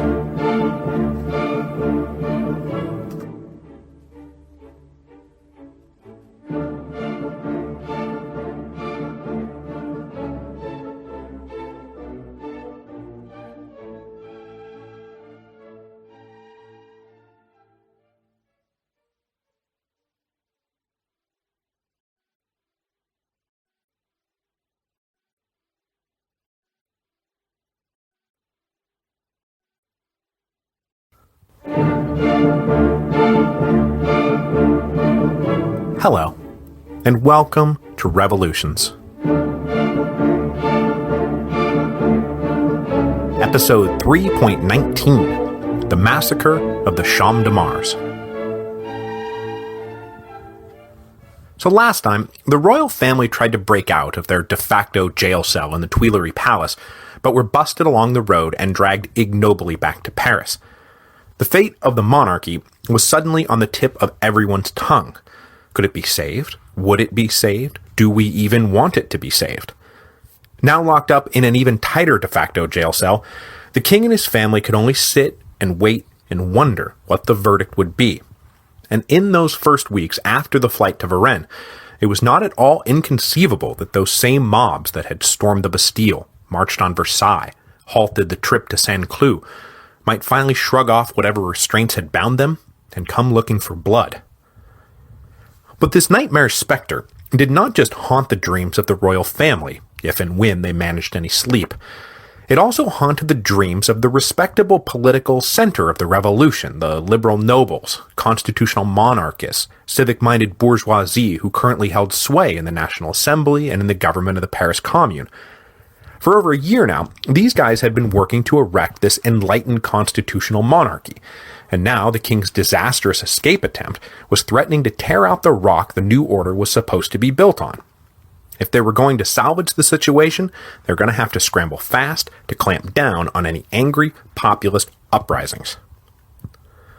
Now, as I mentioned when I was talking about the last days of Mirabeau, the revolutionaries were starting to drift into two camps, those who mostly feared an aristocratic-led counter-revolution, and those who mostly feared lower-class-led anarchy. Today, we're going to talk about what the men in that latter camp did to protect themselves from the unwashed masses who threatened the civilized and enlightened new regime. We'll also talk about the response of the leaders of those unwashed masses and how they now identified their primary political enemies not as the royal family or aristocratic émigrés, but rather that little clique of culotte-wearing active citizens who had hijacked the revolution for their own purposes, arrested its development, and were now running it for their own benefit and no one else's. In the months and now years since the storming of the Bastille, these pseudo-revolutionaries running the National Assembly and the Paris Commune had been steadily erecting a wall to protect their new regime from attacks by the far-left radicals. And indeed, the coming massacre of the Champ de Mars has far more to do with this running conflict than the flight to Varennes itself. The king's escape attempt was the final trigger that set the fatal showdown in motion, but the tinder was already well stacked. At the heart of the conflict between the respectable bourgeoisie revolutionary politicians and the rabble-rousing populist leaders was the conduct of the Paris Commune's new government. Recall that in the aftermath of the fall of the Bastille, the Paris electors, all educated men of property, had declared themselves in charge of the capital. They elected the eminent astronomer Jean-Sylvain Bailly as mayor and put the Marquis de Lafayette in charge of leading what would become the National Guard. From almost the minute he had been put into office, Bailly had been consolidating his power within Paris at the expense of the radical populists. The government of the Paris Commune under Bailly was elected by and run by men of active citizen rank who were terrified of the uncouth mobs, and so, by their own local decrees, and then working in concert with allies in the National Assembly, they did what they could to neutralize the masses. We've already seen how they tried to suppress the radical Cordeliers district by literally redrawing the map of Paris. Well, in the spring of 1791, this suppression picked up steam. Collective petitioning was suddenly forbidden, and then a few weeks later, the National Assembly passed a far-reaching ban on worker associations and declared labor strikes illegal. Now, this was perfectly in keeping with the typical active citizen's belief that individual liberty was at the very core of civic virtue. But still, to the leaders of the lower classes in Paris, the thrust of all this was clear. Bailly and his fancy-pants goons were trying to silence the people forever, and simply replace the old aristocracy of traditional nobility with a new aristocracy of wealthy bourgeoisie. What would change for the poor worker? Nothing. Meet the new boss, same as the old boss. By the time the king was making his run to Varennes then, the leaders of lower-class Paris had already concluded that Bailly and Lafayette were not representatives of the revolution, but rather its arch-enemies. After the flight to Varennes, this conclusion would only be confirmed. So, who were the leaders of lower-class Paris? The people, as they like to style themselves.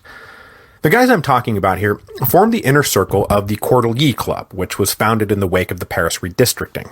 Since these guys are about to move to the forefront of the story, I think it's time to finally dig into them, introduce some new friends, and play catch-up with a few old friends we've already seen pop up in the story so far. And we must begin, and use as our framework for these introductions and catchings up, the life of the great giant of the Revolution, Georges Danton. And that's not some kind of metaphor.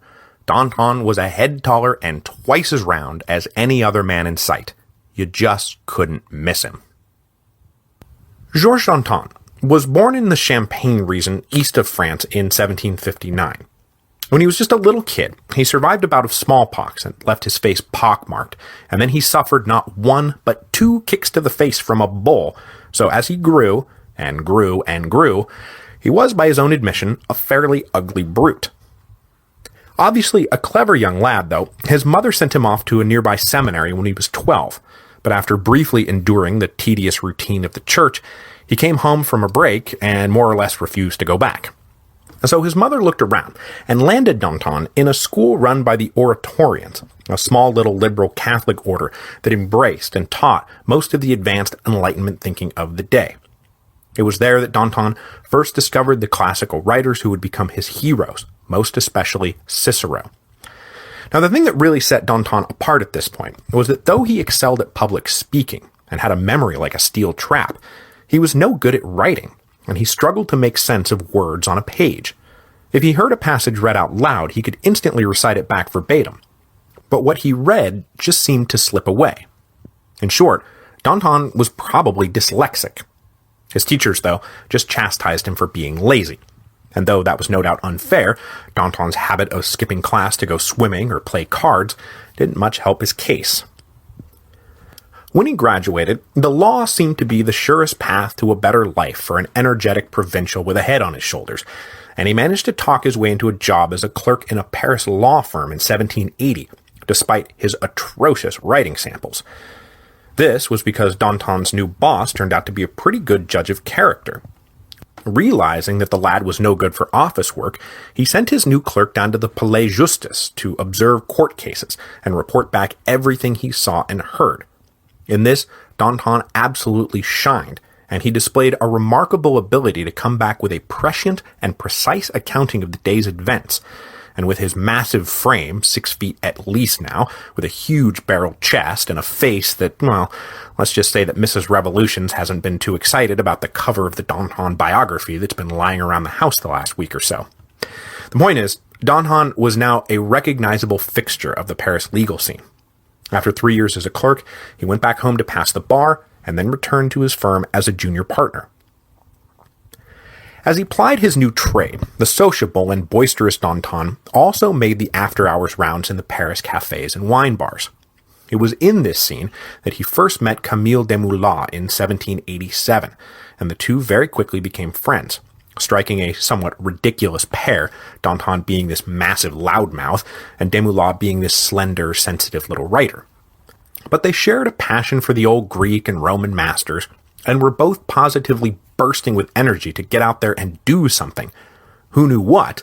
But with the monarchy slipping into bankruptcy, it sure seemed like they would have a chance to do that something, and soon. Shortly after he fell in with Desmoulins, Danton married and then purchased a position on the King's Council, a specialized and lucrative branch of the judicial system, the seller of the seat being an older gentleman who wanted to retire and who had just won the hand of a young heiress Danton had himself been courting for a while. The seat acted as a kind of consolation prize, and Danton was able to move his family over to the left bank, into the heart of the Cordeliers. During the next few years, he continued to earn a reputation as a dynamite public speaker, and with the political atmosphere charging up, he was known to give some of the finest impromptu street orations of the day. But when the Estates General were finally called, he had neither the time nor the resources to stand for election. He had borrowed heavily to purchase his seat on the King's Council, and just couldn't afford to not keep working. But though he would not be a delegate, Danton was still interested in politics, and he began to fashion himself as a champion of the people, working always side by side with his friend Desmoulins. And they made a great team. Danton could speak but not write, Desmoulins could write but not really speak.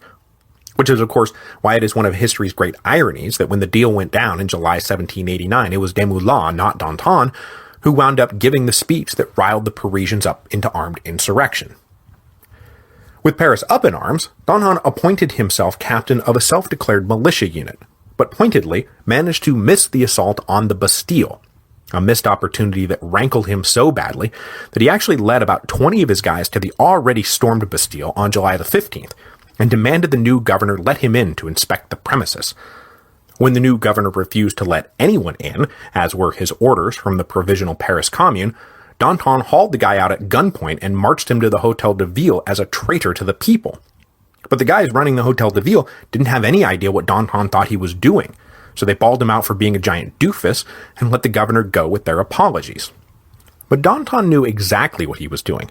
He was earning a little street cred for his new role as revolutionary leader of the Cordeliers district. From that point on, Danton was more or less at war with the leadership of the Paris Commune, and its new mayor Jean-Sylvain Bailly was his particular bête noire.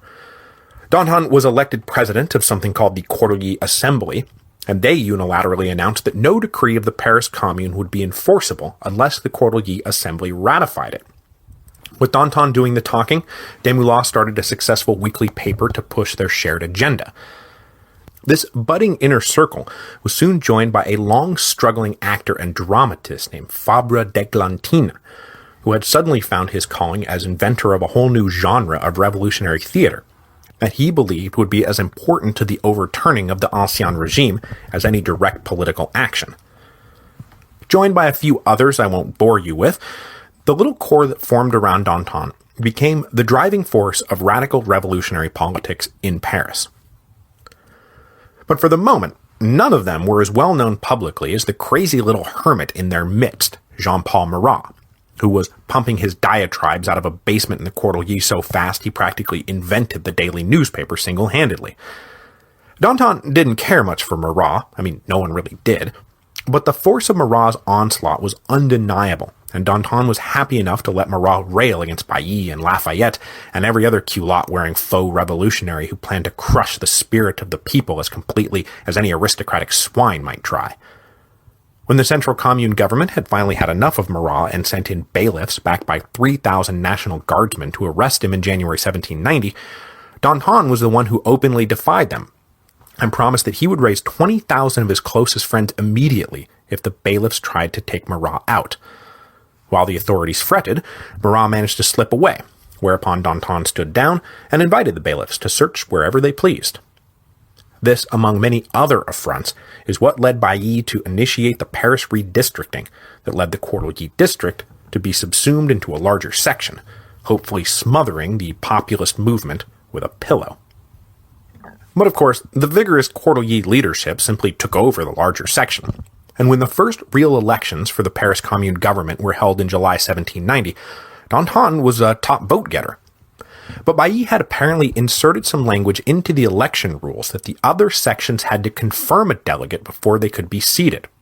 Of the 600,000 people living in Paris, only 14,000 had the vote, and these middle-class lawyers and businessmen, men of letters, who now made up the Paris Commune government, wanted no part of this ogre of the people. Danton was barred from taking his seat in the Commune, and he bitterly returned to his unpaid position as head of the newly created Cordeliers Club, where he could plot his revenge. To try to capture some political standing and make contact with key players in the National Assembly, Danton, Desmoulins, and d'Églantine joined the Jacobin Club in September 1790. One of the leading members of the Jacobins was, of course, Desmoulins' old friend from school, Maximilien Robespierre. Now, Danton had met Robespierre before, and did not like the humorless little lawyer from Arras, who drank milk when everyone else drank wine, but there was no doubt that his politics were sound, and his drive unrelenting. In January 1791, Danton was finally elected to an official position, when he got himself a seat on the governing board of the newly created Department of Paris, which was supposed to be above the Paris Commune, but in all practical sense, the Paris Commune was still independent. So though the position came with little real power, it was nice to have a salary finally to help underwrite his revolutionary expenses. Around this time, he also started up a working relationship with the Comte de Mirabeau, who resembled Danton so much in style and in manner, and especially in frame, and Danton absolutely admired and envied the public stature Mirabeau had built up for himself. But of course, Mirabeau died before the budding partnership went anywhere. So that pretty much catches us up with everything that went down last week. And one last thing I need to mention is that through all of this, Danton was at heart a monarchist. To be anything else in that time and at that place was to indulge in unrealistic flights of fancy. And it was in fact one of the few political disagreements he had with Desmoulins, who had been long advocating out-and-out Republican principles. Now obviously Danton's vision for the monarchy included its benevolent protection of the lower classes. But until mid-1791, he never would have considered himself a Republican. But as the rumors that the king was planning to escape began to swirl, Danton began to doubt whether Louis could ever be trusted to play things straight, and he was among the organizers of the mob that stopped the royal family from trying to go to Saint-Cloud for Holy Week. Though, in the aftermath of that confrontation, he reserved most of his wrath for Lafayette, who, he told the Jacobin Club later that evening, had been dying to fire into the crowd and was only stopped when the guardsmen refused the order. So, Danton was teetering on a political brink when he woke up on the morning of June the 21st, 1791, and was told that the king had run off. The flight to Varennes pushed Danton over the brink and gave him a whole new purpose. Until now, he had been something of a revolutionary opportunist, using his charismatic persona to lead the people, without really ever leading them anywhere. Now he had somewhere to lead them. France must be a republic. In response to the flight to Varennes, Danton quickly commissioned a petition from the Cordeliers Club, declaring monarchy and liberty incompatible. This was, of course, an inflammatory message, and doubly so because the medium itself was inflammatory, ignoring as it did the recent ban on mass petitioning, and activists circulating the petition were harassed by National Guardsmen. And I need to talk about those guardsmen here for a second, because though I've highlighted the two big times the National Guard openly defied orders to move in against an angry crowd, that is, during the Women's March on Versailles, and then when the royal family tried to go to Saint-Cloud, that doesn't mean they saw eye to eye with the people, just that there were sometimes lines they wouldn't cross. Remember, by now, not just officers, but all rank-and-file members of the Guard were of active citizen rank. They all had money, they had the vote, and they did not really identify much with all these dirty lowlifes. The Parisian National Guard actually spent most of their time policing the streets of Paris, arresting and locking up radical agitators for disturbing the peace or whatever other charges they felt like coming up with. So, despite the couple of dramatic moments of insubordination, the National Guard was, in the main, loyal to the government of the Paris Commune. Those 3,000 guardsmen didn't seem to have much problem marching down to try and arrest Marat, for example. So all through this period, clashes between mouthy laborers on one side and haughty guardsmen on the other became fairly routine. These clashes started picking up over the spring of 1791 as the Paris Commune unveiled its new restrictions on mass mobilization, and then really started picking up after the king ran off, and republicanism started spreading like wildfire in late June and early July 1791. As the second anniversary of the fall of the Bastille approached, and yes, we are now at the second anniversary, the mood in Paris was very different from the first anniversary. A second feast of the Federation was still planned, but it was on a considerably lower scale. The altar of the fatherland was re-erected, but there would be no glittering parades or solemn oaths or mass demonstrations of national solidarity. There was just too much bad blood going around for everyone to want to get down and party with men they neither liked nor trusted. Unfortunately for those of us who like to tell a good story, Danton and his friends in the Cordeliers did not use the anniversary of the fall of the Bastille to launch a mass demonstration in favor of kicking Louis out of power. That would have been just too neat and tidy. Now, part of the reason for that is that by the time July the 14th came around, no one yet knew what the National Assembly had decided to do with the king. The leadership of the Cordeliers had made it clear they wanted a republic, but even the radicals in the Jacobin Club weren't ready to bite at that apple quite yet. When Danton thundered a call for a republic in the Jacobins one night, no less a radical than Robespierre silenced him with a curt, "What is a republic?" Translation, there's no such thing. We can put the king in a tiny, powerless box, but he cannot simply be gotten rid of. Not only would it be constitutionally unworkable, but it would probably invite all the monarchs of Europe to simultaneously invade. So, it was not until July the 15th, probably intentionally waiting for the anniversary of the fall of the Bastille to come and go, that the National Assembly announced the result of its weeks of negotiations with the king. They officially concluded that Louis had not tried to escape, but had in fact been abducted, digging in on that transparent fiction that everyone knew was a transparent fiction. Further, they also declared that the king would still be the center of the Constitution, inviolable, personally sacrosanct. there would be no republic. But that said, his provisional suspension from political activity would continue until the delegates finally put the finishing touches on what will become known as the Constitution of 1791, which we're going to talk about next week. If Louis accepted the package without reservation, addendum, or amendment, all powers they had agreed to vest in him, and those powers were not purely ceremonial, would be his. All of this, of course, enraged Danton, Desmoulins, Marat, and the rest of the Courtelly agitators.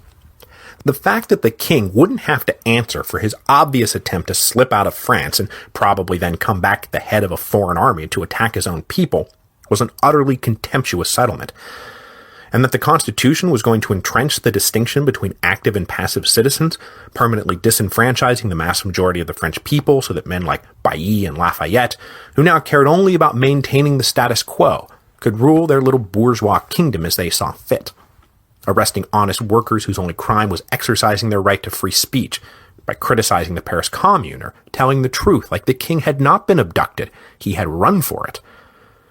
It was time for a mass demonstration to remind the Paris Commune and the National Assembly that just because they wanted to pretend like 500,000 Parisians just didn't exist, it didn't mean 500,000 Parisians didn't exist. On the night of July the 16th, it started going around that there was going to be a mass demonstration calling for the removal of Louis from power the next day at the Champ de Mars. This put the Paris Commune government on high alert, and Bailly agreed with Lafayette that the time had come to declare martial law.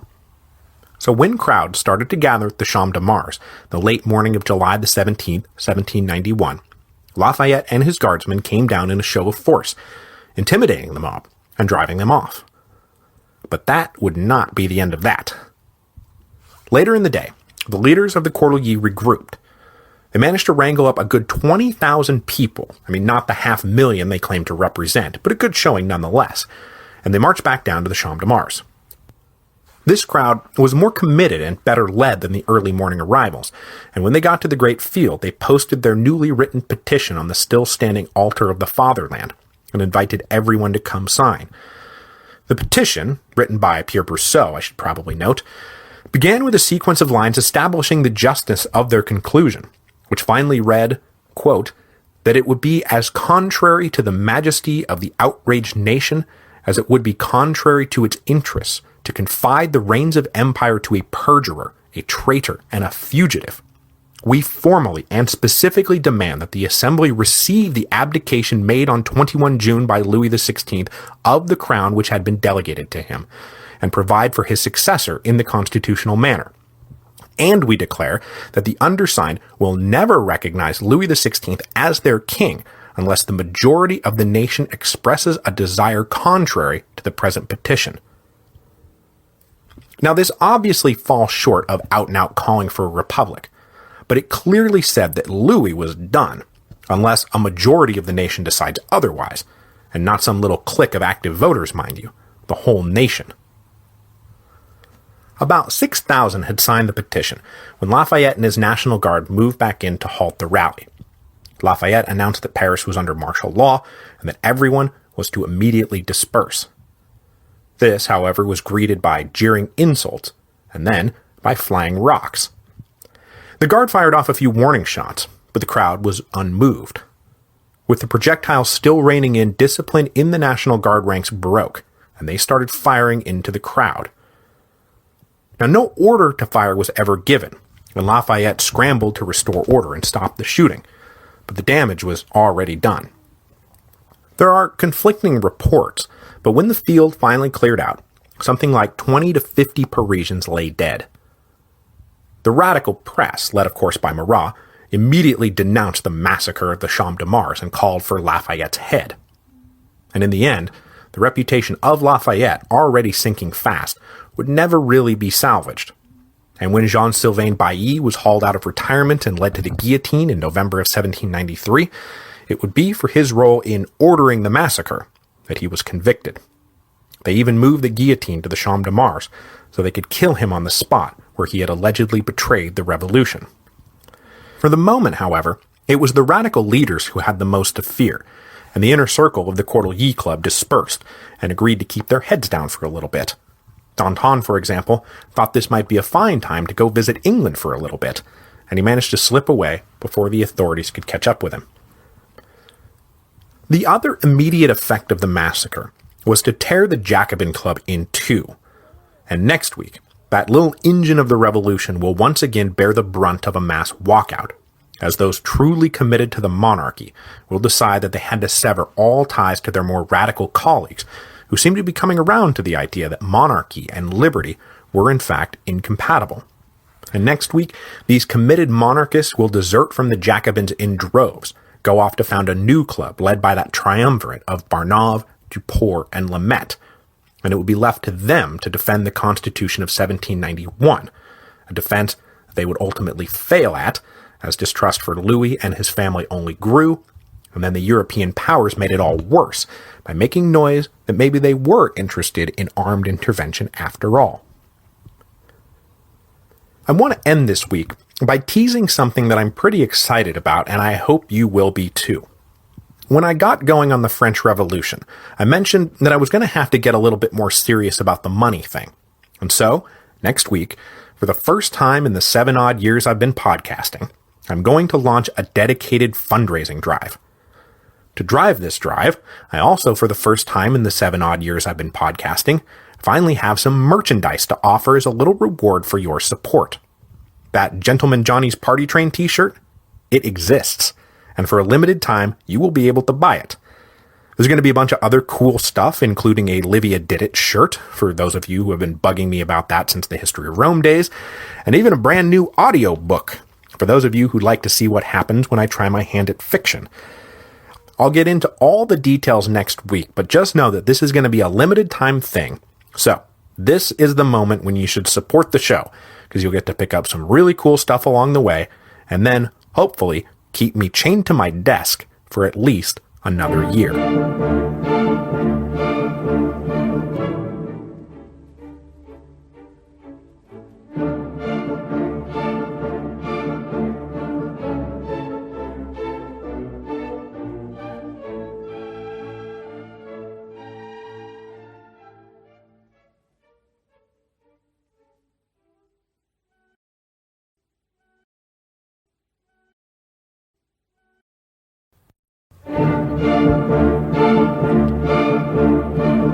Hello, and welcome to Revolutions. Episode 3.20, The Constitution of 1791. In the wake of the massacre at the Champ de Mars, it very much appeared that the Republican movement had been permanently suppressed. The radical leaders of the radical Paris districts were in hiding, and everyone else was busy putting the finishing touches on the Constitution of 1791, a constitution that would establish France permanently as a constitutional monarchy. And it nearly was permanent, which is to say, it almost lasted a whole year. But in the late summer of 1791, it definitely looked like the revolution was winding down, especially because the triumvirate of Antoine Barnave, Adrien Duport, and Alexandre Lamette had stepped forward in the wake of the flight to Varennes, seized the political initiative, and were carefully guiding both the king and the National Assembly towards the peaceful and reasonable shores of constitutional monarchy.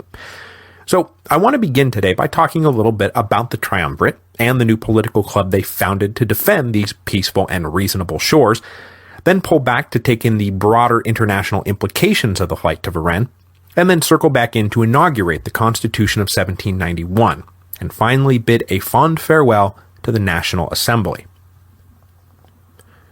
So the oldest of the triumvirs was our old friend Adrien Duport, but born in 1759, he was still only 32 years old in the summer of 1791. Now, I don't need to rehash his life too much, since we already saw him lead the old Parlement in battle against the royal ministry, and then organize the liberal nobles into that influential Society of 30 in the months leading up to the Estates General. Once elected to that body, Duport was happy to abandon his seat in the Second Estate and go join the National Assembly, where his eloquence, his reputation, and his keen intellect made him something of a go-to authority for all things judicial, and he guided the reorganization of the judicial system that accompanied the great departmental reorganization of France. But though he had been ahead of the revolutionary curve for years, He was a staunch monarchist, and after the flight to Varennes, he worked tirelessly to save the monarchy from destruction. More than anyone else, it was Duport who concocted and maintained that transparent fiction that the king had been abducted. Duport was a leading member of a committee that interviewed the king after the flight, and he skillfully deflected awkward questions and prevented anyone else from making outright accusations against the king. Then, Duport managed to convince the National Assembly that admitting the truth publicly would lead to anarchy, and the bloody clash on the Champ de Mars seemed to support that claim. A year younger than Duport was Alexandre Lameth. Born in 1760 and now 31 years old, Alexandre Lameth was actually one of three prominent Lameth brothers. All three were career army officers, and all three would be elected to the Estates General. Both Alexandre and his brother Charles served under Rochambeau in the American War of Independence, and not surprisingly, Alexandre and Charles both wound up forward-thinking liberals, while their eldest brother, whose name I won't trouble you with, remained a conservative. Alexandre was a member of Duport's Society of 30, and after the Estates General were called, he was an early noble defector over to the National Assembly, and then played a prominent role in the night of August the 4th, happily stepping forward to renounce privileges he had never put much stock in anyway. He helped found the Jacobins and remained a prominent left-wing voice right into early 1791, and was actually one of the Jacobin leaders who denounced Mirabeau for the great orator's defense of the royal family, especially since it seemed to coincide with the sudden disappearance of all Mirabeau's debts. But like Duport, and then as we'll see in a minute with Barnave, the sustained popular assault on the monarchy was making him nervous, and he was definitely in the revolutionary camp that feared radical mobs more than reactionary aristocrats. For Lameth, the revolution as such was now pretty much over. It was time to inaugurate the new constitution and enjoy the fruits of all their labor. The youngest of the triumvirs was Antoine Barnave. Born in October 1761, he was still only 29 years old in the summer of 1791. But unlike Duport and Lameth, Barnave was a commoner, and more than that, he was a Protestant. He hailed from Grenoble and was deeply involved with Mounier's movement to convene the Dauphiné Estates and defend the Grenoble Parlement from being sent into exile. He wrote a hugely influential pamphlet in response to the May Edicts called The Spirit of the Edicts, which gave him a bit of national prominence going into the Estates General. He was a third estate delegate from Dauphiné, and though he and Mounier were personal friends and long-standing political allies, they drifted apart once the sweep of events got a hold of them. You'll maybe remember that in the negotiations over the king's veto that we talked about back in episode 3.13, that was when Lafayette got everyone together at Thomas Jefferson's house, well, Lafayette was hoping the friendship between Barnave and Mounier would lead to a compromise, but Mounier proved to be a stick in the mud. Of the three triumvirs, Barnave's turn towards conservatism in 1791 comes with the most compelling personal story. He was one of the three delegates appointed by the National Assembly to go escort the royal family back from Varennes. By all accounts, it was on the return trip that Barnave would begin to feel a deep sympathy for the royal family, especially for the children, and then doubly especially for Queen Marie Antoinette. Upon his return, Barnave would take up a secret correspondence with the Queen and do everything in his power during the closing weeks of the National Assembly to preserve and even extend the power of the royal family. So the triumvirate of Barnave, Lameth, and Duport represents a certain type of revolutionary. They were all educated, well-to-do liberals. They had been early leaders in the fight, passionately committed to Enlightenment rationality and the ideals enshrined in the Declaration of the Rights of Man. For them, the Constitution of 1791 was supposed to be the crowning achievement of the whole revolution, the final settlement everything had been building towards. With its completion in sight, they dug in and fought as hard to keep France from falling into the hands of crazy radicals as they had fought to wrench it out of the hands of pig-headed conservatives. Of course, when the Constitution of 1791 turned out to be a spectacular failure, and France did fall into the hands of the crazy radicals, well, I guess we'll just have to see what happens to the triumvirate then. But for now, they were still riding high, and the sensible, practical, dependable delegates of the National Assembly rallied around them after the flight to Varennes, and then especially after the massacre of the Champ de Mars. The first order of business for the triumvirate was to make a clean break from the Jacobin Club. All three of our triumvirs had been founding members, and though they had not followed Lafayette out when the Society of 1789 started up, they were not at all impressed with the persistent, unrelenting, and freakishly virtuous drive of Robespierre and his radical followers, and they knew for a fact that a lot of other Jacobins felt the same way. So in the wake of the Champ de Mars, the triumvirate staged a mass walkout to go form a new political club that would better represent their beliefs. Most of the prominent and influential members of the Jacobins went with them, leaving Robespierre presiding over an inferior rump that for the moment was not completely off balance. But of course, Robespierre simply used the walkout as an opportunity to streamline Jacobin ideology and solidify his own personal influence within the club, so that when the time came, the Jacobins would come back, stronger and deadlier than ever. To replace the Jacobins, the triumvirate formed a new club called the Feuillants, which hopefully I'm getting that right because it looks like feuillants. Anyway, the Feuillants were at their core a club for constitutional monarchists. Their admission rates were jacked up to reflect their more elitist leanings, and they were soon joined by old members of the Society of 1789 who had grown weary of the reactionary reputation their old club had garnered. And this, by the way, basically marks the end of the line for the Society of 1789. Now, in a vacuum, it looked like the Feuillants would be the ascendant agenda-setting party for the foreseeable future, and as soon as they got organized, they sent out a flurry of communiques to Jacobin clubs out in the provinces, urging them to switch their affiliation to the Feuillants. The triumvirate planned to occupy a new political center of constitutional monarchism and from there control national politics. But as it would turn out, they were just about the only ones who had any interest in the center. Though it was not apparent on the surface, the gravity of French politics was not coalescing in the center, but rather on the extreme edges of right and left. Only about 70 of the now hundreds of affiliated Jacobin clubs responded positively to Feuillant overtures, and most of those eventually drifted back to the orbit of Robespierre.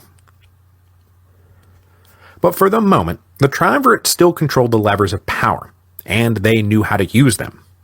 In late July, they pushed through decrees that political clubs had to register with the municipal police, and that anyone who incited pillage, arson, or civil disobedience were subject to arrest. And then on August the 23rd came a biggie restricting freedom of the press, strengthening libel laws, and forbidding anyone from advocating disobedience or defiance to public authorities. Now, this was all in direct response to the illegal demonstration and/or massacre of the Champ de Mars, but added to the already existing bans on mass petitioning and worker strikes, it is clear that the delegates of the National Assembly had had quite enough of democratic street politics, thank you very much. Then, in a fairly naked bit of cynical PR, the triumvirate announced that they were dropping the minimum property requirements for delegates to the new Legislative Assembly. Those requirements had been an easy target for popular agitators to aim at, so removing them left those agitators with at least one less leg to stand on. Except then you read the fine print, and you see that they were simultaneously raising property requirements for all the electors. So when elections to the new Legislative Assembly started up at the end of August, there were no formal restrictions on who could serve as a delegate, but, good luck ever getting elected, Mr. Firebrand Populist Man. On the eve of the shuttering of the National Assembly, the Feuillants also promulgated one last little decree designed to clamp down on potentially seditious political clubs, like the Jacobins or the Cordeliers. The decree said that political clubs had no legal rights as such, not even the right to exist. They were no longer allowed to petition the government or send out organized delegations, or really interact with public affairs in any coordinated way. But this last decree would never really be enforced, and in passing it, the Feuillants helped sow the seeds of their own destruction. They themselves would adhere to the spirit of the law, and scrupulously turned the Feuillants from a political organ into a mere social club. Robespierre and the Jacobins, meanwhile, ignored the law and organized furiously, and you can imagine who would be better prepared to dictate the course of politics in the months to come. So, pivoting away from domestic affairs to foreign affairs, one of the big reasons that political power was not concentrating in the center was because of another direct consequence of the flight to Varennes. Everyone was convinced that at any moment the European powers were going to invade and France would be at war. And with that invasion looming, this was no time to get squishy. Everyone from the most conservative to the most radical believed that the flight to Varennes had been about getting the royal family linked up with the Austrians so they could come storming back in to either save the day, so said the conservatives, or ruin everything, so said the radicals. And everyone was doubly eager, or nervous, because in the weeks and months after the flight to Varennes, the French army was basically paralyzed. Officers directly complicit in the flight, like General de Bouillé, wasted no time beating a path out of town. But their emigration seemed to be everyone else's cue to split too. By the end of 1791, something like 60% of the French officer corps had abandoned their posts and emigrated out of the country. And this was a catastrophe. I mean, whatever you thought about the military aristocracy and where their true loyalties lay, just outright losing over half your senior officer corps overnight is an unmitigated disaster in terms of military readiness. If France was attacked, how in the world would the French army be able to fight back? It had no head. But was France about to be attacked in the summer of 1791? Short answer? No. Not even a little bit. When last we left the major European powers, they had just gotten together and signed the Treaty of Reichenbach in July 1790 that settled a lot of tension in Western Europe. The impetus for the treaty had been the threat of yet another war between the expansionist Prussians, now led by King Frederick William II, and their old enemy Austria, led now by Holy Roman Emperor Leopold II. The Treaty of Reichenbach swiped some territory around and successfully averted another war between the two German powers. But the big upshot of Reichenbach was to begin an estrangement between Prussia and Great Britain, who had been allies since the diplomatic revolution of 1765. In a nutshell, Britain's foreign policy goal was to maintain the status quo balance of power on the continent, and Prussia's foreign policy goal was to upset that balance of power and gobble up as much territory as they possibly could. At Reichenbach, the British had worked behind the scenes to stymie the ambitions of their nominal ally, and the Prussians were forced to accept terms that did not satisfy the ambitions of their king one bit. So in the aftermath of the British betrayal at Reichenbach, the Prussians started pitching the Austrians on the benefits of cooperation rather than competition. Both were now being bombarded by pleas from the French émigrés to do something about the damned revolutionary dogs, and Prussia wondered aloud if maybe they shouldn't do something. But Leopold and his advisors saw no great upside to getting involved in French affairs, especially since Prussia was clearly only in it for the possibility of gobbling up French territory. Plus, as it turns out, Leopold was actually something of an enlightened constitutionalist himself. Far from being horrified by events in France, he was in fact quite in agreement with the basic aims of the revolutionaries. He had some sympathy for his sister, Marie Antoinette, though he had not seen her in 25 years. But other than that, his big takeaway from the fall of the Bastille was, well, that's what you get when you refuse to listen to your people decade in and decade out. Leopold himself was following in the footsteps of his late older brother Joseph II, and was trying to bring the Holy Roman Empire into the modern age from the top down, rather than letting it boil from the bottom up. So Austria basically ignored the pleas of the émigrés and told the Prussians they would take no action against the French.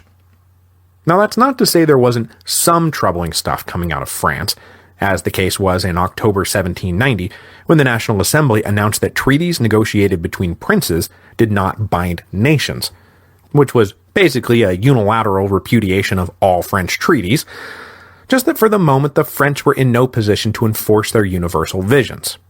And, already bogged down fighting the Turks in the Balkans, the Austrians had no interest opening up a whole new military front. But Prussia couldn't take action against France alone, so King Frederick William II decided to brush aside the émigrés with a small loan, and then he turned his lust for territorial expansion eastward toward Poland, which, also had the benefit of being a project the British would likely support. Because in the East, Prussian and British interests seemed to align. You see, the Russians were in the process of whipping the Turks, which upset the British desire for everyone to please just stay in their assigned seats. Working in concert with a reformist government in Poland that wanted out from under Russian hegemony, Britain and Prussia began to devise an operation to dislodge Poland from the Russian orbit. Prussia eyeing liberated Poland as a new protectorate it could dominate, Britain just happy to check the advancing power of Catherine the Great. So, as everyone moved into 1791, there was indeed a war looming in Europe, but it was probably going to be fought by the British and Prussians against the Russians. But just as Prussia was mobilizing for an eastern campaign in March 1791, their allies in Britain once again left them hanging out to dry. For a variety of reasons, military reality, domestic politics, and apparently some of the greatest Russian diplomacy of all time, the British backed out of the campaign at the last minute. This left Prussia absolutely furious and desperate to move in any diplomatic direction that would get them out from under the untrustworthy British. So the alliance system that had been built in 1765 was now officially falling apart. Absolutely livid with the British, the Prussians then went back to courting the Austrians. Now, the Austrians had already declined to join the campaign in Poland, as there was no earthly reason for them to upset their alliance with Russia, but then came a little break. In May 1791, the reformers in Poland promulgated their own Enlightenment-influenced constitution and attempted to assert independence from Russia. Now, I am not versed enough in domestic Polish politics to explain this little revolution, but on an international level, it helped put the Austrians on the same side as the Prussians.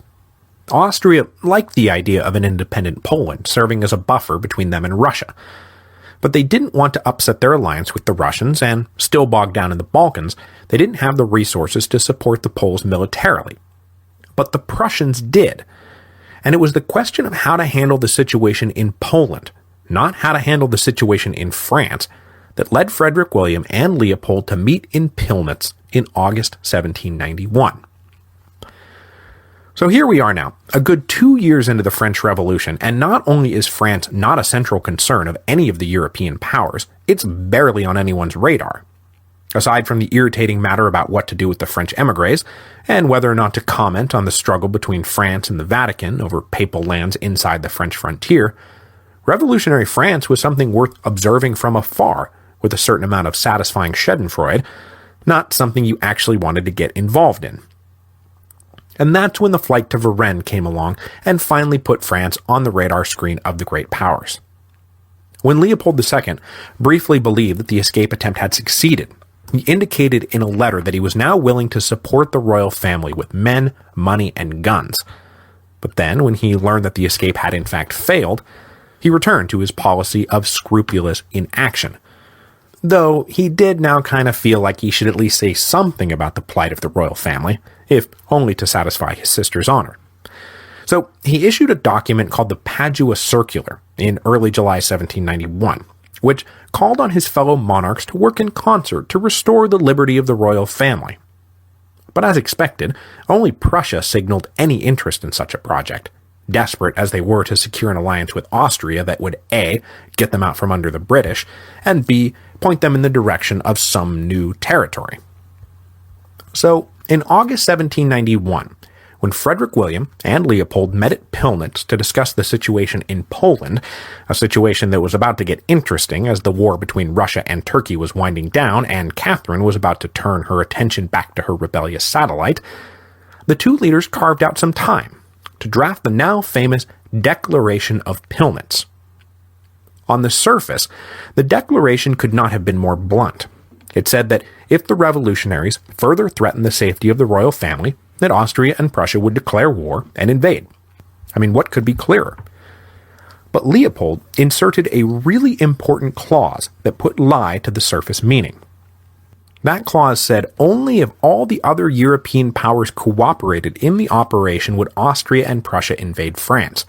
And of course, the other European powers hadn't cooperated on anything in their lives.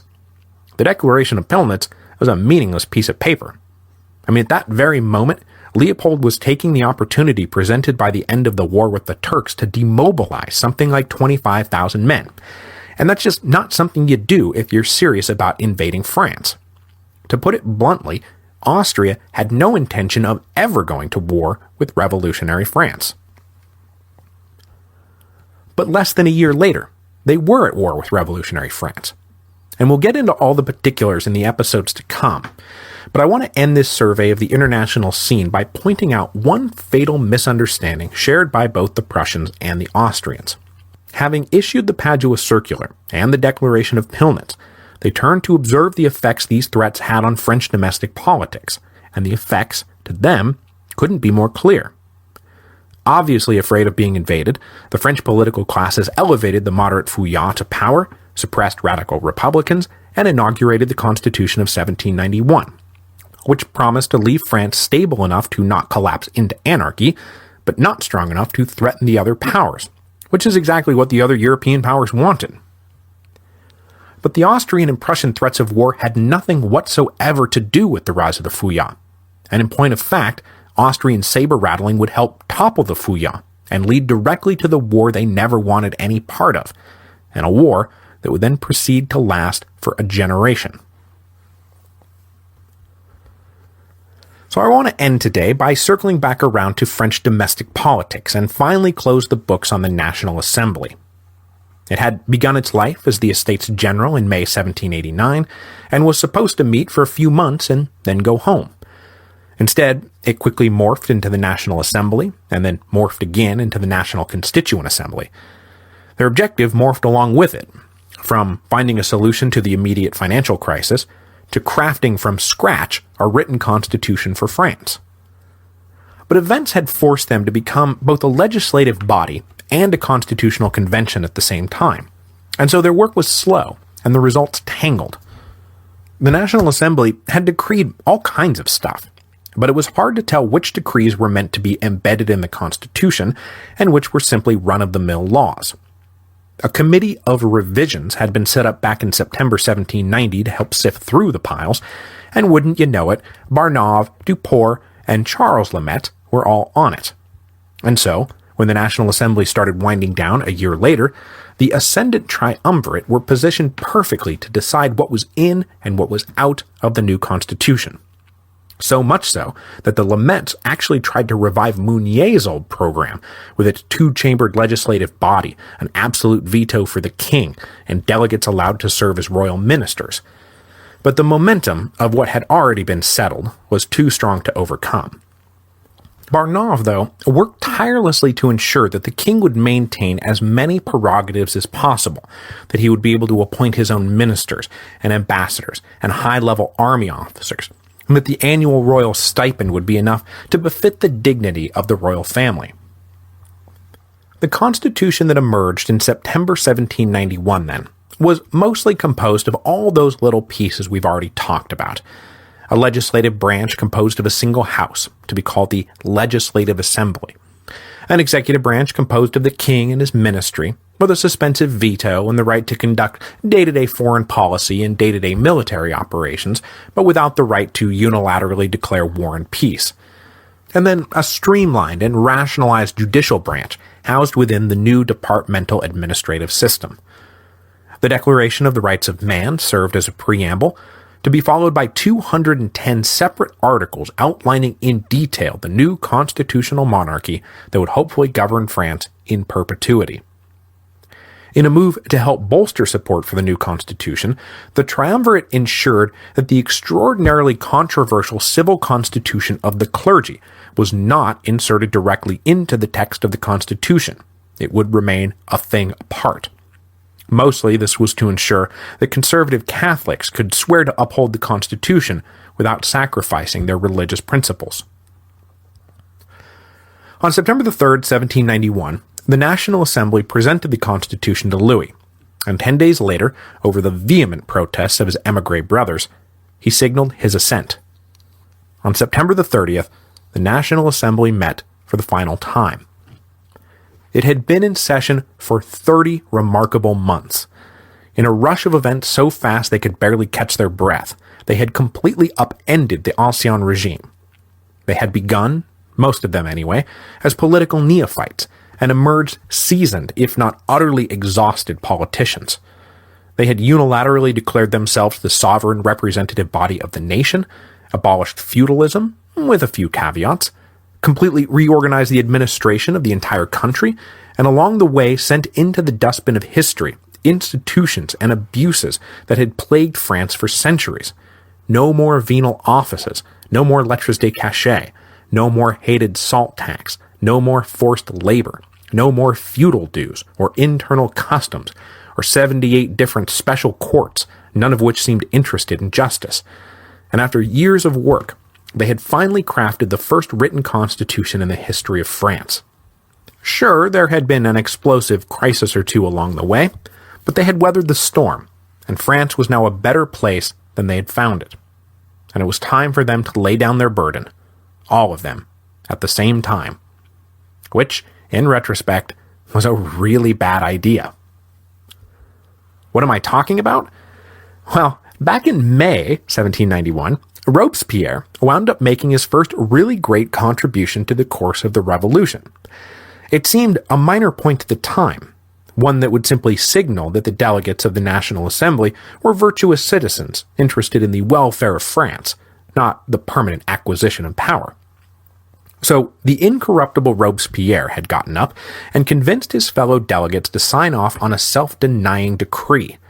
That is, delegates in the National Assembly would be barred from sitting in the first session of the new Legislative Assembly. The effect of this little declaration of disinterested statesmanship was to ensure that not one single man who had had a hand in crafting the new constitution would be there to defend it when it came under attack. It also meant that every man who had been prominent enough, respected enough, educated enough, wealthy enough to get elected to the first sitting of the Estates General in 175 years, I mean, we're talking about the cream of the crop, these guys were all now on the sideline. And who would replace them? Well, a lot of guys who had not been prominent or wealthy or respected enough to get elected to the Estates General, but who had learned in the streets and in the political clubs a whole new brand of revolutionary politics. And next week, we will see what happens when those guys get into power. And you better believe that the French Revolution is about to take a giant lurch to the left. I'll close out today with two brief announcements. First, just so you're prepared for it, I'll be back with an episode next week, but after that, Saturnalia is upon us once again, and family obligations are going to keep me away from the show for 2 weeks. If I can carve out some time, I hope to have a little present for you, but no promises. Second, in case you haven't noticed, accompanying the release of this episode is the announcement of my big fundraiser, and you should all go listen to it immediately. And then go to revolutionspodcastfundraiser.com and at a minimum, buy the 5-sided cross.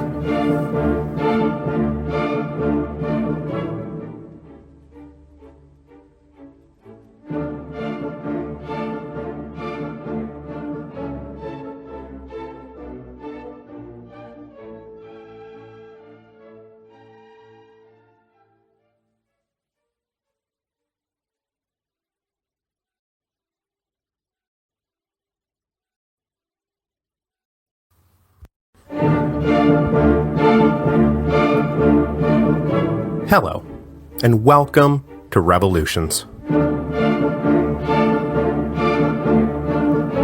Episode 3.21, The Legislative Assembly. So, the fundraiser is off to a nice start. Thank you to everyone who's gone to revolutionspodcastfundraiser.com and picked up the 5-sided cross, a shirt, a book from the History of Rome library, or multiple combinations thereof.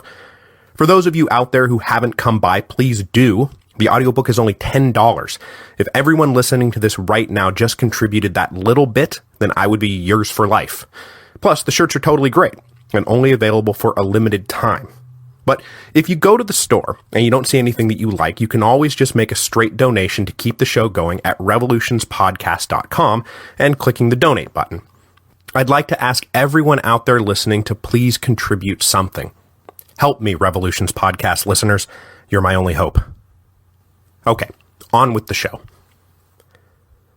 After the National Assembly closed its doors on September the 30th, 1791, French revolutionary politics took 0 days off, because the next morning, October the 1st, 1791, the new Legislative Assembly convened for the first time. Elections for the Assembly had started up at the end of August and run through September on the assumption that the Constitution of 1791 was about to be completed, and the king would accept it. Then it was, and he did. So a new slate of elected representatives from the various departments and municipalities of France were already in Paris, ready to hit the ground running on October the 1st. The Legislative Assembly, as I mentioned at the end of last week's episode, was composed of an entirely new cohort of political leaders. Robespierre's self-denying decree prevented National Assembly delegates from standing for election. But it wasn't just that the members were literally different men. It was also that they were a different kind of men. The most obvious difference between the two assemblies was that almost no clerics or nobles stood for election. And when I say nobles, I mean men who had formerly been noble, since technically their titles had now been set aside. Those guys had constituted half the membership of the National Assembly. Now, they were nowhere to be seen. Of the 745 delegates to the Legislative Assembly, only a handful were drawn from the ranks of the old First and Second Estates. Another big difference is that most of the Legislative Assembly delegates had spent the last 2.5 years of the Revolution living and working in the districts they now represented. Why is that important? Well, because the National Assembly delegates had spent that same 2.5 years living and working in Versailles and Paris. I mean, sure, some of them went home from time to time, but for the most part they were working in a bubble, passing these enormous reforms and then lobbing them out into the countryside where locals had to pick their way through it all. The guys who were elected to the Legislative Assembly were those locals who had been picking their way through the reforms on the ground. They were also the ones who had to deal with daily resistance to those reforms, which the National Assembly only heard about by way of second-hand reports, if they heard about it at all. So, the revolution was not an abstract matter of principle to the men of the Legislative Assembly. It was a real, tangible thing that they had been working on for years now, and it was very much in need of a firm defense. So while the outgoing National Assembly delegates had a tendency to look down on the incoming Legislative Assembly delegates, dismissing them as a bunch of young, obscure, and inexperienced rustics, that was only because the National Assembly delegates had kind of lost touch with what was going on back home. The incoming delegates may have been a bit younger statistically, but obscure and inexperienced? Not anymore. Nearly every one of them had more than 2 years of practical experience in revolutionary politics and had become quite well known, at least in their home departments. Many had been officers in the National Guard or served in local government after that little municipal revolution swept through the provinces after the fall of the Bastille. Then, the departmental reorganization of France had created all manner of new administrative posts that had to be filled, to say nothing of the provincial Jacobin clubs that began sprouting up all over the place, where ambitious locals could meet and mingle and get to know each other. These guys were waist deep in the revolution in a way that the members of the National Assembly simply could not understand. Now, aside from serving in local government, there was also one other way to pick up practical political experience and earn reputation enough to get elected to the Legislative Assembly. And that was by not serving in local government, but instead by being a fierce and vocal critic of local government. So the Legislative Assembly came with a whole bunch of guys who had made their bones not applauding the new order, but by harping on all the ways it fell short of perfection. And since conservatism was dormant for the moment, these attacks invariably came from the left. The revolution must go faster, it must go further, it must go higher. Send me to the Legislative Assembly, and oh, the heights to which we'll soar. But all that said, when the Legislative Assembly delegates began arriving in Paris, it appeared that the Fouillade Club, led by the triumvirate, would maintain their ascendant edge through the transition period. The electorate was, remember, composed of well-to-do active citizens, and on top of that, only about 10% bothered to vote. And that's not 10% of the total population, that's 10% of the already minuscule active citizen electoral rolls. So the men being elected, and doing the electing, were drawn from the ranks of France's social and economic upper middle crust. so mostly well-off property owners, or, as always, lawyers. So though the Legislative Assembly came in collectively leaning further to the left than the departing National Assembly, there were still a lot of delegates with a vested interest in solidifying the new order. So when the newly minted delegates arrived in Paris and went looking for a political club to join, only about 130 went straight for the Jacobins. Meanwhile, somewhere between 250 and 350 joined the Feuillants, indicating that at the outset at least, opinion ran in the direction of making the Constitution of 1791 work. But also worth noting is that the remaining 300 to 400 delegates joined no club at all, and it was this persuadable middle over which the coming political battles would be fought and then decisively won by the Jacobins. Now, there were a couple of big reasons the Feuillants are going to run out of gas so quickly. First, their core leadership, built around Barnave, Duport, and Lameth, were now out of power. Barred from the Legislative Assembly, and further barred by another National Assembly decree from serving in the royal ministry, they could now only influence policy informally. Second, and this one hit Barnave especially hard, the Feuillants leadership had believed that the royal family would love them for saving the monarchy from radical Republicans, when in fact they were now despised by the conservatives at court for salvaging the dishonorable settlement represented by the Constitution of 1791. These conservatives did their best to undermine the Feuillants, often by cynically giving aid to the radicals in the hopes that the whole revolutionary project would fall apart. Finally, as I mentioned at the end of last week, the Feuillants were deliberately depoliticizing their club. Subscription rates were high, the public was barred from its meetings, they did not plot concrete legislative strategy. So, if you were an energetic and ambitious politician, the Feuillants Club was no place for you. The action, as everyone knew, was down in the Jacobin Club, where nightly the house was brought down by the best speakers, the most charismatic leaders, who were debating the most important issues of the day.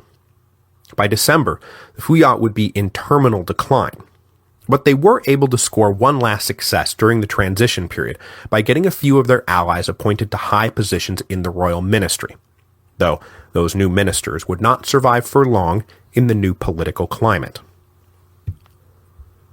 When the Legislative Assembly got rolling in October 1791, they dove headlong into two related issues that they believed demanded immediate attention: what to do about intransigent priests who refused to take the civic oath — they were now called refractory priests or non-juring priests — and what to do about the émigrés.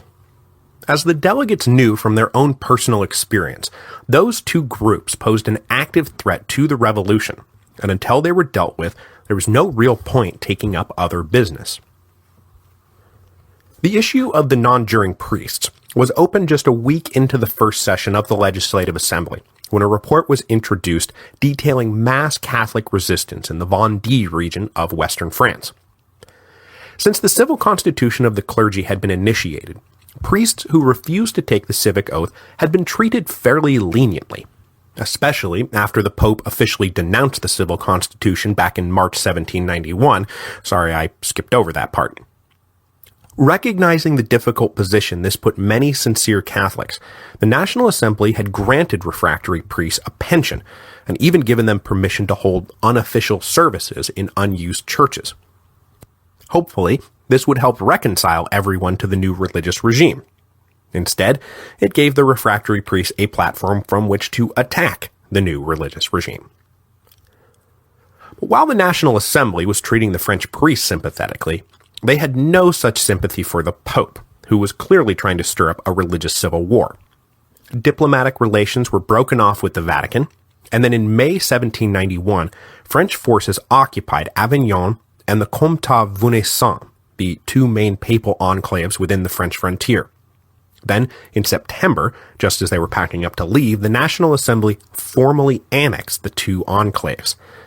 This provocative annexation, of course, led to confrontations within the enclaves between pro-annexationist patriots and anti-annexationist conservatives. Shortly after the Legislative Assembly convened, a pro-annexationist official was lynched by an arch-Catholic gang in Avignon, and in retaliation, something like 60 anti-annexationist prisoners were slaughtered by their Patriot Guards. The Legislative Assembly was informed of the slaughter on October the 21st, and, coupled with the reports coming out of the Vendée, and the first-hand experience of most of the delegates themselves, it was clear that the religious schism was threatening to tear the nation apart. But as they wrestled with the problem of the seditious non-juring priests, the Legislative Assembly also took up the question of the émigrés. Now, the delegates believed that ignoring the threat posed by the émigrés was folly, especially those delegates from the southeast who had witnessed firsthand the émigré attempt to stir up a mass counter-revolutionary uprising. Now, the National Assembly had attempted to force the émigrés to come home in the wake of the flight to Varennes by announcing on July the 9th, 1791, that the property of any émigré that did not return to France within 1 month would be subject to triple taxation. The king even sent out a public notice of his own on July the 31st, calling for his brothers to return to France. But to no avail. And in fact, as we saw last time, emigration dramatically increased in the second half of 1791. At the behest of the newly convened Legislative Assembly, Louis reiterated on October the 15th his public call for the princes to come home. The new constitution can work, you just have to stop fighting it. Then, on October the 20th, a delegate who was about to command the attention not just of France, but of all Europe, stepped up to the podium and delivered his first major address. That man was Jacques-Pierre Brissot, and he is about to plunge Europe into war. Jacques-Pierre Brissot was born in January 1754, so he was about 37 years old when he stepped up to the proverbial mic in October 1791. He had studied law and apprenticed as a clerk in Paris, but law would turn out to be neither his passion nor his vocation, nor would he settle in Paris. Instead, he married a young woman adept at translating English works, and the couple moved up to London where they started a family. Brissot's real passion was the written word, and while living in Paris, he made a living as a journalist and correspondent for various newspapers, and then trying to make a literary name for himself by publishing works of legal philosophy rooted in the theories of Rousseau. In the early 1780s, Brissot embarked on an ambitious venture to collect and publish the most advanced philosophical and scientific work from around the world all in one place. But the venture was too ambitious, and it failed. When he returned to Paris in 1784, he was promptly thrown in jail for allegedly publishing a little pornographic pamphlet starring Queen Marie Antoinette. Not exactly advanced Enlightenment philosophy, but, a guy's gotta eat. But Brissot was not just thrown in any jail. He was chucked in the Bastille, making him one of the only revolutionaries to enjoy that honor. He was released 4 months later and promptly published an open letter to Holy Roman Emperor Joseph II, arguing that the emperor's subjects were perfectly entitled to revolt against his rule any time they saw fit. Since Austria was still technically a French ally, the heat came down again, and Brissot had to hightail it back to London. While in London this second time, he fell in with a new species of political activist, one heretofore unknown in world history: abolitionists. Brissot became a passionate convert to the cause of slave emancipation, and it was these abolitionist beliefs that would help form the first bonds between the men who would all shortly be called the Girondins, who we'll talk about next week. In 1788, Brissot toured the United States and hung out for a bit with famed Francophile and slave owner Thomas Jefferson, who was left with the impression that Brissot was getting ready to emigrate to the New World. But upon his return to the Old World, Brissot discovered France was on the verge of a massive political upheaval, so this was no time to split the scene. After press restrictions were loosened in the lead-up to the Estates General, Brissot started up a new paper called the French Patriot, and it quickly became one of the largest circulation journals in Paris. It earned him enough notoriety that he was soon elected into the new government of the Paris Commune. But philosophically, Brissot had more in common with the radicals of the Cordeliers district than he did with his colleagues in the Paris Commune, most especially because Brissot had developed into an ardent Republican. He was generally opposed to all the injustices of the Ancien regime, but he also had a personal grudge against the royal family for locking him up in the Bastille and then chasing him back to London. Nothing he had seen since the convening of the Estates General had convinced him that the king and queen were doing anything but playing for time until they could launch the counter-revolutionary coup clearly being planned by the reactionaries at court who were in league with the émigrés and the Austrians. The flight to Varennes was for Brissot just further proof that this so-called Austrian plot existed. And as I noted, Brissot was the primary author of the Republican petition that was being signed at the Champ de Mars when Lafayette came down to break up the party. Brissot did not suffer for his involvement, however, and he was shortly thereafter elected as a delegate to the Legislative Assembly, representing Paris. So, back to his maiden address on October the 20th, 1791, Brissot's topic was what do we do about the émigrés? And boy, was it a barn burner. Deploying a whole series of suggestive rhetorical questions, Brissot painted a picture of a vast Europe-wide conspiracy against France, orchestrated by the émigrés to topple the revolution. Why were Prussia and Austria cozying up to each other? Why had they issued the Declaration of Pillnitz? Why had Russia just suddenly cut off its war with Turkey? Why were the Swedes assembling artillery? Then he thundered to the conclusion that French honor was at stake, and the time had come to take action. All property of the princes should be confiscated immediately, and if that didn't bring them home, then France should attack those who harbored them. At the moment, this meant the electors of Trier and Mainz, a couple of minor German princes in whose territory the Comte d'Artois and his exiled court had set up shop. Emigrating French army officers had been flocking to that exile court, and they now formed a hilariously top-heavy 4,000-man army that had like 3,994 officers and 6, no doubt very put-upon, enlisted men. Brissot's hardline speech against the émigrés was a massive hit in the Legislative Assembly, even if the delegates weren't quite ready to declare war. If Brissot was ahead of the times with this kind of aggressive warmongering, though, he wasn't too far ahead. On October the 31st, the Legislative Assembly gave the Comte de Provence, next in line to the throne, 2 months to return to France, or he would be written out of the line of succession. Then, on November the 9th, they passed a sweeping anti-émigré law. Return to France by January the 1st, or all your property will be confiscated and you will be considered traitors to the nation, a capital offense. This was all sent to the king for his signature, and you can probably guess what happened next. That's right, Louis pulled out his perfectly legal veto pen, and he used it. The anti-émigré law was officially in suspensive veto limbo, and there was nothing the Legislative Assembly could do about it. They were bound by constitutional rules drawn up by their predecessors, none of whom, mind you, were now around to defend the king's legitimate right to veto a bill.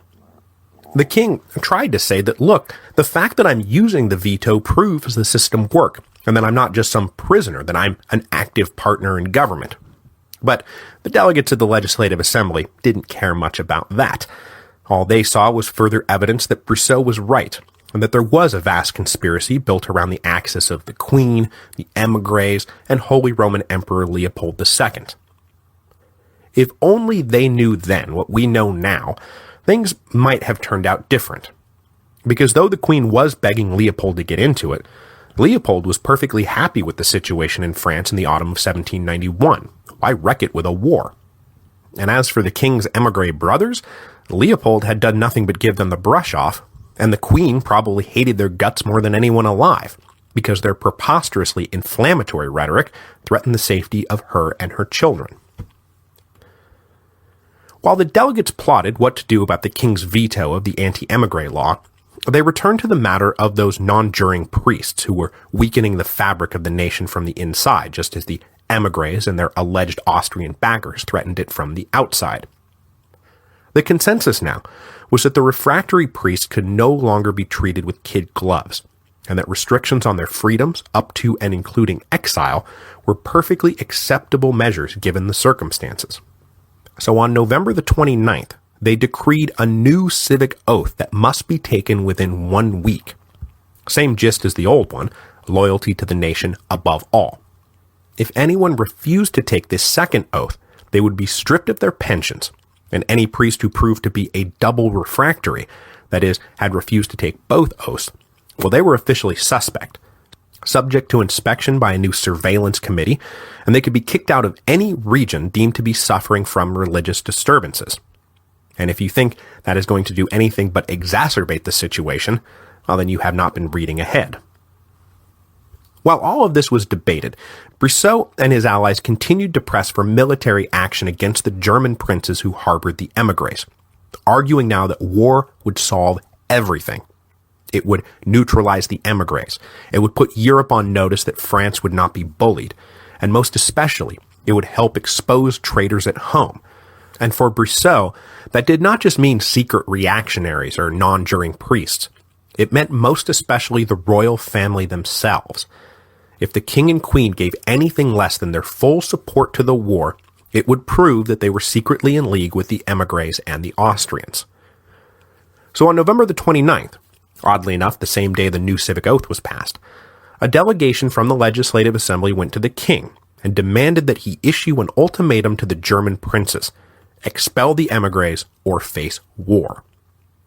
To everyone's great surprise, the king heard them out and then said, "Yeah, okay, I'll do it." So, everyone's on the same page now? Hardly. The king did not support the war for the same reasons Brissot and the Legislative Assembly did. No, Louis was convinced that if France attacked the German princes, that Austria would have to respond militarily. And once Austria was in the war, the overmatched French army would be swept aside, the Austrians would be able to march unopposed on Paris, and the royal family would be delivered from the clutches of the revolutionaries. So, yeah, let's go try and start a war, you guys. After consenting to the ultimatum, Louis then had the bit of political cover he needed to issue his second major veto, sending into suspensive limbo the new civic oath. But that was less of an affront now that war was coming. I mean, that would help sort out the patriots from the traitors far quicker anyway. As Brissot and his allies geared France up for war, they got critical support from a somewhat unexpected direction: the old liberal noble crowd surrounding the Marquis de Lafayette. Lafayette's reputation had gone into a tailspin since the massacre of the Champ de Mars, and he had just been dealt a very public embarrassment. The mayor of Paris, Jean-Sylvain Bailly's reputation had gone into a tailspin after the Champ de Mars mess too, and he decided it was time to retire from politics and go back to astronomy. In the mayoral elections that subsequently followed his retirement in mid-November, Lafayette had put himself forward as Bailly's natural successor, and then gotten trounced 2-1 by a Jacobin candidate and intimate of Brissot's named Jérôme Pétion. Pétion had recently made a name for himself by being one of the delegates selected to escort the royal family back from Varennes. But instead of being taken in by the family like Barnave, Pétion had acted with studious contempt for their supposed superiority and become a popular hero for his insolence. But now I'm digressing. Where was I? Yes. To keep from sliding into political oblivion, Lafayette threw his support beyond a war that was sure to bring him a high command, a little glory, and a renewed path to greatness. So really, it was only the Fouillards, and Maximilien Robespierre, as we'll see in a second, who were nervous when Louis came down to the Legislative Assembly on December the 14th and announced that the ultimatum had been issued. The German princes must disperse the émigrés by January the 15th, or it would be war. This was greeted by rapturous applause. Brissot then took the stage again on December the 16th and extolled the coming war as a chance to regenerate France and expose all her hidden enemies. But then, the German princes refused to play the part everyone assigned to them, and instead of standing firm, they immediately capitulated to the ultimatum and made it plain that they were ready to disperse the émigrés, which was kind of a letdown back in Paris, where everyone was now spoiling for a quick and glorious little war. And that's when the Austrians came blundering in to save the day. Learning of the ultimatum, and believing erroneously that their previous threats had cowed France into accepting moderate Fouillard rule, the Austrians issued a blunt response to the ultimatum on December the 21st, and it said, "If you attack the German princes, we will attack you, But when the Austrian threat hit Paris on December the 31st, all it did was confirm every paranoid argument Brissot had made about the alleged Austrian plot. Brissot had in fact been depressed for a few days after the German princes refused to play along with his little war. Now he and his allies were rejuvenated, and the delegates of the Legislative Assembly were more willing than ever to listen to what they had to say. And what they now had to say was this: forget the princes, we need a war with Austria. The royal family was ecstatic by these renewed prospects for war, even as Barnave begged the queen to use her influence to secure peace. But she was behind attacking the Austrians 1,000%. And it was then that Barnave realized he had overestimated his standing with the royal family. Depressed, he withdrew back to Dauphiné. Toward the rather more ambitious end of provoking a war with the Austrians, Brissot and his allies spent January 1792 delivering speech after speech in succession, playing up different themes, citing different causes, all designed to weave a web from which no uncommitted delegate could escape. There was an economic argument that a successful war would help stabilize the falling value of the assignat, the revolution's paper currency that you can maybe win if you pause this episode right now and go buy a t-shirt at revolutionspodcastfundraiser.com. Anyway, victory would give the French more international credibility, and European financiers would feel more confident investing in France and accepting the assignat as payment. Then there was the argument that war would end all domestic strife. Enemies of the revolution inside France would expose themselves and be dealt with accordingly. Enemies outside France, like the belligerent émigrés, would simply be destroyed. Then there was, of course, the ever-present Austrophobia of everyone in the room. No one liked the Austrians. Everyone hated the dishonor the Treaty of 1756 had brought upon France. This basic hatred of the Austrians helped sway more than a few uncommitted delegates who might otherwise have had doubts. And then finally, there was the argument that has been trotted out to sell every war in the history of the world. It will be quick, it will be easy, and we will surely win. The Holy Roman Empire is a tottering relic just waiting to be pushed over by the rising might of the fully mobilized French nation. Now, it takes someone who is just a touch mad to stand against this kind of nationalistic warmongering once it gets going. And I think it's fair to say that Maximilien Robespierre was just a touch mad. Brissot and his allies were making their case not just in the Legislative Assembly, but in the Jacobin Club, where they were becoming the dominant faction. But Robespierre refused to go along with them, and for every thundering call to arms, Robespierre would step forward and answer in his tight and dispassionate style of oratory. The fortunes of war are uncertain, he said, even in the most favorable circumstances.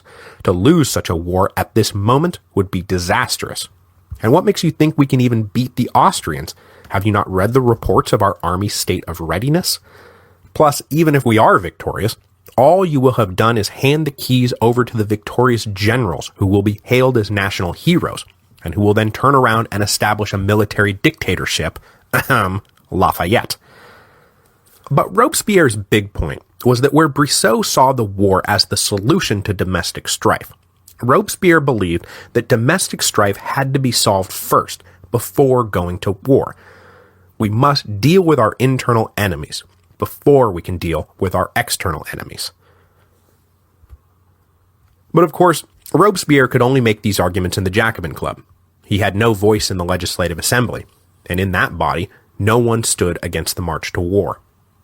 On January the 25th, 1792, they formally declared that the Treaty of 1756 was broken beyond repair due to Austrian aggression, and they told the king to tell the Austrians that if they didn't stand down by March the 1st, France would declare war on them. The king, secretly delighting in all this, told the assembly offhand that, A, you're really kind of overstepping your authority here, foreign relations is really my business, and B, I've already told the Austrians to back down, and am just waiting for their response. But the Austrians were themselves now convinced more than ever that all they had to do was stay puffed up, and the French would back down. I mean, how could the revolutionaries possibly believe their headless and disorganized army can stand against the professional and experienced army of the Austrians? But even if the French didn't back down and war came, the Austrians were as convinced as the French that the war would be quick and it would be easy, and they would surely win. Funny how that works out. So Austria greeted the French ultimatum with defiance, and then told the Prussians that they were ready to sign that alliance that the Prussians had been angling for these past 2 years.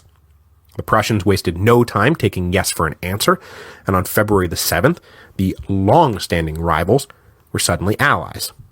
Within the week, the Prussians had a campaign strategy worked up and had sent representatives to Vienna to coordinate the attack, which the most pessimistic estimates expected to last no more than 2 months.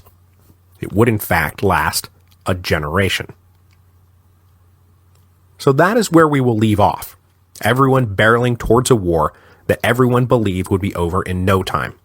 And next time, we'll plunge into that war. But as I mentioned, I'm going to have to take off the next 2 weeks, so I won't be back until January the 11th. So when you get up next Monday morning, and there's no episode, and you contemplate what a dismal place the world would be if there was never an episode waiting for you on Monday morning ever again, please go to revolutionspodcastfundraiser.com. Happy Saturnalia.